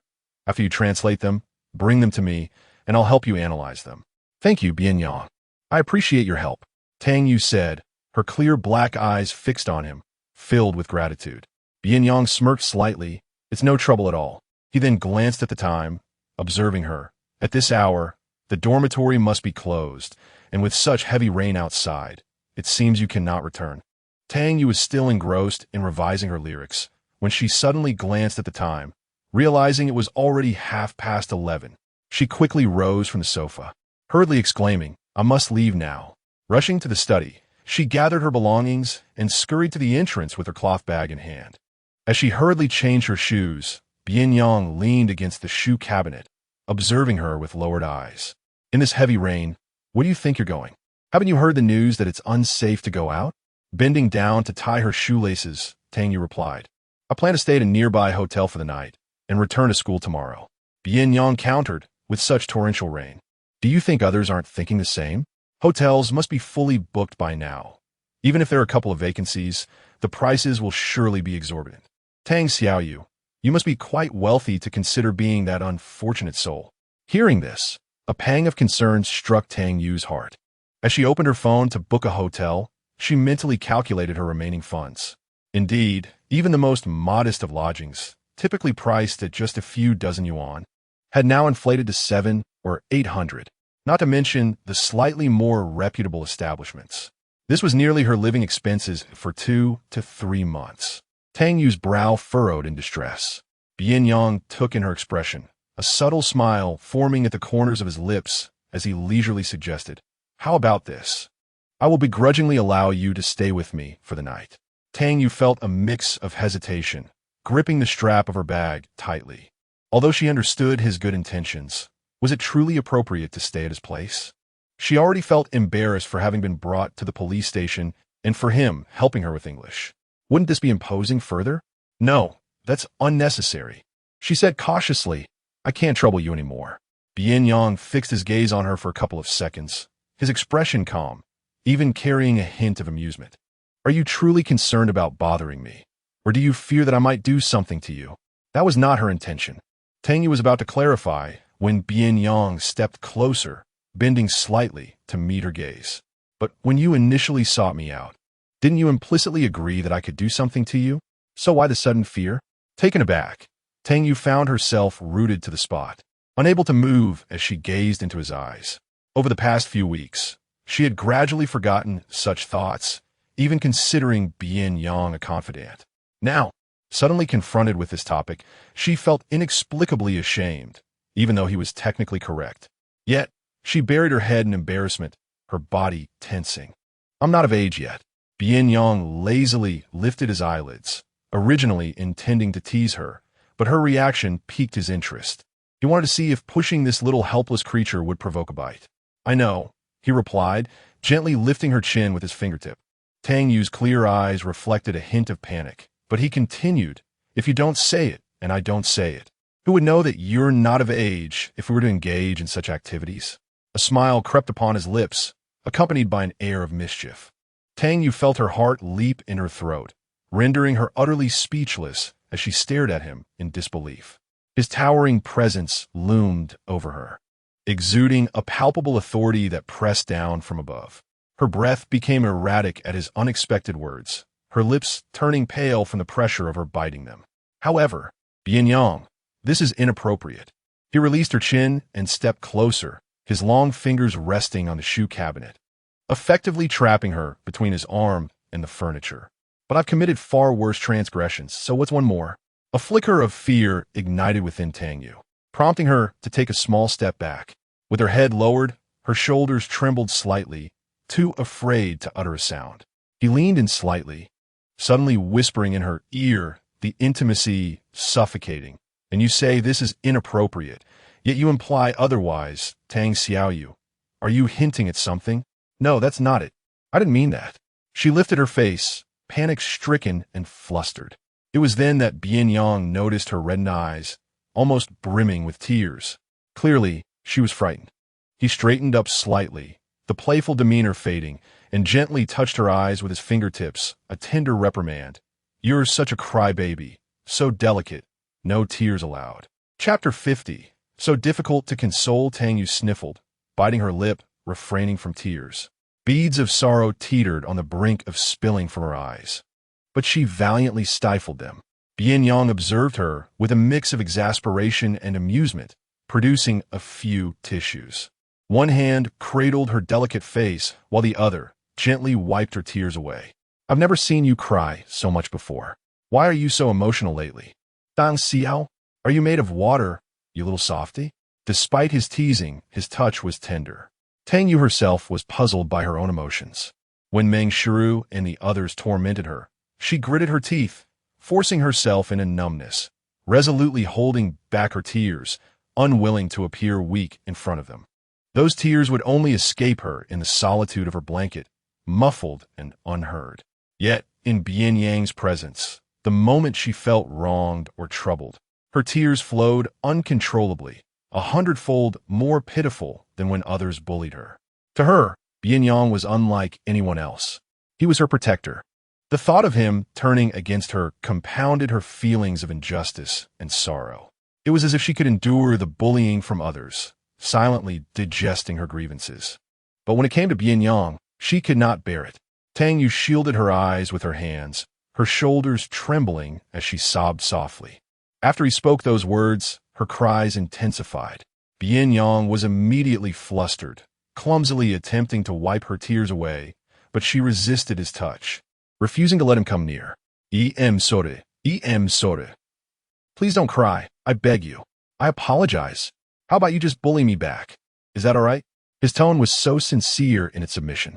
He had gone to great lengths to comfort her, yet nothing he said had any effect. The young girl stood there, tears streaming down her face like a broken faucet, completely surrendering to her emotions. The once quiet living room was now filled with her heart-wrenching cries, causing a pang of discomfort to swell in Bian Yang's chest, tightening his heart. He regretted every word that had escaped his lips in that moment. He had uttered "I'm sorry" countless times, but in the 18 years of his life in the capital, none had been as frequent as in these 5 minutes. Bian Yang raked his fingers through his tousled hair, feeling utterly helpless, and dialed a phone number. "What do I do if she is crying?" he inquired, bewildered. Qin Mingyu, engrossed in a game at the hotel, was momentarily perplexed. Bian Yang pressed his lips together, glancing at the distressed girl. He covered the phone and, with a slight grind of his teeth, lowered his voice. "I made her cry. How do I console her?" A burst of laughter erupted from the other end of the line. Qin Mingyu's laughter was unadulterated, filled solely with mirth and devoid of any pretense. Bian Yang's expression darkened, and he hung up, knowing full well his friend was unreliable. However, it wasn't long before Qin Mingyu called back, stifling laughter as he asked, "Is it Tang Yu? You made her cry? How could you be so wicked to such a sweet girl?" Bian Yang gently scratched his brow, a flicker of agitation evident in his eyes. "Do you have any tricks up your sleeve?" Although Qin Mingyu was unaware of the reason behind their quarrel, he found it rather astonishing. After all, given Bian Yang's temperament, very few dared to defy him throughout his life. For years, even when conflict arose between the brothers, it was always he who relented first, allowing Bian Yang to save face and reconcile without ever uttering the words "I'm sorry." Who could have imagined he would find himself in this predicament today? A mischievous grin spread across Qin Mingyu's face as an idea struck him. "Yangji, you must understand that girls require some coaxing. Regardless of the circumstances, you should apologize first and sincerely say you are sorry." Bian Yang pressed his lips together, casting a sidelong glance at the girl behind him. "I have said it countless times. It doesn't seem to work. Clearly, your sincerity is lacking. Hear us what you should do. Raise your voice a little. Primarily, you want to hear it." Just then, the phone line went dead with a harsh beep. Qin Mingyu glanced at the screen, his lips twitching in disbelief. What a ruthless turn of events. Positioned before the young girl, Bian Yang bent down. "Tang Xiao?" The girl covered her eyes, tears still glistening between her fingers, refusing to acknowledge him. The boy's Adam's apple bobbed slightly as he lowered his voice. "I'm sorry. I shouldn't have made such a foolish joke. Please stop crying." He gently consoled her, for the first time experiencing the warmth of a heartfelt apology, and he did so with utmost sincerity. Eventually, she ceased her tears, though her hands remained shielded over her face, concealing her swollen eyes. He tentatively reached out, attempting to take her hand down. Yet, Tang Xiaoyu resisted, refusing to release her grip. With no other options, Bian Yang stood there for a moment, observing her. The next instant, he encircled her knees with his arms and lifted her effortlessly. The unexpected motion startled Tang Xiaoyu, causing her to instinctively loosen her grip and clutch tightly at his shirt. "Bian Yang, what are you doing? Put me down." Her slender legs dangled nervously in the air. It wasn't until he carefully placed her on the sofa that he bent over the low table to fetch a few tissues. He then knelt before her, firmly pressing her hands to his knees, rendering her immobile, while using the other hand to wipe the tears from her cheeks. Tang Xiaoyu's long, thick eyelashes hung low, glistening with moisture as she remained stunned by his actions. She had never witnessed such a method of apology before. "Tang Xiaoyu," he said her name softly, with utmost seriousness. In this position of vulnerability, He continued, if anyone ever says something that makes you uncomfortable or sad, you must speak up at once. Clearly express your discontent with such remarks and convey how they hurt you, even if it's me. Do you understand? Tang Xiaoyu stared at him, her eyelids drooping, her face now dry and devoid of tears. Bian Yang's expression was grave, a seriousness she had never witnessed before. She continued, at times, patience is a virtue. However, more often than not, it signifies weakness, especially when one's rights are being infringed upon. Failing to retaliate proactively allows the aggressor to encroach further. Humanity, when observed from a distance, appears exceptionally benevolent, yet it is inherently twisted, never a blank slate. Only through punishment can transformation be achieved, as exemplified by Liu Yaojia and Fan Yuebin, and indeed, by my own recent experiences. Kindness, understanding, and humility are commendable traits. Yet if they fail to yield the rewards you rightfully deserve, leading instead to relentless self-sacrifice, forbearance, and concession, then it is equally acceptable to be unkind, unyielding, and unapologetically assertive. Tang Yu gazed at her in a daze, her fingers unconsciously curling together. No one had ever spoken to her this way. Her homeroom teacher advised her to be magnanimous in the face of bullying. Classmates urged her to endure humiliation. Her parents encouraged her to empathize with abandonment. Even her grandparents consistently implored her to maintain harmony with her peers. Only Bian Yang had conveyed to her that she need not tolerate, need not be understanding, and indeed, need not conform to the image of an obedient and compliant child. Chapter 51. Are you feeling better now? With a gentle flutter of her eyelids, tears inexplicably cascaded down, only to be swiftly wiped away by him. Is it true? Tang Xiaoyu lifted her reddened eyes. Bian Yang pinched her cheek and smiled. Of course, Tang Xiaoyu. Those who cherish you will always do so, regardless of how you change. As for those who do not, next time you can boldly retort, I do not like you either. Tang Xiaoyu lowered her head, pondering, but what if I get hit? At this, Bian Yang felt a pang of concern. She was frightened. Clearing his throat, he reassured her, what is there to fear? I'll stand by you. From now on, you can walk confidently. Tang Xiaoyu moved her jaw slightly, looking at him, but what if you were the one bullying me? He chuckled softly. Then I ought to be the one to receive a beating. Grasping her delicate, fair hand, he unceremoniously slapped his own face. Before she could react, his palm had already struck. The sound resonated sharply. Tang Xiaoyu was momentarily stunned, as he had not held back. His palm felt numb, and she instinctively withdrew her hand, only to be caught by Bian Yang. She pressed her tongue against her cheek, feeling a twinge of pain. The young man gently squeezed her soft palm, coaxingly asking, are you feeling better now? Tang Xiaoyu's throat constricted. Bian Yang took her hand again, his voice low and soothing. If you still haven tea, feel free to hit me again. But remember, if anyone ever says the same to you, strike back with all your might. Understood? This time, Tang Xiaoyu swiftly pulled her hand back, causing Bian Yang, who was already unsteady in his crouched position, to lean forward slightly, her nose brushing against the soft fabric of his clothing. The familiar scent of cedar wafted around her. She lifted her head and quickly hid her hands behind her back. I'm not angry anymore. Please don't hit me, she murmured, lowering her gaze, her voice hoarse. I don't want to hit you either. Really not angry? The young man's expression was taut as he scrutinized her countenance, wary of deceit. She nodded, fiddling with her fingers hidden behind her back. Bian Yang gazed steadily at her. After a few moments of silence, he suddenly chuckled. Then shall we shake hands? His hand extended before her. Tang Xiaoyu licked her lip, loosening her tightly clenched fingers behind her back, and firmly slapped his palm before averting her gaze. Bian Yang smiled, lowering his hand, relieved to see her lips curl into a faint smile. Remaining in a crouched position before her, he continued, it's pouring outside, with thunder and strong winds. The streetlights are barely visible, and you know the hotel situation, so how about you stay here for the night? Tang Xiaoyu sat quietly, obediently silent. Was this a refusal? Bian Yang had never interacted with a girl like this before. Coaxing her to this extent was his limit. He persisted, maintaining his patience, speaking kindly. You can sleep in the bedroom while I stay here, far from you. Just lock the door when you sleep. Does that sound all right? Bian Yang was indeed teaching her how to protect herself from him. Tang Yu pinched her fingers, casting a conflicted glance at him. It was not merely about that. At last, she found the courage to speak. Bian Yang, having devoted his lifetime of good temperament to her, gently inquired, "Then what is it about?" Tang Yu's gaze flickered, and she softly murmured, "What if your girlfriend or girlfriends misunderstand?" Bian Yang raised an eyebrow, momentarily taken aback. "Girlfriends? Where did you conjure up these imaginary partners?" "Just as you mentioned before," she replied, her eyes still tinged with the remnants of tears. Bian Yang recalled that incident, the one where he had boasted, "I have no girlfriend, let alone multiple." The words were almost forced through clenched teeth. "Ah."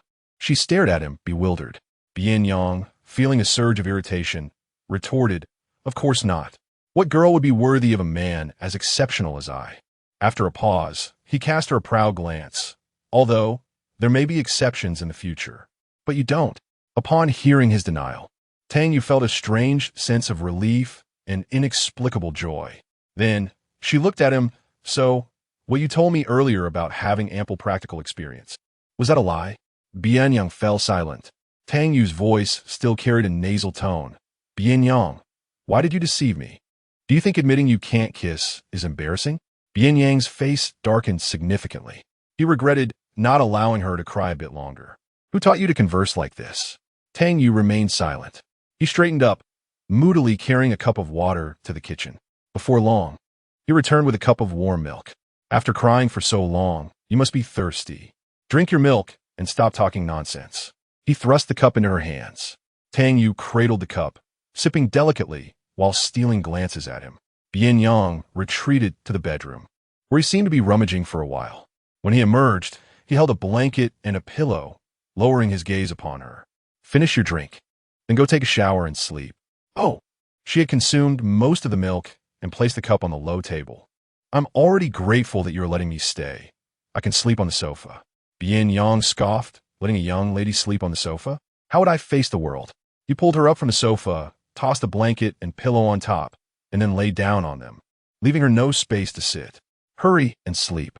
He shut his eyes, declaring, "I'm tired, don't disturb me."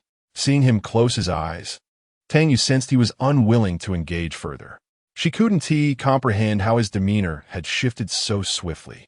Just moments ago, he had been comforting her. She stepped towards his bedroom, and upon reaching the doorway, she heard his lazy voice from behind. "The duvet and sheets have been changed. They are clean. The shirt on the bed is unworn. You can use it as sleepwear if you wish, and the toothbrush and towel are new, located in the bathroom." She turned around, obscured by the sofa, unable to see him. "Thank you." She exhaled softly, picked up her bag, and walked into his bedroom. The bedding was a different hue, a warm, creamy white. A neatly folded t-shirt rested atop it. She gently ran her fingers over the fabric, lifted it, and held it against herself. He was already tall, and this oversized short-sleeve shirt nearly reached her knees, alleviating any concerns of exposure. The material was soft, yielding a pleasant tactile sensation. Holding the shirt, she entered the bathroom, where 2 glass cups and blue-hued toothbrushes adorned the marble sink. A set of toothbrushes lay on the shelf alongside a razor. The set below was presumably prepared for her. Hearing the door close, Bian Yang straightened up on the sofa, one leg stretched out casually while the other was bent, embodying a lazy nonchalance. He picked up his vibrating phone. It was a call from Qin Mingyu. He promptly hung up and tossed it aside, reaching for the remote to change the channel. Soon, the sound of running water echoed from the bathroom, distinctly audible behind him. She was showering. The boy tightened his grip on the remote, an involuntary itch forming in his throat. He increased the volume repeatedly until it drowned out the sound of water. Yet, it still felt insufficient. He decided to recline on the sofa, covering his face with a blanket. It wasn't until the bathroom door swung open that a soft voice emerged. "Bian Yang, I'm done." "Oh." He lifted the blanket, sat up, and glanced over, gripping his water cup. The young girl, freshly showered, wore his shirt, her slender legs and arms a delicate shade of pale, striking his eyes directly. The motion of Bian Yang drinking faltered, his throat tightening once more as he quickly averted his gaze. Retrieving a tube of ointment from the medical kit and tossing it to her before retreating to his room to apply his own. "My injuries are nearly healed. There's no need for medication. The marks were faint, significantly faded. Bian Yang watched television, his voice low and hoarse, and just applied a few more times to reinforce it. Oh, she cradled her discarded clothes and the ointment as she entered the bedroom. After applying the ointment, she lay on the unfamiliar large bed. Though the bed was soft and comfortable, she felt enveloped by his presence, tossing and turning under the covers, unable to find sleep. Chapter 52, I accompany you on a gentle journey of self-exploration. I find myself recalling the position in which she now sleeps, reminiscent of the times when Bian Yang once lay there as well. The thought crosses my mind that he, too, must have gazed up at the same ceiling with the same intensity as she does now. As these thoughts swirl chaotically in my head, sleep eludes me even more. Tang Yu sits up despondently, already marked by dark circles under her eyes. She grabs her phone to check the time, and to her astonishment, it is already past midnight. After a day filled with numerous practice papers, she, who usually falls into slumber the moment her head hits the pillow, finds herself wide awake. With her head drooping, she runs her fingers through her disheveled hair, attempting the age-old trick of counting sheep, yet sleep remains elusive. Thus, she gently turns on the bedside lamp and cautiously slides off the bed. Barefoot, her delicate feet barely make a sound against the wooden floor. Approaching the table, she quietly rummages through her bag for her headphones. However, as she turns to walk back, her ankle inadvertently collides with the leg of a chair, producing a loud, jarring scrape against the wooden floor. Fearing she might disturb Bian Yang outside, she freezes in place as if paralyzed. Pain contorts her small face until the absence of any sound from outside allows her to exhale a deep breath and bend down to rub the spot on her ankle that suffered the collision. The chair, crafted from solid wood, is quite heavy, and there is little cushioning around her ankle. This unexpected encounter is indeed painful. After a considerable pause, Tang Yu gingerly limps, carefully returning the chair to its original position. Finally, still limping, she stealthily retrieves her headphones and sneaks back into bed, nestling herself under the covers. She places her pillow beneath her arm, resting her head atop it as she opens her phone with her fingertips, selecting the English songs that Bian Yang had previously shared with her. Since sleep evades her, she decides to practice her English once more. Little does she realize that the slightest noise inside is clearly audible outside. Despite the dreary weather, Bian Yang has never felt this restless. In the throes of youthful vigor, it feels as if a dormant volcano resides within him, with molten lava bubbling restlessly within. Yet, the presence of a young girl prevents him from shedding his clothing to find solace in sleep. The thought of her waking in the night, inadvertently witnessing his undraped form, is enough to send a shiver down his spine. This evening has proven to be quite the ordeal for him. Despite her soft demeanor, as delicate as tofu, she harbors a remarkable capacity for holding grudges, and once she begins to cry, it is a challenge to console her. A faint chuckle escapes Bian Yang's throat as he pinches the bridge of his nose, feeling a sense of helplessness. At this moment, not only is sleep beyond his reach, but even the faintest sound seems to echo disproportionately. Thus, he is acutely aware of every minuscule noise in the room. While his own sleeplessness is understandable, he cannot fathom what this young girl could possibly be up to at such an hour. With his hands cradling his head, Bian Yang stares at the ceiling in boredom until all sounds dissipate. He withdraws his hands from beneath his head and retrieves his phone from the low table. After glancing at the time, he leans lazily against the sofa and brushes back the slightly disheveled strands of hair that hang over his forehead. He then opens Tang Yu's WeChat. "Are you asleep?"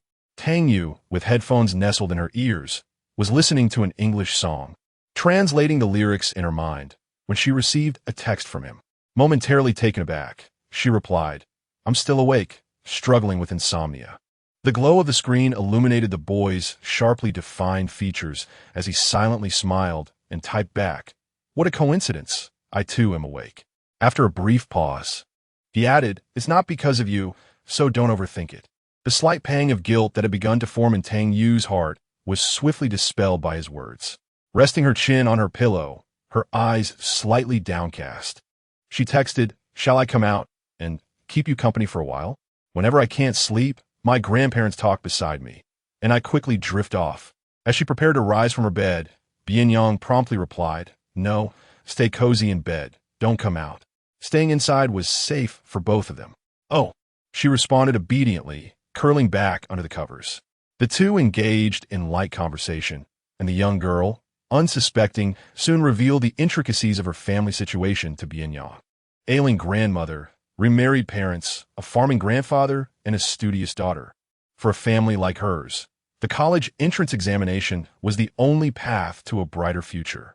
Thus, Tang Yu dedicated herself fervently to her studies, aspiring to gain admission to prestigious universities in Beijing to seek treatment for her grandmother. Such ambition, such filial piety. Surely, a girl with such a kind heart would never betray. Bian Yang Bondiret. He typed slowly, "Tang Xiaoyu, what major do you wish to pursue at Qingbei?" Tang Xiaoyu stared at his message, lost in thought, her fingertips hovering over the keyboard, hesitating to respond. Until now, her singular goal had been to attend Qingbei. She had never contemplated a specific major. For her, any field that allowed her to provide for her family would suffice. "I don't know," she replied. Bian Yang inquired, "What do you like? Computer science?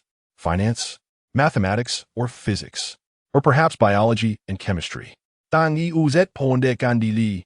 I'll study whatever field is the most lucrative." Upon reading her message, Bian Yang couldn't help but chuckle. She was indeed a little money-minded. Regardless of the field, excelling in any can yield substantial wealth, but passion will sustain you in your career for the long haul. It's perfectly fine not to know what you like right now. There are many days until the college entrance exam, and I will accompany you as you gradually discover the industry that resonates with you. Tang Yu smiled at the screen, her lips pressed together in delight, her eyes curving in joy, two faint dimples gracing her cheeks. He truly was a wonderful person. Tang Yu felt that perhaps heaven had taken pity on her plight and had sent Bian Yang to protect her. She turned over and lay on the soft bed, unable to resist translating the English song playing in her headphones. "Please tell me why seeing you feels so intimate.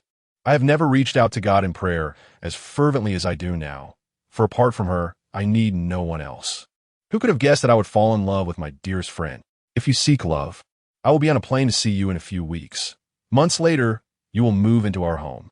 And now you wear my clothes as if they were always yours." Tang Yu was momentarily taken aback. These lyrics. Her clear eyes blinked as she touched the oversized t-shirt draping over her. This bedroom, along with the clothes she wore, belonged to him. It was astonishingly similar to the lyrics. Tang Yu couldn't help but tap her head in annoyance, letting out a sigh, and she stifled a laugh. What was she even thinking? Bian Yang had shared dozens of English songs, and she had merely chanced upon this one. After all, he was quite the heartthrob, more so than a bountiful gift pack. Many female classmates on the school forum were planning to confess their feelings to him. How could Bian Yang possibly be hinting at anything toward her? It was impossible for him to suggest anything. She must not indulge in base thoughts that would tarnish their pure brother-sister bond. Chapter 53. This is a natural phenomenon. Do you understand? Curled up in her cocoon of blankets, she listened to the English song playing through her headphones. After half an hour of conversation, drowsiness began to envelop her. The young girl's eyelids drooped heavily, as if they were about to adhere to one another, and her head bobbed gently. She had intended to muster her last ounce of alertness to send him a good night, but as she typed each letter, she gradually succumbed to sleep. The screen of her phone remained aglow, and the melody continued to play in her ears. "It'll always be easy for me, forever till the end when there's nothing left. I got you, and you got me. Loving you comes effortlessly to me, eternally, until the very end, even if the mountains crumble and the earth shatters. I possess you, and you possess me." Her long, slightly curled eyelashes fluttered softly as she burrowed deeper into her blankets, enveloped by a profound sense of security, her breathing becoming steady and rhythmic. Time passed, yet there was still no response from her. Bian Yang's slender fingers rested on the edge of the sofa, tapping lightly. After a brief moment, he straightened up, noticing that the rain outside had lessened, the sky resembling a spilled ink pot. After a minute, he glanced down at his phone, his hand instinctively reaching into his pocket for a cigarette.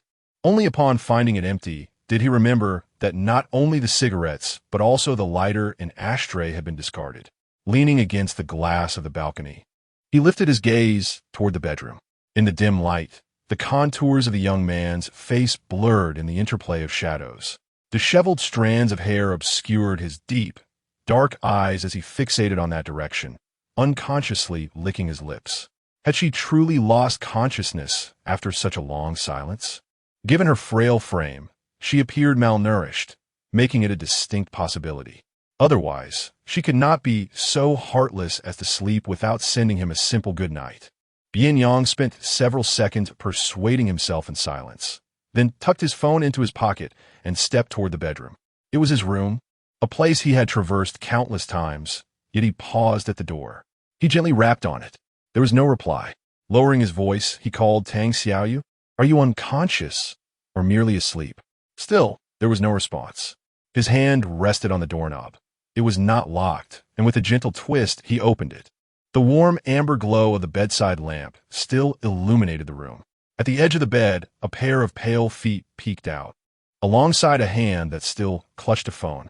She resembled a cashew, occupying only a minuscule portion of the bed, wrapped in blankets, her delicate and serene face buried within them. The forehead that was exposed reflected the soft halo of light, her long hair cascading over the pillow, dark and beautiful. Akin to silk, Bian Yang approached quietly, squinting to observe the bruise on her foot, likely a result of the earlier commotion. She remained silent. He picked up the ointment from the bedside table, slightly bending down, and as he drew closer, he caught a whiff of the same fragrant shower gel that lingered on him. He gently applied the ointment to her delicate ankle and, once finished, tucked her foot back under the covers. Out of the corner of his eye, he noticed her phone screen, still aglow, displaying the English songs he had sent her. The screen lingered on the WeChat interface, where an unsent character for evening awaited dispatch. It was a small consolation. The corners of Bian Yang's lips involuntarily curled into a soft smile as he removed the earphones from her ears, placing them alongside the phone on the nightstand, and tucked her exposed arm back beneath the blanket. Yet, as if rebelling against his efforts, her arm slipped out once more. She was, however, deeply asleep. He tucked her in again, only for her arm to slide out yet again, eliciting a chuckle from Bian Yang. With deliberate coolness, he traced his fingertips lightly across her open palm, prompting her hand to retract in response to the tickle. She stirred momentarily, but soon her breathing steadied. Cocooned in the warmth of the blanket, and she drifted back into sweet slumber. Remarkably, it seemed he was the only one left sleepless. The youth's gaze fell upon her slender figure for a while before he switched off the bedside lamp and quietly exited the bedroom, closing the door behind him. Tang Yu possessed a reliable biological clock. Regardless of how late she had slept the previous night, she would awaken around 5:30, stretching languidly in the warmth of her bed. She opened her eyes to the unfamiliar room, momentarily bewildered until she realized she was in Bian Yang's quarters. Sitting up, she recalled how she had unknowingly fallen asleep the night before and began searching for her phone around the bed. When she finally located her phone and earphones on the nightstand, she blinked in surprise. Could she have misremembered? Unlocking her phone, she found it still on the chat interface from yesterday, with that unsent evening lingering there. She paused for a moment, and just then, her phone vibrated with a message from the parents' group chat, prompting her to swiftly navigate back to the main page. The homeroom teacher had tagged everyone in the group. Due to the heavy rainfall yesterday, some classrooms on the first floor of the school playground and the main thoroughfare outside the school are currently flooded. To ensure the safety of the students, classes are suspended for the day. Boarding students should arrange their time in the dormitory, only leaving to eat in the dining hall, and should not enter or exit the dormitory arbitrarily. Day students are to await further notifications regarding their return to school. We hope all parents of day students are informed. This was indeed the parents' group, but Tang Yu's grandparents were elderly and unfamiliar with WeChat, leaving her as the sole representative. So, classes were canceled today. Tang Yu felt a pang of regret for not having taken home a few more sets of practice papers, reluctantly indulging in a rare moment of laziness. She rubbed her cheek against the pillow before sliding off the bed to freshen up. She opened the door with utmost care, peeking her head through the crack. He seemed still asleep. Bian Yang had gone to bed late the previous night and now appeared quite weary. One arm curled over his eyes to block out the light, while the other rested casually against the sofa. his long legs stretched out, one foot propped on the low table. Following the line of his sight, she caught a glimpse of his pale, elegant Adam's apple. The collar of his shirt hung loosely, revealing a light-colored mole nestled on his exquisite collarbone. The blanket had mysteriously slipped to the floor, leaving him completely uncovered. When the sun shines in Liancheng, it can be quite warm, yet on overcast days, the chill becomes particularly pronounced. Such fluctuations in temperature could easily lead to a cold. She tiptoed over, bending down to retrieve a blanket from the ground, intending to cover him. However, as the blanket draped over him, she inadvertently glanced down and noticed a conspicuous change, an alteration visible to the naked eye, impossible to ignore. Initially, Tang Yu was taken aback, but in her flustered state, she hastily tossed the blanket onto him and turned to flee, only to trip over a low table and fall to the ground with a muffled grunt. The young man on the sofa stirred awake at the sound, his brow furrowing slightly as he moved his arm away from his eyes and blinked open. After a few moments of adjusting to the brightness, he squinted at her. "Tang Xiaoyu, what are you doing?" His voice was low, still tinged with the remnants of sleep. The young girl felt a wave of embarrassment wash over her, lowering her gaze as a faint blush crept on her fair cheeks. "And nothing. I'm sorry for waking you." With that, she scrambled to her feet and dashed into the bathroom, shutting the door behind her. Bian Yang stared at the door for a moment, then looked down at the blanket draped over him. Upon realizing something, he tightened the blanket around himself, inhaling deeply and pulling it over his abdomen. Understanding certain concepts from books is one thing. Witnessing them firsthand is an entirely different matter. Tang Yu splashed water on her flushed cheeks, her heart racing uncontrollably. After dawdling through her morning routine, half an hour had passed. "Tang Xiaoyu, how much longer will you take? Come out," came a young man's husky voice from outside. When she finally emerged, another 5 minutes had elapsed. Bian Yang leaned against the sofa, his hair unkempt and falling over his eyes. His languid gaze settled on her somewhat awkward expression, and he fixed her with a steady look before calmly stating, "This is a natural phenomenon. Do you understand?" Tang Yu remained silent, her humility prompting her to look elsewhere as she fidgeted with her hands. Just like how girls experience their menstrual cycle, boys also have. He hesitated, then continued, "Do you understand? So I'm not being inappropriate. It's something beyond control. Understand?" Chapter 54. You've barely begun, and yet you already find me wanting. Though she was earnestly attempting to explain, Tang Yu's fingers turned pale from tension, and her demeanor remained somewhat unnatural. She let out a gentle sigh, striving to maintain her composure. I didn't think too much about it." Her voice was as faint as a mosquito's buzz. She was simply startled. Bian Yang regarded her with a languid gaze. "You really didn't think too much about it? If that were the case, why are you hiding? Your head is practically sunk into your neck. It looks like you're a turtle. Show your head." His final words bore a hint of command. Instinctively, Tang Yu stood straight, her back rigid like a taut bowstring, adopting a military posture as she looked up at him. Yet, the tips of her ears, concealed by her hair, were still a rosy hue. Bian Yang superset a smile, clearing his throat twice. "As long as you understand." She quietly raised her eyes to him, but the boy on the sofa immediately averted his gaze. Shifting slightly, but showing no intention of rising, merely yawning lazily. His voice, relaxed and languid, diverted the topic. "Where did you fall just now? Does it hurt?" His gaze lingered on her ankle. Although it was not serious, that spot was noticeably bruised compared to the surrounding delicate skin. This injury had yet to heal, and she had just fallen again. She was quite resilient. "It doesn't hurt." Tang Yu shook her head repeatedly. "Not all." The floor was covered with a plush blanket, and she had braced herself with her wrist during the fall, so it was truly painless.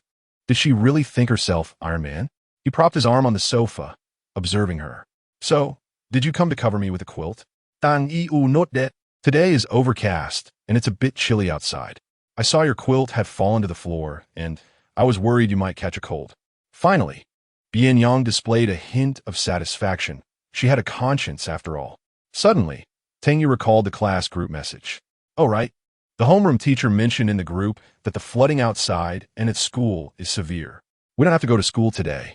Students in the dormitories should stay there, while day students should remain at home until further notice. With that, she counted on her fingers cautiously before inquiring, "What I want to ask is, may I stay here for another day?" Bian Yang lifted his lashes, and Tang Yu quickly assured him, "Don't worry. I'll return to the dormitory as soon as I can." "Did I say you were a bother?" Bian Yang's tongue lightly touched the roof of his mouth. "Stay as long as you like. This place can accommodate you." Tang Yu's eyes sparkled with delight, and she immediately expressed her gratitude. "I promise I won't be a nuisance." To conclude, she added cheerfully, "You must be hungry, right? I remember there's milk and bread in the fridge. I'll prepare breakfast while you freshen up. Okay?" Bian Yang lazily raised his chin. "Do I not have hands?" As he spoke, his pale wrist propped him up, the knuckles slightly pronounced, as he slowly descended from the sofa and ambled toward the kitchen. Tang Yu followed closely behind, like a devoted shadow, and clarified to prevent any misunderstanding. "What I mean is, this is my responsibility. It's not that I think you can't cook." Bian Yang's footsteps abruptly halted, causing Tang Yu to collide unexpectedly with the young man's back. As she stepped back and tilted her head to gaze at him, she noticed that Bian Yang's expression had darkened considerably, with a hint of irritation creeping into his voice. "Tang Xiaoyu, are you expressing disdain for my culinary skills?" "I am not," she protested, feeling wronged. Bian Yang scrutinized her. "You do feel that way. If you didn't, you wouldn't have said it." For the first time, Tang Yu thought boys could be even more unreasonable than girls. All right, we haven't even begun, and you're already starting to criticize me." Bian Yang crossed his arms, adopting a sardonic tone. Tang Yu shook her head vigorously, like a rattle drum, insisting that she harbored no such thoughts. "No, truly not." The young man cast a sidelong glance at her. "Really? Really?" Tang Yu's demeanor was quite earnest. Still unconvinced, he challenged her. "Unless you compliment me," listing out my numerous virtues. Tang Yu's eyes widened in confusion as she hesitated. Observing her indecision, Bian Yang let out a nonchalant hum, lowering his gaze slightly, wearing an expression that suggested he had already discerned her thoughts. "I knew it. You must be resorting to flattery. Tang Xiaoyu, you've learned to be deceitful and to charm boys. If you continue this way, you might end up riding on my back as your elder brother." Tang Yu's mind was in a whirl. What had led him to such a misconception? Bian Yang's expression was devoid of warmth, clearly sulking. He turned away, leaving her to ponder her own thoughts. After a brief moment, a slight tug emerged from his sleeve. Bian Yang lazily lowered his gaze to the hand gripping his cuff. The fingers were delicate and pale, with soft, rounded tips. He blinked, slightly raising his brow, allowing his gaze to drift from that exquisite hand to the young girl pulling at his sleeve.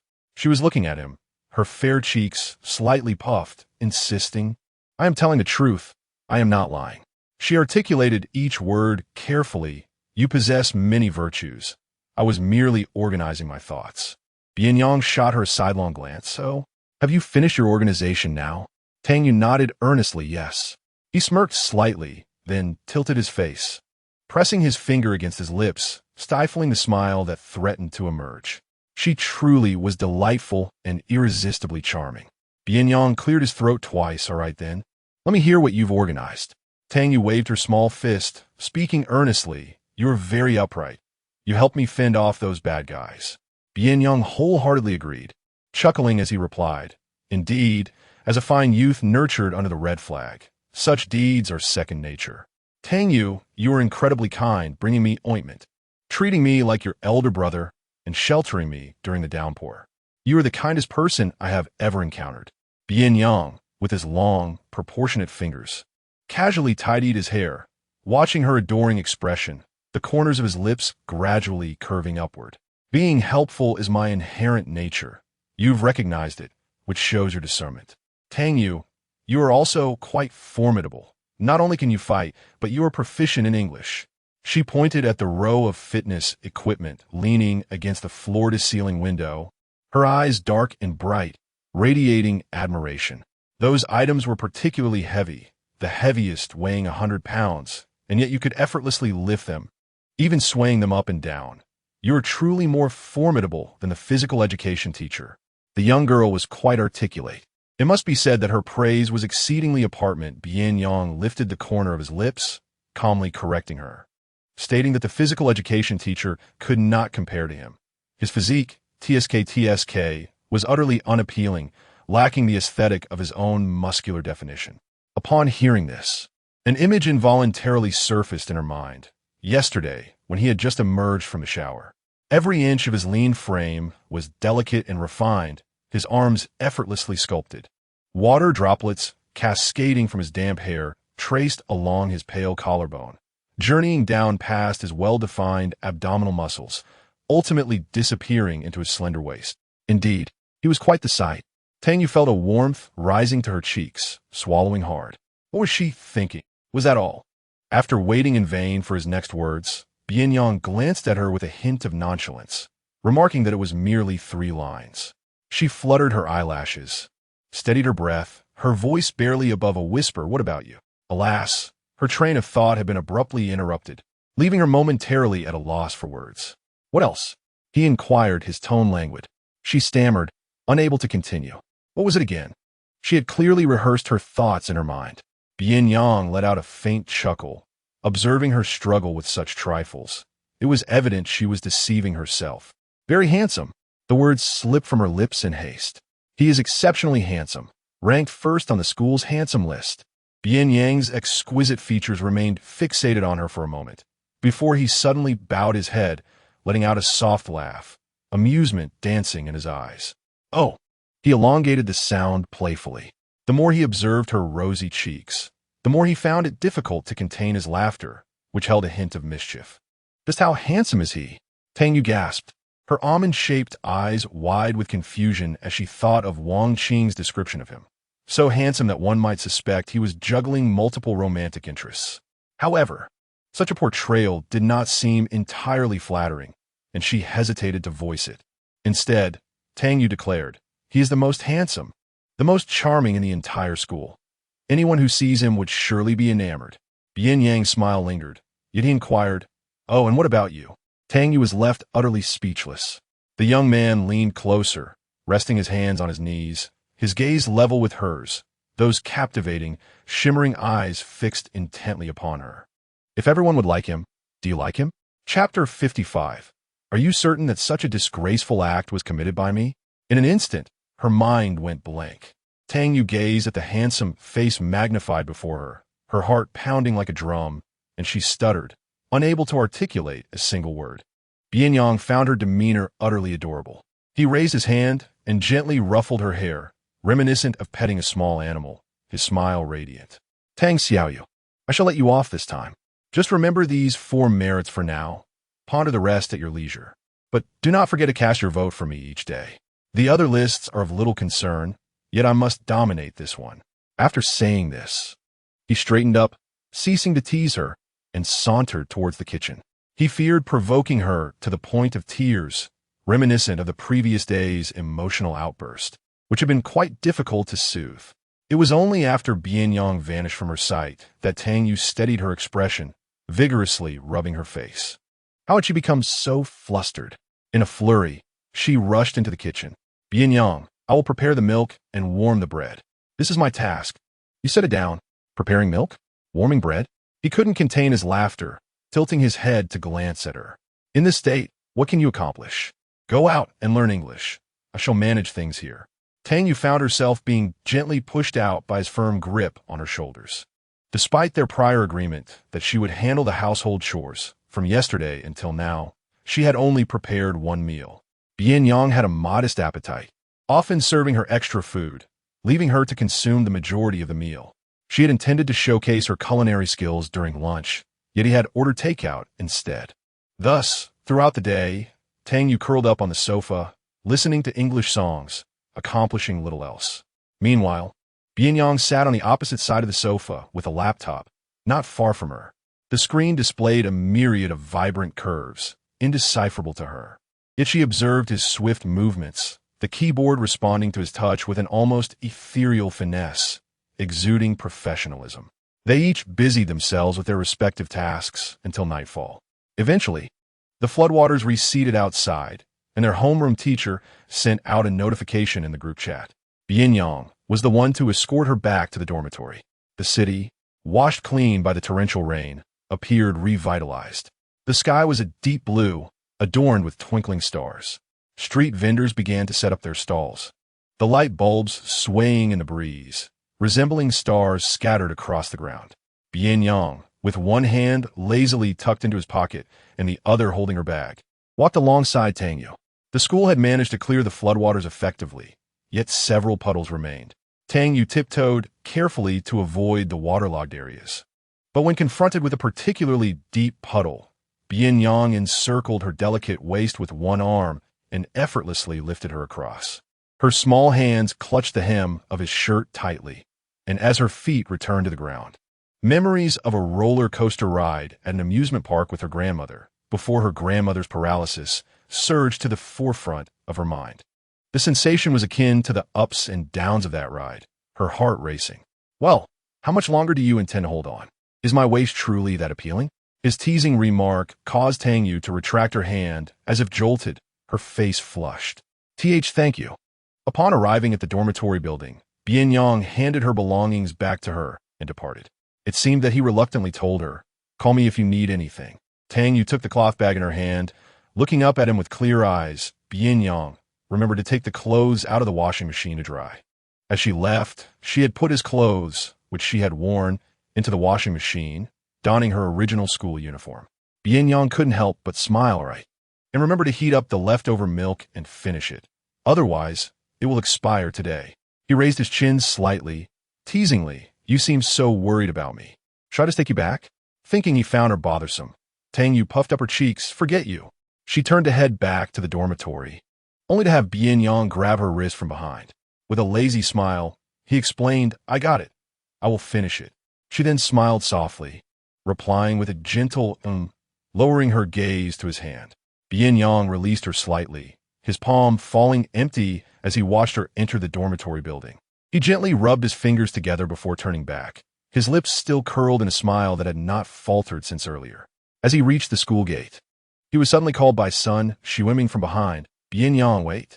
Bian Yang glanced back absent-mindedly, noticing Sun Shiwiming and the principal approaching with solemn expressions. Bian Yang, the principal, and I need to talk to you. Let's go to the office. The principal did not object, tacitly agreeing. Bian Yang stood there, hands in his pockets, exuding a carefree nonchalance. I have things to do. If you have something to say it here. Sun Shiwiming glanced at the principal, who cleared his throat and asked earnestly, Bian Yang, are you aware of the situation with Lu Yaojia? The boy raised an eyebrow slightly, recalling Lu Yaojia. He had almost forgotten. We searched for Lu Yaojia all day yesterday and finally found him in the equipment room at the edge of the playground. His hands and feet were tied, and despite the heavy rain, the room was leaking. He had been left there to endure the wind and cold. Soaked for an entire day. By the time we found him, he was already delirious. Even worse, his captors had taped his mouth shut, preventing him from calling for help. Sun Shiwiming spoke with some resentment, not out of genuine concern for Lu Yaojia, but because the incident had caused such a stir at school that his father immediately sought her out to question her responsibility. To this day, her cheeks still throbbed from the beating she had received from him. Bian Yang's expression remained unchanged, his smile nonchalant, as he thought it rather ironic that such a coincidence had landed on him. Perhaps it was true what they said, that evil begets evil. The principal looked at him. Bian Yang, after Lu Yaojia woke up, he claimed that you were the one who tied him up and left him in the equipment room. Is this true? Sun Shiwiming also turned her gaze toward him. If he admitted to it, Lu Yaojia's father would have a resolution. Otherwise, her marriage into the Lu family would become even more challenging. But Bian Yang merely smiled. Principal, are you sure such a malicious act is one I would commit? He chuckled inwardly, knowing it was indeed his doing. Sun Shiwiming grew anxious. Yaojia accused you directly. How can you still deny it? Bian Yang cast a sidelong glance at her. Teacher Sun, I urge you to tread carefully. Do you possess any evidence? Sun Shiwiming was momentarily at a loss for words. The school, in a bid to economize, had refrained from installing surveillance in the equipment room. Had there been any proof, she would not have brought the principal here to press for answers. The principal's tone was grave, yet he remarked, however, Bian Yang, Lu Yaojia is the accuser. He has implicated you. Is it truly sufficient for him to make vague assertions to establish my guilt? Bian Yang said he suspected they lacked evidence, which was why they resorted to such empty rhetoric. With a smile that danced on the edge of mockery, he continued, "If that is the case, I could just as easily claim that he, consumed by jealousy over my position at the top of the popularity rankings, is framing me. Would that not hold water as well?" "That is merely sophistry," Sun Shueming retorted, her impatience overtaking her regard for Bian Yang's status. "Bian Yang, if it was indeed you, acknowledging it would not be an issue. It would merely entail covering some medical expenses, and the school would not take further action against you." Bian Yang yaned, his expression one of weariness and impatience. If memory serves, Lu Yaojia has previously provoked unsavory characters outside of school. Perhaps he has incurred the wrath of a righteous warrior. "Teacher Sun, your insistence on my confession based solely on Lu Yaojia's word is rather the very definition of unreasonable." The principal fell silent, seemingly deep in thought. Sun Shueming pressed on. "Since you deny your involvement, what evidence can you provide to prove you were not present at the scene?" Bian Yang shot her a glance. "It is you, Teacher Sun, who should present evidence that I committed this act to justify your position before me. Clearly, you have misordered the logic. Those accused need not prove their innocence." He retrieved his phone from his pocket, glancing at the time. With his eyes lowered, he spoke nonchalantly. "It's getting late, Principal. I shall take my leave now. It would not be too late for you to seek me out once you have found the evidence." With that, he exited the school, leaving no room for compromise. Sun Shueming contemplated pursuing him, but the principal's voice halted her. "Teacher Sun, Bian Yang is correct. Without evidence, hastily convicting a student could lead to adverse consequences for both the student and the school. In the absence of surveillance, we must let this matter rest. As for Lu Yaojia's parents, I will send a secretary to assure them. The school will cover all medical expenses and provide compensation for emotional distress. But this is not merely about money. The Lu family does not lack funds. They seek the true culprit," Sun Shueming interjected, but upon seeing the principal's displeasure, she refrained from further protest. Moreover, Lu Yaojia mentioned that Tang Yu was also present at the scene. Perhaps Tang Yu can provide testimony against Bian Yang. Chapter 56, I am uncertain of what you are referring to. Tang Yu hurriedly ascended to the 4th floor, not heading directly to room 406. Instead, she first made her way to Wang Qing's dormitory to retrieve the clothes and bedding that her friend had kindly collected for her. After knocking gently on the door, it was opened by Wang Qing's roommate. "Hello, I'm looking for Wang Qing," Tang Yu politely stated. The roommate glanced at her but did not respond. Returning to her bed to don her headphones and continue listening to music. Hearing Tang Yu's voice, Wang Qing quickly slipped on her slippers and exited the dormitory. "Xiao Yu, you're back." In the dormitory, the girls dressed quite casually, with a simple camisole and slippers being sufficient attire. "Yes, I'm here to collect my things. Thank you for gathering them. Otherwise, they might have been blown away by the wind." Tang Yu expressed her gratitude. "Not at all. The humidity is unbearable today. I used a hairdryer to dry them a bit this morning, but they still feel somewhat damp. Once you take them back and air them out, they should be dry by morning," Wang Qing replied. Tang Yu quickly thanked her. "I apologize for the trouble. I'll treat you to a meal later." "No need for that. We are desk mates." Wang Qing playfully nudged her shoulder, then gazed at Tang Yu's face for a moment before exclaiming, "Wow, Xiao Yu, I think you look exceptionally well lately." Tang Yu was taken aback and instinctively touched her face. "Really?" Wang Qing nodded vigorously. "Previously, your complexion was quite pale, almost unnaturally so, which made you appear lacking in vitality. I was genuinely concerned that you might faint at any moment. But now it seems more vibrant. You look much healthier." She reached out to pinch Tang Yu's cheek, laughing. "You even have a bit of flesh now? You used to be alarmingly thin. While you look good, it was just too much. You look much better now, with a bit of fullness." Tang Yu did not feel any significant difference herself, but she did sense that she had more energy recently, despite sleeping late the previous night and not taking a nap during the day. She found studying English all day was not exhausting. "Perhaps it's because I've been eating more," she mused. Bian Yang always orders so much food, yet he is incredibly picky, leaving perfectly exquisite dishes barely touched, discarding what he doesn't finish. "I can't bear to waste it, so I end up eating it all. Indeed, it's good to eat more. Recently, the tests and classes have been exhausting. If you're malnourished, how can you possibly have the energy to study? I've been advising you to eat more meat and vegetables. yet you always opt for just greens and steam buns, rushing back to study after meals. Your body cannot withstand such neglect. Meat and vegetables are a bit pricey. Vegetarian dishes are a couple of yuan cheaper, Wang Qing remarked. Knowing that Tang Yu was reluctant to spend, Tang Yu licked her lips, understanding her friend's good intentions, and smiled sweetly. I will be more mindful in the future. As Wang Qing was about to return to the dormitory to fetch her belongings, she suddenly recalled something and turned back to share a piece of news from the forum. By the way, have you heard about Lu Yaojia? At the mention of this name, Tang Yu inhaled sharply, suddenly reminded of the mischief she had been involved in the previous day. She and Bian Yang left Lu Yaojia in the equipment room. It is unclear which mischievous soul bound him and discarded him there. You know our equipment room, right? It has witnessed the departure of 3 principals. Outside, a torrential downpour raged, while inside, the rain poured down, with the room situated in the lowest corner of the playground, where water had nearly reached thigh-deep. As a result, Lu Yaojia endured a night submerged in water.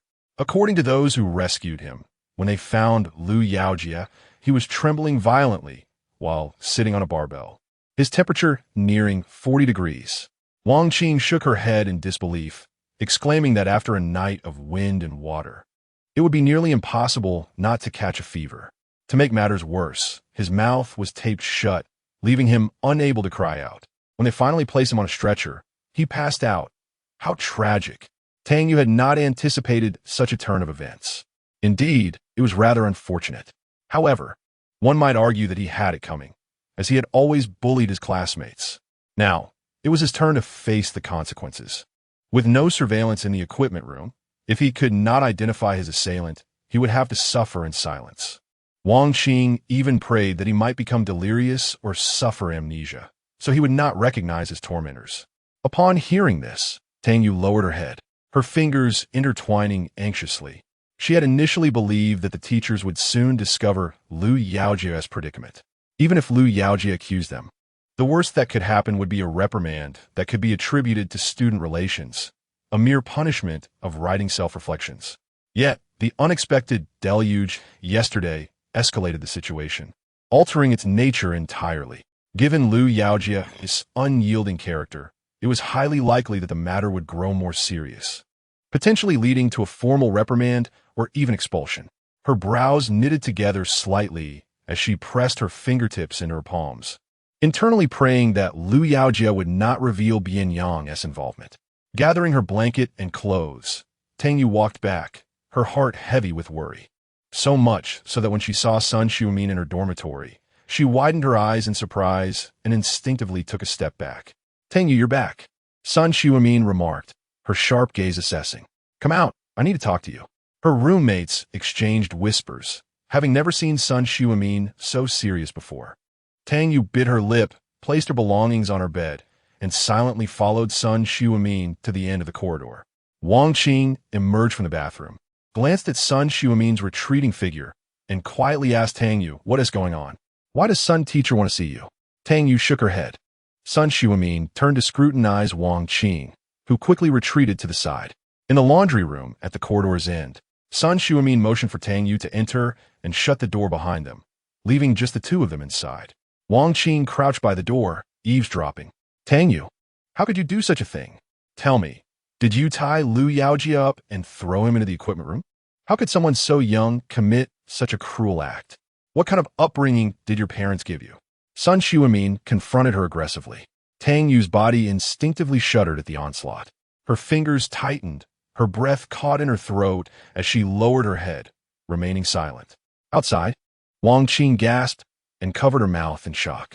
To my utter astonishment, this matter is unexpectedly related to Tang Yu. This is quite unfortunate. Observing her fearful demeanor, Sun Xiumin felt a sense of satisfaction, soon followed by a look of disappointment. I am aware that Lu Yaojia may have acted excessively towards you, but since you are classmates, you cannot resort to such outrageous actions against him. Do you realize that had it been discovered a moment later, Lu Yaojia could have faced serious consequences? Are you prepared to bear that responsibility? A barrage of rhetorical questions and reprimands can easily intimidate a naive girl unaccustomed to such situations. After venting her frustrations, Sun Xiumin finally looked down at her. Seeking an admission of guilt. Here is the plan. You must apologize to Lu Yaojia as parents, confess that it was your doing, and I shall speak favorably on your behalf to the principal and his parents. Provided you approach the matter sincerely, we can consider this incident resolved. Resolved? Absolutely not. Lu Yaojia has suffered immensely. There is no way this can simply be brushed aside. Tang Yu bit her lip until it turned pale, ultimately closing her eyes tightly. She contemplated admitting to the incident, believing it would at least spare Bian Yang from being implicated. However, mere seconds later, she dismissed that thought. No, if she confessed, Sun Xuemin would undoubtedly question how a young girl could have single-handedly tied up Lu Yaojia, compelling her to reveal her accomplice. During this time, she had grown closest to Bian Yang. Moreover, there had been a conflict between Bian Yang and Lu Yaojia in the classroom. So how could Bian Yang remain unscathed? Within a mere 10 seconds, Tang Yu grasped the entirety of the situation. Just as Sun Xuemin grasped her hand, intending to lead her to the principal to confess, Tang Yu summoned all her courage and forcefully broke free. Teacher Sun, I have no idea what you are talking about. Chapter 57. Am I important in your heart? Her fingertips, hanging by her side, turned pale as she slightly recoiled, yet her expression remained composed. It was only now that I learned of Lu Yaojia's matter. It has no bearing on me. Teacher Sun, you have mistaken the person. Sun Xuemin seemed taken aback by her immediate denial. After all, the Tang Yu of the past was the most obedient and timid. Earlier in the semester, she had visited the office to discuss the issue of campus bullying. Sun Xuemin had dismissed her concerns with comments like, "Why are they only picking on you? Reflect on it. If others say a few words, just endure it. Be broad-minded. The priority now is the college entrance examination. Bear with it, and once it's over, all will be well." Tang Yu had complied without protest. This time, however, she had managed to break free from her grasp. Tang Yu, do you realize how serious lying is? Do you wish to transform into a bad child?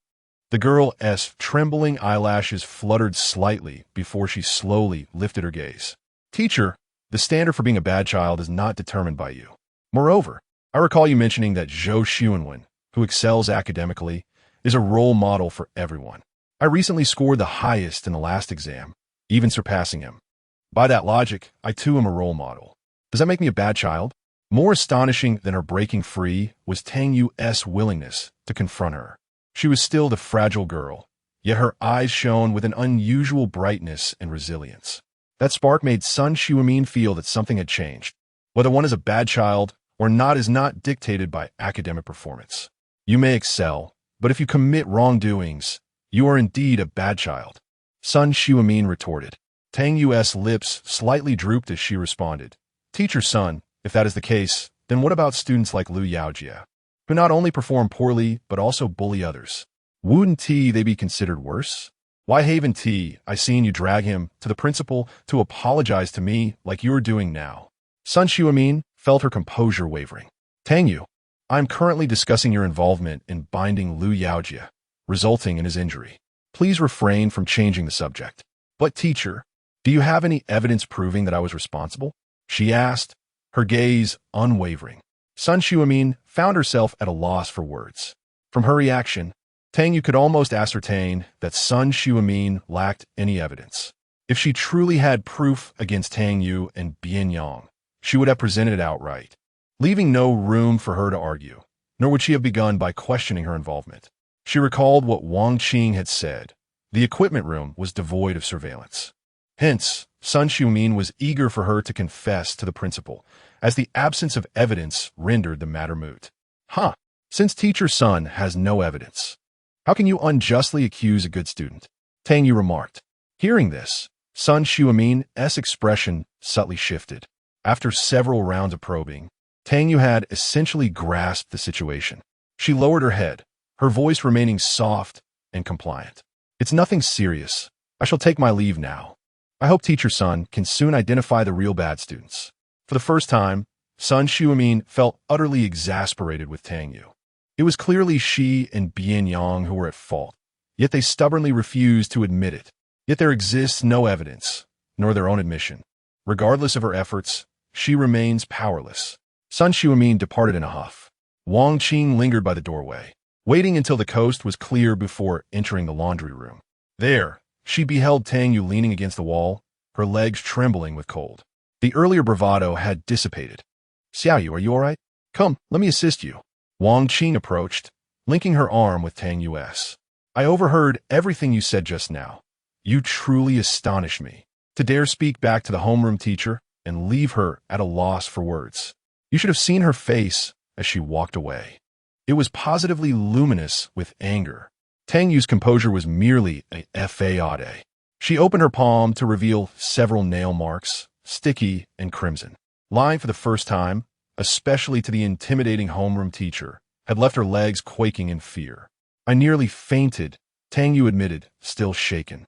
Fortunately, she had not confessed, leaving Sun Xuemin powerless. Wang Qing supported her as they exited the laundry room, inquiring, "But about that incident, was it truly you?" Tang Yu's gaze flickered, shaking her head. "No, I don't even know who it was." "Really?" "Indeed." Tang Yu not that. It wasn't a matter of mistrusting Wang Qing. Rather, the fewer individuals who knew, the better, to avoid involving her. "I thought so. The way the homeroom teacher confronted you was downright intimidating, as if she were forcing you to confess. It was customary for the math classes of both Class 1 and Class 2 to be conducted by the head teacher, Mr. Ho, who was responsible for competitions and was a distinguished provincial educator. Sun Xuemin was neither a key teacher nor had she received any accolades at the municipal or provincial level. It was puzzling how she had become the homeroom teacher for the elite class. Initially, there had been much grumbling about it, yet complaints proved futile. It was known that Sun Xuemin had strong connections, remaining at Qingyuan upon graduation and swiftly ascending through the ranks, leading advanced classes at a young age.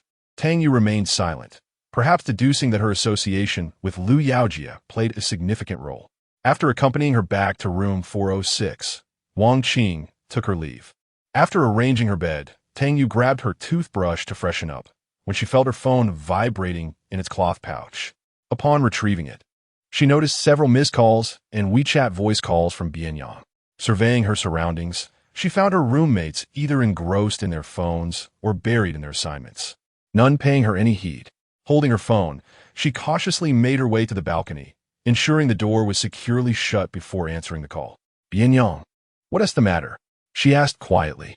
"Xiaoyu, ignoring the boss's calls is not a good habit," came the languid response from the other end. Tang Yu cupped her phone and lowered her voice. "I wasn't intentionally ignoring you. I just saw your calls. Teacher Sun came to see me earlier. She mentioned Lu Yaojia." Bian Yang was not surprised. He switched the phone to speaker mode and placed it beside him.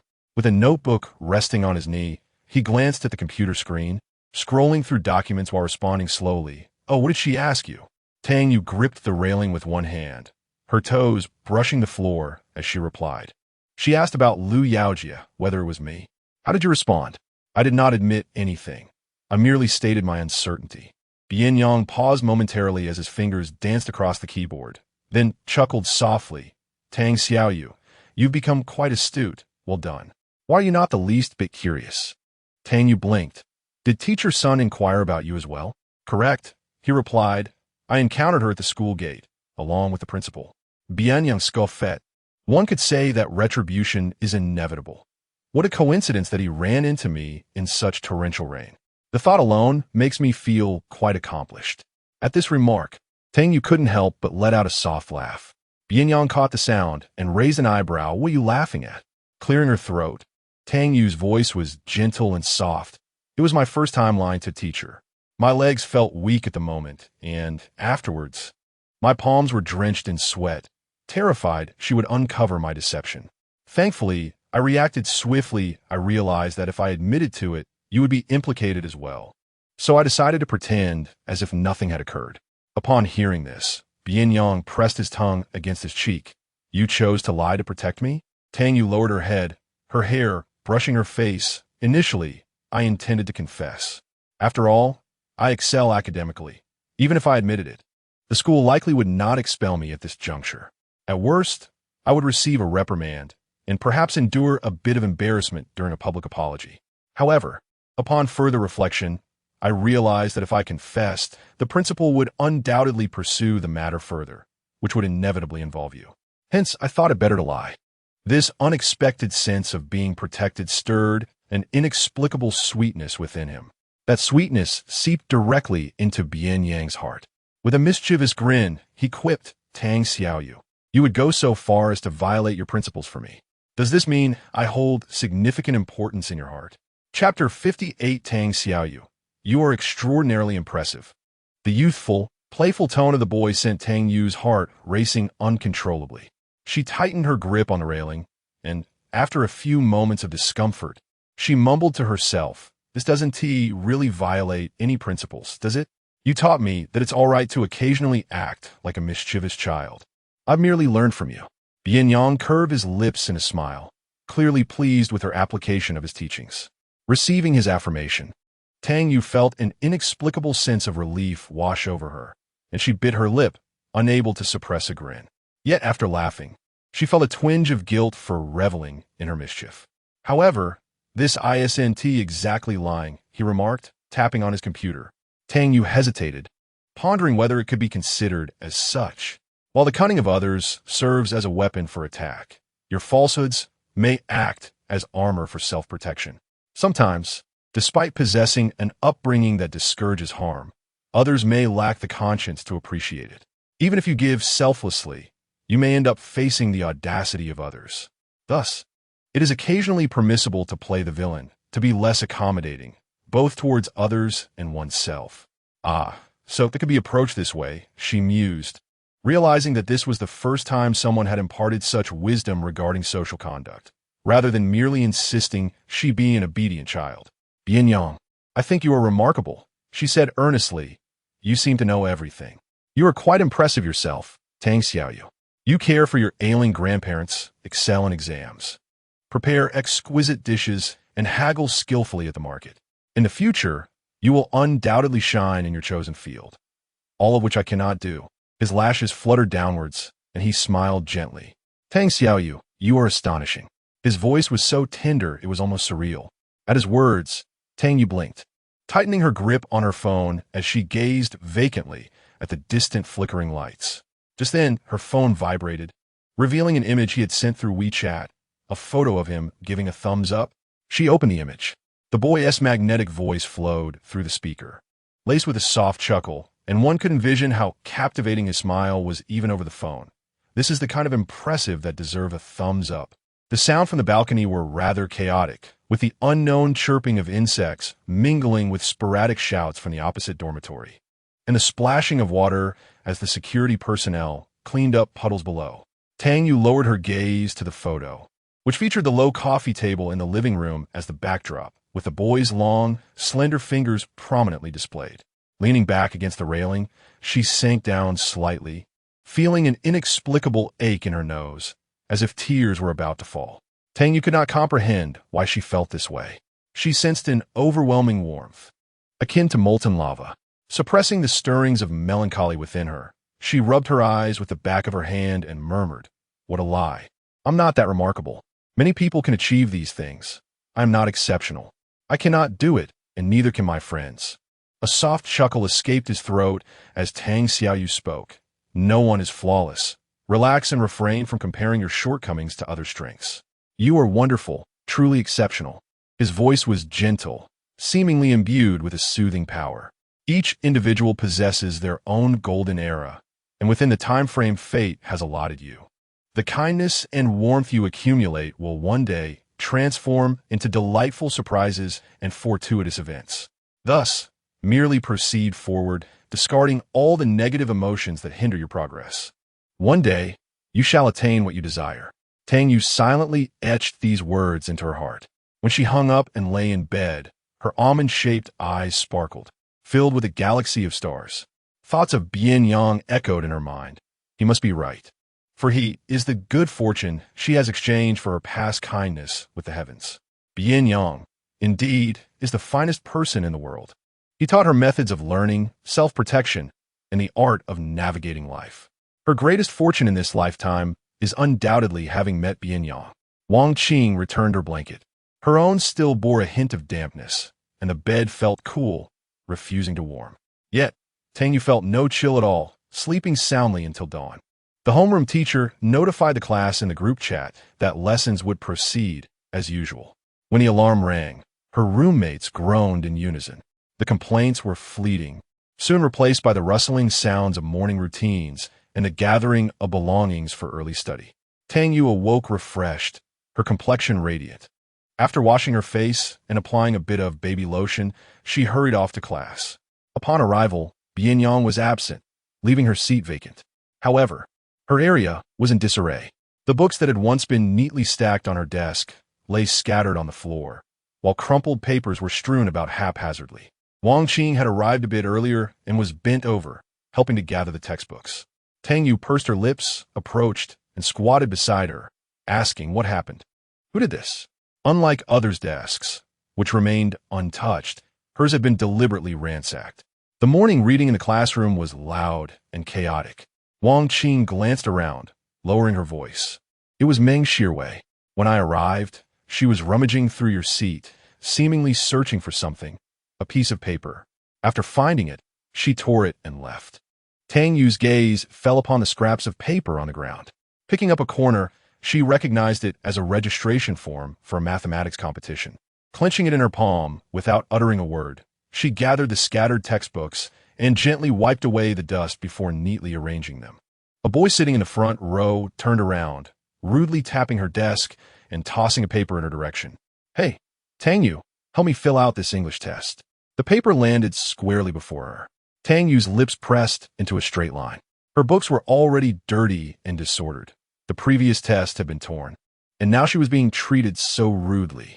Without a moment's hesitation, she tossed the paper back at him. Then, lowering her head, she carefully unfolded the crumpled test paper. The several exam papers had yet to be checked for answers. The handwriting upon them had become smudged, and a significant tear had formed, necessitating the application of tape for a makeshift repair. The student in front abruptly tossed the paper back, exclaiming, Tang Yu, what do you mean? Are you deaf? I need you to hurry and help me with this. Why are you throwing it back at me? The English teacher is about to collect them. Tang Yu took a deep breath and stated plainly, I won write it. What she had assumed would be a challenging declaration turned out to be simpler than she anticipated, almost relieving in its clarity. She returned the paper to him once more. What? The other student dug at his ears, convinced he must have misheard due to the noise. Tang Yu reiterated, I won write it. Wang Qing, holding a book, turned her head in surprise, her eyes wide with astonishment. For as long as she could remember, Tang Yu had sought to foster good relations with her classmates, never once refusing a request for assistance. Even during examinations, when others sought to copy her answers, she silently provided them, writing down the answers on slips of paper. This marked the first instance she had so directly declined someone. The male student was momentarily taken aback, confirming he had indeed heard correctly. Tang Yu was refusing to assist him? Why won't you write for me? You've helped others. What is the issue with helping me? Tang Yu lowered her lashes slightly, arranging her own papers with determination. The boy, now irritated, reclaimed his paper, stating, if you're going to write your own, then lend me yours so I can copy. No, she declined again, each refusal becoming increasingly effortless. Wang Qing shielded half her astonished face with her book, though her eyes betrayed her emotions. Her desk mate, who had rarely uttered the word no, had suddenly become assertive.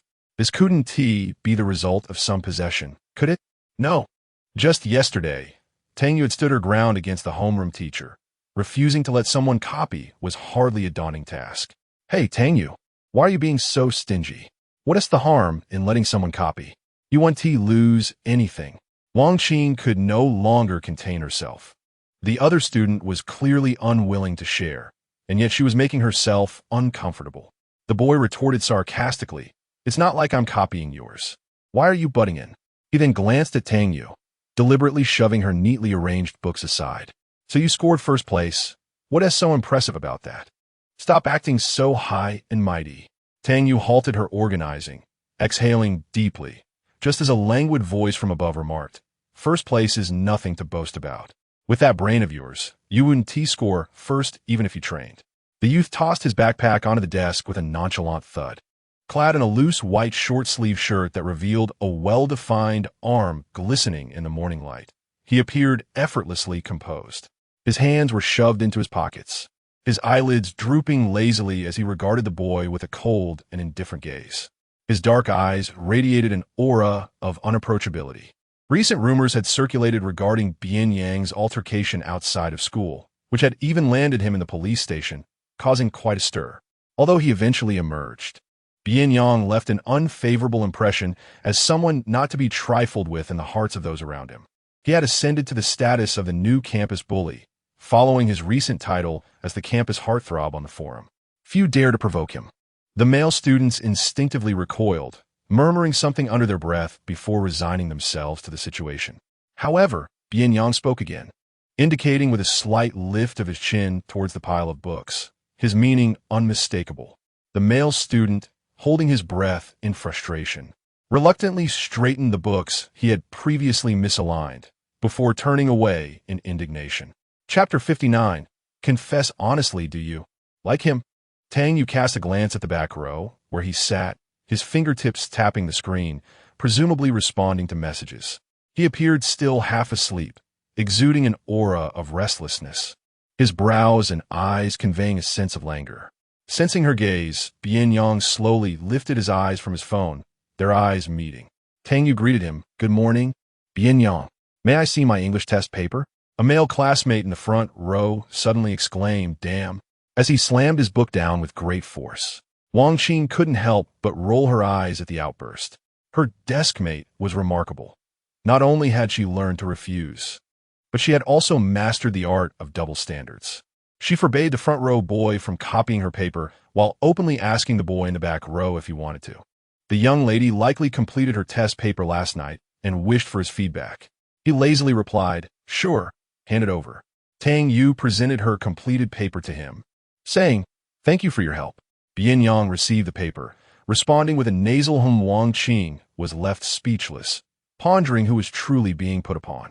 Allowing someone to copy her paper and then expressing concern for their effort.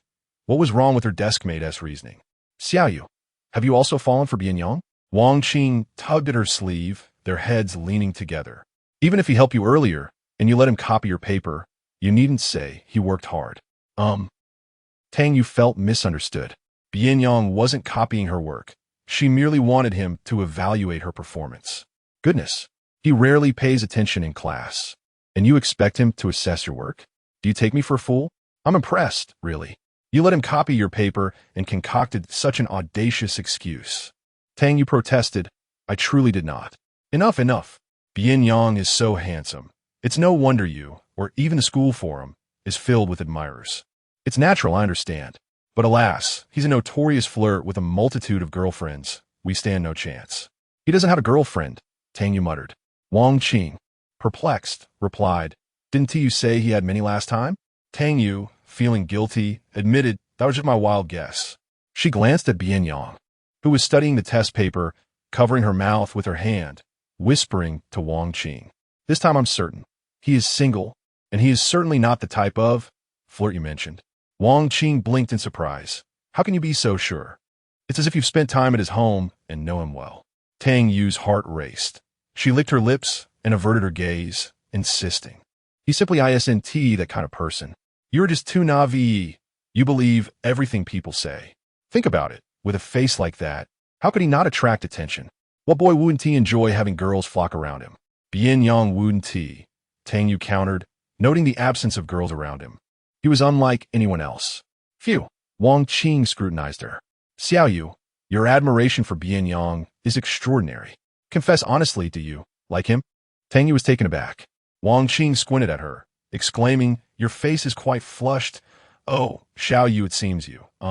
Tang Yu swiftly covered her mouth, casting a quick glance at the boy in the back row, relieved to find he had not looked up. She breathed a sigh of relief and anxiously whispered to Wang Qing, please don't speak nonsense. With her mouth covered, Wang Qing blinked her eyes, pointed at Tang Yu's hand, and then nodded. Only then did Tang Yu release her grip. Wang Qing, with a bright smile, leaned closer and nudged Tang Yu, who was engrossed in memorizing English vocabulary, and asked, so when do you plan to confess? Tang Yu's face nearly buried itself in her book as she stammered, I don't know what you're talking about. Focus on your studies.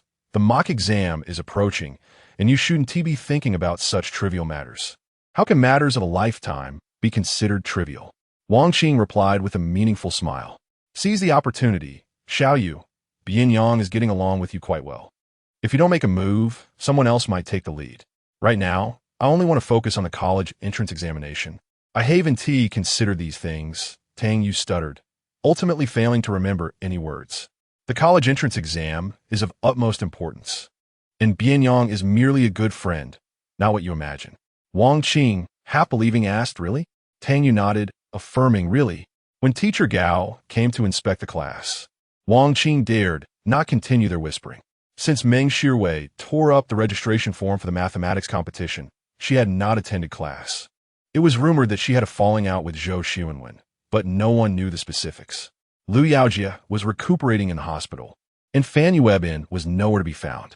Even their homeroom teacher, Sun Xiumin, had taken a week off. For the time being, Teacher Ho was substituting for the math classes of both classes. Without those individuals causing trouble, both life and studies went exceptionally smoothly for Tang Yu. She had never experienced such ease before.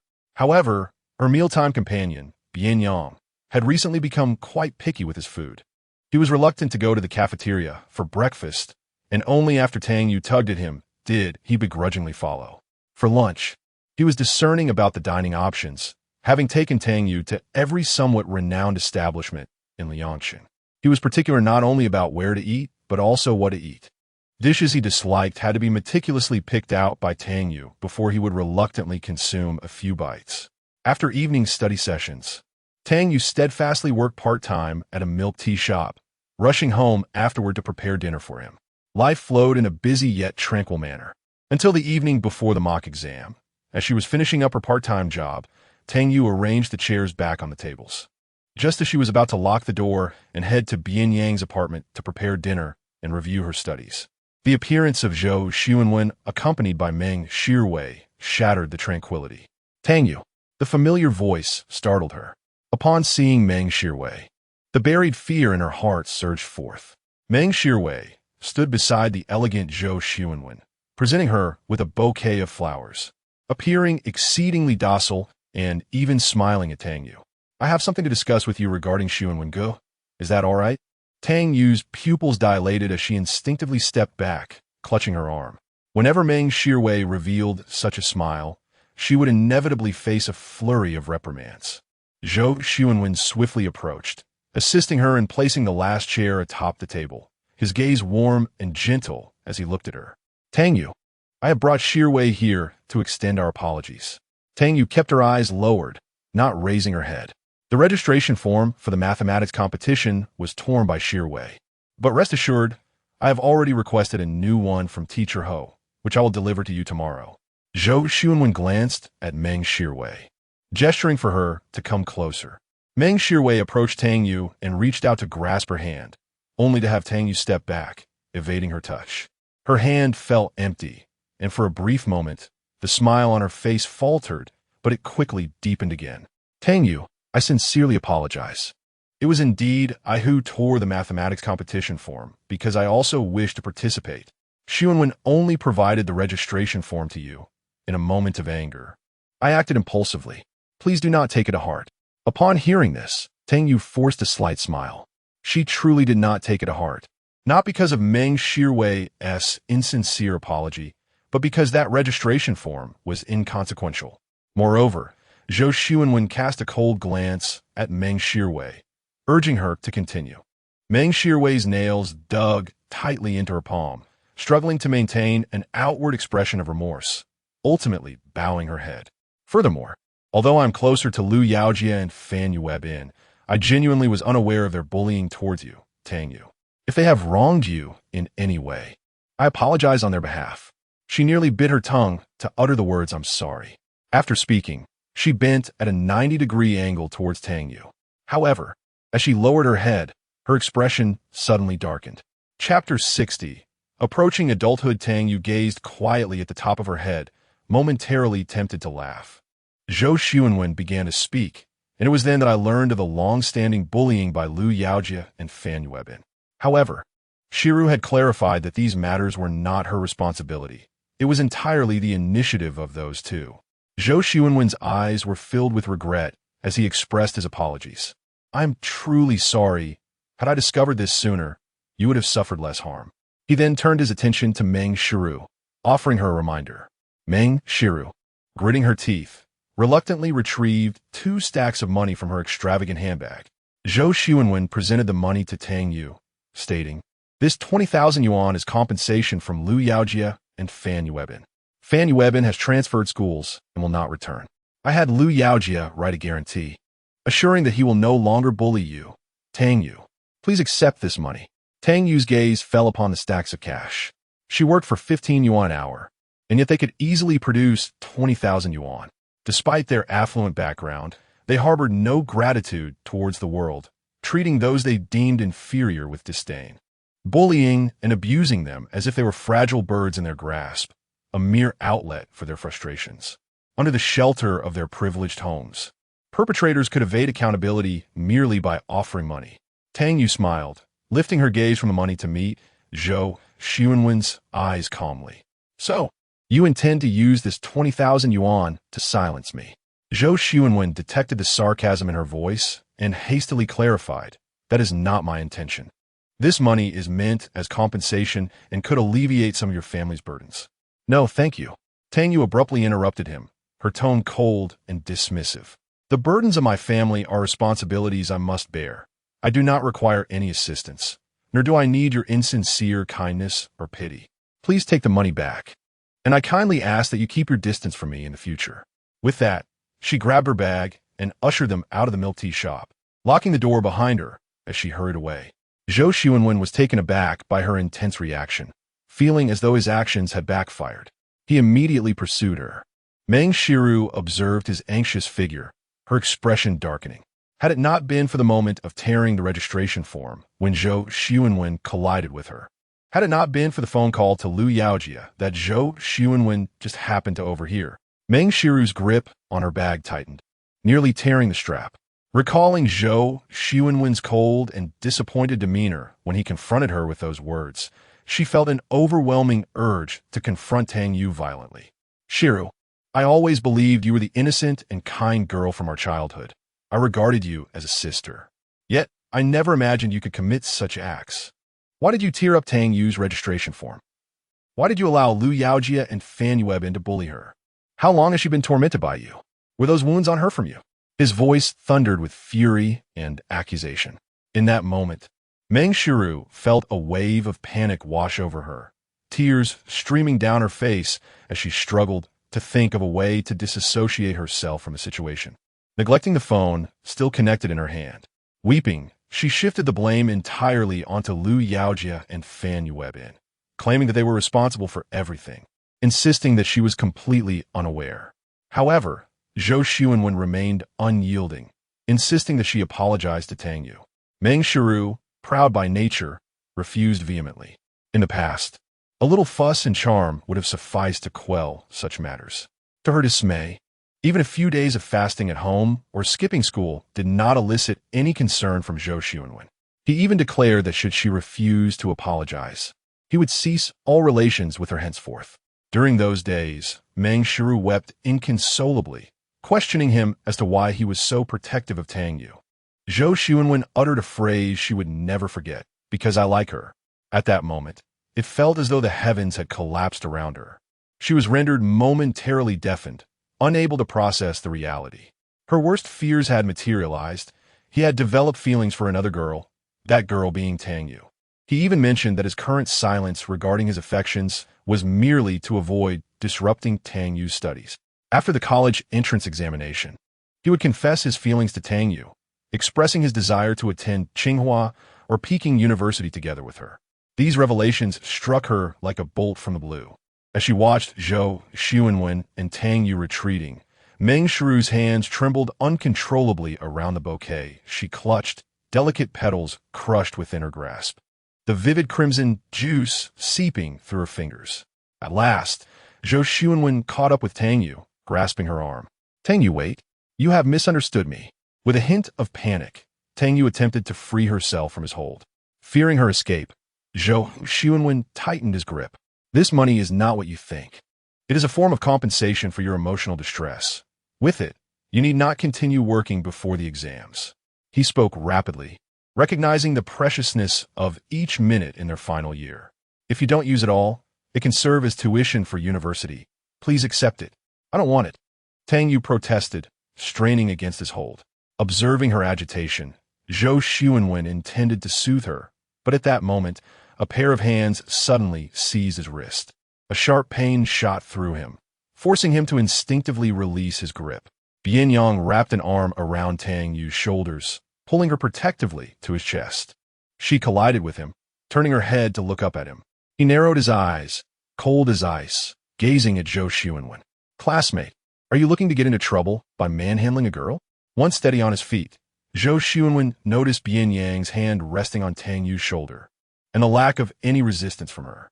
He frowned slightly. "What are you doing here?" "Where I am is none of your business," Bian Yang retorted, casting a sidelong glance at Tang Yu. "Did he hurt you?" Tang Yu shook her head. "No, I wasn't hurt." Zhou Xuanwen spoke gently to her. "Tang Yu, I merely wish to clarify things, to ensure you feel no burden in accepting this money. I had no intention of causing you harm." "Money?" Bian Yang finally noticed the item in Zhou Xuanwen's hand, letting out a cold scoff. "If you have excess money lying around, perhaps you should consider seeing a doctor. Flaunting it here is rather absurd." "You." Zhou Xuanwen was reluctant to engage in further conversation with him. With a deep sigh, he turned his gaze to Tang Yu and earnestly advised, "Tang Yu, keep your distance from him. Fan Yuebin was beaten up by him, and Liu Yaoji's incident is also his doing. He's not a good person." How irritating this situation was. Bian Yang withdrew his arm that had been draped over Tang Yu's shoulders, lazily slipped his hands into his pockets, and began to walk back. "Tang Xiaoyu, you have 3 seconds to catch up." Tang Yu, insisted to Zhou Xuanwen that he was a good person before breaking into a jog to follow him. "Bian Yang, wait for me." He was walking too fast for her to catch up. Bian Yang clicked his tongue lightly, yet his pace visibly slowed. Zhou Xuanwen intended to stop her, but Meng Shirwei caught up, anxiously checking him over. "Xuanwen Gij, are you all right? Did Bian Yang hurt you?" "I'm fine," he replied, his gaze still fixed on the retreating figures of the two. Tang Yu seemed to be very obedient to Bian Yang, even trusting him deeply. Was this Tang Yu utterly oblivious to the situation? That money was clearly hers, using Liu Yaoji and Fan Yuebin as an excuse to reimburse her. How pretentious could she be?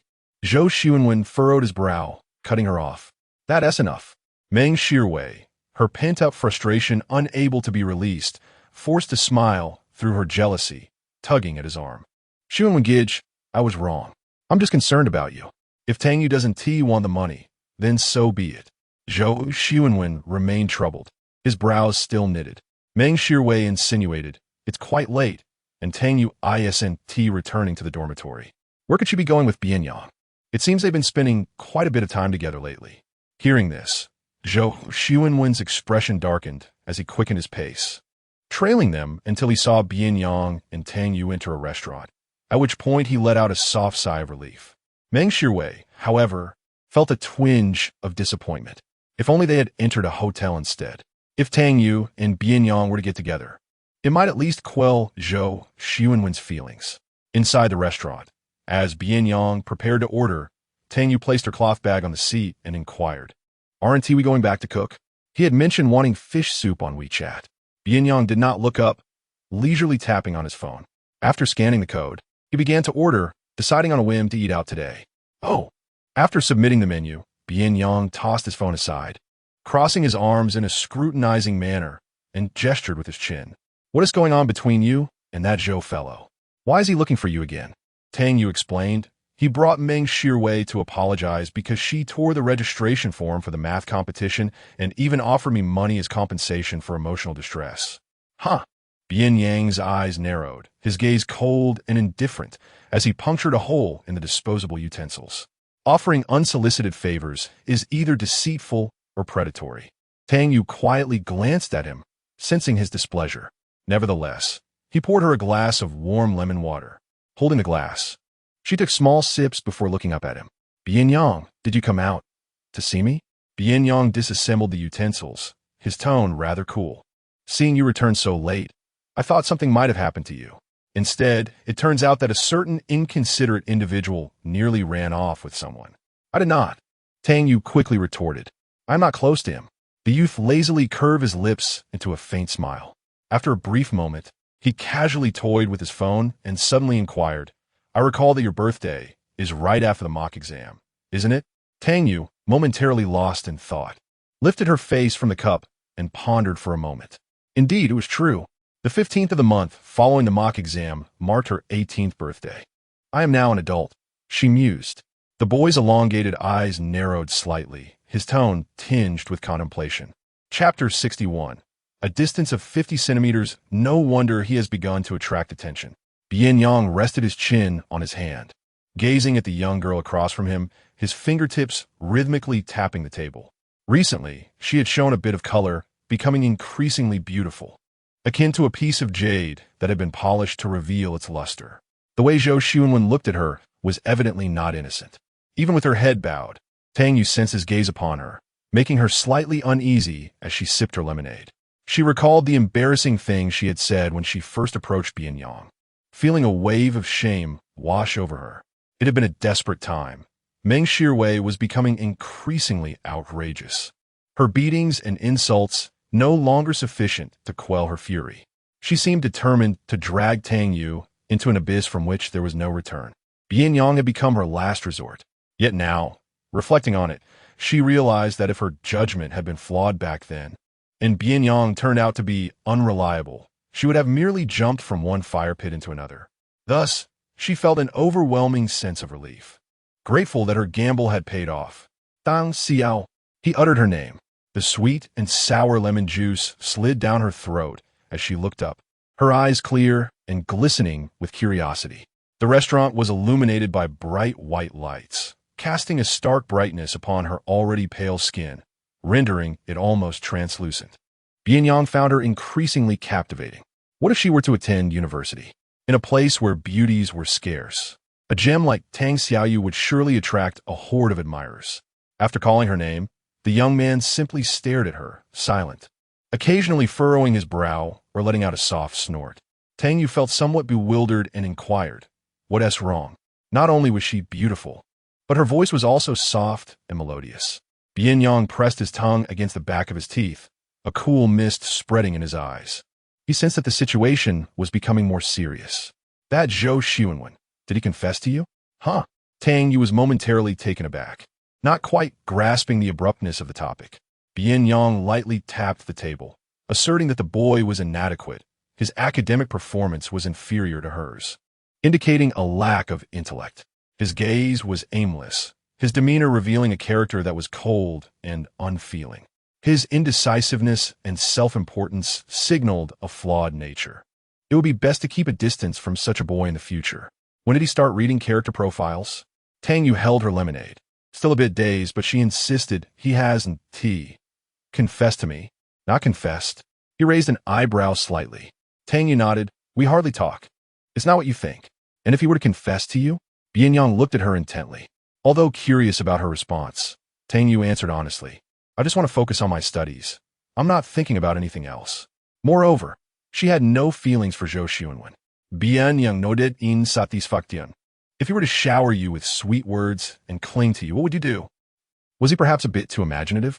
Moreover, Zhou Xuanwen does not quite resemble such a person. Apart from the influence of Meng Shirwei, he enjoys a favorable reputation among his teachers and classmates, having never engaged in any behavior that contravenes school regulations. Otherwise, he would not have been honored as the campus heartthrob, or rather, the previous year's campus heartthrob. Currently, in the Qingyuan High School Forum, Bian Yang has single-handedly secured both the titles of campus heartthrob and campus bully, while Tang Yu continues to cast her votes daily.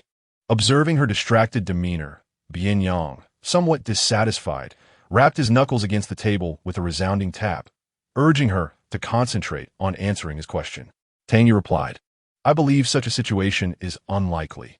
Zhou Xuanwen is quite image-conscious. The young girl's voice wavered, suggesting that this question may not exist. Perhaps you are overthinking it. Didn't you say you weren't familiar with him? Yet you still know he values his image. Bian Yang narrowed his eyes at her.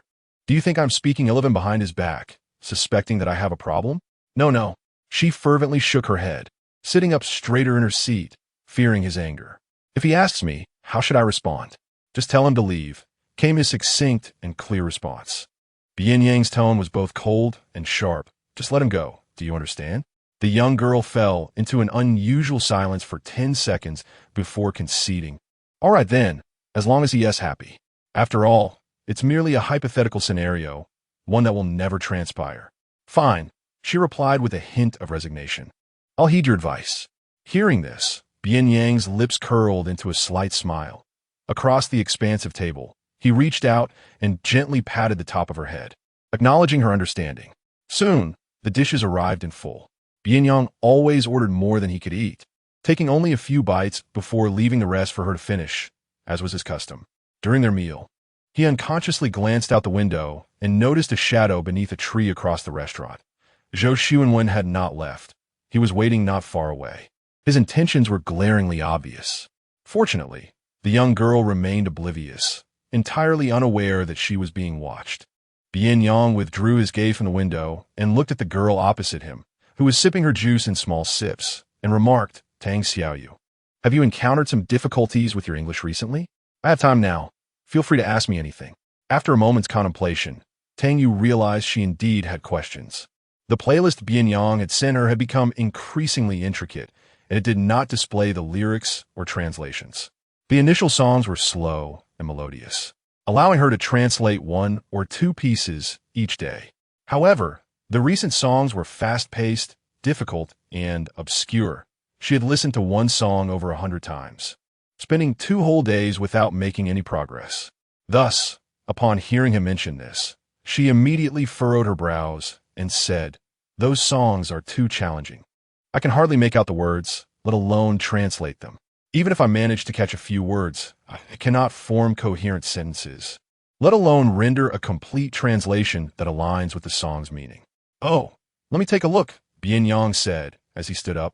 But after a moment of contemplation, he sat back down, tapping his fingers on the seat beside him. Come over here and show it to me. The restaurant's booth was spacious enough for 2, accommodating 4 people comfortably. Seated opposite Tang Yu, he intended to mention that he also had the playlist on his device, accessible through his phone. However, in the next moment, Bian Yang elucidated that he had recently cleared the cache, resulting in the loss of his previous records. Tang Yu rose from her seat and chose to sit beside Bian Yang, to his right. The restaurant was rather tranquil, and to avoid disturbing others, she retrieved her headphones from her pocket and plugged them into her phone. She wore the left earpiece and handed the right one to him. Bian Yang raised an eyebrow and accepted it, placing it on his ear. The wired headphones spanned a distance of 50 centimeters from left to right, mirroring their current proximity. At this distance of 50 centimeters, her shoulder nearly brushed against his arm. A mere lapse in attention could lead to the warmth of their bodies mingling. Bian Yang lowered his gaze, clearly observing her long eyelashes and the delicate, slender nape of her neck. The young girl's curled lashes hung down as her fingertips navigated her phone, unveiling a particularly challenging English song, which she proceeded to play. The lively rhythm of the tune resonated with them, creating a shared auditory experience. Chapter 62. Tang Yu, do you covet me? Zhou Xuanwen lingered at a distance, his concern for Tang Yu's safety from Bian Yang evident.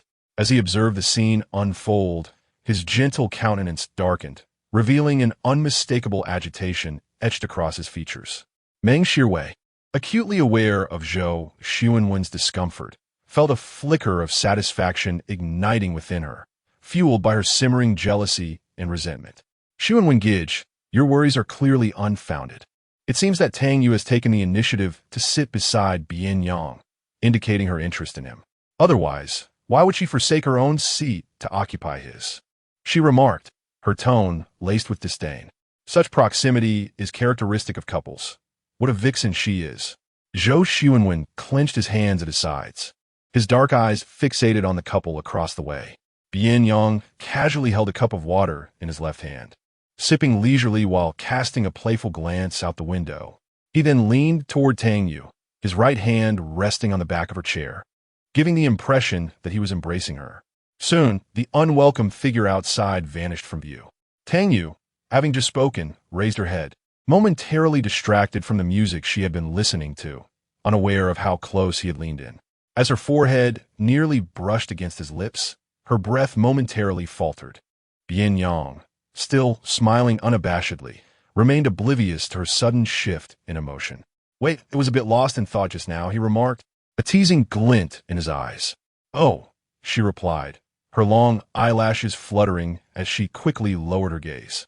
Once she regained her composure, she gently supported herself on either side of the sofa, subtly shifting a fraction to the right, her posture becoming notably proper. Bian Yang noticed her unexpected movement but feigned ignorance. This piece incorporates a classic line from a certain film. However, it can be interpreted in several ways, which explains the young lady's apparent conflict, he mused. Tang Yu, feeling disheartened, displayed a troubled expression. "This is so difficult," she sighed, her fingertips hovering over the song's progress bar, preparing to replay it. In that moment, Bian Yang deftly removed her left earphone with his long fingers, leaning slightly closer, his magnetic voice whispering the line in her ear, effectively closing the gap she had just created. "Some of us get dipped in flat, some in satin, some in gloss." The mellifluous English flowed from his lips, resonating with an enchanting allure. Tang Yu found herself momentarily captivated, the warmth of his breath tantalizingly grazing her ear, intertwining with the words that gently seeped into her consciousness. Her thoughts began to spiral uncontrollably, lost in a haze of emotions. Yet occasionally, one encounters an individual who radiates iridescence, and upon such an encounter, nothing else can ever compare.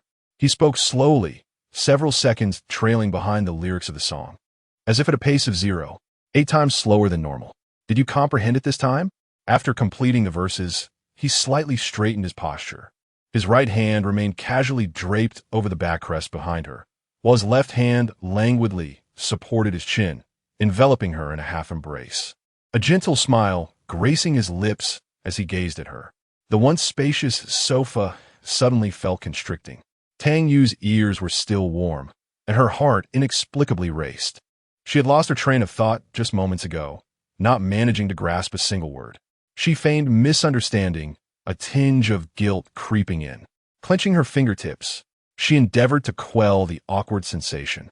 The mirth in his eyes persisted. The first half of his statement conveyed that some dwell in high towers, while others reside in deep ditches.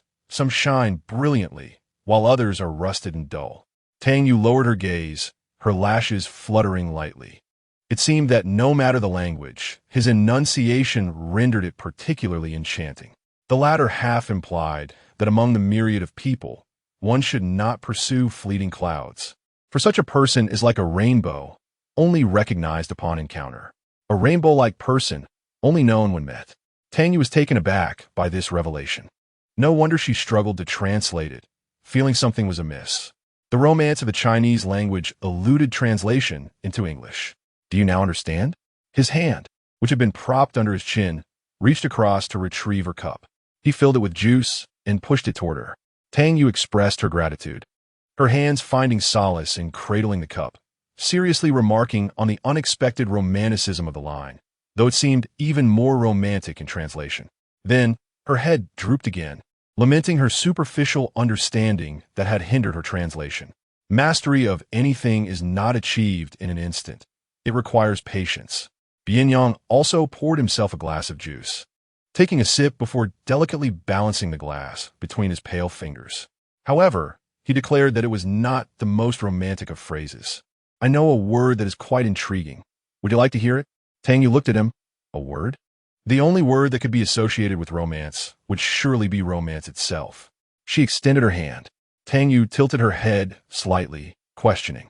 Bian Yang, whose hand had been resting behind her, gently grasped her left hand, subsequently opening her palm. Although the juice was at room temperature, her palm felt surprisingly warm. He began to inscribe letters into her palm, meticulously tracing each one with his fingertip, gliding over the delicate surface, igniting a sensation that was both ticklish and warm. Tang Yu instinctively curled her fingers. He wrote with earnestness, his profile rendered exquisite by the interplay of light and shadow. The heart that had only recently calmed now raced chaotically once more. Each stroke felt like an electric current coursing beneath her skin, akin to ice cubes swirling in mint soda, rolling with bubbles in a constant state of motion. Tang Yu exhaled softly, her lips tinted with a rosy hue. She averted her gaze, dismissing the sensation in her palm, and concentrated entirely on the letters he had written. Moonquake. Unconsciously, she whispered the word. Bian Yang nodded, affirming, yes, it's moonquake. She realized she had never encountered this term before. What could it mean? It seemed related to the moon, yet how could it connect to romance? It was said that approximately 1,000 moonquakes occurred each year. Bian Yang lowered his head, his dark pupils reflecting her image. As he spoke, the moon trembles, while those gazing up at it on earth remained blissfully unaware. Tang Yu awaited his next words. Bian Yang remained silent for a long moment, prompting her to look up at him. The boy's voice resumed gradually, akin to the rhythm of his heart. At this moment, as you sit before me, my heart beats. Yet these heart tremors you shall never perceive. As she gazed into his fervent eyes, her thoughts momentarily crystallized, followed by a rapid thumping.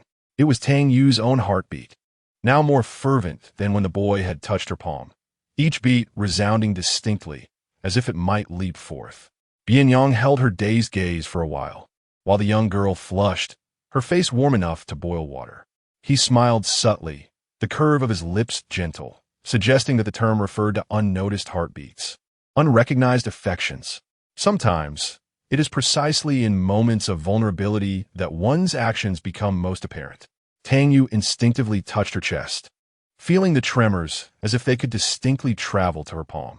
It turned out that Bian Yang was merely elucidating the meaning of the word.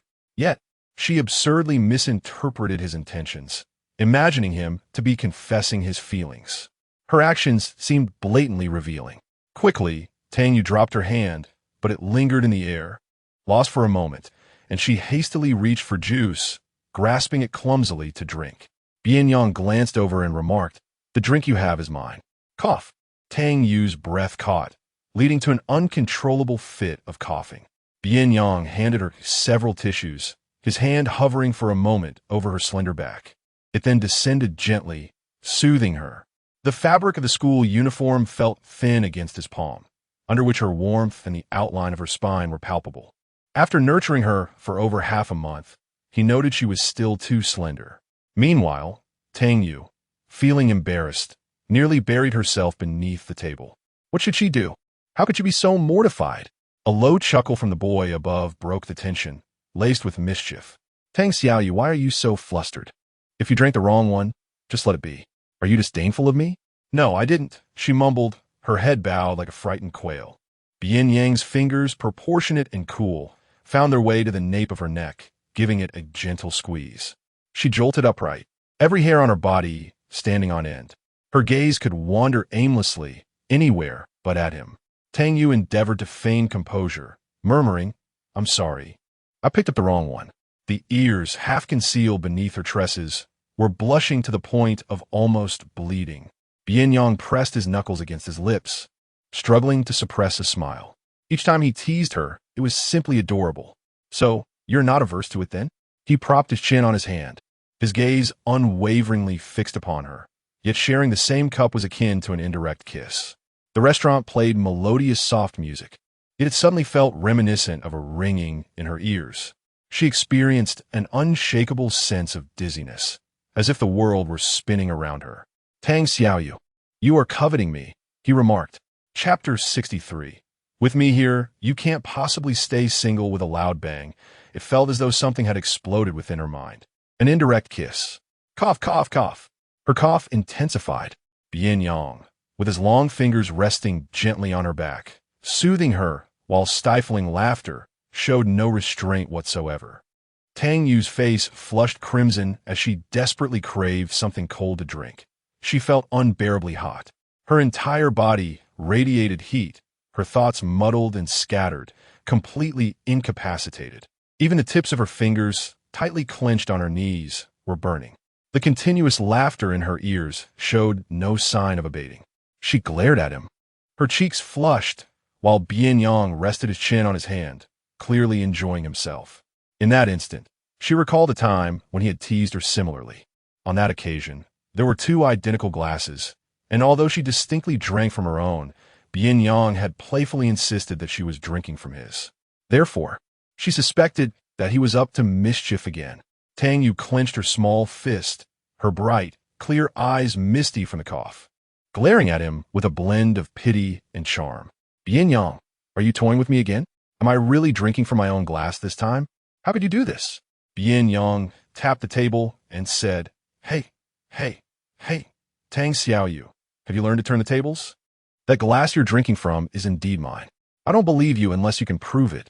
She pouted. The young girl had become cleverer, not only refraining from self-incrimination, but also skillfully deflecting blame onto him. Bian Yang pressed his tongue against the roof of his mouth. Since you believe that glass is yours. Fine, it is yours. He then brought the glass she had just drunk from in front of him, tapping its body languidly. Then this glass must be mine. What is the saying? The older ginger is indeed spicier. Seeing Tang Yu's conflicted expression, Bian Yang's smile broadened, unable to be suppressed. Tang Yu, feeling frustrated, realized he had once again outmaneuvered her. Bian Yang was unpredictable, so she decided to play along, raising her brow and feigning nonchalance. If you think that glass belongs to you, then it must be yours. Go ahead and drink. She crossed her arms, curious to see his response. If it weren't really his, he would certainly refrain from drinking. It would be a slap in the face. However, in the next moment, Bian Yang took the juice, leisurely sipping it while lifting his gaze from the rim of the glass, fixating on her rosy lips. The young girl, as if she had won a bet, gleamed with excitement. Bian Yang, you lost. I was right. The glass I just drank from was indeed mine, and this one is yours. Otherwise, you wouldn't be drinking it.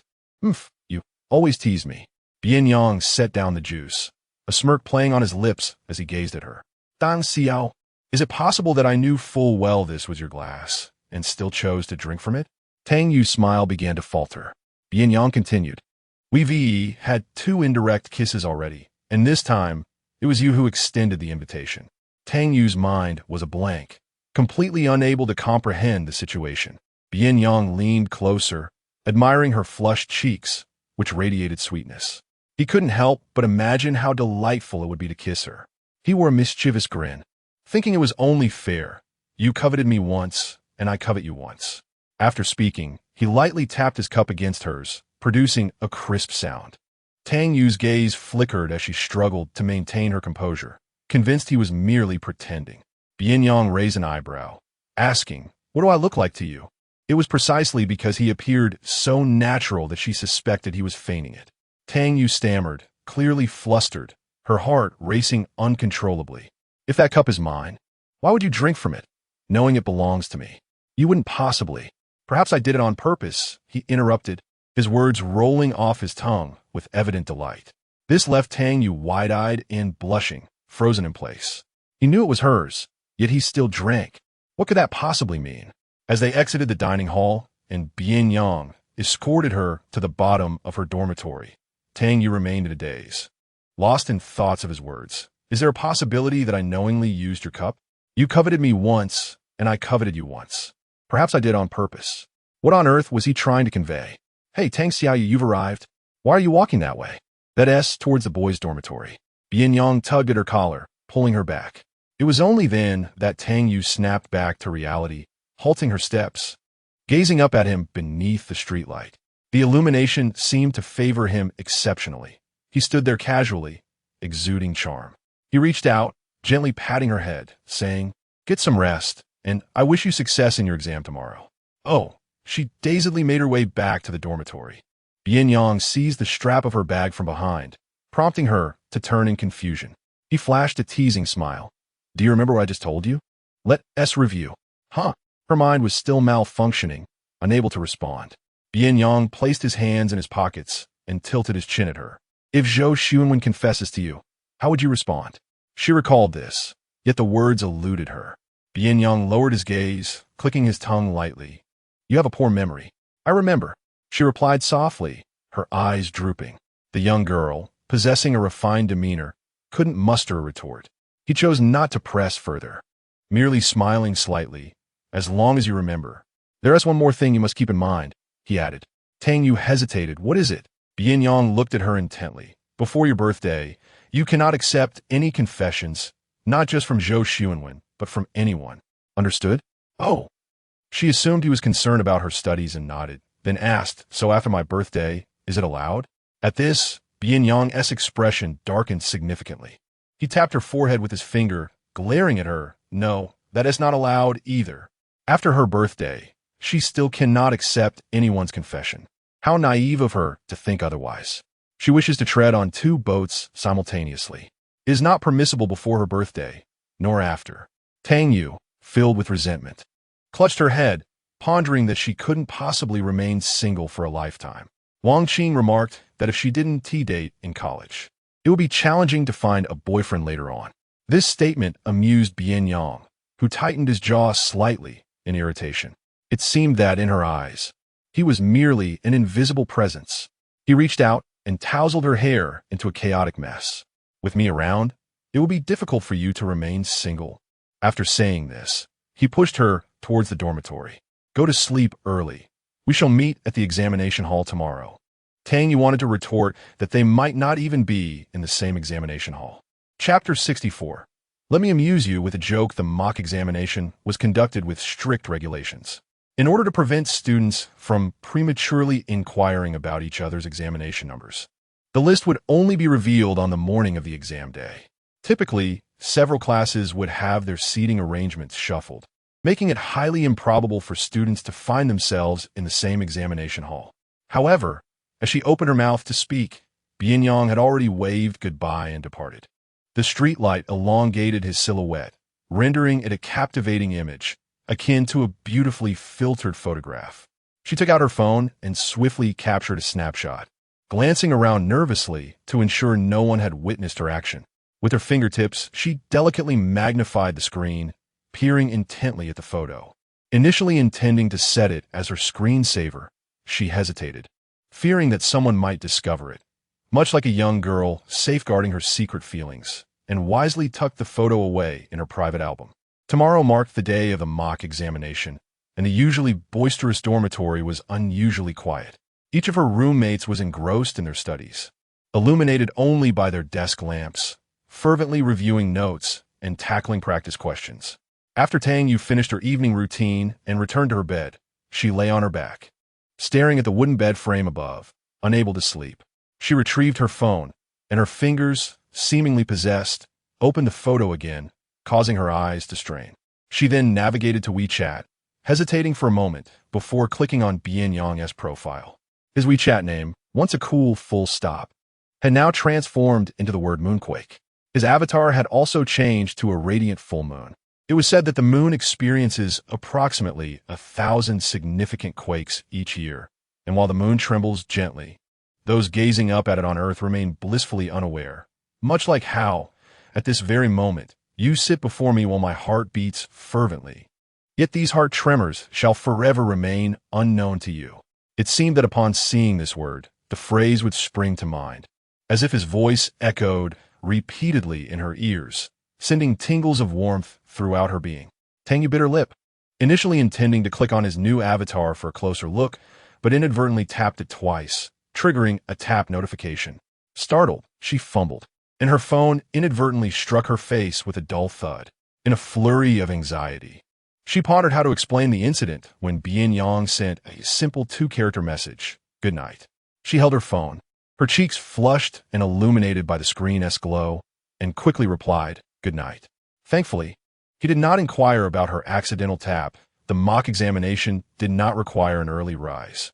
She only needed to arrive at the classroom by 7 to collect her examination number. Stepping out of the apartment building, the sky was gently brightening. Tang Yu stood at the entrance, gazing up at the warm sun. It was the season of blooming flowers. A gentle breeze carried the mingling fragrances of camphor trees and gardenias. After breakfast, she went to the classroom to retrieve her examination number, but did not encounter Bian Yang and had left her phone behind, making it difficult to contact him. Noticing that time was drawing near, she proceeded directly to the examination hall, locating her assigned seat. She took out her book to review important points before the exam commenced at 9 o'clock. After studying for a while, she glanced at the clock in the classroom. It was already 8:30, yet the examination hall remained sparsely populated. It was not until around 8:50 that more students began to trickle in. When Meng Shirwei entered, Tang Yu was still engrossed in her reading. until she wrapped her fingers on Tang Yu's desk, a hint of disdain flickering in the corners of her eyes. She uttered a reminder, "Don't forget." The answer. Meng Shirwei had previously threatened her, stating that during the mock exam, she would share the answers. Each time, regardless of the examination, Meng Shirwei's candidate number was positioned directly behind her. Tang Yu tightened her grip on the signature pen, her lips parting to speak. Suddenly, a commotion erupted in the classroom. It was Bian Yang, who was in the same examination hall as us. He had recently gained considerable attention on the forum, attracting a multitude of admirers, and indeed, he was exceptionally handsome. The youth, with his pale neck adorned by black headphones, donned a loose black t-shirt paired with black casual trousers, sauntered forward with one hand casually tucked in his pocket until he halted beside Tang Yu's rear seat, which was Meng Shirwei's spot. He nudged her chair, his expression slightly darkening. "This is my seat. You move." Meng Shirwei immediately bristled with anger. "Bian Yang, what are you being so arrogant about? This is an exam. It is my seat." With merely 5 minutes remaining until the test commenced, the invigilator furrowed his brows and hastily approached. "Tang Yu promptly to get at Bian Yang certem. What are you two doing? It's an examination. Return to your designated seats." The invigilator reprimanded sternly. Bian Yang retrieved a slip of paper from his pocket and tossed it onto the desk. "Sir, this is my assigned seat. And this student has taken someone else's place," shouting loudly. Not only does she lack vision, but her intellect seems questionable as well. "I see no reason for her to take the exam." The seat number on the paper conspicuously matched the number on the corner of the desk. The invigilator compared the two and confirmed it was indeed the correct examination room and candidate number. Meng Shirwei was taken aback, swiftly producing her own number, which turned out to be 7. What was happening? She had paid the supervising teacher to arrange for her to sit directly behind Tang Yu. She assumed it was the same as before, hence she hadn't even glanced at her candidate number before sitting behind Tang Yu. The invigilator glanced at Meng Shirwei. "Student, your seat is in the back row. Please vacate your place promptly." Under the varied gazes of her peers, Meng Shirwei could only grit her teeth in frustration, taking her pen and moving to the back row. "All right, students, please remove any items unrelated to the examination and prepare for the test." The invigilator's command set the students into motion. Bian Yang tossed his headphones onto Tang Yu's desk, raising an eyebrow slightly. "Thanks." Tang Yu placed both her books and his headphones into her bag and whispered, "What a coincidence you're sitting behind me." Bian Yang chuckled lightly. "Perhaps this is fate?" It indeed felt quite serendipitous. Tang Yu did not expect this turn of events. When she returned after stowing her items, Bian Yang's desk was entirely bare. Not even a single pen in sight, hardly indicative of someone preparing for an exam. "Did you forget to bring a pen?" Bian Yang looked at her. "No." Tang Yu was momentarily speechless, eventually retrieving a pen from her pencil case and handing it to him. Bian Yang took it and twirled it between his fingers. "How thoughtful. Why not accompany me to the finish line? After writing, you could share the answers?" Tang Yu was taken aback, thinking she must have misheard. The examination bell rang, compelling her to turn away. The first subject was Chinese literature. Once Tang Yu entered her zone, she was utterly immersed in her work. But then o'clock. She had completed all the major problems and began to write her essay. A fleeting glance over her shoulder revealed Bian Yang slumped over his exam paper, sound asleep. In an attempt to rouse him while the teacher was distracted, she gently nudged his head with her arm, expecting him to awaken. Instead, he merely shifted into a more comfortable position and drifted back to sleep. It was not until she finished her essay that Bian Yang lazily stirred, poking her back with his pen and requesting the answers to the multiple-choice questions. Tang Yu took 10 minutes to mentally prepare herself before sending him the answers. Noticing the dark expression on her face, Bian Yang surmised that she was upset. He smiled subtly, scribbling a note and tossing it back to the rear row. Meng Shirwei, upon seeing the note, paused momentarily before erupting with joy. Seizing the opportunity while the invigilator's attention wavered, she quickly opened the note to find the multiple-choice answers. A smirk crept across her face. She had anticipated that Tang Yu would not dare to defy her, and in the end, she obediently shared the answers. As for Bian Yang, she was pleasantly surprised by his perceptiveness. The day unfolded with Chinese in the morning and mathematics in the afternoon, maintaining the same pattern. Meng Shirwei struggled with mathematics. She hesitated over several multiple-choice questions, and while working on the lengthy problems, she tore through 2 sheets of scratch paper. When the answers finally arrived, despite her doubts about the options, she quickly followed Tang Yu's lead, knowing her prowess in mathematics was unparalleled, even prompting Zhou Xuanwen to seek her assistance. After a day of relentless examinations, the students were utterly exhausted, and as soon as the bell rang, complaints filled the air. However, some classmates had already begun to discuss the mathematics answers. When Tang Yu exited the examination room, she harbored a sense of indignation and ignored Bian Yang as she walked away. He leisurely pursued her, calling out, "Tang Xiaoyu, stop." She quickened her pace, determined not to respond. With a faint chuckle, Bian Yang reached out, grasping her wrist and pulling her into a secluded corridor. He leaned against the wall with one hand while the other blocked her path, encircling her with his tall frame. "Still upset? You didn't join me for lunch. Haven't replied to my WeChat messages, nor answer my calls. You vanished without a trace." Tang Yu clenched her lips tightly. Her head hung low, concealing the turmoil in her eyes. Was she upset that they hadn't shared breakfast? Or was it about the pen she borrowed, but had yet to return? He was fully aware of her grievances, and yet chose to provoke her further. Her expression darkened, and she averted her gaze, continuing to ignore him. Bian Yang lowered his eyes with a smile, sensing her irritation. "How about I tell you a joke to lighten the mood?" Chapter 65. Who should determine this deadline? The young girl had no desire to listen to his jokes. She pushed against his arm, blocking her path with considerable force, attempting to leave. However, Bian Yang refused to let her go, leaning against the wall and bending slightly closer to her. His handsome face was mere inches from hers as he continued speaking to himself. Outside Qingyuan School, there's a little duck waiting in line, trying to align with its companions ahead, but no matter how hard it tries, it simply cannot. Frustrated, can you guess what it murmured? Tang Yu's expression remained unchanged. She did not glance at his smiling face. Bian Yang, using one hand, gently pinched her puffed cheek, continuing, it grumbled, "How can this little duck not align with its friends?" Listening to his melodious voice, Tang Yu ultimately could not suppress a slight smile, though it was quickly replaced by a straight line. "Don't think you can charm your way out of this," she thought. Bian Yang noticed her smile, realizing that his tricks were not in vain.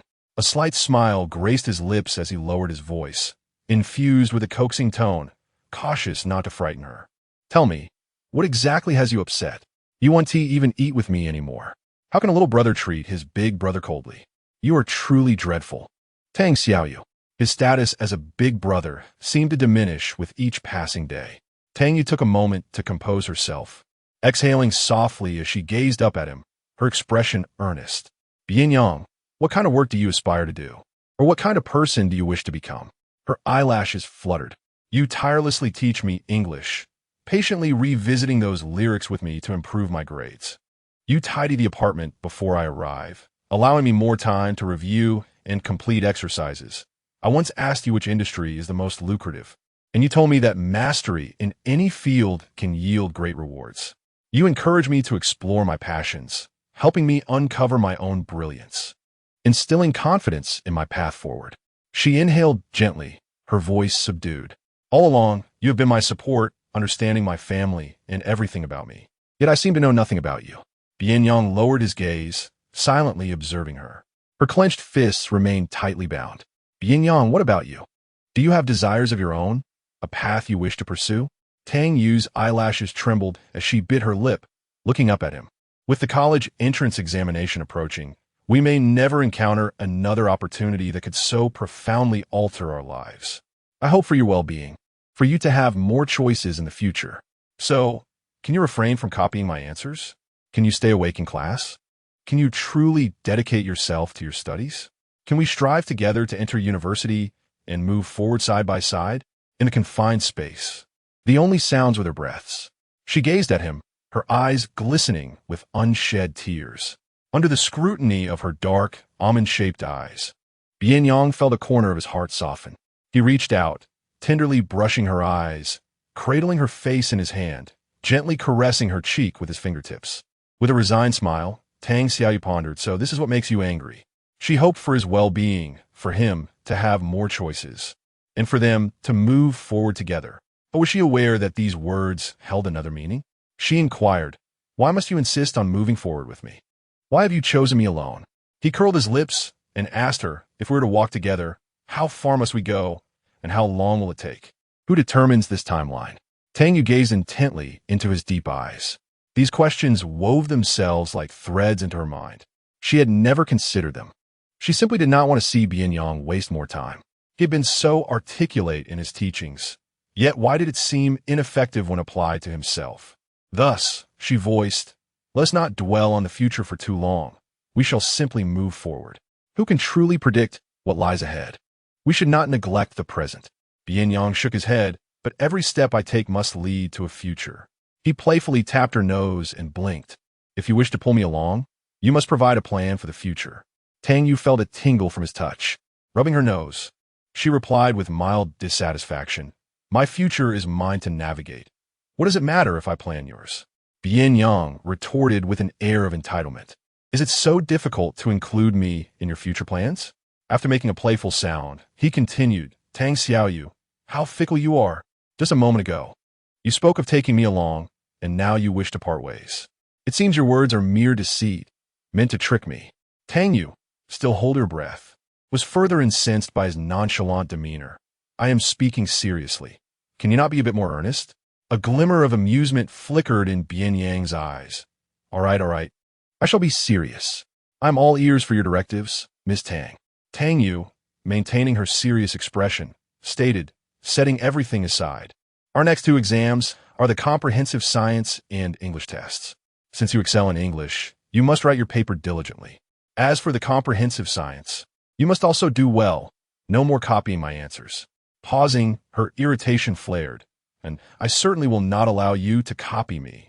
Bian Yang chuckled. "Really?" Tang Yu pressed her lips into a thin line, glaring at him with a look that clearly conveyed, "You will not. Little girls can be quite fearsome," he mused. "If you won't copy, then so be it." Tang Yu admonished, "You must study hard for the exams. Afterward, I will review your mistakes, and we will address any gaps together."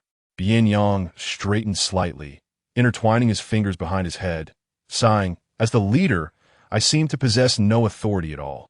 Observing his languid demeanor, Tang Yu felt a surge of frustration and kicked him lightly on the calf. Bian Yang was momentarily taken aback before bending down to cradle his leg, grimacing in pain.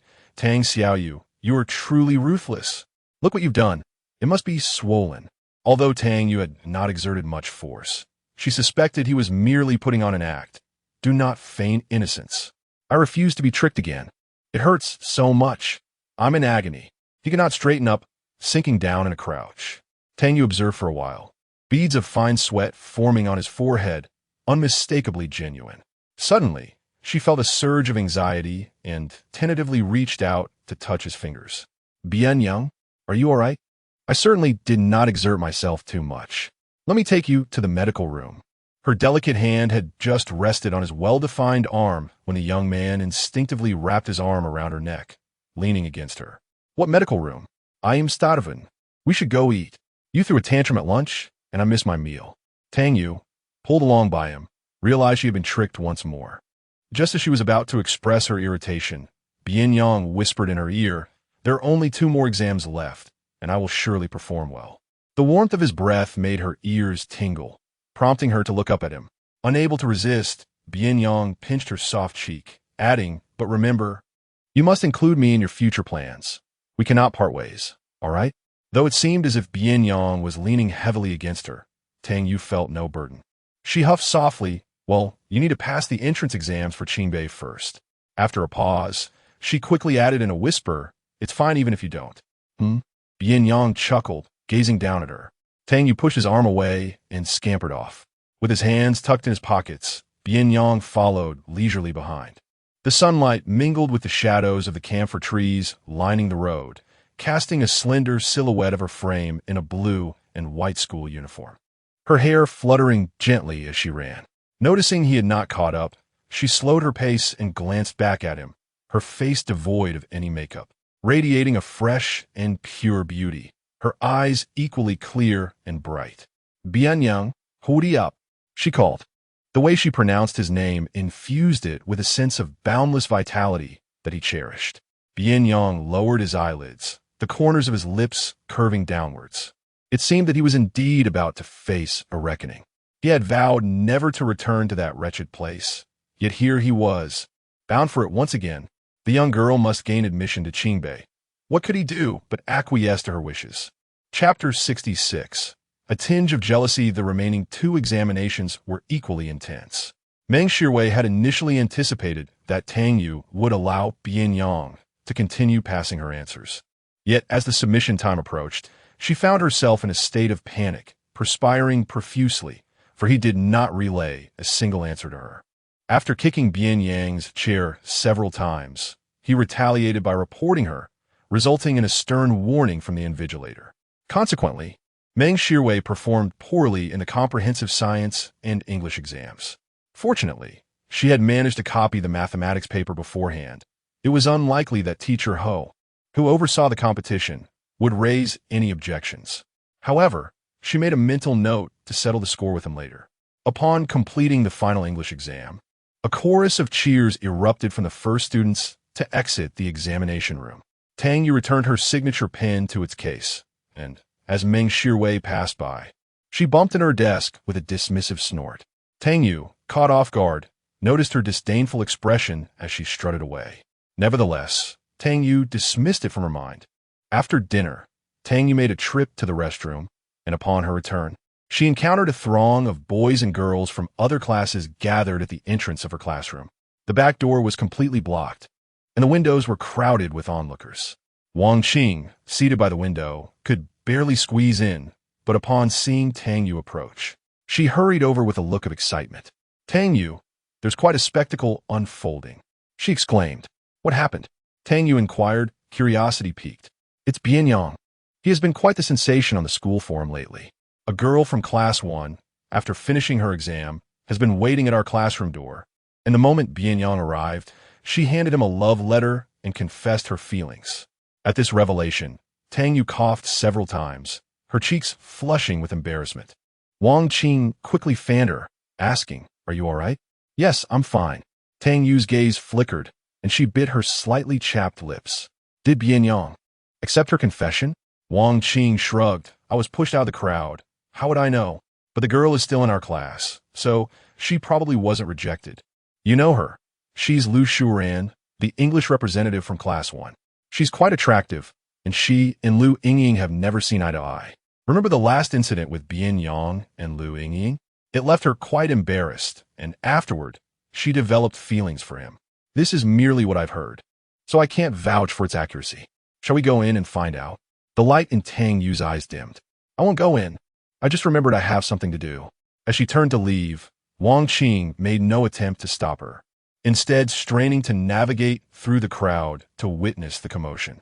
Unexpectedly, Tang Yu turned back, slipping through the throng with a surprising agility that left Wang Qing in awe. "Wow, Tang Yu, lend me a hand. Don't just rush off to see for yourself." Tang Yu, oblivious to her plea, disappeared into the crowd in a flash, leaving Wang Qing dumbfounded. It was astonishing. Previously, she had been indifferent to gossip, but now, when it involved Bian Yang, she was so eager. How could she claim to dislike him when she acted so swiftly? As Tang Yu squeezed into the front row, she caught sight of Bian Yang's back. He sat in her seat, one hand resting on her desk, supporting his chin, while the other hand idly twirled her signature pen in delicate circles between his fingers. His gaze, heavy-lidded, was not directed at the girl before him, but rather fixated on a book that had been turned open by the wind on her desk. Standing in front of him, Lu Shuren's cheeks flushed a shade of crimson, betraying her evident nervousness. Her hands, which held out a pink envelope towards the young man, trembled slightly. "Bian Yang, I like you. Please accept my confession and allow me to be your girlfriend." He cast a fleeting glance at the envelope extended towards him, but did not take it, merely lifting his eyelids in a languid manner. It was clear that he was the one being confessed to, yet Tang Yu, standing at the side, found herself holding her breath. A chorus of encouragement erupted from those around them. "Get together! Get together!" Lu Shuren's face grew increasingly red as she anxiously awaited his response. Out of the corner of his eye, Bian Yang noticed a familiar figure, and with a soft clatter, he set the pen down on the desk. He turned to beckon Tang Yu over, gesturing with a curl of his finger. Tang Yu was taken aback. In an instant, all eyes, including Lu Shuren's, fell upon her. She felt a wave of discomfort wash over her as Bian Yang smiled at her, resting his chin on his hand. Tang Xiaoyu, someone is confessing to me. What should I do? Tang Yu bit her lip at a loss for words. Lu Shuren glanced between Tang Yu and Bian Yang, hesitating. Bian Yang, what do you mean by this? What does my situation with you have to do with Tang Yu? Bian Yang lazily withdrew his gaze, adopting a nonchalant tone. Oh, Tang Yu is my little tutor who supervises my studies. She told me that with the imminent college entrance examination, our primary task is to focus on our studies and not dwell on trivial matters. We must prepare thoroughly for the exam and even review our mistakes afterwards. It's quite strict, you see. He flashed a crooked smile at the girl, exuding a charming irreverence. Even though I am fully aware of my irresistible charm, and it is entirely reasonable for someone to develop feelings for me, I cannot accept your confession. I must dedicate myself to studying for university. Upon hearing this, Tang Yu felt an inexplicable sense of relief wash over her, quickly followed by a wave of guilt for her own feelings. What was she feeling guilty about? Lu Shuren froze, her tone stiffening slightly. So, am I being rejected here? With so many eyes upon her, she felt a twinge of embarrassment and leaned in to whisper. But Bian Yang, could you perhaps spare me some dignity? If I am rejected, everyone will be gossiping about me tomorrow. Bian Yang glanced at her, replying, if I were to agree, I would also be included in tomorrow's gossip. You certainly know how to take advantage of the situation. Lu Shuren felt a wave of awkwardness wash over her. Then, can I consider this a favor owed to you? She looked at him with pleading eyes. Her attempt to confess had been thwarted before it even began. Bian Yang raised an eyebrow slightly. Then, with 2 fingers, he pinched the love letter she had handed him, signing it elegantly with her pen before returning it to her. Isn't this merely a request for signature? I acknowledge my own notoriety. Even if I were a fan, I would resort to confessions for an autograph. Lu Shuren immediately grasped the situation and exclaimed, yes, I am indeed your fan. Seeing you handle Lu Yingying with such finesse inspired me to request your autograph. Thank you, Bian Yang. It's my pleasure. You seem quite adept at this. Those around them were instantly perplexed. Weren't they supposed to be confessing their feelings? How did it turn into a request for an autograph? Lu Shuren, feeling too embarrassed to linger, seized a moment while the teacher was absent, clutching the autograph and swiftly departed. With the excitement dissipated, the crowd gradually dispersed. Bian Yang rose and approached Tang Yu, crossing his arms and leaning against the wall, exuding an air of wanting to commend her. Did I not perform admirably just now? Upon hearing this, Tang Yu could only feel a wave of exasperation.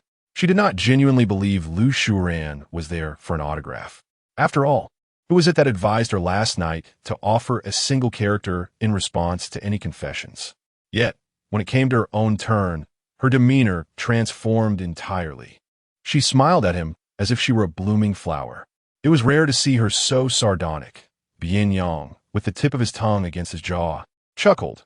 Indeed, I shall retrieve her and present her with a get lost instead. Chapter 67.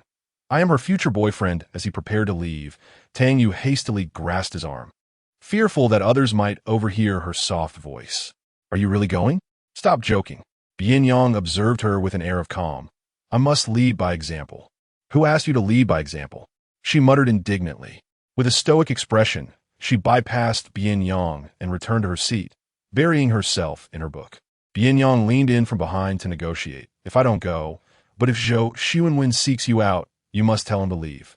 Tang Yu buried her head deeper in her book. You talk too much. Focus on studying. The papers for the key class in their senior year were graded swiftly. By the time the English exam was completed, the math scores had already been released. During evening self-study, Teacher Ho entered the classroom holding the exam papers. A cacophony of wails ensued.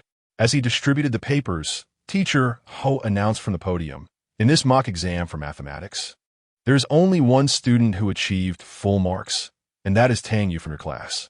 Upon hearing this, Meng Shiwei's heart sank. How could it be that only Tang Yu received full marks? She and Bian Yang had both copied from Tang Yu's paper. If Tang Yu scored full marks, they should have as well.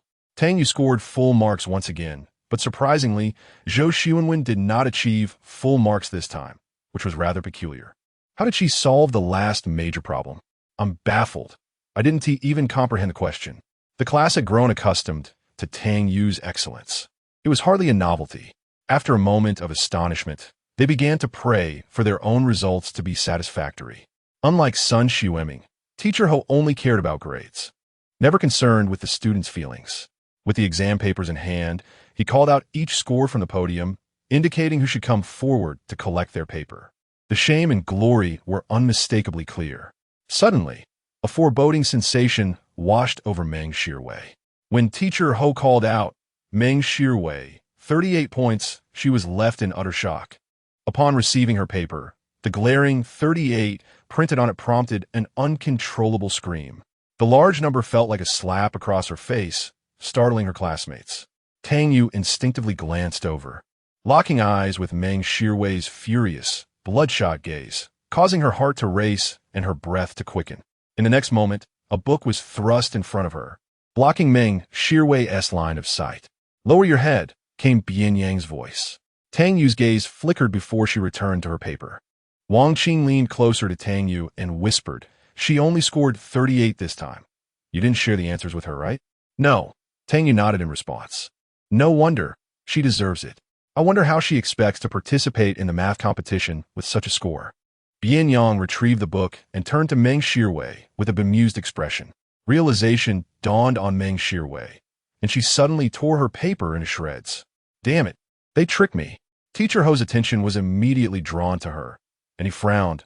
"Meng Shirwei, what are you doing? Why are you shouting and tearing your paper? Is there no discipline left?" Bian Yang raised his hand leisurely as Teacher Ho turned his gaze toward him. The youth chuckled. "Teacher, I heard that Meng Shirwei intends to participate in the mathematics competition. With a score of 38, is she truly going to compete, or merely bring shame to Qingyuan?" Originally, Ho Jiming was reluctant for Meng Shirwei to enter the competition. But due to Zhou Xuanwen's strong recommendation and Meng Shirwei's assurances that she would achieve commendable results in the upcoming mock exam, he reluctantly acquiesced. Yet, with a score of 38, participation in the competition was utterly impossible, and he could not provide an explanation to the other students. Clearing his throat twice, he maintained a stern expression, declaring, "Where did you hear such nonsense? Of course, Meng Shirwei cannot participate. Only the top 3 in this mock exam are eligible to apply for the competition." Understanding the situation, Bian Yang cast a glance at Meng Shirwei, whose face had turned an intense shade of embarrassment. Unable to maintain her composure, she dashed out of the classroom, disregarding Ho's authoritative calls behind her. Wang Qing rolled her eyes at the scene, nearly bursting into laughter. 38 points, such a paltry score, and she dares to compete. It's like a tadpole attempting to display the markings of a frog. Who gave her such audacity? Now she has truly been slapped in the face. Approaching Tang Yu with excitement, she said, "Since she's out, you should go ahead and participate. You needn't worry about running into her." She then slid a registration form across to her. "This is for you from Zhou Xuanwen. I took it for you earlier since you weren't in class. Hurry and fill it out." Just as she finished speaking, Ho Jiming approached Tang Yu's desk. Wang Qing immediately ceased her whispering and focused on her exam paper. "Tang Yu, have you completed the competition registration form Zhou Xuanwen gave you? Hand it to me once you are done," Ho Jiming instructed. Tang Yu glanced at the form on her desk, stood up, and handed it to the teacher. "I'm sorry, teacher, but I will not participate in the competition." Ho Jiming looked at her in surprise. "Why not? With your grades, you might even secure a position and earn extra points for the college entrance examination." Tang Yu shook her head. "I simply do not wish to participate." Seeing her resolute stance, Ho Jiming felt it was a pity. However, he understood he could not coerce her into competing, so he took back the registration form. "If you change your mind, feel free to come to me. The deadline is in 3 days."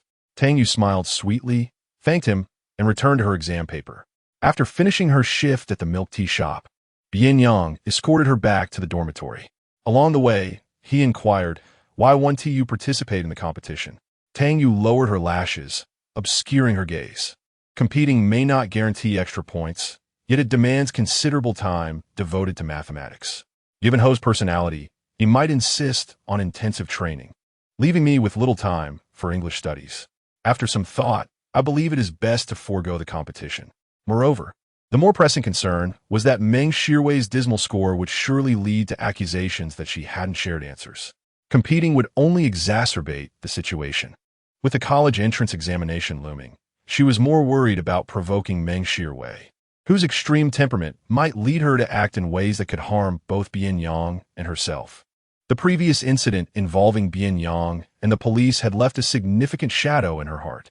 Upon hearing this, Bian Yang chose not to elaborate further, suggesting that she ponder it herself. His casual demeanor inadvertently eased Tang Yu's tense disposition, causing her lips to curve into an involuntary smile. Bian Yang, do you believe I can gain admission to Qingbei? Bian Yang drawled. Of course, without Tang Xiaoyu, it would be a loss for Qingbei. Tang Yu found this amusing. Have you ever been to Qingbei? She inquired with a sense of longing, having heard that during this season, the blossoms of the Bauhinia in Qinghua Garden bloom in vibrant competition, surpassing even the finest parks in Liangqing. As they strolled side by side beneath the moonlight and street lamps, Bian Yang had his hands tucked in his pockets, his gaze fixed in the distance, seemingly lost in reminiscence. Indeed, it is quite beautiful, he remarked softly, lifting a hand to gently pat her head. But Tang Xiaoyu will certainly witness Qinghua Garden someday. We could go fishing by the lakeside then. Tang Yu chuckled. Does the school allow fishing? You must be teasing me. We'll sneak out under the cover of night. Bian Yang declared playfully. You are incorrigible. The boy's laughter was cheeky. We can also pick hydrangeas on Ximin Road or cut peonies in the peony garden. By the way, there's a lover's slope in Qinghua Garden. He winked at the young lady, his gaze lingering on her delicate lips. They say that couples who kiss there will remain together for eternity. Shall we give it a try? Tang Yu was momentarily taken aback. Her cheeks flushed a gentle pink under the streetlight, rendering her particularly enchanting. Bian Yang gazed for a moment longer, his throat tightening with desire. What nonsense are you spouting? The young girl exclaimed in irritation before running off. Bian Yang's teasing laughter followed her like a pursuer, prompting Tang Yu to quicken her pace until she dashed back to the dormitory. TSK, this little sister leaves her older brother behind without even a good night. Bian Yang mused, lowering his head to send a WeChat message, intending to summon her back for a gentle reprimand. As he casually glanced up, he spotted the girl who had confessed to him earlier that afternoon. He beckoned her with a finger, and Lu Shuran shyly pointed to herself. Bian Yang nodded in acknowledgement. Lu Shuran, as friends, urged her to seize the moment. Go on, there's still hope.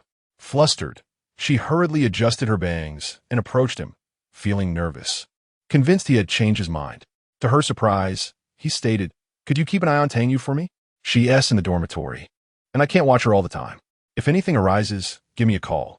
Lu Shuran's smile faltered, her shyness evaporating. You called me over just to watch Tang Yu. What else could it be? Bian Yang shot her a glance.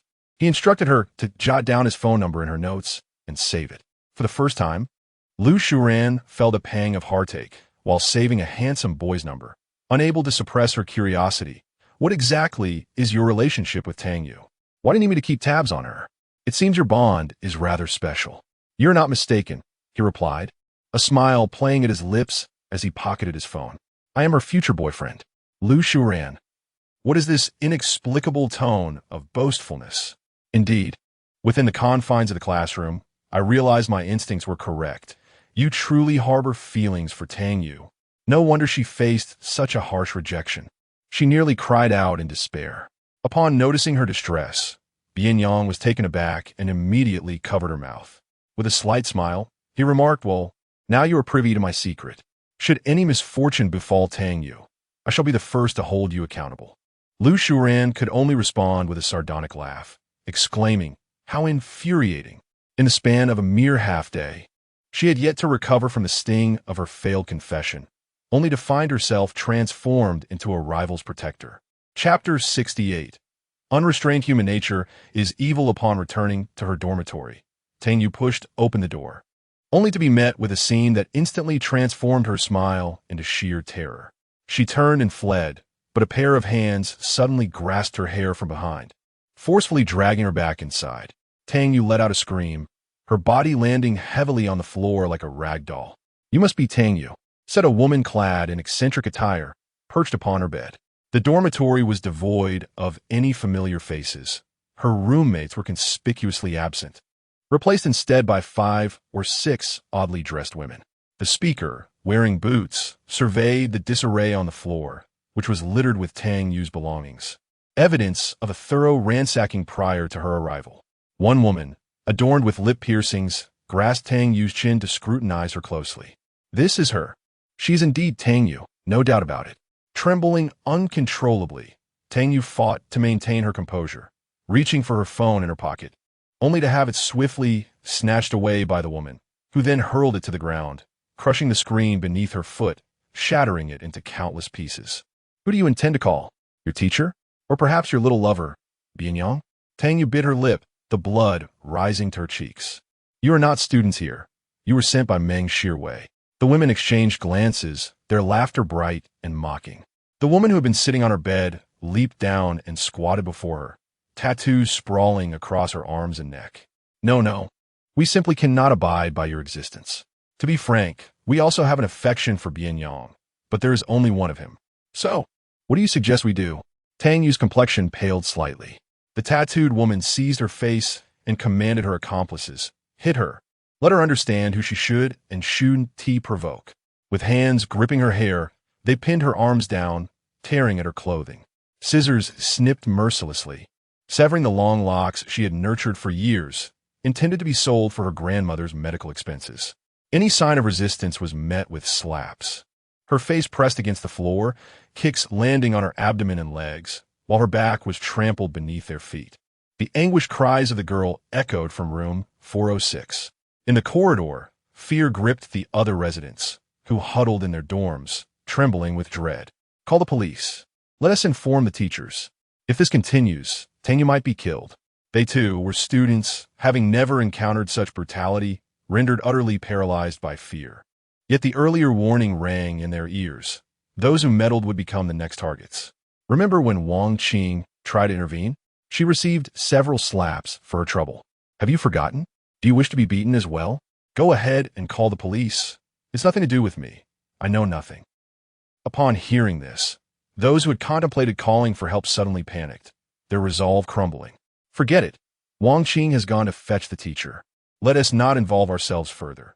After all, it was Tang Yu who provoked outsiders.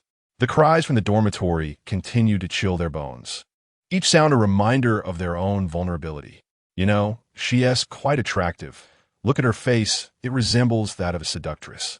I have heard that you are quite the scholar, having excelled in your last examination and achieved a perfect score once again. I cannot help but find amusement in the notion of displaying this so-called scholar's naked form on the school's forum for all to see, allowing everyone a glimpse of the pristine body that is often praised by teachers. It is a curious delight to witness the transformation of such a well-behaved student into a mere object of ridicule. Perhaps I shall erect a sign that reads, "This shameless harlot is on display for all to see," inviting others to come and gaze. One wonders, will she ever find a suitor again? They mock and insult her, deliberately kicking her in sensitive areas. Do they know Tang Yu? No, they do not. Kindness stems from continuous nurturing and correction from a young age, whereas the goodness of adults is often complex, and evil can sometimes merely be evil, devoid of any need for beautification. Pure malice is nothing more than a simple outpouring, a manifestation of jealousy, a desire for destruction, venting frustrations born from dissatisfaction with life. Why should they be scorned for dropping out of school, for being mistreated by men, and even after enduring multiple hardships, remain uncherished? They envy Tang Yu's beauty and accomplishments, resenting her ability to achieve perfect scores and become a favored student, while they languish as the lowest tier of society, struggling to make ends meet.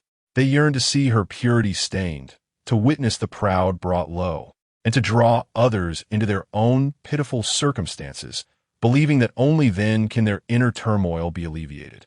This is a manifestation of deep-seated malevolence, intrinsic inferiority, and a nature unrefined by education, akin to children who instinctively harm ants with boiling water, dissecting worms and relishing their suffering, oblivious to the value of life. Unrestrained, human nature breeds evil. The ground is littered with severed strands of hair and torn fabric. Tang Yu curls up on the cold floor, clutching the thin material tightly, as if she is submerged in a viscous darkness, slowly suffocating. After enough verbal abuse and fatigue from their actions, her tormentors take a moment to rest. This wretched girl has proven resilient, emitting not a single cry aside from her pleas for help. The two of you remove her clothing, pose her legs, and capture a few photographs. They assumed the nearly lifeless Tang Yu had no strength left to resist. Yet, in a moment of distraction, she rises from the ground and dashes away. Having saved a phone number, Lu Shuran heads to the convenience store, only to collide with Tang Yu, scattering her snacks everywhere. She crashes against the wall, pain coursing through her, just as she is about to unleash a torrent of curses. She looks up and is taken aback by Tang Yu's state. Tang Yu. The sound of pursuit reaches her ears, and Tang Yu bites her lip, covering herself and flees. Lu Shuran is momentarily stunned until several tattooed women in eccentric attire chase after Tang Yu, at which point she comprehends the unfolding chaos. With arms outstretched, she blocks their path, exclaiming, "Hey, you lot, you're not from this school. How did you get into our dorm?" A group of women cast disdainful glances at her. "Classmate, I advise you not to meddle in our affairs or else." With that, Lu Shuran was roughly shoved. At that moment, Wang Qing arrived, accompanied by the dormitory supervisor and a security guard. "Andy, it's them. They don't belong to our school. They're attacking people in the dorm." The women exchanged glances, disregarding everything else as they pushed through the crowd and fled. The security guard chased after them. Earlier, while trying to find Tang Yu in her dormitory, he had stumbled upon them ransacking Tang Yu's belongings. After a few heated exchanges, Wang Qing had received several slaps, her face still flushed. The dormitory supervisor, irate, exclaimed, "I stepped away for just a moment to use the restroom. And look what happened."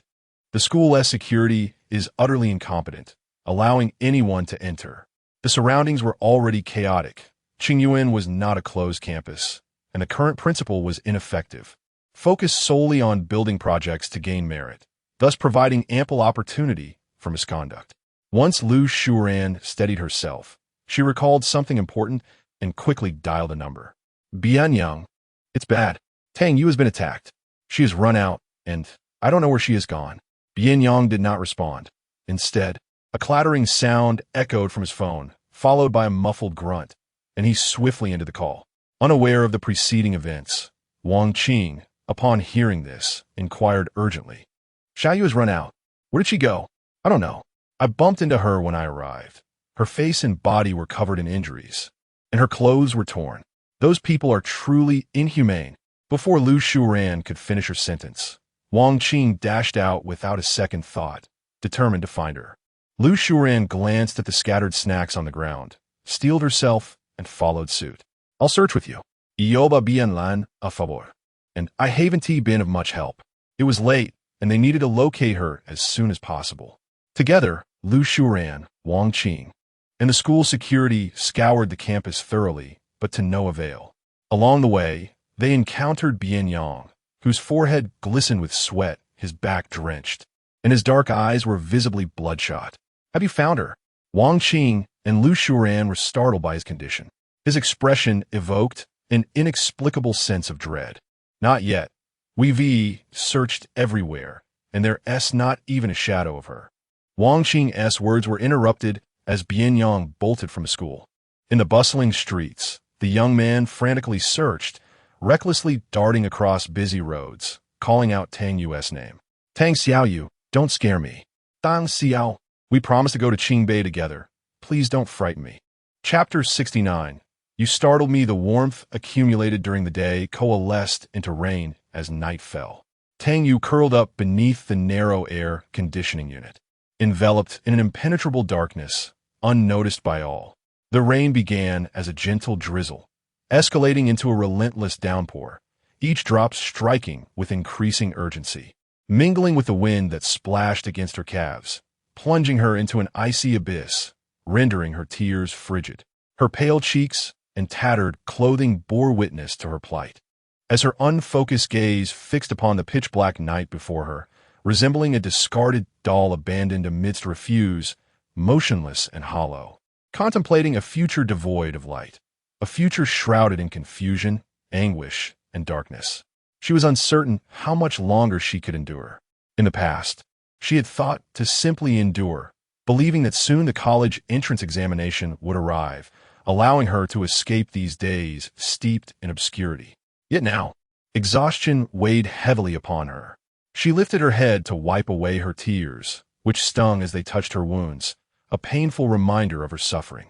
Any movement brought pain, and remaining still did not alleviate it. With eyes open, all she saw was darkness. With eyes closed, the same bleak void persisted.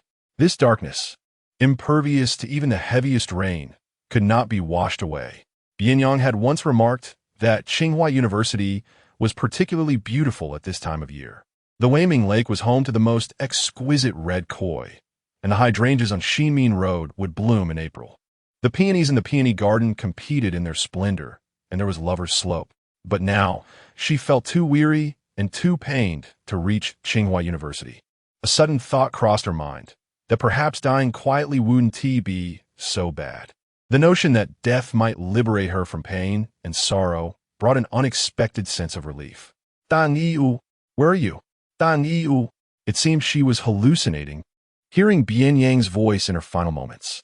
His frantic cries echoed with urgency, desperately calling her name.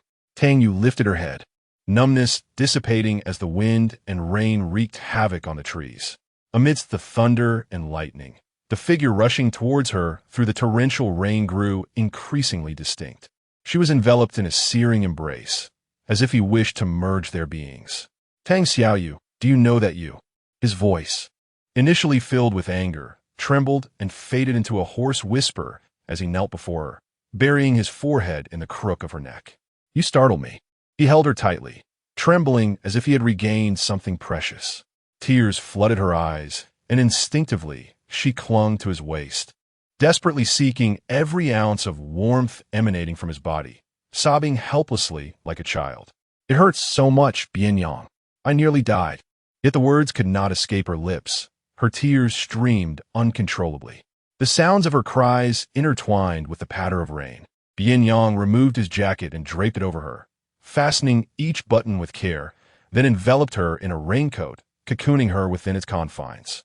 Her arms remained tightly wrapped around his neck, unwilling to let go, as she wept unabashedly before him, her tears cascading down like the relentless rain, surrendering completely to her sorrow, until her eye sockets were swollen from tears, until Bian Yang carefully cradled her and placed her in the car, rushing her to the hospital. She had unknowingly succumbed to unconsciousness. Even in her dreams, her fingers clutched tightly at his clothing, refusing to let go. Qin Mingyu, drive faster. Bian Yang barked, his eyes veined with a fine web of blood. God knows how frantic he became upon seeing Tang Yu drenched in blood. I understand. Please remain calm. With such heavy rain and the multitude of cars on the road, I'm already driving as swiftly as possible. He cranked the heater to its maximum, informing Bian Yang of a spare blanket in the back storage compartment. Bian Yang wiped the tears and rain from the girl's face with a tissue, then wrapped her in the blanket. When he inadvertently touched her in a sensitive area, the unconscious Tang Yu recoiled in pain, whimpering softly. Her condition seemed dire. The temperature of her hands and feet was dropping, and the blood loss was increasing. Bian Yang's expression suddenly shifted to one of acute anxiety. Tang Yu? Xiaoyu, can you hear my voice? Tang Yu wearily fluttered her eyes open, struggling to create a small gap. She parted her lips, attempting to utter something. Bian Yang leaned closer to her lips, hearing her whisper, "Don't call. My grandparents, they will worry." Bian Yang's heart felt as though it were being tightly squeezed, the pain nearly rendering him breathless. "Don't tell them." She clutched at the hem of his shirt, wrinkling it in her grasp. Bian Yang pressed his forehead against her pale, icy cheek, gently wiping away the tears from the corners of her eyes, murmuring softly, "I know, just rest for a moment. Leave the rest to me." He enveloped her cold hand in his warm palm. Feeling the warmth radiating from the boy's hand, she slowly closed her eyes, oblivious to the dark turmoil that surged within him. Qin Mingyu, drive faster. The rainy season in Liangsheng was damp and interminable. The torrential rain pounded against the car, as if intent on driving it into the ground. Qin Mingyu pressed the accelerator to the floor. All right, Bian Yang, you need to calm down. If you're anxious, I become anxious.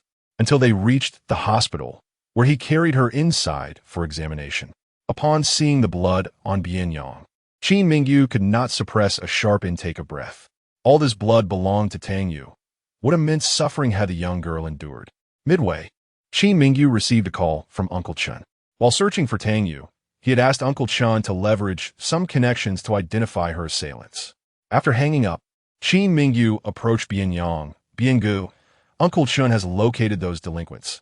I instructed him to have them detained at the police station. Bian Yang leaned against the wall, his brows lowered, devoid of expression, merely lost in thought as he stared at the blood on his hands. A few damp strands of hair threatening to fall into his eyes. Bian Gu? Qin Mingyu observed his lack of reaction and gently tapped his shoulder. Bian Yang snapped back to reality, his dark eyes unfathomable as he gazed at Qin Mingyu. Qin Mingyu was taken aback. It was the first time he had seen him like this. The once defiant and carefree Bian Yang, who faced every situation with an unflinching demeanor, now bore an unmistakable shadow of menace in his eyes. The thought of revealing the whereabouts of those who harmed Tang Yu ignited a fierce urge within him to confront them. Yet, he resolved to await a moment of calm before acting. After being confined to the examination room for over an hour, Tang Yu was finally wheeled out. The doctor, removing his blood-stained gloves, emerged from the room. Bian Yang immediately approached him, inquiring, "Doctor, how is she?" The abdomen has suffered a severe impact, resulting in a ruptured corpus luteum and internal bleeding. There are also visible signs of trauma on her chest, waist, and legs, with pronounced bruising. She's still a minor. Who could have done this? The doctor's brow furrowed tightly, his concern palpable for the young girl so brutally harmed. Bian Yang's fingers, hanging by his side, trembled with suppressed rage. He inhaled deeply, striving for composure. "Doctor, what is required for her treatment? Who are you to the patient? Are her guardians present?" The doctor observed him, noting his youthful appearance, which did not suggest a parental role. With a complicated gaze towards the examination room, Bian Yang felt a lump form in his throat before speaking. "I'm a family member, her brother. Please, if there is anything you need to communicate, do so with me. First, we will initiate intravenous therapy. During this process, I will instruct the nurse to administer medication to the young girl, followed by a 30-minute observation. If her hemoglobin levels decline, we will need to proceed with surgery." As he absorbed these words, the boy's eyes darkened with an increasingly evident fury. The girl, whom he had tenderly cared for less than a month, had been so cruelly victimized right under his nose, left battered and in need of surgery. This injustice could not go unaddressed. Chapter 70. I shall see what this is. Bian Yang and a nurse wheeled the unconscious Tang Yu into the ward. Qin Mingyu, moving in the opposite direction, sought out the doctor with a faint smile. "Doctor, I noticed your hospital collaborates with law enforcement. Could you please assist me in obtaining a medical assessment of her injuries?" Inside the ward, the nurse prepared to administer ointment to Tang Yu's wounds, which necessitated the removal of her clothing. Bian Yang, feeling anxious outside the ward, prompted the nurse to draw a curtain, allowing him to wait just beyond its veil. As the nurse applied the medication, it was inevitable that she would inadvertently touch the wounds. The girl, lost in her unconscious state, instinctively cried out in pain. Reaching for something and murmuring Bian Yang's name, Bian Yang, his fists tightly clenched, could no longer contain himself and approached the nurse. "I will apply the ointment for her." The nurse hesitated. "But you're a male. It might be inconvenient."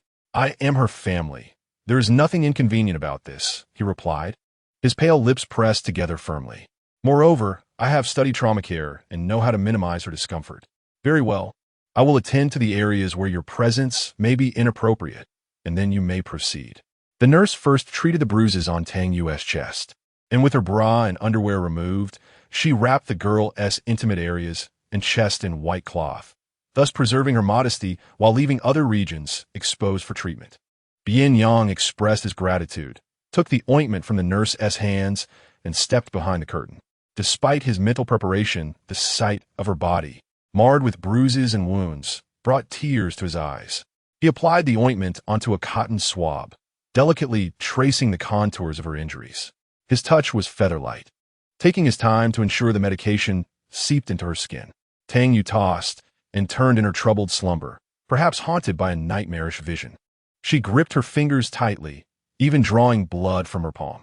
Concerned she might harm herself further, he gently massaged her clenched fingers until she finally relaxed. Then, intertwining his fingers with hers, he held her hands to prevent any self-inflicted injury. Bian Yang kept vigil over the young girl throughout the night. Fortunately, her hemoglobin levels remained stable, and there were no signs of further bleeding, thus avoiding the need for surgery. However, she spent the early part of the night in a state of half-sleep, tormented by nightmares. It was not until the latter half of the night, when a medication in her fore began to take effect, soothing her into a deep slumber, that she found respite. With utmost care, Bian Yang dressed her in a hospital gown and gently combed through her hair, which had been haphazardly cut. Her long locks, now resembling tattered silk, seemed to echo his anguish. Gripping the comb tightly, he felt its teeth dig into his flesh, tears cascading from his bloodshot eyes onto her cheek.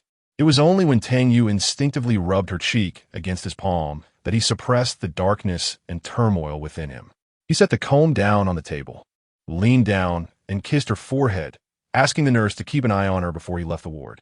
Tang Yu's clothing was beyond salvage, stained with blood. He resolved to visit a store to procure garments and undergarments for the young girl, as well as some daily necessities.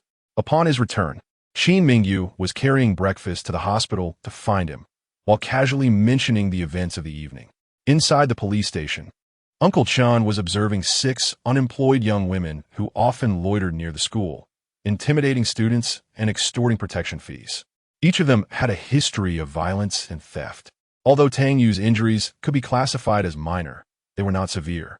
Even with a competent lawyer, the most they would face is a 6-month sentence before being released. This group, emboldened by their light sentences, felt free to bully students, as detention was merely a routine occurrence for them. After a brief period, they would return to their old ways without a care in the world. At this point, Qin Mingyu's fists clenched tightly.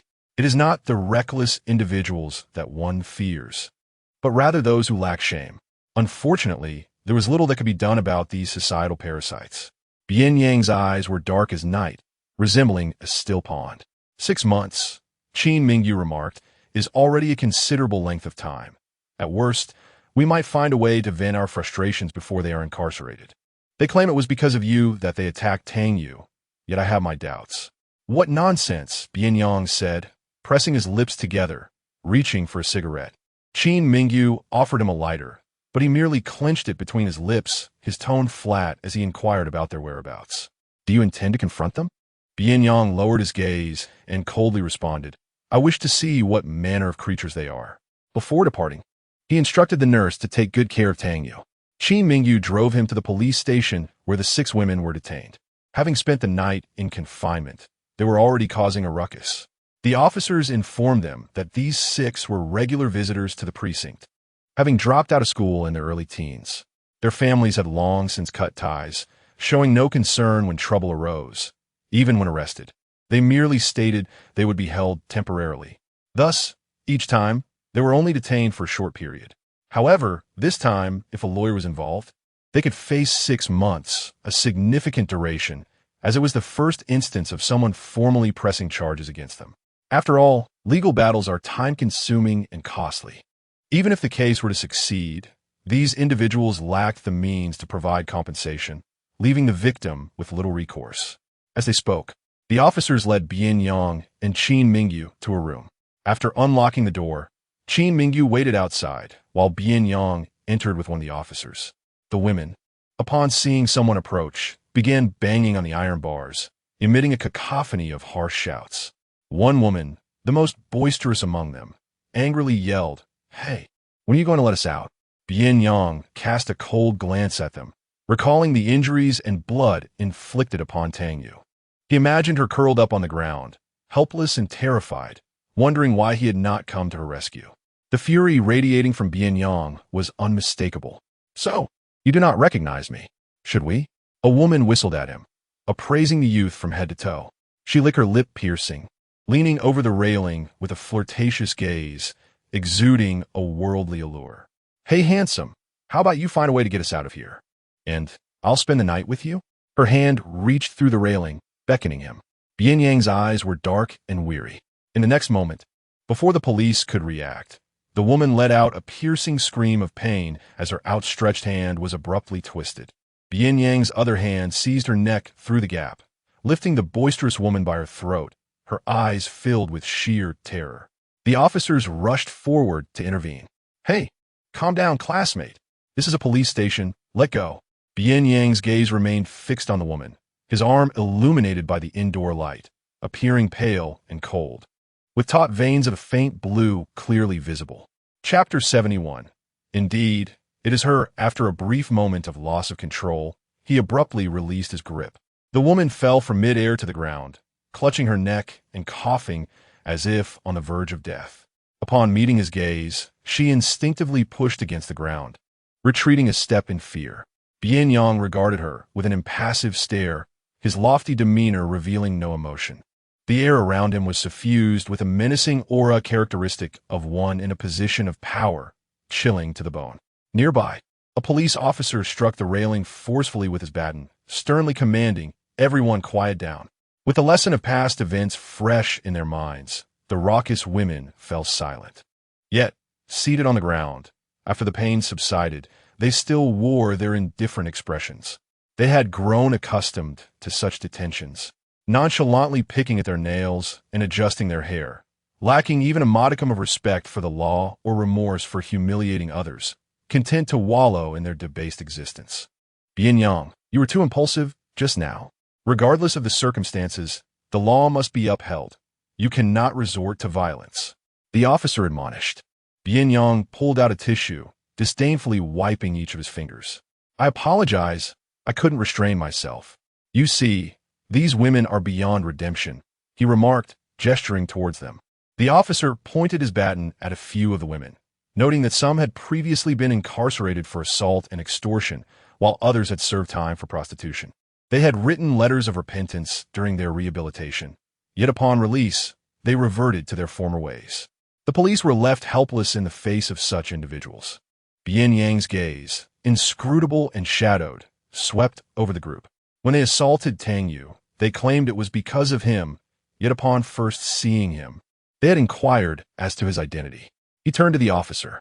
Did you not mention that they are often in need of money and frequently extort others?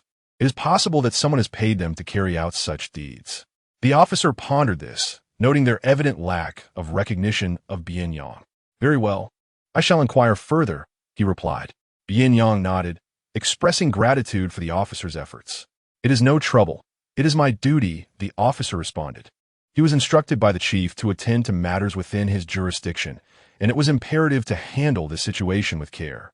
As Bian Yang exited the room, Qin Mingyu asked, how did it go? Bian Yang did not respond, instead retrieving his phone and dialing a number. Uncle Li, please assist me in investigating something. I will send you a list. Check if there have been any unusual financial transactions in these individuals' accounts over the past few days. Qin Mingyu looked at him in surprise.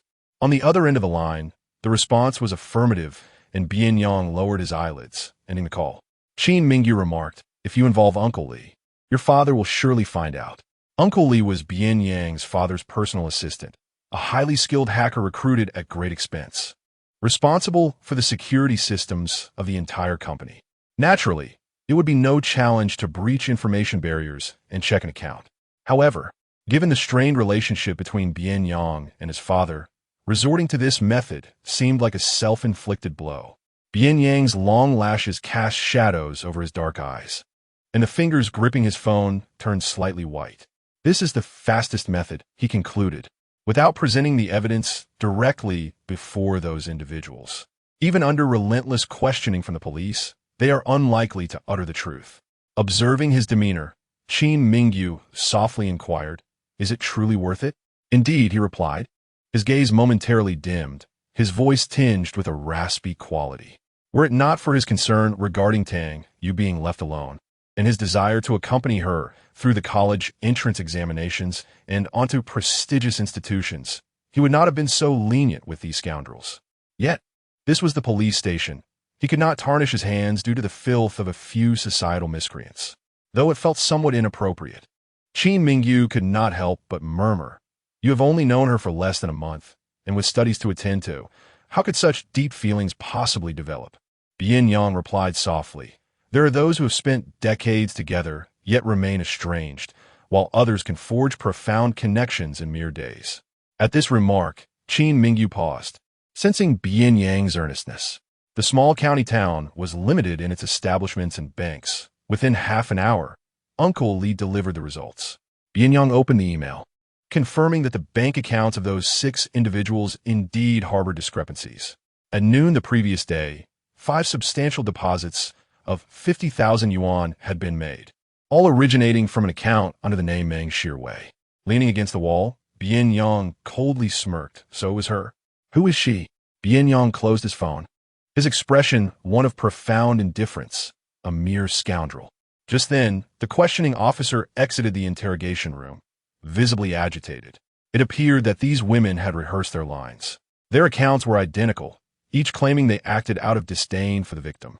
Bian Yang presented the email to him, and the officer's expression shifted to one of unease, his demeanor growing increasingly complex. 6 accounts had simultaneously received 50,000 yuan. Any fool could discern the irregularity. The officer retrieved his phone, stating, "Send me this information. I will dispatch someone to verify it. If this is indeed the case, that Meng Shirwei and these women are likely accomplices, I can proceed with arrests." Bian Yang forwarded the email to him, and the officer took the evidence to have his colleagues verify the findings. Simultaneously, the 6 women were separated and detained for individual questioning. Armed with the bank statements, the women initially protested, claiming no connection to the incident. However, one could not withstand the pressure and eventually divulged the entire story. She recounted how Meng Shirwei had paid them to infiltrate the premises during a moment of laxity from the security, coinciding with the end of classes at Qingyuan. After the tumult, dawn had broken. The officer emerged from the interrogation room, finding Bian Yang and Qin Mingyu still waiting in the office. He promptly shared the developments with them. The women admitted to being hired to commit the assault, yet after a night of toil, he suggested they take a well-deserved rest before proceeding with further matters. Bian Yang rose from his chair, asserting, "I believe it is prudent to act without delay. Let's proceed at once." The young officer, having interrogated several individuals for hours, was indeed wearied and longed for a respite. With a sigh of frustration, he remarked that even if they could go, capturing someone was currently impossible. An arrest warrant sanctioned by the director was indispensable. Qin Mingyu smiled and retrieved his phone, assuring, "No worries. I shall call Uncle Zhang to secure the approval for the arrest warrant." The young officer was left speechless, realizing that this operation was utterly futile. With the warrant secured, Bian Yang accompanied the police to the Meng residence. At that moment, Meng Shirwei lay upon her ornate bed. In her dreams, she donned a resplendent white wedding gown, hand in hand with the impeccably suited Sun Wan, as they approached the sacred altar where a priest officiated their grand ceremony. Just as the priest inquired if Sun Wan would take her as his wife, he suddenly released her hand, apologetically confessing, "I'm sorry, Shirwei, but my heart belongs to Tang Yu. I cannot marry you." Ignoring her cries and pleas, he callously abandoned her at the altar, departing with Tang Yu from the wedding venue. Meng Shirwei awoke from the nightmare, beads of cold sweat dotting her forehead. Thankfully, it was merely a dream. Yet, her expression twisted into a grimace as she slammed her fist onto the blanket. In the dream, she had dared to compete for Sun Wan. How despicable! But surely, that wretched woman was not faring well at present. Meng Shirwei chuckled coldly, knowing the women she had enlisted were nothing but ruffians, merciless in their actions. Bian Yang typically shadowed her, but he could not always be in Tang Yu's proximity. He could not enter the dormitory. Even if she failed to secure a spot in the competition, she could ensure that Tang Yu would be barred from participating. Just as the triumphant smile began to form on her lips, a commotion erupted from downstairs. Chapter 72. The arrest, sir, madam, the police have arrived. What do you intend to do? Arrest someone? What kind of nonsense is this so early in the morning?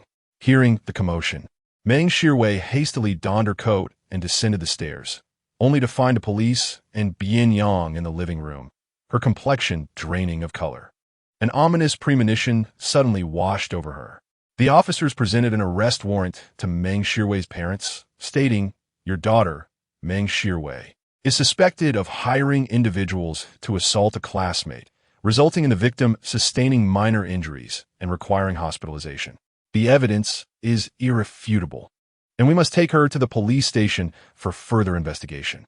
Meng's father's expression shifted dramatically. "What nonsense! How could Shiwei possibly do such a thing? You must be mistaken." Bian Yang slowly raised his gaze, his icy stare locking onto the stunned Meng Shiwei, who stood frozen at the top of the stairs. Startled, she turned and fled, only to lose her footing and fall to the ground. Bian Yang gestured to Qin Mingyu, who swiftly ascended the stairs and seized Meng Shiwei by the collar, dragging her down. "Mom! Dad!" Meng Shiwei thrashed against Qin Mingyu's grip, trembling as she lunged toward her parents. Meng's mother shielded her daughter behind her, declaring, "Whoever you are, no one is taking my daughter away today. This talk of assault, of attacking classmates, is utter nonsense. Even if there was a scuffle, it was merely a trivial matter among classmates.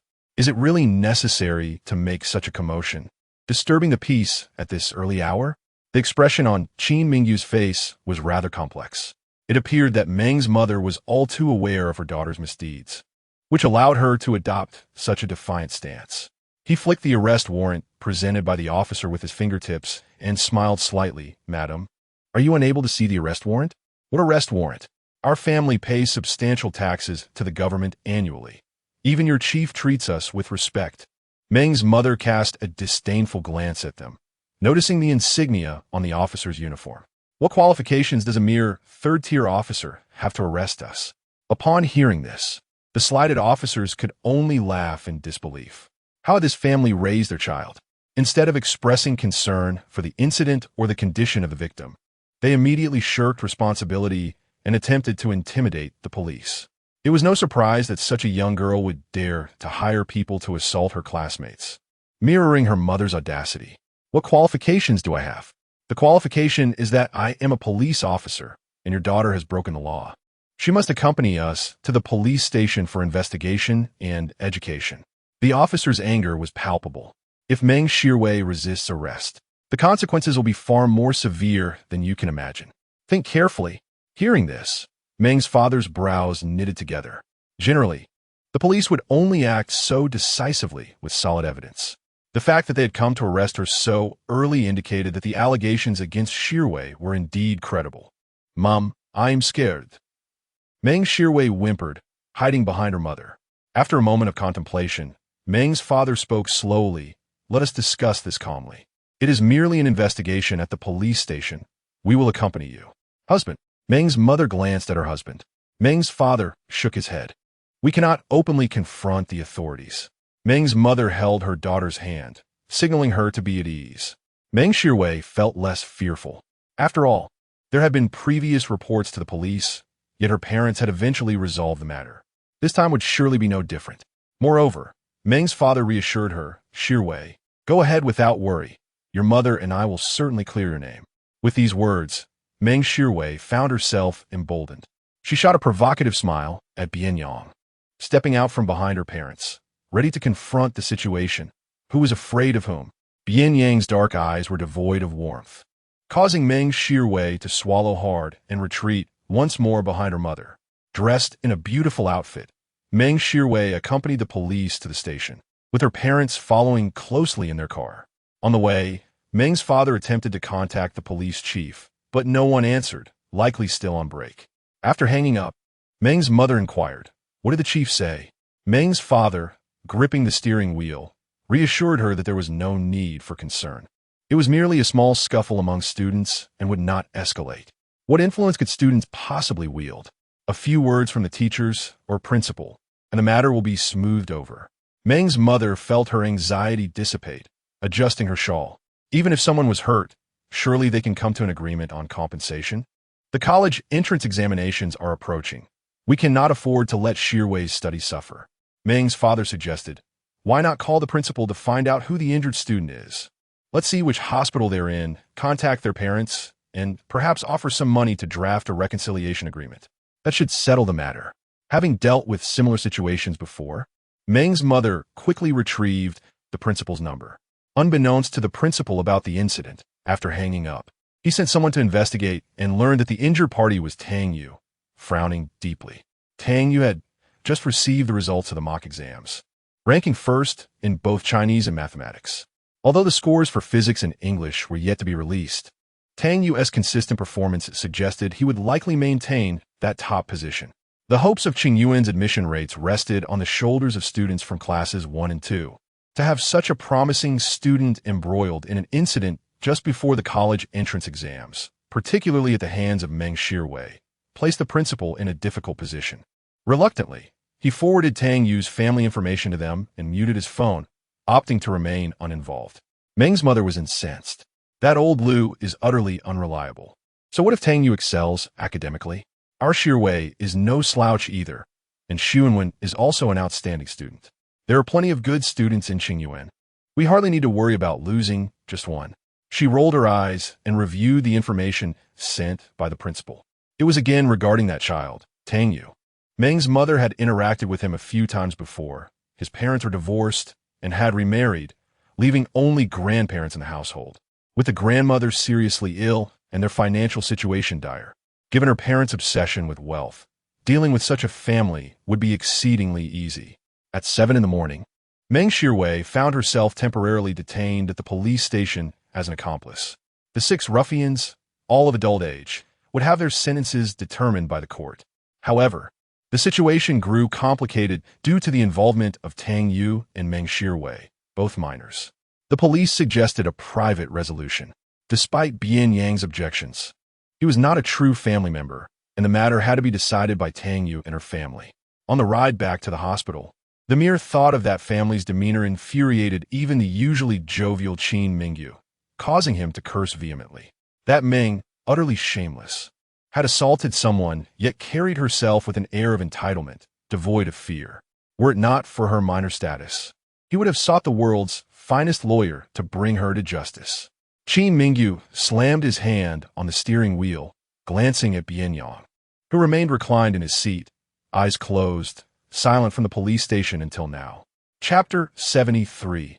Unworthy of such individuals, however, upon reflection, the outcome of this matter ultimately hinges on the attitude of Tang Yu and her family. Even if Tang Yu refuses to settle privately, the individual, surnamed Meng, cannot be held accountable. Firstly, even if it is proven that she hired someone else to act on her behalf, the actual perpetrator is not her. Secondly, she is a minor. Thirdly, Tang Yu's injuries are classified as minor wounds. Despite our efforts, she would merely receive a brief admonition from the police before being released. Qin Mingyu's words, though harsh, ring true. No matter the extent of our outrage, current legal provisions render Meng Shirwei incapable of receiving just retribution. The faint glow of streetlights filtered through the car windows, casting shadows upon the man's visage. Half of the youth's form remained cloaked in darkness, his profile indistinct and elusive. Qin Mingyu initially believed he had exhausted himself throughout the day and succumbed to slumber, yet the moment his phone rang, he immediately opened his eyes and answered the call. "What has happened to Xiaoyu?" he inquired, his voice laced with concern as the caregiver on the other end spoke. He straightened his posture, signaling Qin Mingyu to accelerate. "I'll return at once. I appreciate your diligence," he heard Bian Yang respond before the call was disconnected. "Is Tang Yu awake?" Qin Mingyu asked. "Not yet," came the reply, his brow furrowed. "She is restless in her sleep, plagued by nightmares, and repeatedly uttering a certain name that evokes a sense of profound insecurity." The caregiver, upon hearing that name, had promptly called. Qin Mingyu exhaled sharply, muttering a few choice words about that wretched individual. "Even if she is a minor, I must devise a way to ensure she has a record. The juvenile protection laws are meant to safeguard the victims. Why should she escape unscathed? I will not rest until I find a method to cast her upon the pillar of shame." Bian Yang's voice emerged, cold and heavy. If one commits evil and faces no consequences, they remain oblivious to their wrongdoing. Establishing a record is merely the first step. I intend for her to experience the bitterness of powerlessness. By the time they returned to the hospital, it was already 8 o'clock. Bian Yang hurriedly made his way to Tang Yu's hospital room. 3 bags of 4 fluids hung, and she lay in bed, clad in a blue and white striped patient gown. her forehead glistening with layers of unremovable cold sweat, resembling fragmented ice floating upon the ocean's surface, easily cast aside by the tides with the slightest pressure. Bian Yang took the towel from the caregiver, bending down to gently wipe her cheeks and neck. No. She seemed trapped in a nightmarish reverie, sweat beading upon her nostrils, her entire body tense, as if her wounds threatened to rupture. In her dream, she watched helplessly as the devilish Meng Shirwei plunged a knife into Bian Yang's body. He collapsed to the ground, blood spilling around him. No matter how she cried out his name, there was no response. Bian Yang, she jolted awake, gasping for breath. Bian Yang swiftly approached, grasping her hand. Xiao Yu, it's all right, take a moment, do not worry, everything is fine. He repeated these words continuously, his slightly hoarse voice gradually bringing focus to Tang Yu's vacant gaze. She gazed intently at Bian Yang, who stood before her, unscathed. After a long moment, tears began to mist her eyes, and her voice emerged, hoarse and gravelly. I'm here, he replied. May I hold you? Tang Yu's voice trembled slightly. Tears streamed from the corners of her eyes, soaking into the pillow, for she was engulfed by fear, terrified that this moment was but a dream. Bian Yang bent down to embrace her, and she instinctively wrapped her arms around his neck, burying her cheek against him, her scorching tears seeping through him. He dared not hold her too tightly, fearing the wounds on her body, his hands gently supporting her upper body, ever vigilant for any signs of distress. Her back was slick with perspiration, the hospital gown clinging half-damp to her skin. An uncomfortable sensation, undoubtedly. It's all right, Tang Xiao Yu. I want tea, let anything happen to you, he said with careful enunciation. Tang Yu tightened her grip around his neck, her strength increasing, and Bian Yang felt her body tremble slightly.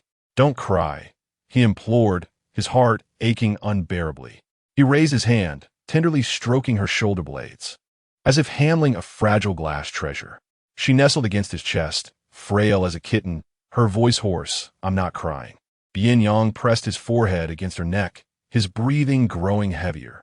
You may not cry, but you must tell me if you feel sad, angry, or afraid. And where it hurts. Tang Yu's nose tingled painfully. Her delicate fingers clutched his garment tightly. Am I too cowardly? Tang Xiao Yu, you are not cowardly. There are 100 ways in which you exhibit bravery. Even showing vulnerability once is a form of courage. The mere fact that you stand before me fills me with immense gratitude. Bian Yang inhaled deeply, suppressing the tightness in his chest. Rest assured, I will not let Meng Shirwei go unpunished. Tang Yu stiffened, lifting her head from his chest. It's her eccentric, she said, a self-deprecating smile tugging at her lips. No matter what I do, I cannot escape. She must pay the price she deserves. Bian Yang's gaze darkened. Even if it required unconventional methods, he would ensure Meng Shirwei understood the meaning of regret. Tang Yu bit her dry lips, shaking her head. The law cannot touch her. She is still a minor. She had reported her before, but it had ultimately come to nothing, dismissed as mere schoolyard scuffles. Coupled with the Meng family's influence, Meng Shirwei continued to act with impunity. Bian Yang cradled her face in his palm, gently caressing her cheek, his eyes dimmed with resolve. I will find a way. A shadow flickered in his gaze, and Tang Yu rose from his embrace, sharply attuned to his unusual emotions.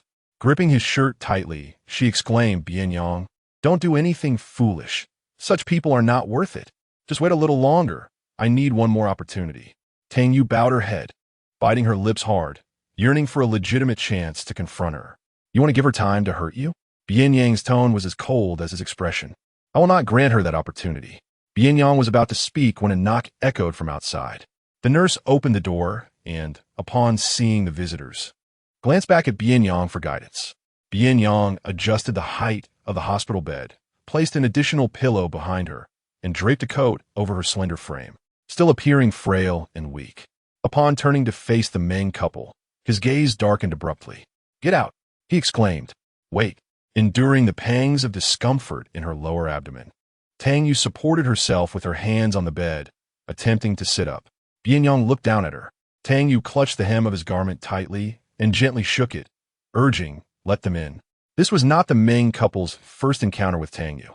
She had previously reported incidents to the authorities, but none had resulted in such severe injuries.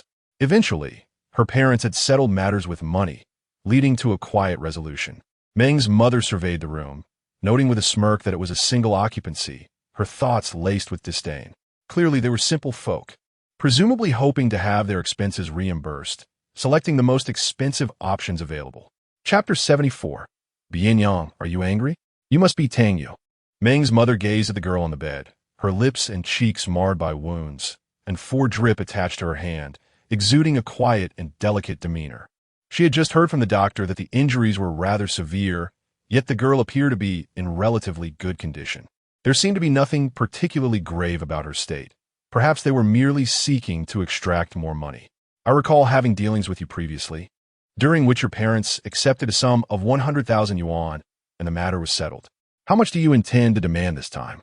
100,000 or 150,000? Meng's mother, adorned in ostentatious jewels, despite just emerging from the police station, maintained an air of superiority. Any amount beyond that will not be considered. Your injuries warrant at most 150,000. Bian Yang's hand, hanging at his side, clenched into a fist, the veins on the pale back of his hand becoming prominent. These despicable wretches. Tang Yu observed her in silence, displaying no trace of humiliation, as if accustomed to such treatment. Auntie, you have 2 choices. Her voice was calm and steady, though faint yet powerful. First, I will not accept a settlement, and your daughter Meng Shirwei's record will remain tarnished. Second, I will accept a settlement, but with conditions. Bian Yang looked at her in astonishment, seemingly taken aback by her assertiveness. Dan Xiao. Tang Yu interrupted him. Bian Yang, do not speak. Bian Yang's expression darkened. Meng's mother quickly replied, of course we can settle. What are your conditions? Just ensure they are not excessive. As long as a settlement is on the table, Meng's father added, you are classmates. Let us discuss this amicably. Whether it involves money or other matters, we can negotiate. I want Meng Shirwei to either withdraw from school or to transfer to another institution. That is out of the question. Meng's mother immediately objected. Qingyuan is the finest high school in the county. She had donated a building to the school to ensure her daughter remained in the elite class. If she transferred, would that not render her financial contributions futile? Tang Yu did not press the issue. Very well, then let Meng Shirwei bear a record. Her expression remained composed. I understand that having a record will complicate future job prospects and civil service examinations. Naturally, your family need not worry about her striving for success. Yet a record would still be undesirable. Meng's mother was seldom threatened, especially by a mere girl still in her youth. Her sharp voice pierced through the hospital room. You think you can threaten anyone? You believe a record can be imposed just like that? You underestimate our family's influence. Believe me, even if you refuse to settle, my daughter will not be left with a record. Go ahead and try. Bian Yang interjected coolly, his dark eyes sharp and piercing, standing beside the girl's bed, emanating an aura that belied his youth. Meng's mother felt an inexplicable unease. Yet, he was just a child. What was there to fear? In Liangcheng, who could possibly stand against the Meng family? Just as she was about to retort, Meng's father suddenly spoke in a grave tone. A settlement is acceptable, but withdrawal or transfer is not. With the college entrance examination approaching, transferring now would adversely affect Shirwei's academic performance. Propose another demand, and we shall do our utmost to accommodate you. Bian Yang's face darkened, wishing to throw them all out, yet the young girl grasped his hand. She did not look at him, steadfastly confronting the adults, clutching his hand as if drawing courage from his connection. Since dropping out was not an option, she proposed to write a letter of remorse and publicly reflect on her actions in front of the entire school, assuring that she would never again commit any act that could harm her. This was her bottom line. If it was unacceptable, then they could part ways at the police station. Upon finishing her statement, Bian Yang felt her grip on his fingers tighten. He enveloped her fist within his palm, the warmth emanating from him gradually calming her trembling frame. You're being rather harsh, aren't you? To read it aloud before the whole school is out of the question. You could simply take some money and be done with it. Don't push your luck.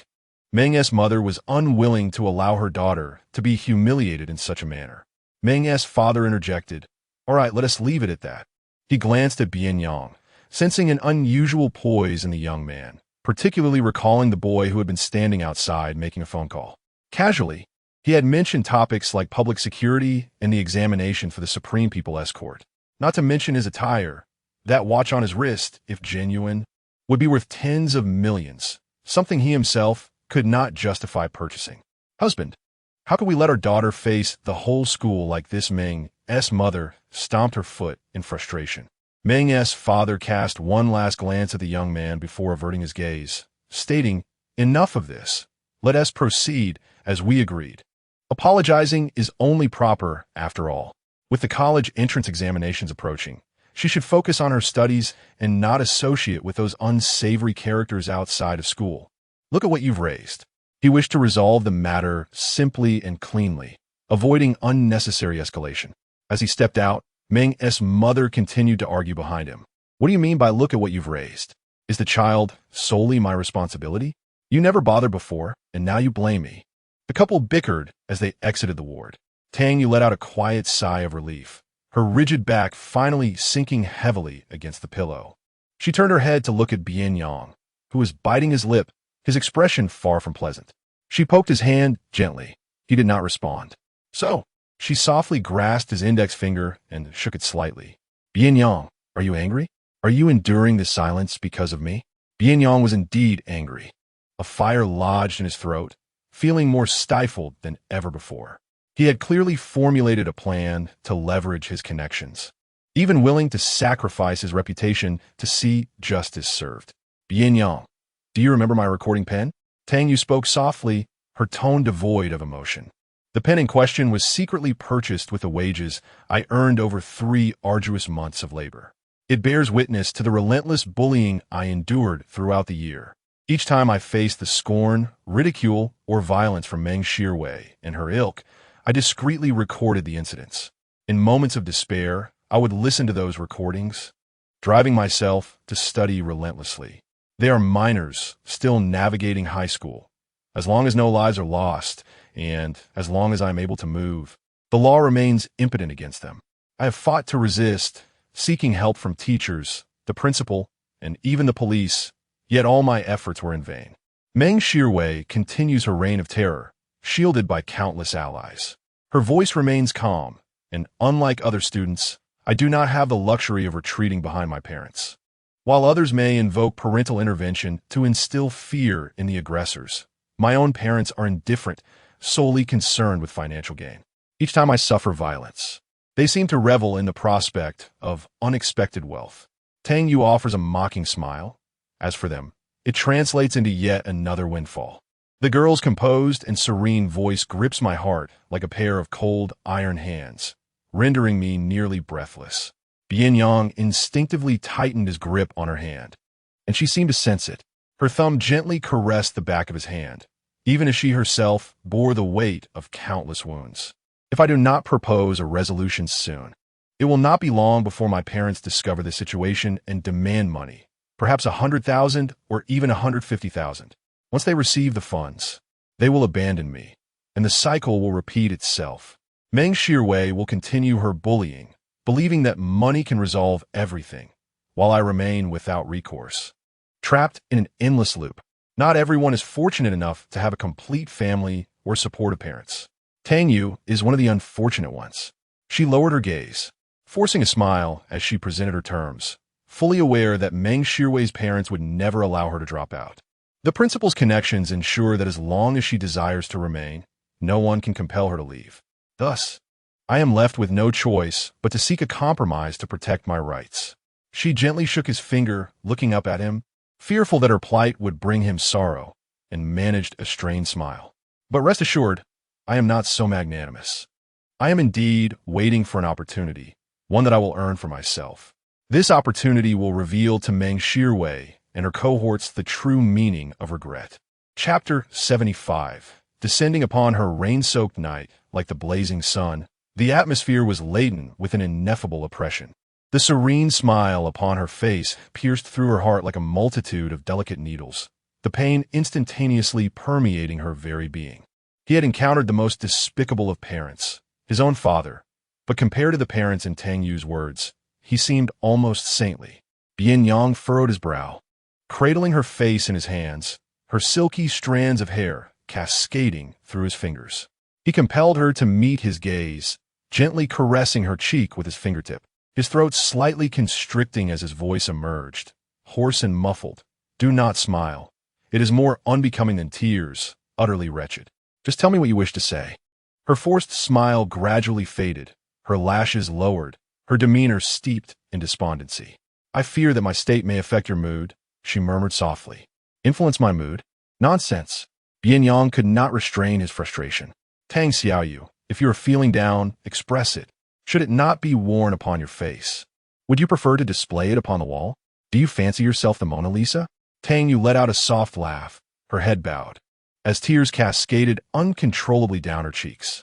Bian Yang felt a profound ache in his heart as her long, thick lashes drooped, drenched by the tears that flowed freely, each drop warm and searing as it landed in his palm.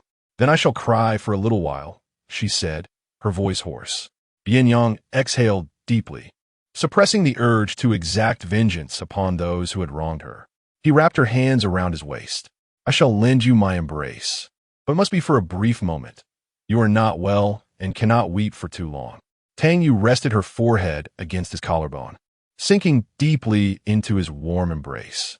Bian Yang raised a hand to stroke the back of her head, gently soothing her with tender motions.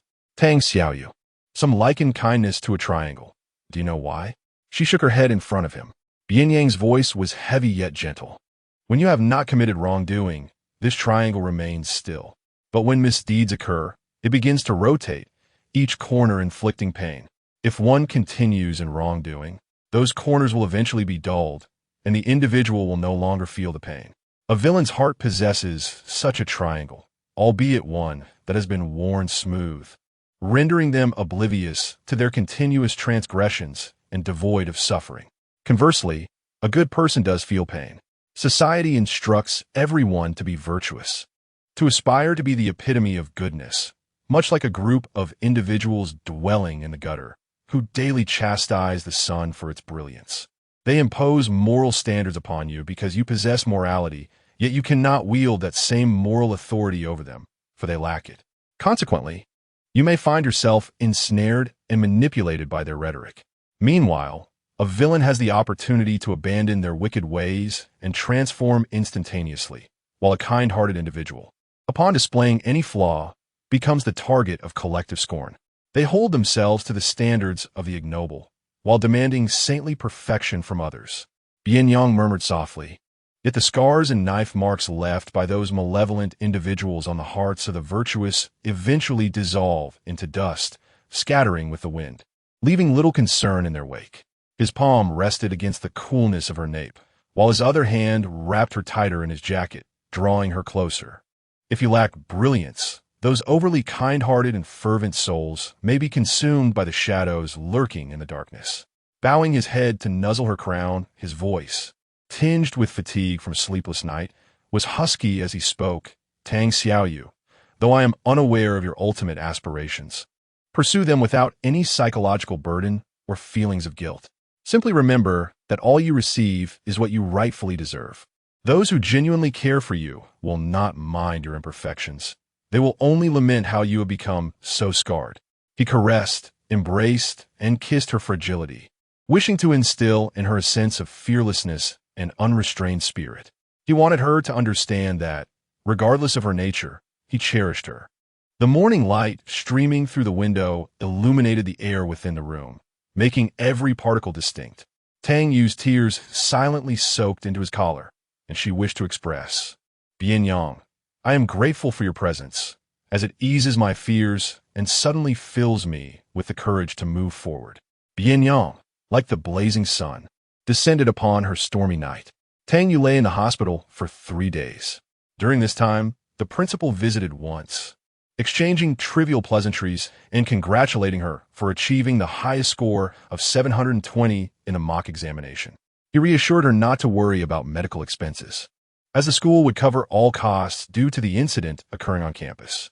Regarding Meng Shirwei's apology, the principal mentioned that it would be arranged for the flag-raising ceremony next Monday, where Meng Shirwei would publicly read her letter of reflection. Restless in her hospital room, Tang Yu requested Bian Yang to bring her the corrected mock exam papers. Previously, her English scores hovered around 130, but she had improved by 7 points this time, achieving a score of 137. Her mistakes were still concentrated in reading comprehension and listening, yet her progress was undeniable. She meticulously dissected each error, analyzing the knowledge points involved, and scoured the internet for hundreds of similar questions to practice until she could thoroughly understand and apply the concepts. Finally requesting Bian Yang to photocopy the mock exam for her to redo from start to finish. Only after eliminating all mistakes did she discard the nearly tattered original paper into the trash. As for Bian Yang, aside from Tang Yu's insistence that he attend classes punctually, he spent the remainder of his time lingering in her hospital room. The sofa served as his bed, conveniently allowing him to care for her. When he brought lunch, Tang Yu was deeply engrossed in her studies, leaning over the small table beside her bed. To facilitate her work, the 4-needle was inserted into the back of her left hand. In her pursuit of answers, she became so absorbed that she was oblivious to Bian Yang's presence, even as he sat there for 10 minutes. Finally, unable to bear it any longer, he took her pen and papers away, spread the meal across the table, and placed chopsticks in her hand. Tang Yu continued to grumble, stating that she could have been discharged by now if he hadn't prevented it, lamenting the academic progress she had lost over the past 3 days. Bian Yang's lips twitched as he surveyed the bed strewn with books and papers. Despite being in a hospital, the room was filled not with the scent of disinfectant, but with the fragrant aroma of knowledge. The assignments assigned by all her teachers during these 3 days were far inferior to what she had managed to complete herself. Those who knew she was there to recuperate might well assume she was diligently honing her skills to become a master of tests. That is quite an exaggeration. Tang Yu glanced at the meal, then at him, questioning whether it was even cafeteria food, as he hadn't used her meal card to buy it. "Just eat your food and stop talking so much," Bian Yang retorted sharply, yet his hands remained busy, organizing the books beside her into neat stacks, separating completed assignments from those yet to be done, and placing the error notebook and notes prominently. Once he had finished, he tossed a mobile phone onto her desk. Tang Yu picked it up, her curiosity piqued. It was a new phone. She looked up at him in confusion. "Did you buy this?" Her brows furrowed as she pushed it back. "It's too expensive. I can't accept your things." Bian Yang clicked his tongue and scoffed. "Who bought you a phone? This was purchased with the compensation from those who damaged your old one. I merely brought it along for you." Tang Yu regarded him with skepticism, clearly doubtful. "When have I ever deceived anyone?" he declared, then handed her a folded piece of paper, and this too. Opening the paper, she found it to be a police report. Bian Yang raised an eyebrow as he watched her carefully tuck it away beneath her pillow. "Now you believe me?" he inquired. Tang Yu smiled, her eyes sparkling like glass marbles in the sunlight. "Bian Yang, you've gone through quite a bit of trouble for me." He settled onto the sofa, legs casually spread open. "What do you need that for?" "It's useful at any rate." He didn't press further and nodded towards her meal, saying, "I've already transferred your old SIM card to the new phone. All your information should be intact. Check if anything is missing." As Tang Yu ate, she unlocked the phone, her password still being 6 ones, and even the screensaver remained unchanged. The WeChat chat history had synced perfectly. Opening the photo album, she found all her test papers and mistakes intact. She then ventured into the private album, discovering nothing amiss. "When did you take these photos of me?" A light, airy voice suddenly floated above her. Tang Yu's hand jolted, realizing Bian Yang had appeared beside her, peering down at her. Instinctively, she covered the phone screen with both hands, her gaze darting about in a panic, unsure of where to place it. Chapter 76. The unlikely birth of a swan egg from 2 toads. "You are mistaken. That is not you," she explained in a hurried manner. "Then tell me, who at school possesses a more striking silhouette than I?" Tang Yu zito. Her silence prompting Bian Yang to bend down and observe her, a wild smile dancing on his lips. "Tang Xiaoyu, I saw it all. I am undeniably handsome. What is there to deny? Having my picture taken is nothing to be ashamed of." He pried her fingers apart playfully and, with his phone in hand, studied the image of her silhouette with a thoughtful expression. It seemed to be from a moment he had escorted her back to the dormitory before an exam. His peripheral vision caught a glimpse of the young lady, her head lowered, cheeks flushed. Bian Yang's fingers twitched as he opened the camera app, switching to the front-facing mode. Leaning slightly closer, he urged, "Tang Yu, look up." Oblivious, she raised her head in confusion. With a click, Bian Yang captured the moment. By the time Tang Yu realized what had occurred, he had already straightened up, a broad grin on his face as he sent the photo through WeChat. Why not take the picture boldly?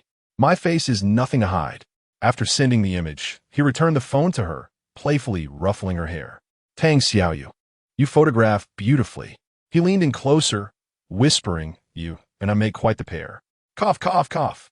Tang Yu nearly choked on his words, her eyes shimmering with moisture as she glared at him, exuding a delightful petulance. "What nonsense are you talking about?" Her voice was barely audible, retreating as she buried her phone within the covers. Bian Yang found her utterly charming, a smile playing at the corners of his eyes as he feigned innocence. "What did I say?" Tang Yu, exasperated, reclined backward, pulling the blanket over her head, choosing to ignore him. Suppressing his laughter, Bian Yang gently lifted the blanket, revealing her little face, ensuring she was not suffocating. "Fine, I shall refrain from jesting. You should eat well. I will step out to fetch hot water." Though he loved to tease her, he was cautious not to overdo it, fearing he might startle her further. Seeing her blush profusely, he invented an excuse to leave the room. Once the door closed behind him, Tang Yu tentatively emerged from her cocoon of blankets, her cheeks still slightly flushed, perhaps from the heat. She retrieved her phone, reopening the photo he had just taken. After 3 days of care, the bruises on her face had faded significantly, yet some faint discolorations lingered. In the snapshot, she appeared oblivious, not even glancing at the camera, her expression rather dazed.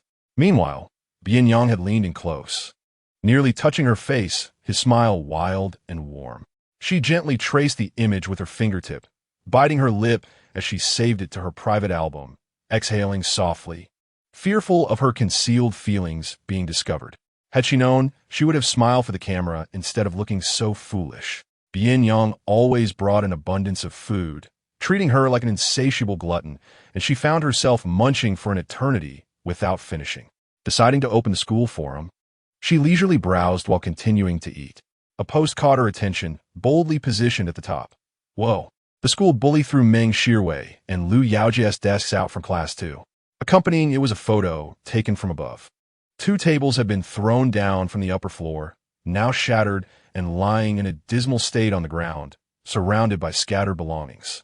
Books and cosmetics lay strewn about, while Meng Shirwei, standing at the base of the building, wore an expression of furious indignation. There was also an upward shot of the scene. Bian Yang leaned casually against the corridor railing, his sleeves rolled up, the sun blazing down, casting a pale glow on his exposed arm. He looked down with a nonchalant gaze, the corners of his lips curved upward, yet devoid of warmth, revealing an unmasked arrogance and an air of untouchability. First floor. The former school bully has completely relinquished his position. Lu Yaojia was thrown a desk, not daring to utter a sound. Second floor. Meng Shirwei also dared not speak. She wept as she went to report to the principal, only to be scolded in return, leaving Bian Yang unscathed. Third floor. It is said that Meng Shirwei has transferred to Class 1, unable to remain in Class 2 any longer. Fourth floor, after 3 years in the same class, is the first time witnessing Meng Shirwei's humiliation. Usually, no one dares to challenge her. What is Bian Yang's background? Meng Shirwei has even donated buildings to the school. Fifth floor. Could he possibly be the principal's illegitimate son? Ha ha ha. Sixth floor. You upstairs are being absurd. If he were the principal's son, he would have been enrolled since freshman year, not transferring now. The discussion continued for thousands of posts. Tang Yu pressed her lips together, biting on her chopsticks as she opened WeChat to inquire with Wang Qing. Did Bian Yang throw Meng Shirwei and Lu Yaojia's desks out of class? It was lunchtime at school, and Wang Qing quickly replied, Xiaoyu, are you feeling better? I had planned to visit you these past few days, but Bian Yang said you weren't feeling well and shouldn't he have visitors. Before Tang Yu could respond, Wang Qing sent a voice message. Indeed, everything was thrown out. It was utterly satisfying. At that moment, Meng Shirwei's nose was so twisted with rage, she was left speechless. After seeking out the principal, she even approached Zhou Xuanwen, who utterly ignored her. Ha! By the way, Zhou Xuanwen asked me which hospital you are in, but I didn't tell him humph. Tang Yu read the WeChat messages, her lips pressed into a thin line, and replied with a text. That's good. Wang Qing sent a cryptic voice message asking, who are you referring to? Bian Yang or Zhou Xuanwen? Tang Yu frowned and quickly typed, of course, Bian Yang is better. Wang Qing immediately sent a voice note filled with laughter that lasted over 10 seconds. Tang Yu sighed and asked, is Bian Yang paying attention in class lately? Wang Qing replied in a voice message, sister, he is the school bully, not an academic prodigy. How can a school bully still be a school bully while paying attention in class? Your Bian Yang is the same as always, sleeping. Upon hearing this, Tang Yu's delicate brows knitted even tighter, feeling a surge of annoyance, deliberately ignoring Wang Qing's use of your. Bian Yang was indeed a great deceiver. He had promised to focus in class, yet he was sleeping again. Suddenly, a knock on the door interrupted her thoughts. Tang Yu initially thought it was him returning, and she irritably called out, come in. To her surprise, a couple entered, their faces filled with resentment. The moment she laid eyes on them, Tang Yu's expression darkened. What are you doing here? It was none other than the invisible parents of Tang Yu throughout her upbringing. After their divorce, they had each started new families and had children of their own. Regarding the issue of Tang Yu's guardianship, both parents engaged in a blame game, ultimately becoming aloof bystanders. Tang's father glanced around the solitary hospital room before turning to her. Little Yu, after such a significant incident, why did you not inform your father? I only learned of this from your classmates at school. Tang's mother pushed past him, her well-preserved appearance at 40 revealing few wrinkles. Really now? Did the principal merely suggest that Meng Shirwei write a letter of repentance? Look at what has happened to you. A letter is insufficient. This matter cannot simply be overlooked. Compensation is a necessity. Yes, indeed, compensation. We cannot suffer in vain. In a rare moment of agreement on such matters, Tang's father concurred with her mother. Indeed, they had come seeking recompense. Despite Tang Yu's profound disappointment in them, her anger was undeniable. With a hint of bloodshot in her eyes, she pointed towards the door. Leave. I do not wish to see you, and my affairs are none of your concern. How can you speak to your parents like that? Tang's father retorted sharply. If we do not stand up for you, who will? Allow me to contact the principal and have the parents of the student who harmed you come to discuss how to handle the situation. Tang Yu, stop. I have already reached an agreement with the other party. Your interference is futile. Her mother, standing her ground, declared, you are still a minor. We are your guardians. What you say does not determine the outcome. My guardians are my grandparents, not you. Tang Yu raised her voice, gripping the blanket tightly, her knuckles whitening. Just as her parents were about to respond, the door swung open. Bian Yang entered with a kettle of hot water, having overheard part of the conversation outside. Upon seeing the couple, he couldn't help but mock. So, you are Tang Yu's parents? One might think you were some sort of human traffickers. Tang Yu bore no resemblance to them. It was as if two toads had produced a swan egg. What sort of ancestral grave must have emitted such smoke? He leisurely poured hot water into a cup, taking care to insulate it before handing it to Tang Yu. Then, he plopped onto the sofa, clearly dismissive of the two. Since you so ardently claim to be Tang Yu's guardians, by law, guardians are obliged to pay for her upbringing. Given the current minimum wage in Liangsheng is 3,000. And considering a guardianship support ratio of 20 to 30, each of you would need to contribute at least 600 yuan per month to Tang Yu, which amounts to a minimum of 7,200 yuan annually per person. By the time she reaches adulthood, each of you would need to provide at least 129,600 yuan. As these figures were laid out, the expressions on their faces shifted dramatically. With a nonchalant tone, Bian Yang raised his chin and remarked, since you're so eager to assume the role of guardianship, perhaps you should start by providing this sum. Tang Yu sipped from her cup, catching a glimpse of their speechless expressions from the corner of her eye, and then lowered her gaze, a smile playing at the corners of her lips. Her father had come seeking money.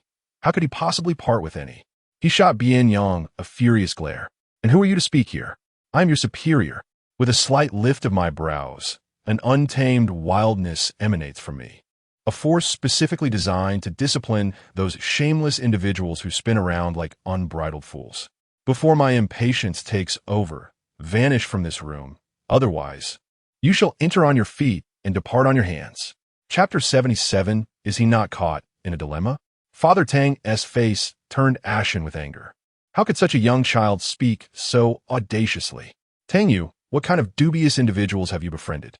You neglect your studies and spend your days mingling with these people. It is no wonder you struggle to make friends at school. Who else would they target if not you? Tang Yu paused mid-sip, looking up at him quietly. Are you implying that the bullying I endure is entirely my own fault? If not, then why do they only attack you and not others?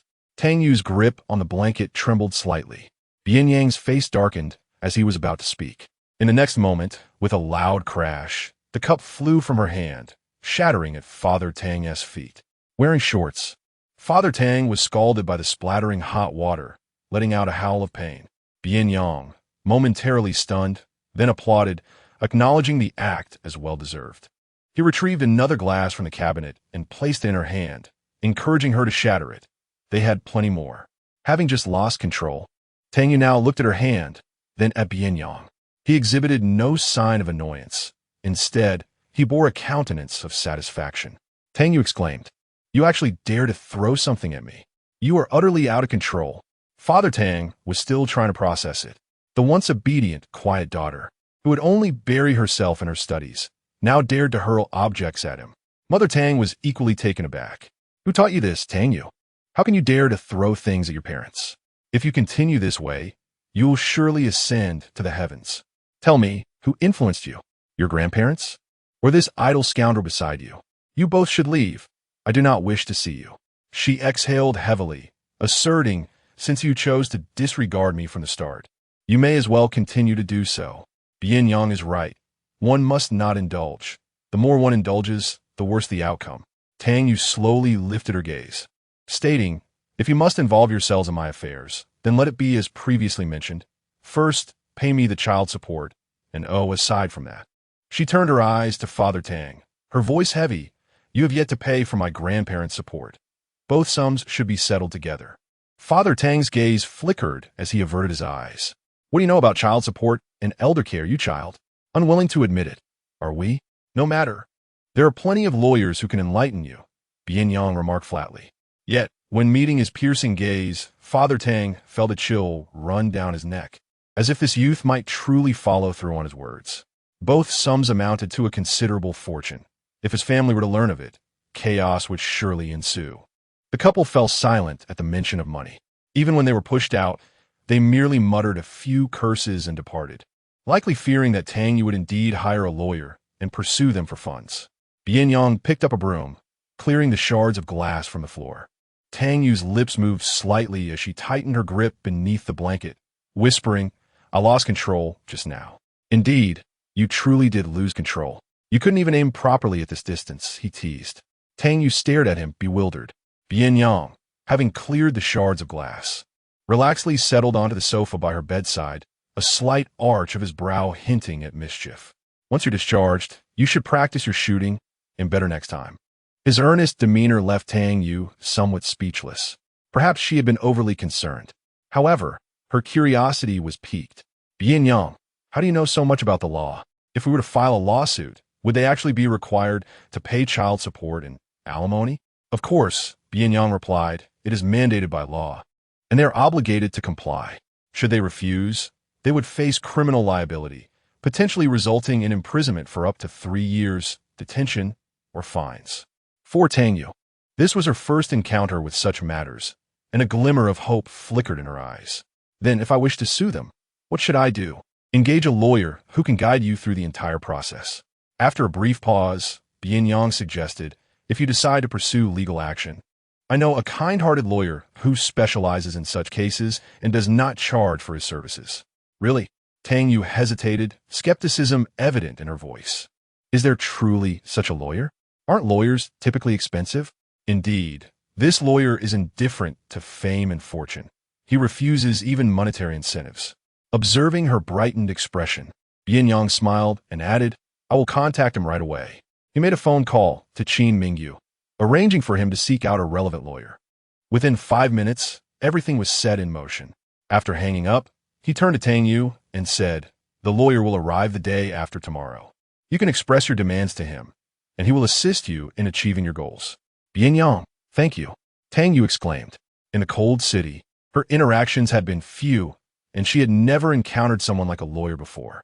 She could forego child support, but if she could obtain some alimony for her grandparents, it might provide her grandmother with a greater chance for treatment. Bian Yang rested his chin on his hand, a playful smile gracing his lips. After I've done you such a significant favor, is a simple thank you all you intend to offer? Tang Yu blinked at him. What would you like in return? I will do whatever I can. That is unnecessary. After all, it is my duty to protect my little brother. He glanced at her obedient demeanor, then smirked. How about this? Let me hear you call me brother. Tang Yu. She bit her lip, casting a glance at him before lowering her gaze, visibly conflicted. What's wrong? Can you not even utter those two simple words? Bian Yang teased with a smirk. Tang Yu remained torn. He had helped her immensely, and his request seemed straightforward and not unreasonable. Her soft lips pressed together, then released, her eyelashes fluttering as she whispered brother. His heart raced, akin to savoring a luscious, gooey confection as he fixated on her lips, his throat tightening slightly. When she looked at him, he swiftly averted his gaze, clearing his throat awkwardly. I'll check with the doctor about your injuries. You should focus on your studies here. With that, he tugged down his loose shirt to cover his thighs. Hastily exiting the hospital room, Tang Yu blinked, left in a state of bewilderment. Let her call him.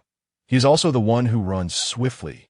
She tidied the items on the table, and as the nurse approached to remove the needle, she wished to read for a little longer. Just then, Bian Yang, who had dashed out earlier, returned with a rather serious demeanor. Tang Xiaoyu, you and your parents have thoroughly severed ties, haven't you? There is no chance for reconciliation in the future, is there?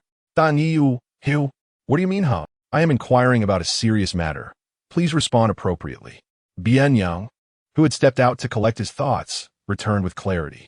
Previously, he had spoken harshly about Tang Yu's own parents. If in the future, Tang Yu were to soften her heart and reconcile with them, would he not find himself in a most uncomfortable position? How would he navigate the challenges posed by his future in-laws? Tang Yu pondered carefully and shook her head. Ever since their divorce, her parents had neglected her. Even during illness, they had never inquired about her well-being. The bond between them had long since eroded over the past decade. In truth, their indifference extended not only to her, but also to her grandparents. The current situation, having escalated to a legal battle, left no room for reconciliation. In fact, as the lawsuit progressed, her father and mother would likely grow even more contemptuous of her, leaving no possibility for them to treat her kindly. Very well, Bian Yang breathed a sigh of relief, and then inquired, your household registration is not with your parents, is it? Tang Yu hesitated, questioning the reason behind his inquiry. Well, it might be needed for the lawsuit. Bian Yang's response seemed casual, his demeanor unflinching and composed. Chapter 78, What Should I Do? My household registration is with my grandparents. When my parents divorced, they transferred my registration to their names. If necessary, I can bring it back home during this holiday and hand it over to the lawyer. Upon hearing this, Bian Yang's anxious heart finally relaxed. He spoke earnestly. If the need arises, I will inform you in advance. Anzai, Tang Yu not that. Bian Yang reclined on the sofa, his legs casually spread apart, appearing ready for an afternoon nap. Suddenly, she recalled the words spoken by Wang Qing. Grabbing the cushion behind her, she hurled it at him. Bian Yang caught it with one hand and glanced at her. Tang Yu opened her small hand. Where's the mock exam paper you promised to show me? Bian Yang glanced at her palm, his thin lips pursed slightly. Such delicate hands were not meant for him to hold. Yet here she was, asking for his exam paper. Bian Yang, you wouldn't really want to hide it from me, would you? She stared at him unblinkingly, continuing, you've treated my words as mere whispers, disregarding them entirely. Bian Yang scratched his brow with his fingertips. The paper is a private matter.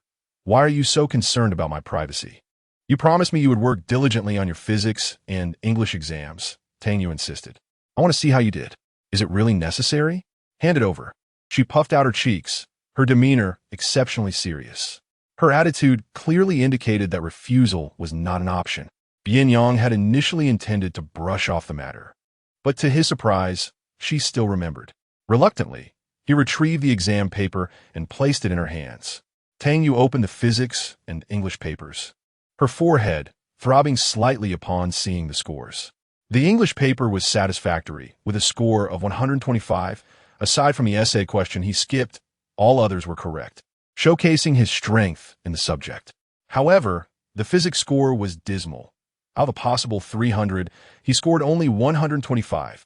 As Tang Yu flipped through the pages, she discovered that Bian Yang had only attempted the multiple choice and fill-in-the-blank questions, ignoring the rest entirely. Yet, every question he attempted was answered correctly. Bian Yang felt quite helpless. Having advanced grades since childhood, he had never really engaged with exam papers and lacked the patience to meticulously write out each step of his solutions. Completing the multiple choice and fill-in-the-blank sections was already his limit. The combined score, however, did not bode well. After reviewing his paper, Teacher Ho had jokingly asked if he was cursing. After analyzing for quite some time, Tang Yu concluded that Bian Yang was indeed impressive. He had even answered a multiple-choice question in physics that she got wrong. Tang Yu then opened her hands, inquiring, "What about your Chinese and mathematics papers?" Bian Yang stood there, his hands lazily tucked into his pockets. "I didn't bring them." "Really?" Bian Yang nodded, but the next moment, Tang Yu threw off the blanket, slid off the hospital bed, and relentlessly approached him, reaching for his pockets. She had caught a glimpse of a corner of the paper earlier, only to have him stuff it back into his pocket. "Hey, Tang Xiaoyu, do you realize what you're doing? This is insubordination." He stepped back, clutching his pocket tightly, his actions betraying him. Tang Yu disregarded him, narrowing her eyes as her hand slipped into his pocket. Bian Yang continuously retreated until his bent legs collided with the sofa, causing him to fall backward, whereupon she seized the opportunity to pin his shoulder down, rendering him immobile with ease. The fabric of his trousers was thin, and the girl's delicate hand ventured into his pocket, inadvertently brushing against the root of his thigh. Bian Yang inhaled sharply, hastily grasping her hand, lowering his head as his voice turned hoarse. "Can't you stay still? I can get it myself." Tang Yu noticed the flush creeping to his ears, but remained oblivious to the implications, retracting her hand and allowing him to retrieve it on his own. Bian Yang bore the humiliation, casting a sidelong glance at her before reluctantly placing the remaining 2 crumpled test papers from his pocket into her palm. Tang Yu laid the papers flat on the bed, revealing 2 conspicuously large zeros. There were no names inscribed, only an examination number. Her eyelids fluttered as she turned her head to regard him. Leaning against the sofa, Bian Yang's pale, slender fingers embraced a cushion before him, his gaze directed at the ceiling. During the exam, he had asked her for answers, yet here he was too apathetic to fill out even a multiple-choice question. Doubtful. She flipped to the next page. To her astonishment, he had sketched her likeness in the space designated for the long answer questions. Tang Yu's breath caught. The first drawing depicted her napping on the desk, soft pencil lines merging on the paper, delicately outlining the contours of her face nestled in her arm, the strokes culminating at her hair's tips. The second drawing showed her biting the tip of a pen, seemingly pondering a problem. The third revealed her holding a signature pen, her gaze transfixed on the blackboard, only half of her profile visible from his perspective. The cool and warm hues blended in an ethereal gray tone, capturing an essence that imbued the sketch with life. Upon reaching the 4th drawing, Tang Yu silently scrutinized all the sketches, ultimately furrowing her brows at him. "Bian Yang, do you have a particular fondness for sketching?" His eyelids flickered open slightly, his tone nonchalant. "It's just average." "Average?" she retorted. "Yet you've drawn so many?" "Not a single answer written. You devoted all your time to this. If you love drawing, why choose the sciences?" "Rarely do I draw," Bian Yang replied, a hint of a smirk playing on his lips, an air of casual irreverence evident. "I only enjoy sketching you." His gaze seemed to possess a compelling strength, pinning her in place. She averted her eyes slightly, her heart racing. Unbeknownst to them, the sun had reached its zenith, bathing the hospital room in a warm glow. The sunlight warmed her face and hands. "You draw beautifully. Perhaps refrain from doing so next time." She hastily gathered the papers, not returning them to him. "The college entrance examination is imminent. Focus your thoughts on your studies and write those problems well." After a brief pause, she lowered her head and continued. The nurse just informed me that I could be discharged today. It's Friday, and with the school closed this weekend, I wish to visit my grandparents. Bian Yang regarded her intently for a moment before rising from the sofa. I will assist you in completing the discharge procedures. But could you possibly wait until the day after tomorrow to return? He requested, just lend me tomorrow. He stood rather close, a faint, cool scent of cedar enveloping the air between them. Tang Yu's eyes were filled with confusion and inquiry, her response a touch sluggish. Why? Tomorrow is your birthday. Have you forgotten? His palm rested gently atop her head, a smile gracing his lips as he chided. We promised to celebrate together, Tang Yu, and yet you've forgotten. Indeed, she had overlooked the significance of her birthday, likely to the extent that even her parents, who had come to stir up trouble today, had entirely forgotten. Yet, Bian Yang remembered. Moreover, your dormitory is far too unsafe. I took the liberty of arranging for you to be a day student. Henceforth you shall reside with me. He scrutinized her, seeking her approval. Tang Yu's eyelashes fluttered slightly. She had no intention of staying in the dormitory any longer. The reactions of her roommates made it impossible for her to continue any semblance of cordiality with them. However, she had no plans to live with Bian Yang either. No need, I intend to rent a place off campus. Bian Yang interjected slowly. That would not only be a waste of money, but also quite perilous. His words rendered Tang Yu momentarily speechless. His voice, a melodic drawl, continued. What if they discover your residence and find that you are living alone?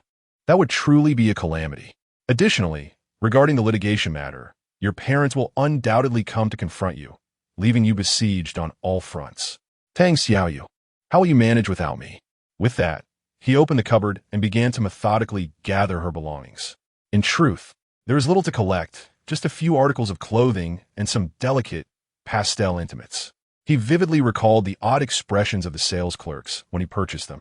Tang Yu promptly shoved him aside, nearly losing her composure as she hastily stuffed her undergarments into the bag. I can manage on my own.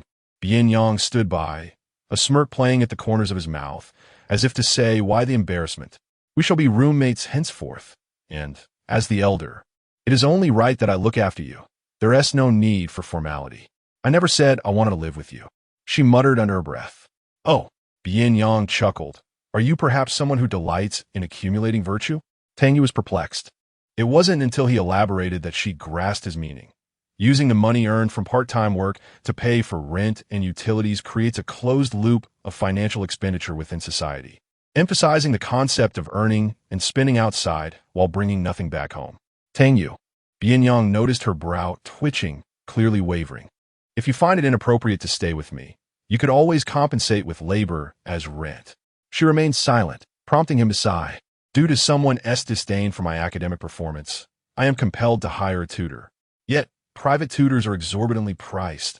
What should I do? His words were laced with a teasing undertone.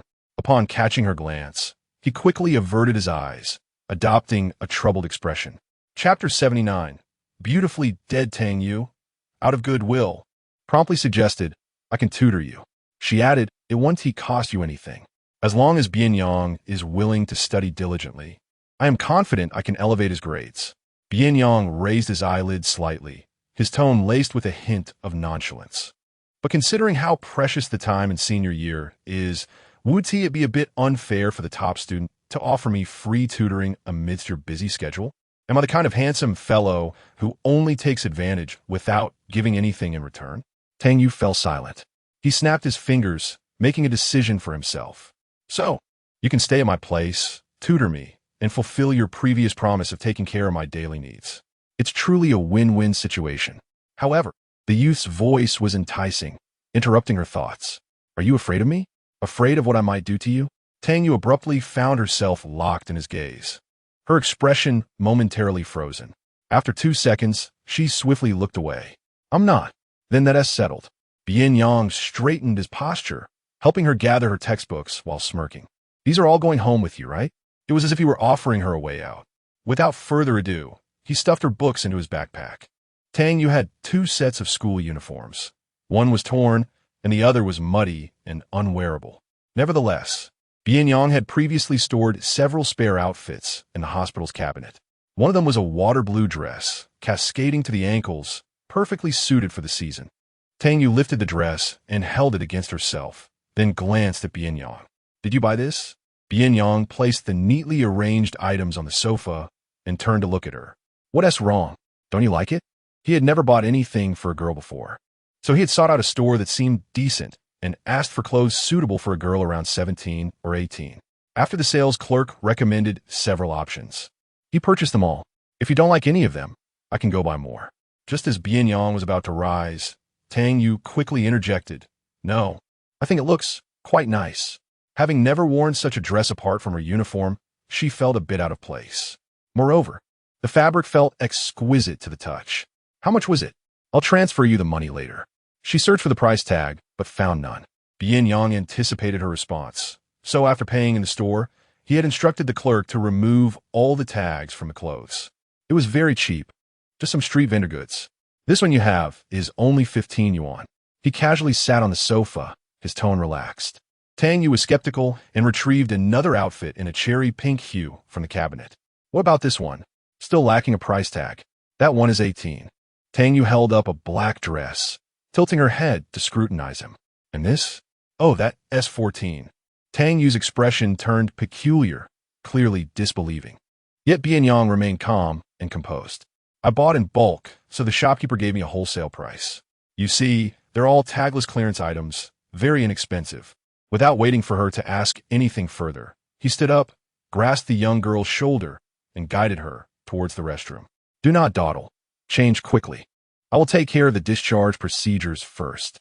Tang Yu was pushed into the restroom, and Bian Yang shut the door firmly behind her, secretly exhaling in relief as he made his way towards the doctor's office. Inside the restroom, Tang Yu silently glanced at the long dress in her hands, then turned to the mirror where her cheeks were flushed. She actually wished to inquire how Bian Yang knew her dress size. Furthermore, the bra and undergarments she wore were also purchased by him. Initially, she thought it was the nurse who had helped with the shopping, until the nurse praised her brother for his meticulous attention to detail, even more considerate than some parents. It was then she realized that all these items were indeed selected by Bian Yang. After awkwardly changing into the dress, Tang Yu emerged from the restroom but did not see Bian Yang. As she carried her belongings outside, she overheard Bian Yang's voice while passing the doctor's office. "Doctor, is there anything else I need to be mindful of? You're the patient's brother, correct?" Bian Yang nodded affirmatively. Upon learning he was a family member, the doctor elaborated, explaining that she had sustained an injury to her corpus luteum, specifically in the uterine area. Though she had healed, it could lead to potential menstrual irregularities and dysmenorrhea. Therefore, during her next menstrual cycle, if the pain became intolerable, she could take some analgesics or return to the hospital for further evaluation. Understood. Bian Yang listened attentively. Outside, Tang Yu's expression appeared somewhat uneasy. Discussing such matters with family did not seem awkward, but with Bian Yang, it felt inexplicably different. When Bian Yang exited the doctor's office, he spotted Tang Yu standing at the door, burdened with bags. Immediately, he furrowed his brow and relieved her of all the items she carried, even taking the light fabric bag from her grip. "Did I not ask you to wait? Why are you out here?" Tang Yu clutched her dress, her demeanor slightly flustered. "I came out as soon as I changed." Bian Yang casually slung the backpack filled with books over his shoulder, his gaze fixed intently on her, scrutinizing her attire for quite some time. She stood there, hands clasped demurely in front of her, gazing up at him with innocent eyes. Her appearance, inherently pure, was enhanced by the water blue dress that made her skin appear almost translucent, resembling a fragile, unworldly angel, beautifully naive, devoid of any aggression, yet evoking a strong desire to keep her hidden away at home. "Tang Xiao." She blinked, regarding him with a look of confusion. Bian Yang pressed his tongue against his cheek, remarking, "You look absolutely stunning." She was momentarily taken aback, and before she could respond, his hand clasped her delicate wrist, leading her toward the elevator. As they entered, Tang Yu stole glances at her reflection in the elevator wall. Her hair was a disheveled mess, lacking any semblance of beauty. The bruises on her face had faded considerably, yet remnants were still visible, rendering her far from beautiful. Her gaze shifted to Bian Yang's reflection in the elevator wall. He, on the other hand, remained strikingly handsome. Downstairs, the hospital featured a small garden designed for patients and their families to stroll and relax. As Tang Yu passed by the pavilion, she suddenly halted, lightly tugging at his hand. Bian Yang turned to look at her, and Tang Yu said, "I've encountered an acquaintance and wish to exchange a few words. Will you wait for me outside?" Bian Yang tilted his head slightly, casting a casual glance around. The area was filled with patients. Following her gaze, he noticed a girl in a wheelchair beneath the pavilion, her vacant eyes fixed on a distant point, silent and still. She appeared to be of similar age to Tang Yu. Unfamiliar with her, Bian Yang gradually withdrew his gaze. "All right, I shall wait for you outside." "MHM," Tang Yu replied softly. It was not until Bian Yang had walked away that she reached in her pocket and took a step toward the pavilion. The moment the girl in the wheelchair saw Tang Yu, her gaze slowly sharpened, and she gradually lifted her head to look at her. "Tang Yu," she murmured, her lips parched, reminiscent of someone who had long endured a drought in the desert. Despite being in the prime of her youth, her eyes conveyed a desolate weariness. "It has been quite some time." Tang Yu's lips twitched. It had only been 2 months since she last saw Su Xinyan. Yet it felt as though many years had passed. The memory of her vibrant smile, while creating a class bulletin board at the start of the term, had grown hazy. Seeing her again felt surreal. "How have you been lately?" Tang Yu inquired softly. The other girl forced a slight smile. What could be done about it? After a brief silence, Tang Yu's gaze fell to her legs, which were covered by a blanket. Will your legs ever heal?"